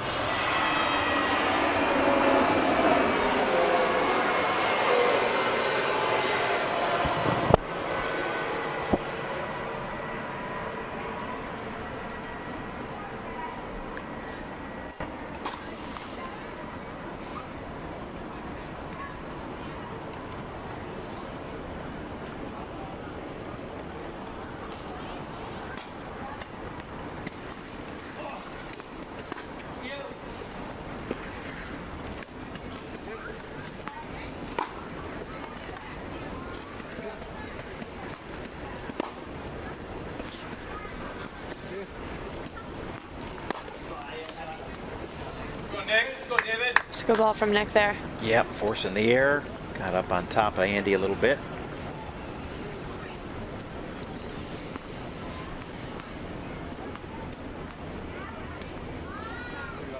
So now this game, I think, has become pretty crucial in this second set here for Lapthorne and Schroeder to make sure they solidify the 5-0 lead. And for Taylor and Wagner, maybe they get a little bit of momentum back if they get this game. Yeah, and it's kind of, you know, this is one of those games that I think they happen at a lot of different junctures and sets oftentimes, that heavy back and forth deuce game, right?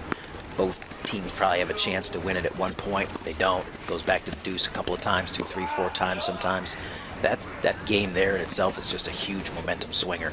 You know, it can be at 1-1 sometimes. It's just like that swings the momentum of the match. Forget it that it's still 4-1. Next thing you know, these guys are reeled off, you know, 2 more games and it's 4-3 on the changeover, and Lapthorne and Schroeder are really beginning to think. We're not there yet, but this is kind of one of those games that's setting up that way to really be a heavy momentum swinger. Definitely, I agree. Games like these change sets around and you know, turn things differently. So hopefully for Taylor and Wagner, you know, this can be a fresh start for the second set. Nick with the volley. See this a lot. Oh, great game there. The break is back. You know, that's just Nick fighting one off there. It isn't pretty. He's like, stay alive. And then Sam with the freebie. So that's a big one. We'll see how that plays out right now.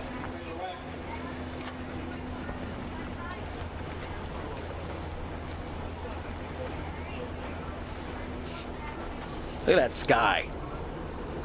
Purple, what do you call it? Is that a purple haze? What do we call that? Yeah, it's gorgeous. Yeah, that's gorgeous. We still got plenty of tennis to go here.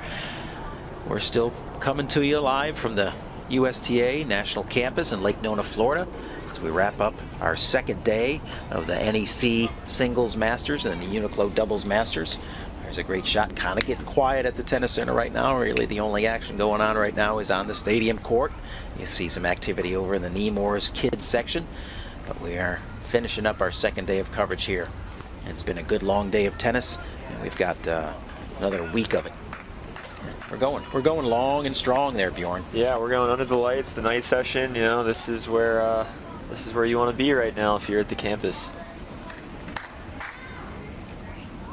I think you're seeing some kids and some families coming in from maybe a practice or a little league tennis tonight, but I'm amazed at how many courts they have here and how often they're occupied. Right. They're almost all full at all times, I would say. All right, big service game for Wagner and Taylor. I think they get to 4-2. We start to get ourselves a real second set. Great return. Wow, great return. By Schroeder.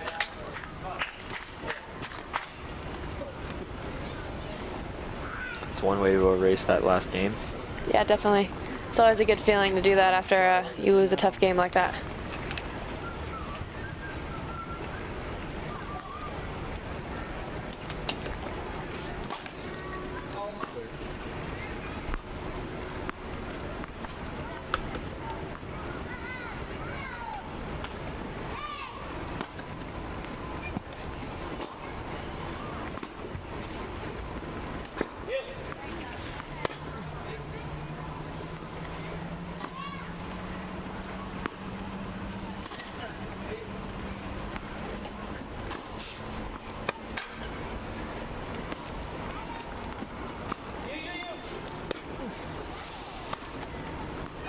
Oh no. For too much.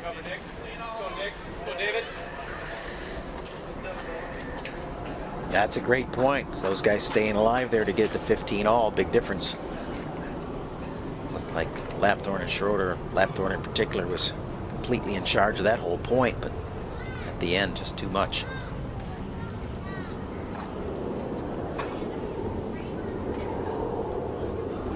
Good return there right through the middle. Yeah, mixing it up. Went with the strong cross court the last time, showing a little variety there, ripping it down the middle.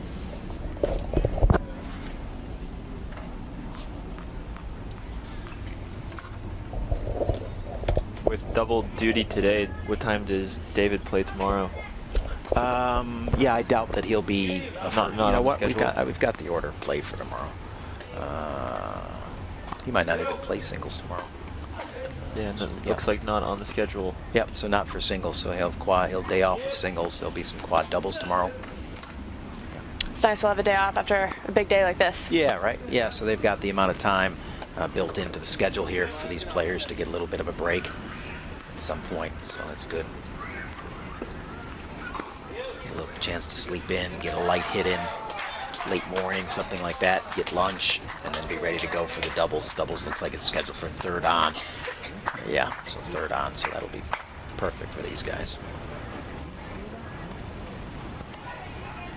Kicking off with some women's singles tomorrow morning, followed by a rematch of last year's final, just to give you all a heads up, and maybe we'll show it at some point here, but we'll start off with Yui Kamiji versus Jordan Wiley in the women's singles, followed by Shingo Kunita and Joakim Gerard, a repeat of last year's men's final. So that'll be a dynamic match, both of those guys having won their first round robin match, and the winner of that match will pretty much punch their ticket into the semifinals.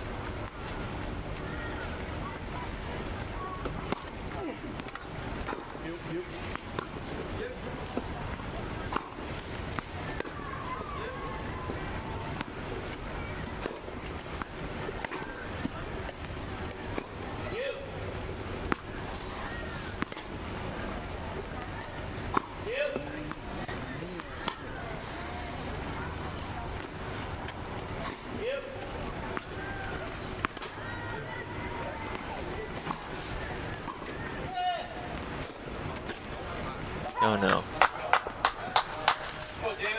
Yeah, kind of a nothing special volley from David there, but the fact that Sam doesn't have any recovery time and is forced out of position and off balance to try to execute his next shot kind of still ends up being highly effective.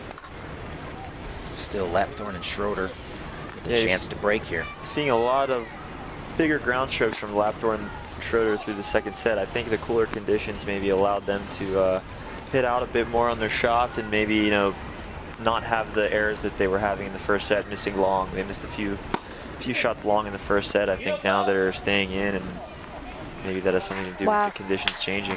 There it is. Unbelievable Might point be there. the backbreaker to retrieve the momentum here.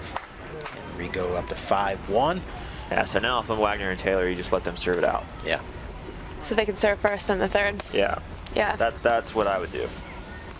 You want me to shout down to him? I mean, you know. Hey. Yeah, just tell them what I said. They don't even know who I am. Let this one go.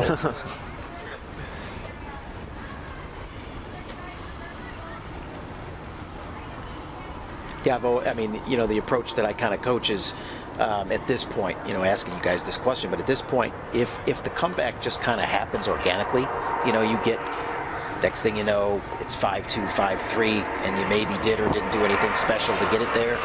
It just kind of happened. You know, all of a sudden, then you reinvest in the set again, right? Now you say, all right, hey, because if I get this to 5-4, completely changes everything. And so, yeah, you just kind of let it happen. If some things just kind of materialize, just go with the flow. Wow. Great shot by Andy right too there. Good again.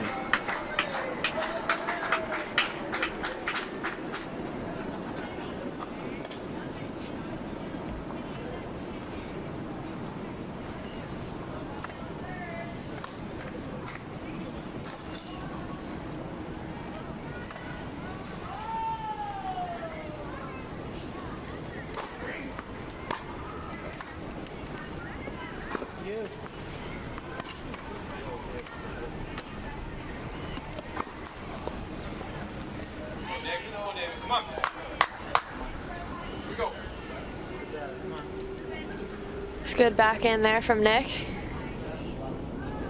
one of his first of the match, I think. He's done so well to cover it and play forehands inside out over there.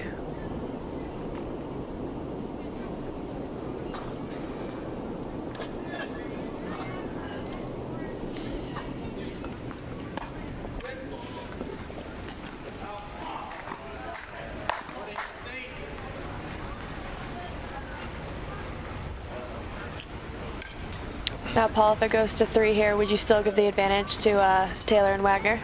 Yeah, that's what we talked about earlier. I mean, I think if that set doesn't roll like this one, if Andy and Sam get off to the good start, then I would say they might continue to keep the momentum. But if that starts to become a back and forth set, again, depends on the pressure of the match. Right. Right now, everything's loose, everything's working for Lapthorne and Schroeder.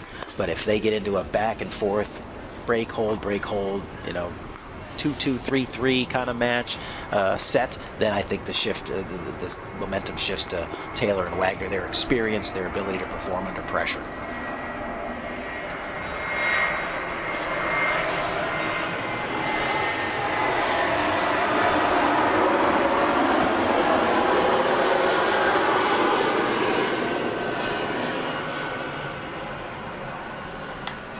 Yeah, it's the same play we saw a little earlier. David doesn't do anything spectacular with that, but you see how Sam's all tied up and still tries to do too much. And see, that's something I think he's going to learn with experience, that when in a position like that where he gets attacked, he doesn't have to try to still do a lot with that ball. Yeah, just dump it over. Yeah, exactly. I think Taylor's so confident in that corner, but yeah, it's very you know, no pressure there from Wagner in that point, and no reason to kind of miss that ground stroke. Yeah.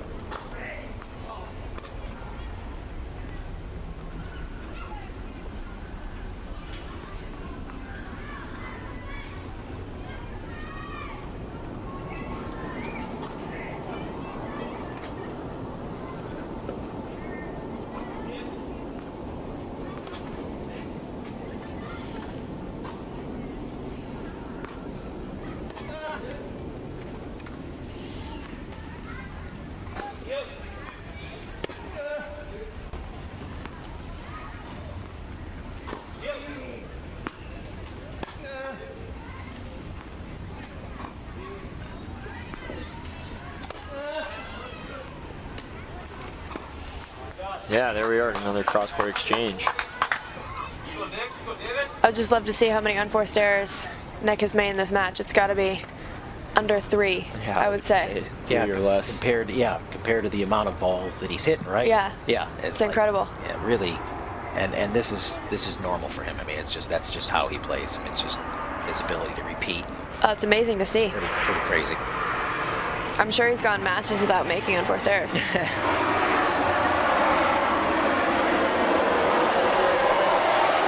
Good. It's a good ball there.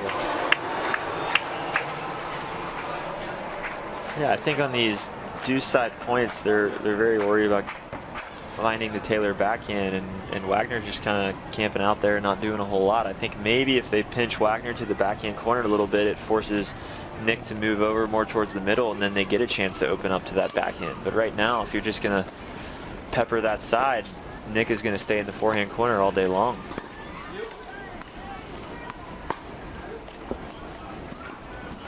Yeah, you see there, they just keep trying to go to that side. Yeah, I think teams that have been successful against David and Nick have, one, been able to expose Nick on that side, but you're right, I think that really it's the ability to attack David and not let him hurt you. I mean, exactly. If you give him something he can handle, he's going to hurt you. But if you can attack him into some locations where he's pinned into that area, and then Nick has to shift, I think you made a great analysis that, you know, it really starts to shift the court and take them out of really their dug-in, well-established positions.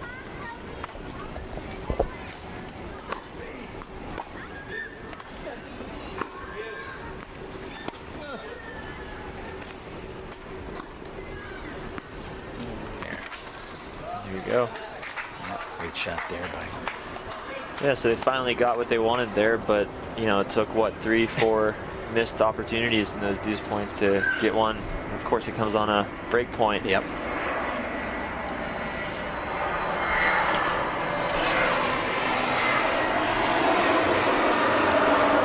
Yeah, there now we bring It's a great serve there. Taylor more in the middle of the court.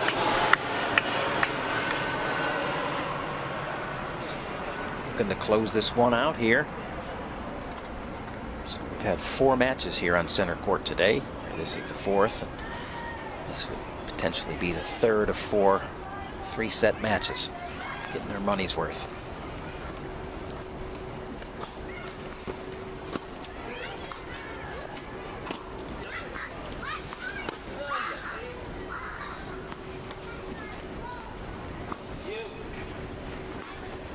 Good topspin there. And there it is. Well, it's a beautiful night. Let's play 3.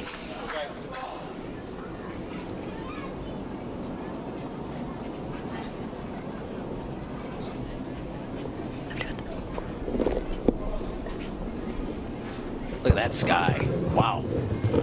That is a classic look right there. Yeah, today's been beautiful. Not a cloud in the sky, and same goes for the sunset. Looks like a Nick Taylor battery change is likely here. He's a power chair user, is allowed to have 1 battery change. Interesting. Throughout the match, so he's got an extra set of batteries that he will then access. Do you know how long? Out, get him fully up to speed. How long do the batteries last normally? Yeah, I mean, they're lasting. He's just maybe on his power meter, you know, he's dropped a couple of bars, but you know, maybe that dropping of a few bars is all the difference that it makes, you know, down the stretch here in the 3rd set. And he certainly wants to be at full power, which is one of the advantages of a power chair user. I mean, there's some disadvantages for sure, but that's one of the ones that kind of really could be construed as an advantage. And looks like we're going to have Andy taking a bathroom break, Nick doing a battery break. The white balance set switch. I think we'll probably rejoin our coverage here in about, it might take 5 minutes for all these guys to get done with their breaks. So we won't continue to sit here and talk for 5 minutes, Bjorn. We'll just give it a little rest ourselves. Sounds stretch good. the old legs and muscles, and be back to give you coverage of our 3rd and final set. All right, we'll be back shortly. Set number 3.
that ball earlier.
Here we go, third and decisive set here. Quad doubles match to end our day. Nothing better.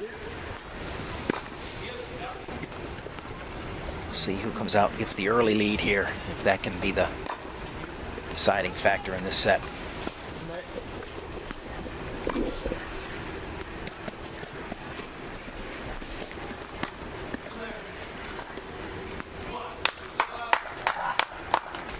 Could have been a better start there for Taylor and Wagner. Yeah, it'd be key for them to get off to a good start here and not have the same momentum loss that they had in the beginning of the second. Yeah, I think they did look a little flat. I mean, just coming out here, even just in that first point, yeah, got some pretty good energy there. We'll see if they can sustain that. They definitely need to just project more energy across the net. Yeah, I think both teams now coming into set number 3 have a understanding of what the other team's going to do, so it's going to come down to execution, and may the better team win this one. Agreed.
Good reach there still, though. Was a good point. A bit short. 15:30. It's already a little opening here for Lapthorne and Schroeder. Yeah, real quick, right? Just like that. Next thing you know, potential for possibly a couple break points, but it's a big one right here.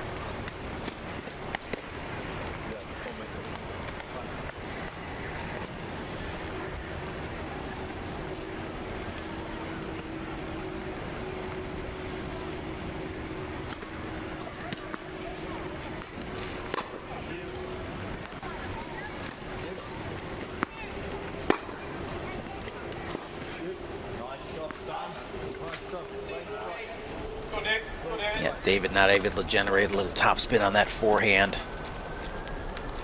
I think with his grip limitations, that's one of the difficult things for him to produce, is a lot of topspin on the forehand in particular. So he tends to kind of flatten it out more than anything. So on balls like that, where he needs a little bit of help getting the ball down, he can be a little bit limited. Double break point. Lapthorne and Schroeder here. Game number 1 of the 3rd set.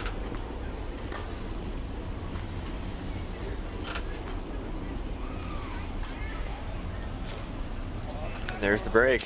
Good placement there by Lapthorne. Yeah, you know what? Not trying to do too much of that ball. Just knows that if he gets that heavy topspin down at Nick's feet, that's a tough ball for Nick to handle. Big percentage shot there for him. Gets the dividends.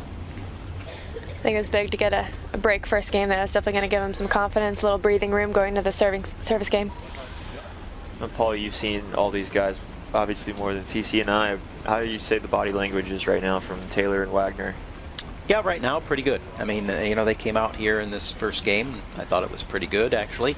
Yeah, I'm not seeing anything yet. I mean, again, we get any type of separation here, we could start to see some. But right now, I think if they keep this at 1-all, as I said, if they can keep this going back and forth, I think it tends to favor them.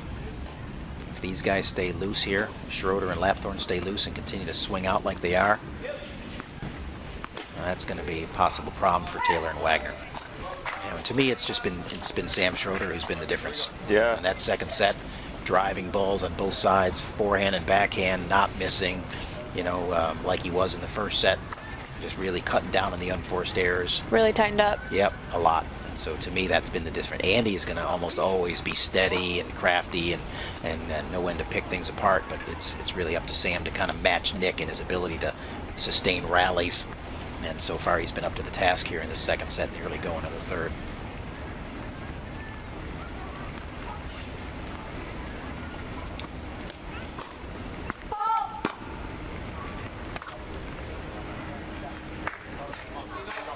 Yep, freebies like that are much welcomed when you're kind of struggling.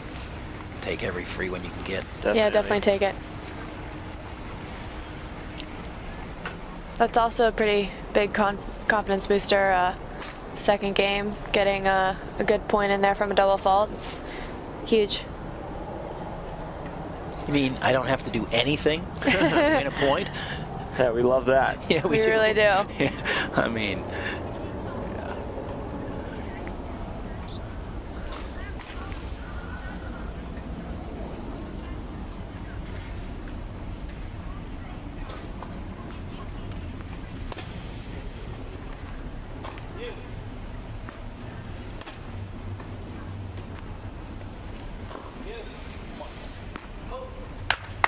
Andy out of sync there a little bit with the double fault, and then really just a kind of a mental lapse right there, letting that ball kind of get into that second bounce and almost kind of half volley, stroking out on that one. It was a little odd approach to that shot. Yeah, again, that's another cross-court rally one for Taylor. Yeah, it'd be good. Just keep that chart there. Cross-court rallies. Yeah, let's see how many Nick wins. Put all 4 players in the, and then just tally marks. Yeah. How many do you think he's won? All of them. He's definitely. I think he has won over 95% of them. It's for sure. It's a big number, right? Yeah. Got to be like 30 at this point, I think.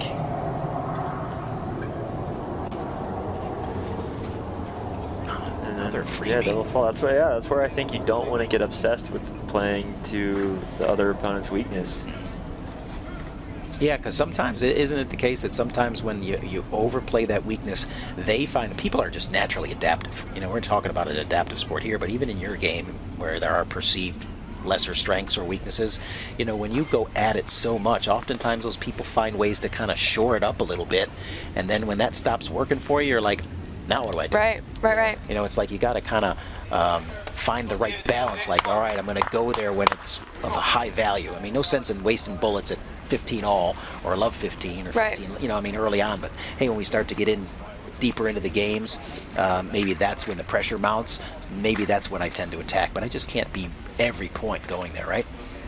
Yeah, I think so too. I think, a lot of it has been on Taylor's racket tonight, and I think, Wagner is just kind of there with Nick hitting so many balls tonight, and I mean, maybe he is a little bit stiff out there. You know, if you're not hitting a lot of balls, I think maybe you become a little tight, and maybe it's up to Lapthorne and Schroeder on those bigger points to maybe go to Wagner when he hasn't seen so many balls tonight, or at least as many as Taylor has. Certainly, when you can pin David here back at the baseline, I would keep ground stroking with David. Now, when he's up at net, he can be lethal. But when you can pin him back and not allow him to get forward, I wouldn't change that pattern at all. Right. I mean, would I rather be ground stroking with Taylor or Wagner? I'd rather be ground stroking with Wagner, you know, in this setting. But here we are at 1-1, and that was all because Andy double faulted 2-3 times in that game, and an unforced Twice, I error. think. Yeah. And so really don't have to do anything, and you get a game, even more so than just a point. And so now Schroeder's off momentum. He dumps one in the net, and here we go, possibly.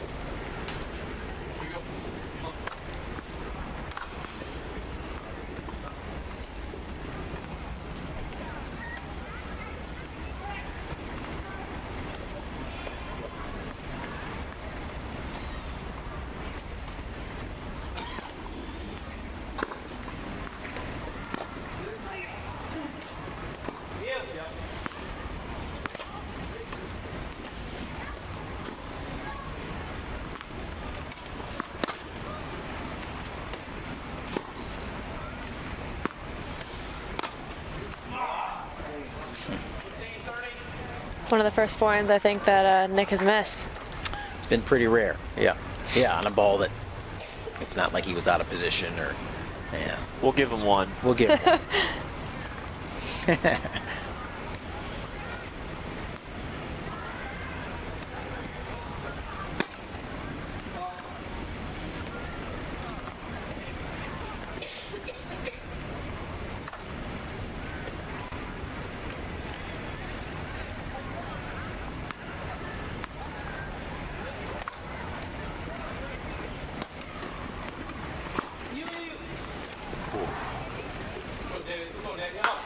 Key error. They're going to remember that one if this set starts to go south. Maybe. Yeah. I mean, that's, you know, For the sure. numbers are starting to mount between the double faults and the unforced errors over here. We didn't see almost any of that in the second set. And so now here we are early in the third, and we're seeing those numbers really starting to creep up there on the side of Lapthorne and Schroeder.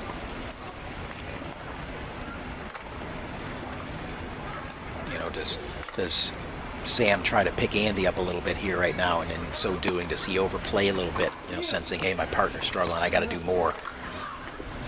We'll see how that plays out.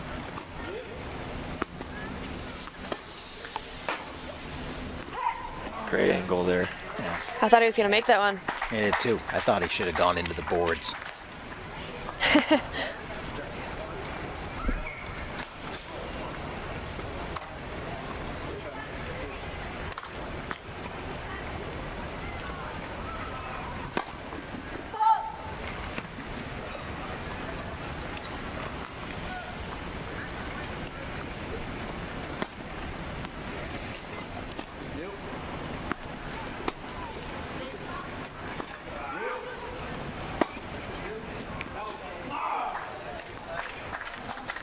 Break right back. And there's the attack on Wagner versus, you know, choosing to go away from it. You know, Yeah, exactly. But you attack to a good location, high to that backhand side. I mean, he's good, but still, I'd like my chances with him trying to execute shots up over his head on the backhand side. So it's a smart play by Lapthorne to try to not do too much, just put it to a good location and trust it.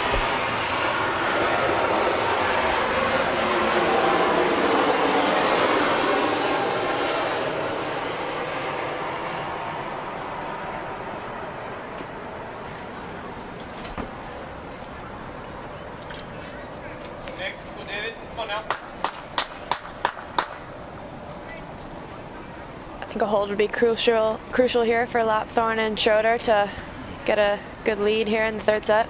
Yeah, I think that's going to be the difference. I mean, again, as I mentioned, if they go back and forth, Taylor Wagner, that's my money. Yeah. But if they can start to separate and get loose again like they were in the second, that could be a problem. So we'll see. Some of these early games here are going to kind of set the tone for, are we just going to go back and forth and nibble at each other, or is somebody going to take a big old bite? Yeah, I'd like to see them come out and maybe send a few more balls Wagner's way, you know, early in this game, especially just to see how he's feeling. You know, like we said earlier, it's been a long day for him, you know, early in singles, and now he's got the late shift in doubles, and, you know, I think definitely he's fallen off from the first set. So, you know, I'd like to see them not get into the same exchange as they have been, you know, obsessing with the Taylor backhand. Right. Yeah, I think they did that more in the second set too. They're dominated so much with, you know, just being aggressive and tightening up the airs. I like that serve tee to start there.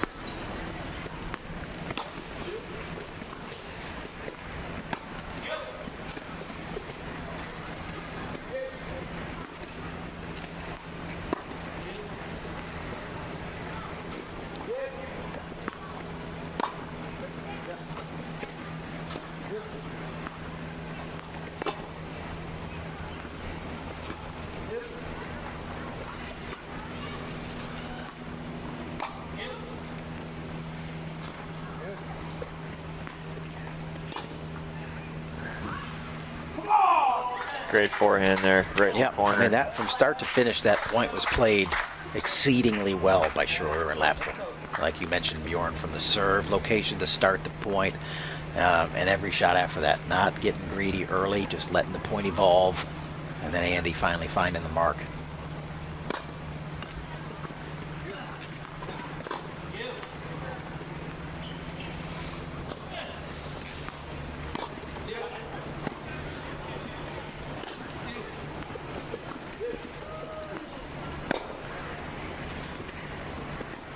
David doing a great job of buying Nick some time to get out of there. Yeah, see, I think they had the whole side there to go to Wagner's backhand.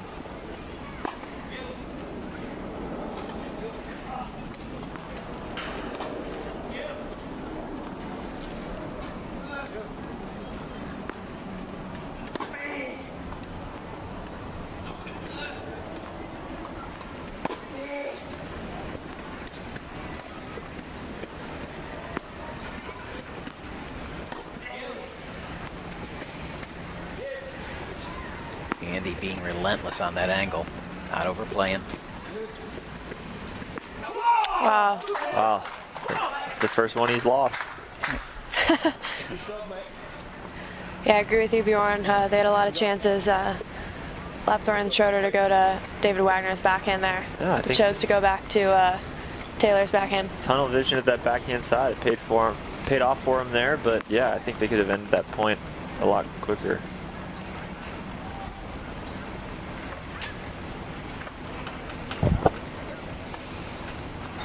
A lot of good swing volleys by both teams in that point too.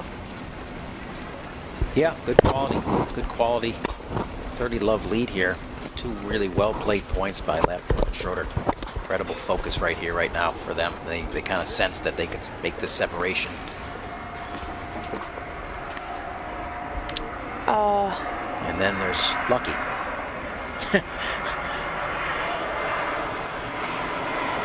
Yeah. So all the quality shots that they hit, and then what does it come down to?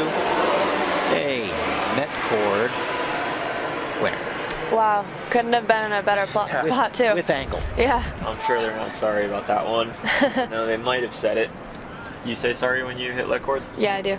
Do you? No, No? I'm not sorry. Most disingenuous sorries in the history Yeah, of sorries. It's true. It's Sorry, true. I won the point. But they're nice. What if it's at 5-5 in the third? I like it even better. All the more. I'm so sorry.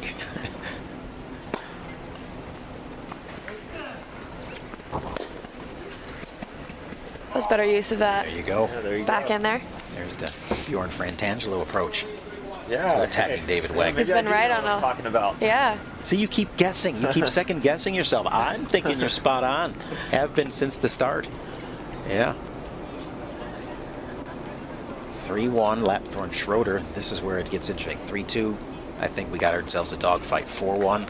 Problem.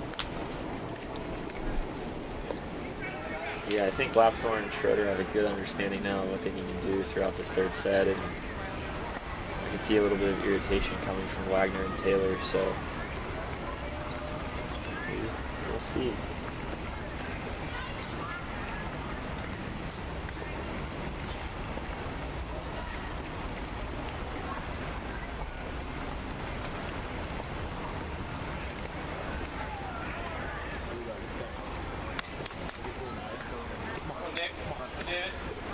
Paul, does Wagner usually practice with that amount of tape on his hand too, or is this just something he uses for a match? Just nope. Sure every time he goes out for practice or anything, he's taping. Yep. And so that's. Does it give him more stability there? Yeah, I mean, he's a true quadriplegic who, because of his fracture in his neck, you know, has limitations in his hand function. Okay. So he would not be able to physically hang on to a racket.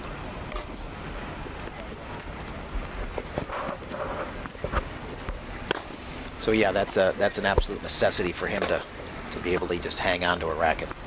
It's a great volley night. Good scrambling there. Wow, great get there. Look at Andy coming forward, smart.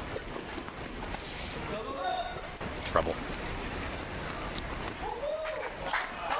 That's a nice point right there. Really great sense of the court by Lapthorne once Schroeder dug that one out, knowing that there was probably going to be something short. And he was there to pounce on it.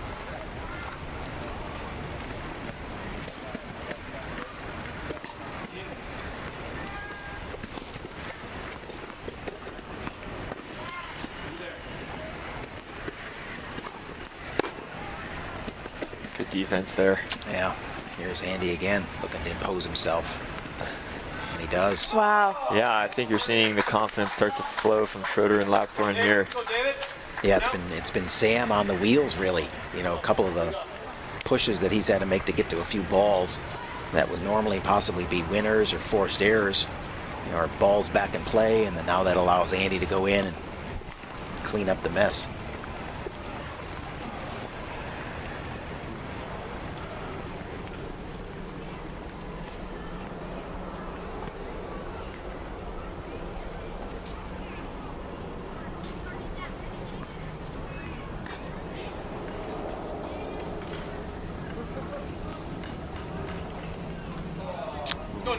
Tough one there.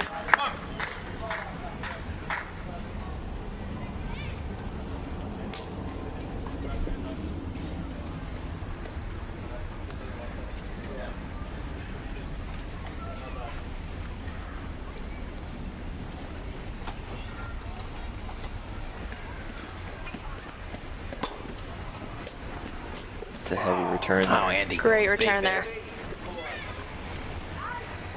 Confident, aggressive return, not overdoing it, hitting targets. Yep, good talk, good energy. Important to see positivity at this stage in the match for sure.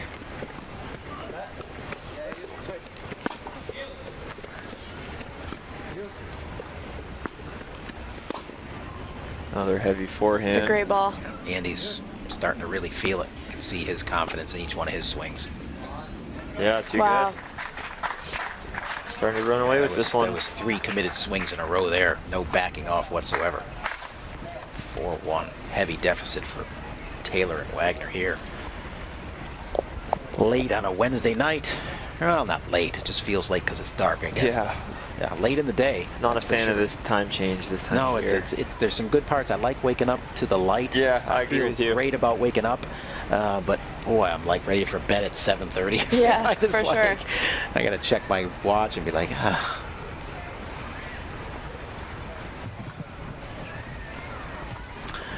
Yeah, not a lot of chat right there. Kind of let's go. Been in the trenches before in these positions. Again, they just got to scrap. 1 game, you know, 2. Just got to disrupt some momentum here. I really think, though, they got to keep them off 5. I mean, it can't be 4-2, 5-2. It's got to be 4-3. Yeah. This next changeover, or they're in trouble. So. Yeah, like you said, they're an experienced team. You know, they know what they're doing. I'm sure they've been in this situation before. For sure. But this is the scenario that I said they did not want. Right. You know, where the separation has been created. They have not gone toe-to-toe with these guys here in this 3rd set to where the pressure's mounting. Andy and Sam are playing very loose, very aggressive right now, very smart. Yeah, I mean, I think you're even seeing Lapthorne and Schroeder now winning some points from the net, where I think they've done the majority of winning this match from the baseline. So I think that's just the confidence that's coming out. You're right. Yeah, I mean, and again, I think it goes back to Sam, and Andy is now feeling confident enough to go forward and leave Sam back there, trusting him more than he was earlier in the match, because since the second set, it's been Sam that's really tightened things up, and now Andy feels free to just roam and go pick stuff off. Yeah, a couple smiles there. They know they're doing good right now. Yep, moving towards the finish line.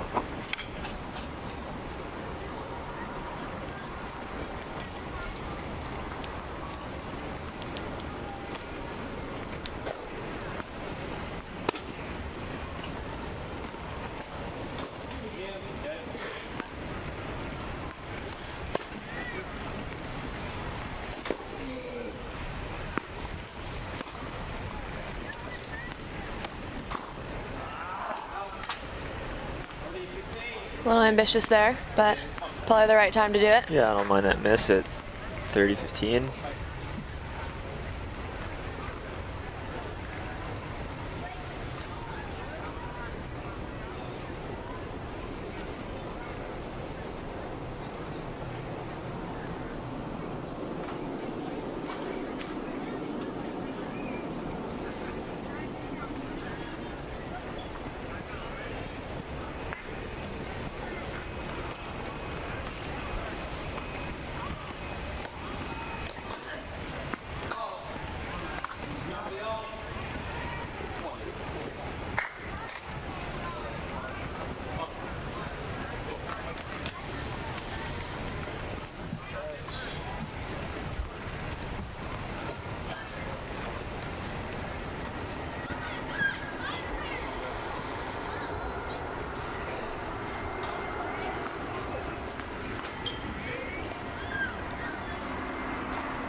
Be out of it just yet.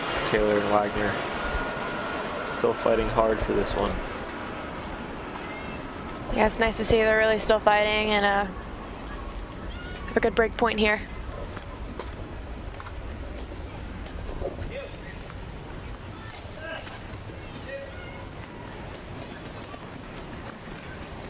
David on the pickoff. Nope, lets it go. Oh, he was going to go. Sammy.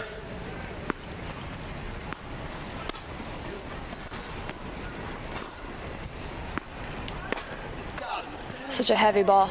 Yeah, he does hit a big heavy ball with that spin. Really rips up on it a lot.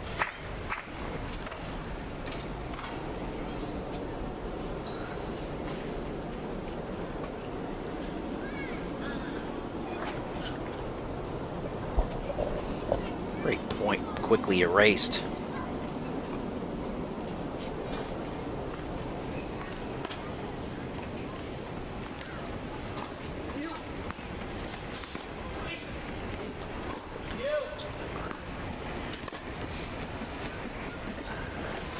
Wow, great shot by Nick.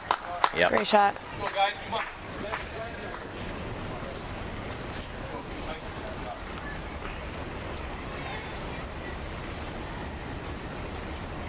This could be another one of those games we talked about in the second set. Yeah, I agree. Yeah, if they can get into this. Yeah, there it is. Forced error. Maybe it's not. That's it. That's it. Momentum can swing ever so slightly, and then all of a sudden it's like a pendulum. It's just wait, and then it just fully goes. And then sometimes there's just no getting it back, right? You guys understand that. You've been on the positive side of it, the negative side of it. Definitely. It's like it's something you feel like it's completely out of your control sometimes. You know, when it's going good, great, but when it's not, it's like, what do I do here? Let's see how this game goes, though. I'm still seeing Lapthorne and Schroeder playing well, you know, a little hiccup there in that service game, but they've done a good job to break, you know, obviously from the beginning of the second set, so they're still feeling pretty good.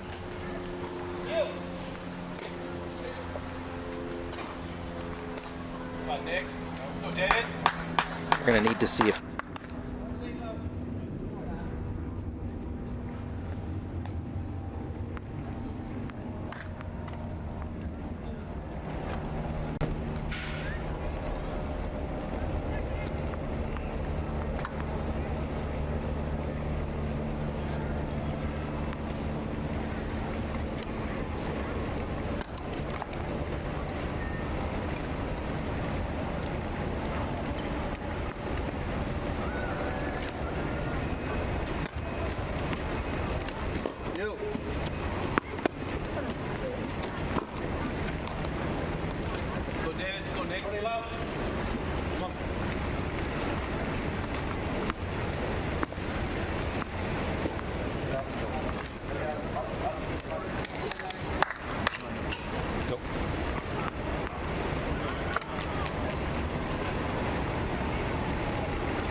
You. You. You.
Break back, close this match out.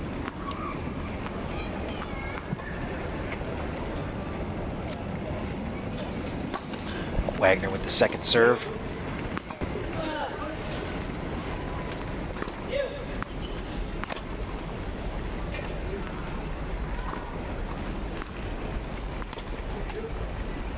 Unbelievable job from Taylor to get a forehand on that ball. That's too good. Wow. And it's C. That was very good. Schroeder with the goods there. Too good. Big moment. The young lad stepping up. His partner proud to give him the fist pump high five and come on to his crew. That was big from Sam right there. And there's the scoreboard we didn't want to see for the Americans. Going to put them in trouble and up against it here. 4-3 would have felt a whole lot different on the changeover. They were close to it as well. Yeah, had a little sniff of it. It's definitely tough to go to a changeover knowing that you had a chance to be closer than it is. I think regardless, Wagner's going to have a good night's sleep tonight. Oh. Dinner and bed, right? Yeah. Yeah. Maybe a little room service. Yeah.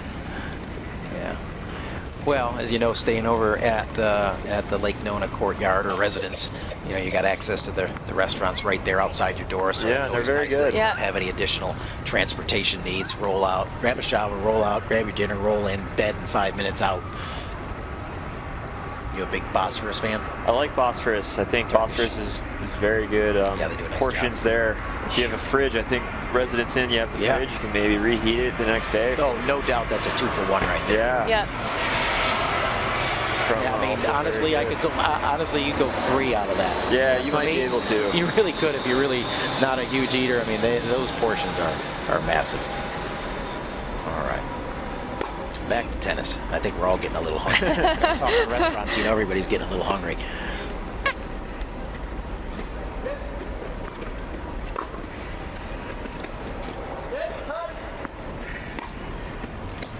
Wagner just kind of camping out, waiting for his time to strike. There's.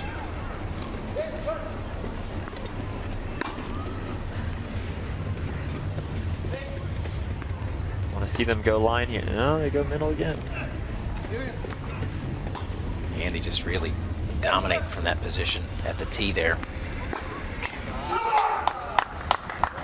Taylor with a little fire there.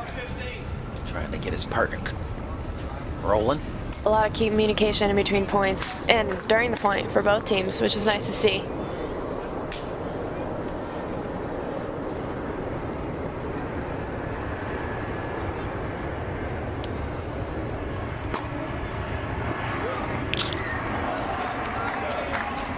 Yeah, that's big to get that free point there. Love 15. Yeah, that lengthy rally they had. Right, and then just like that, no work, you get a freebie.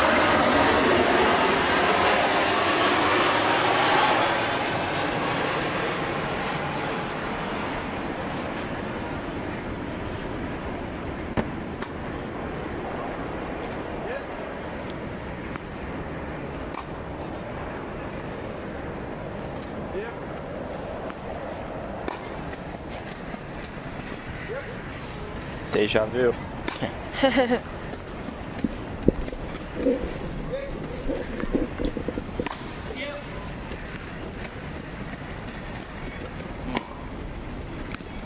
Again, a question the choice of Taylor right there. You know, I mean, if that's a right-hander having to come across onto that backhand volley, maybe, but that's Andy Lapthorne just sitting there with a left-handed forehand volley where he's just got to drop that racket off the wheel and punch. So that's a couple of decisions that Nick has made to go at Andy in that position there that just don't think were right time. Yeah, I think again, you know, for Wagner, he's not seen all that many balls tonight compared to his partner, and you know, I think which is the norm for them. I mean, that is typically the norm.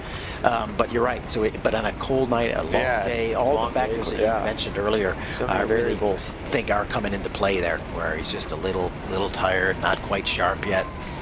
You know, at this stage of the day, it's been a long day. Yeah. Good deep return there. Oh. And you know, that's just a ball that David, to that point, would just typically not miss. He's typically making that shot. And now here we are with a double match point.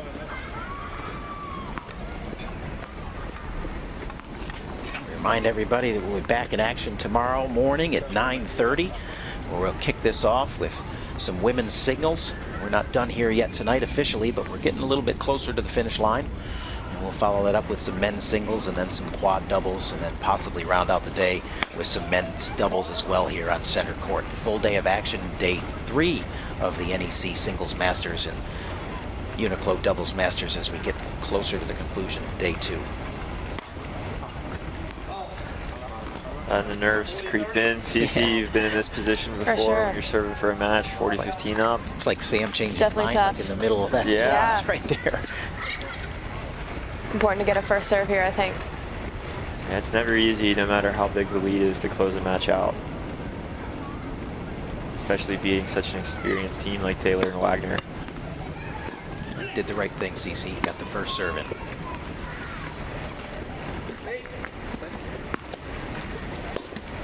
Love that. Oh, no. Just pulled it. Ooh, barely. I thought he was going to have your play there, Bjorn. I like that they're doing that, though. Yeah. They're starting to call that the Frank Angelo. Yeah. So, forevermore when I'm doing any tennis matches.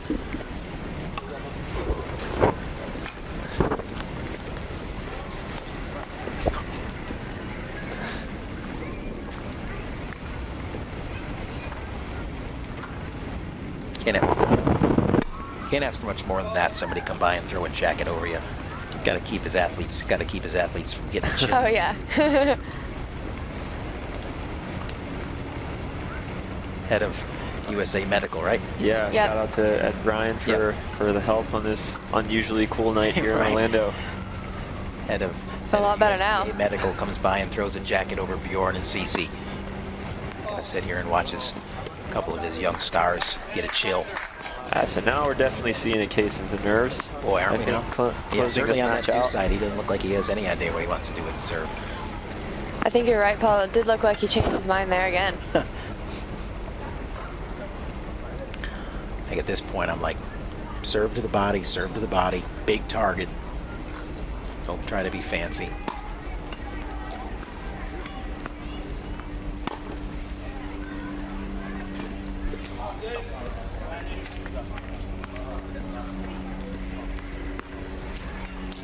Yeah, Yeah, just a couple of uncharacteristic errors. One from Wagner a little earlier in this game. Now one from Taylor.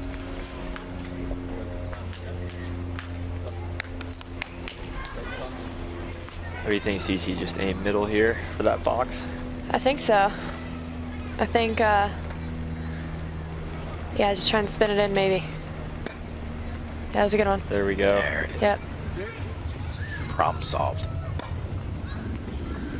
Definitely tough to serve out matches like this, especially in this weather. It's chilly. Might have gotten a little cold.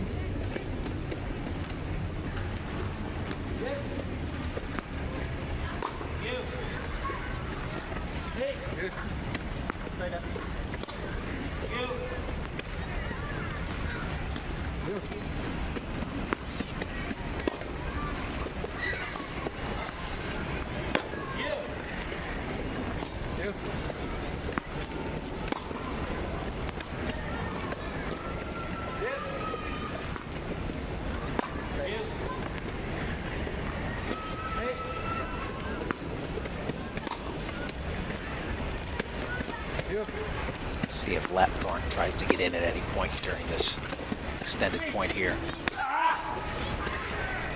Just a good move by David there. Yeah. He needs to impose himself a little bit here and disrupt the flow. For sure. Another add point for Taylor and Wagner.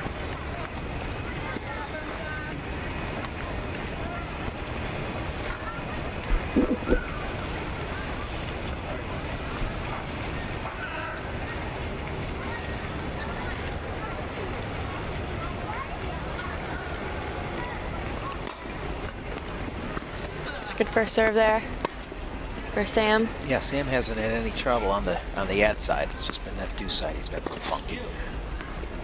Great ball by Andy right there. Oh wow, yeah. Taylor could do with that one. Great placement.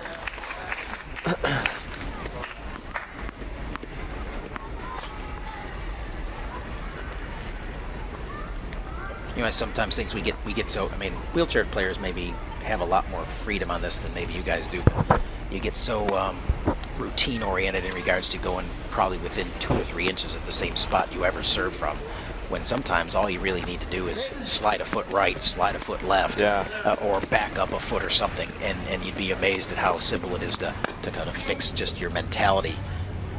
But we're just habitual and we go to the same spot exactly. Yeah. You know, right. We've kind of proven here that, hey, it's not feeling real good from this location, but here it is. Match point number 3. Yeah, let's see if they can close this one out. Sam doing a good job of taking his time there, getting a good thought in his head. Good serve. Good communication.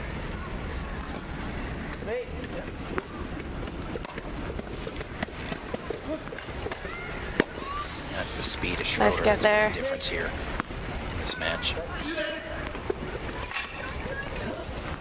Oh wow.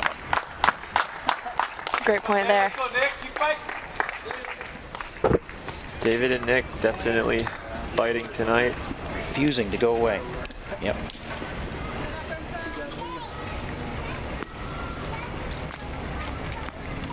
We'll not go quietly into the night.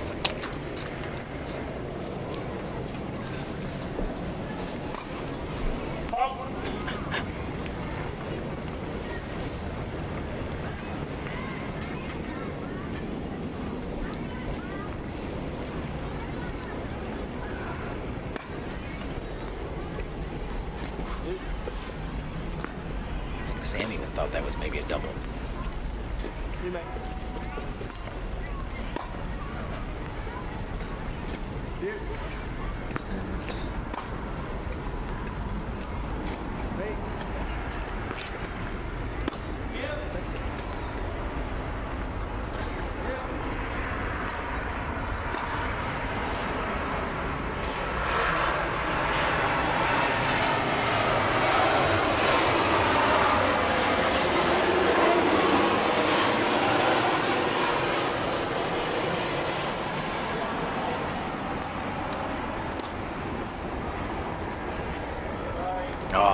Oh, it's tough. Little help there from the net. It's lucky there for Lapthorne. And the apology. He did say sorry, Bjorn. Someone once told me I'd rather be lucky than good. There it is.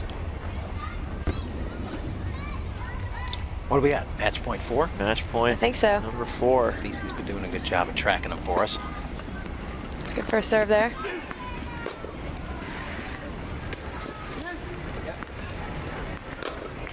Oh no. See, I think for Lapthorne and Schroeder, I think at this point, having had a number of match points,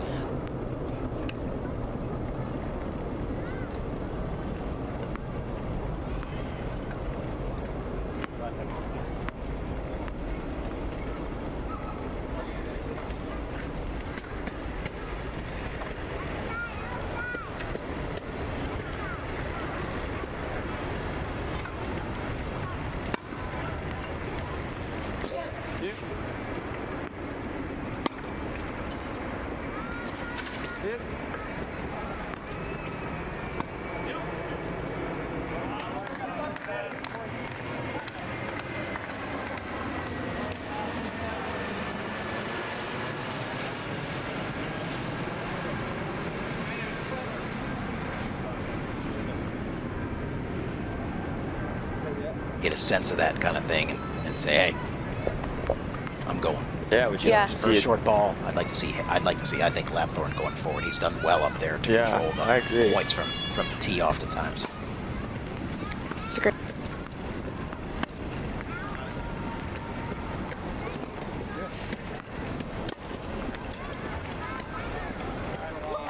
It's a great ball. It's just good tennis from Lapthorne and Schroeder today. Yeah, great tennis. Agreed. Yep. You know what? They took charge there in that second set and never really let it go. Got off to a decent start in the third. Things got a little tight. They persevered. So all credit to them.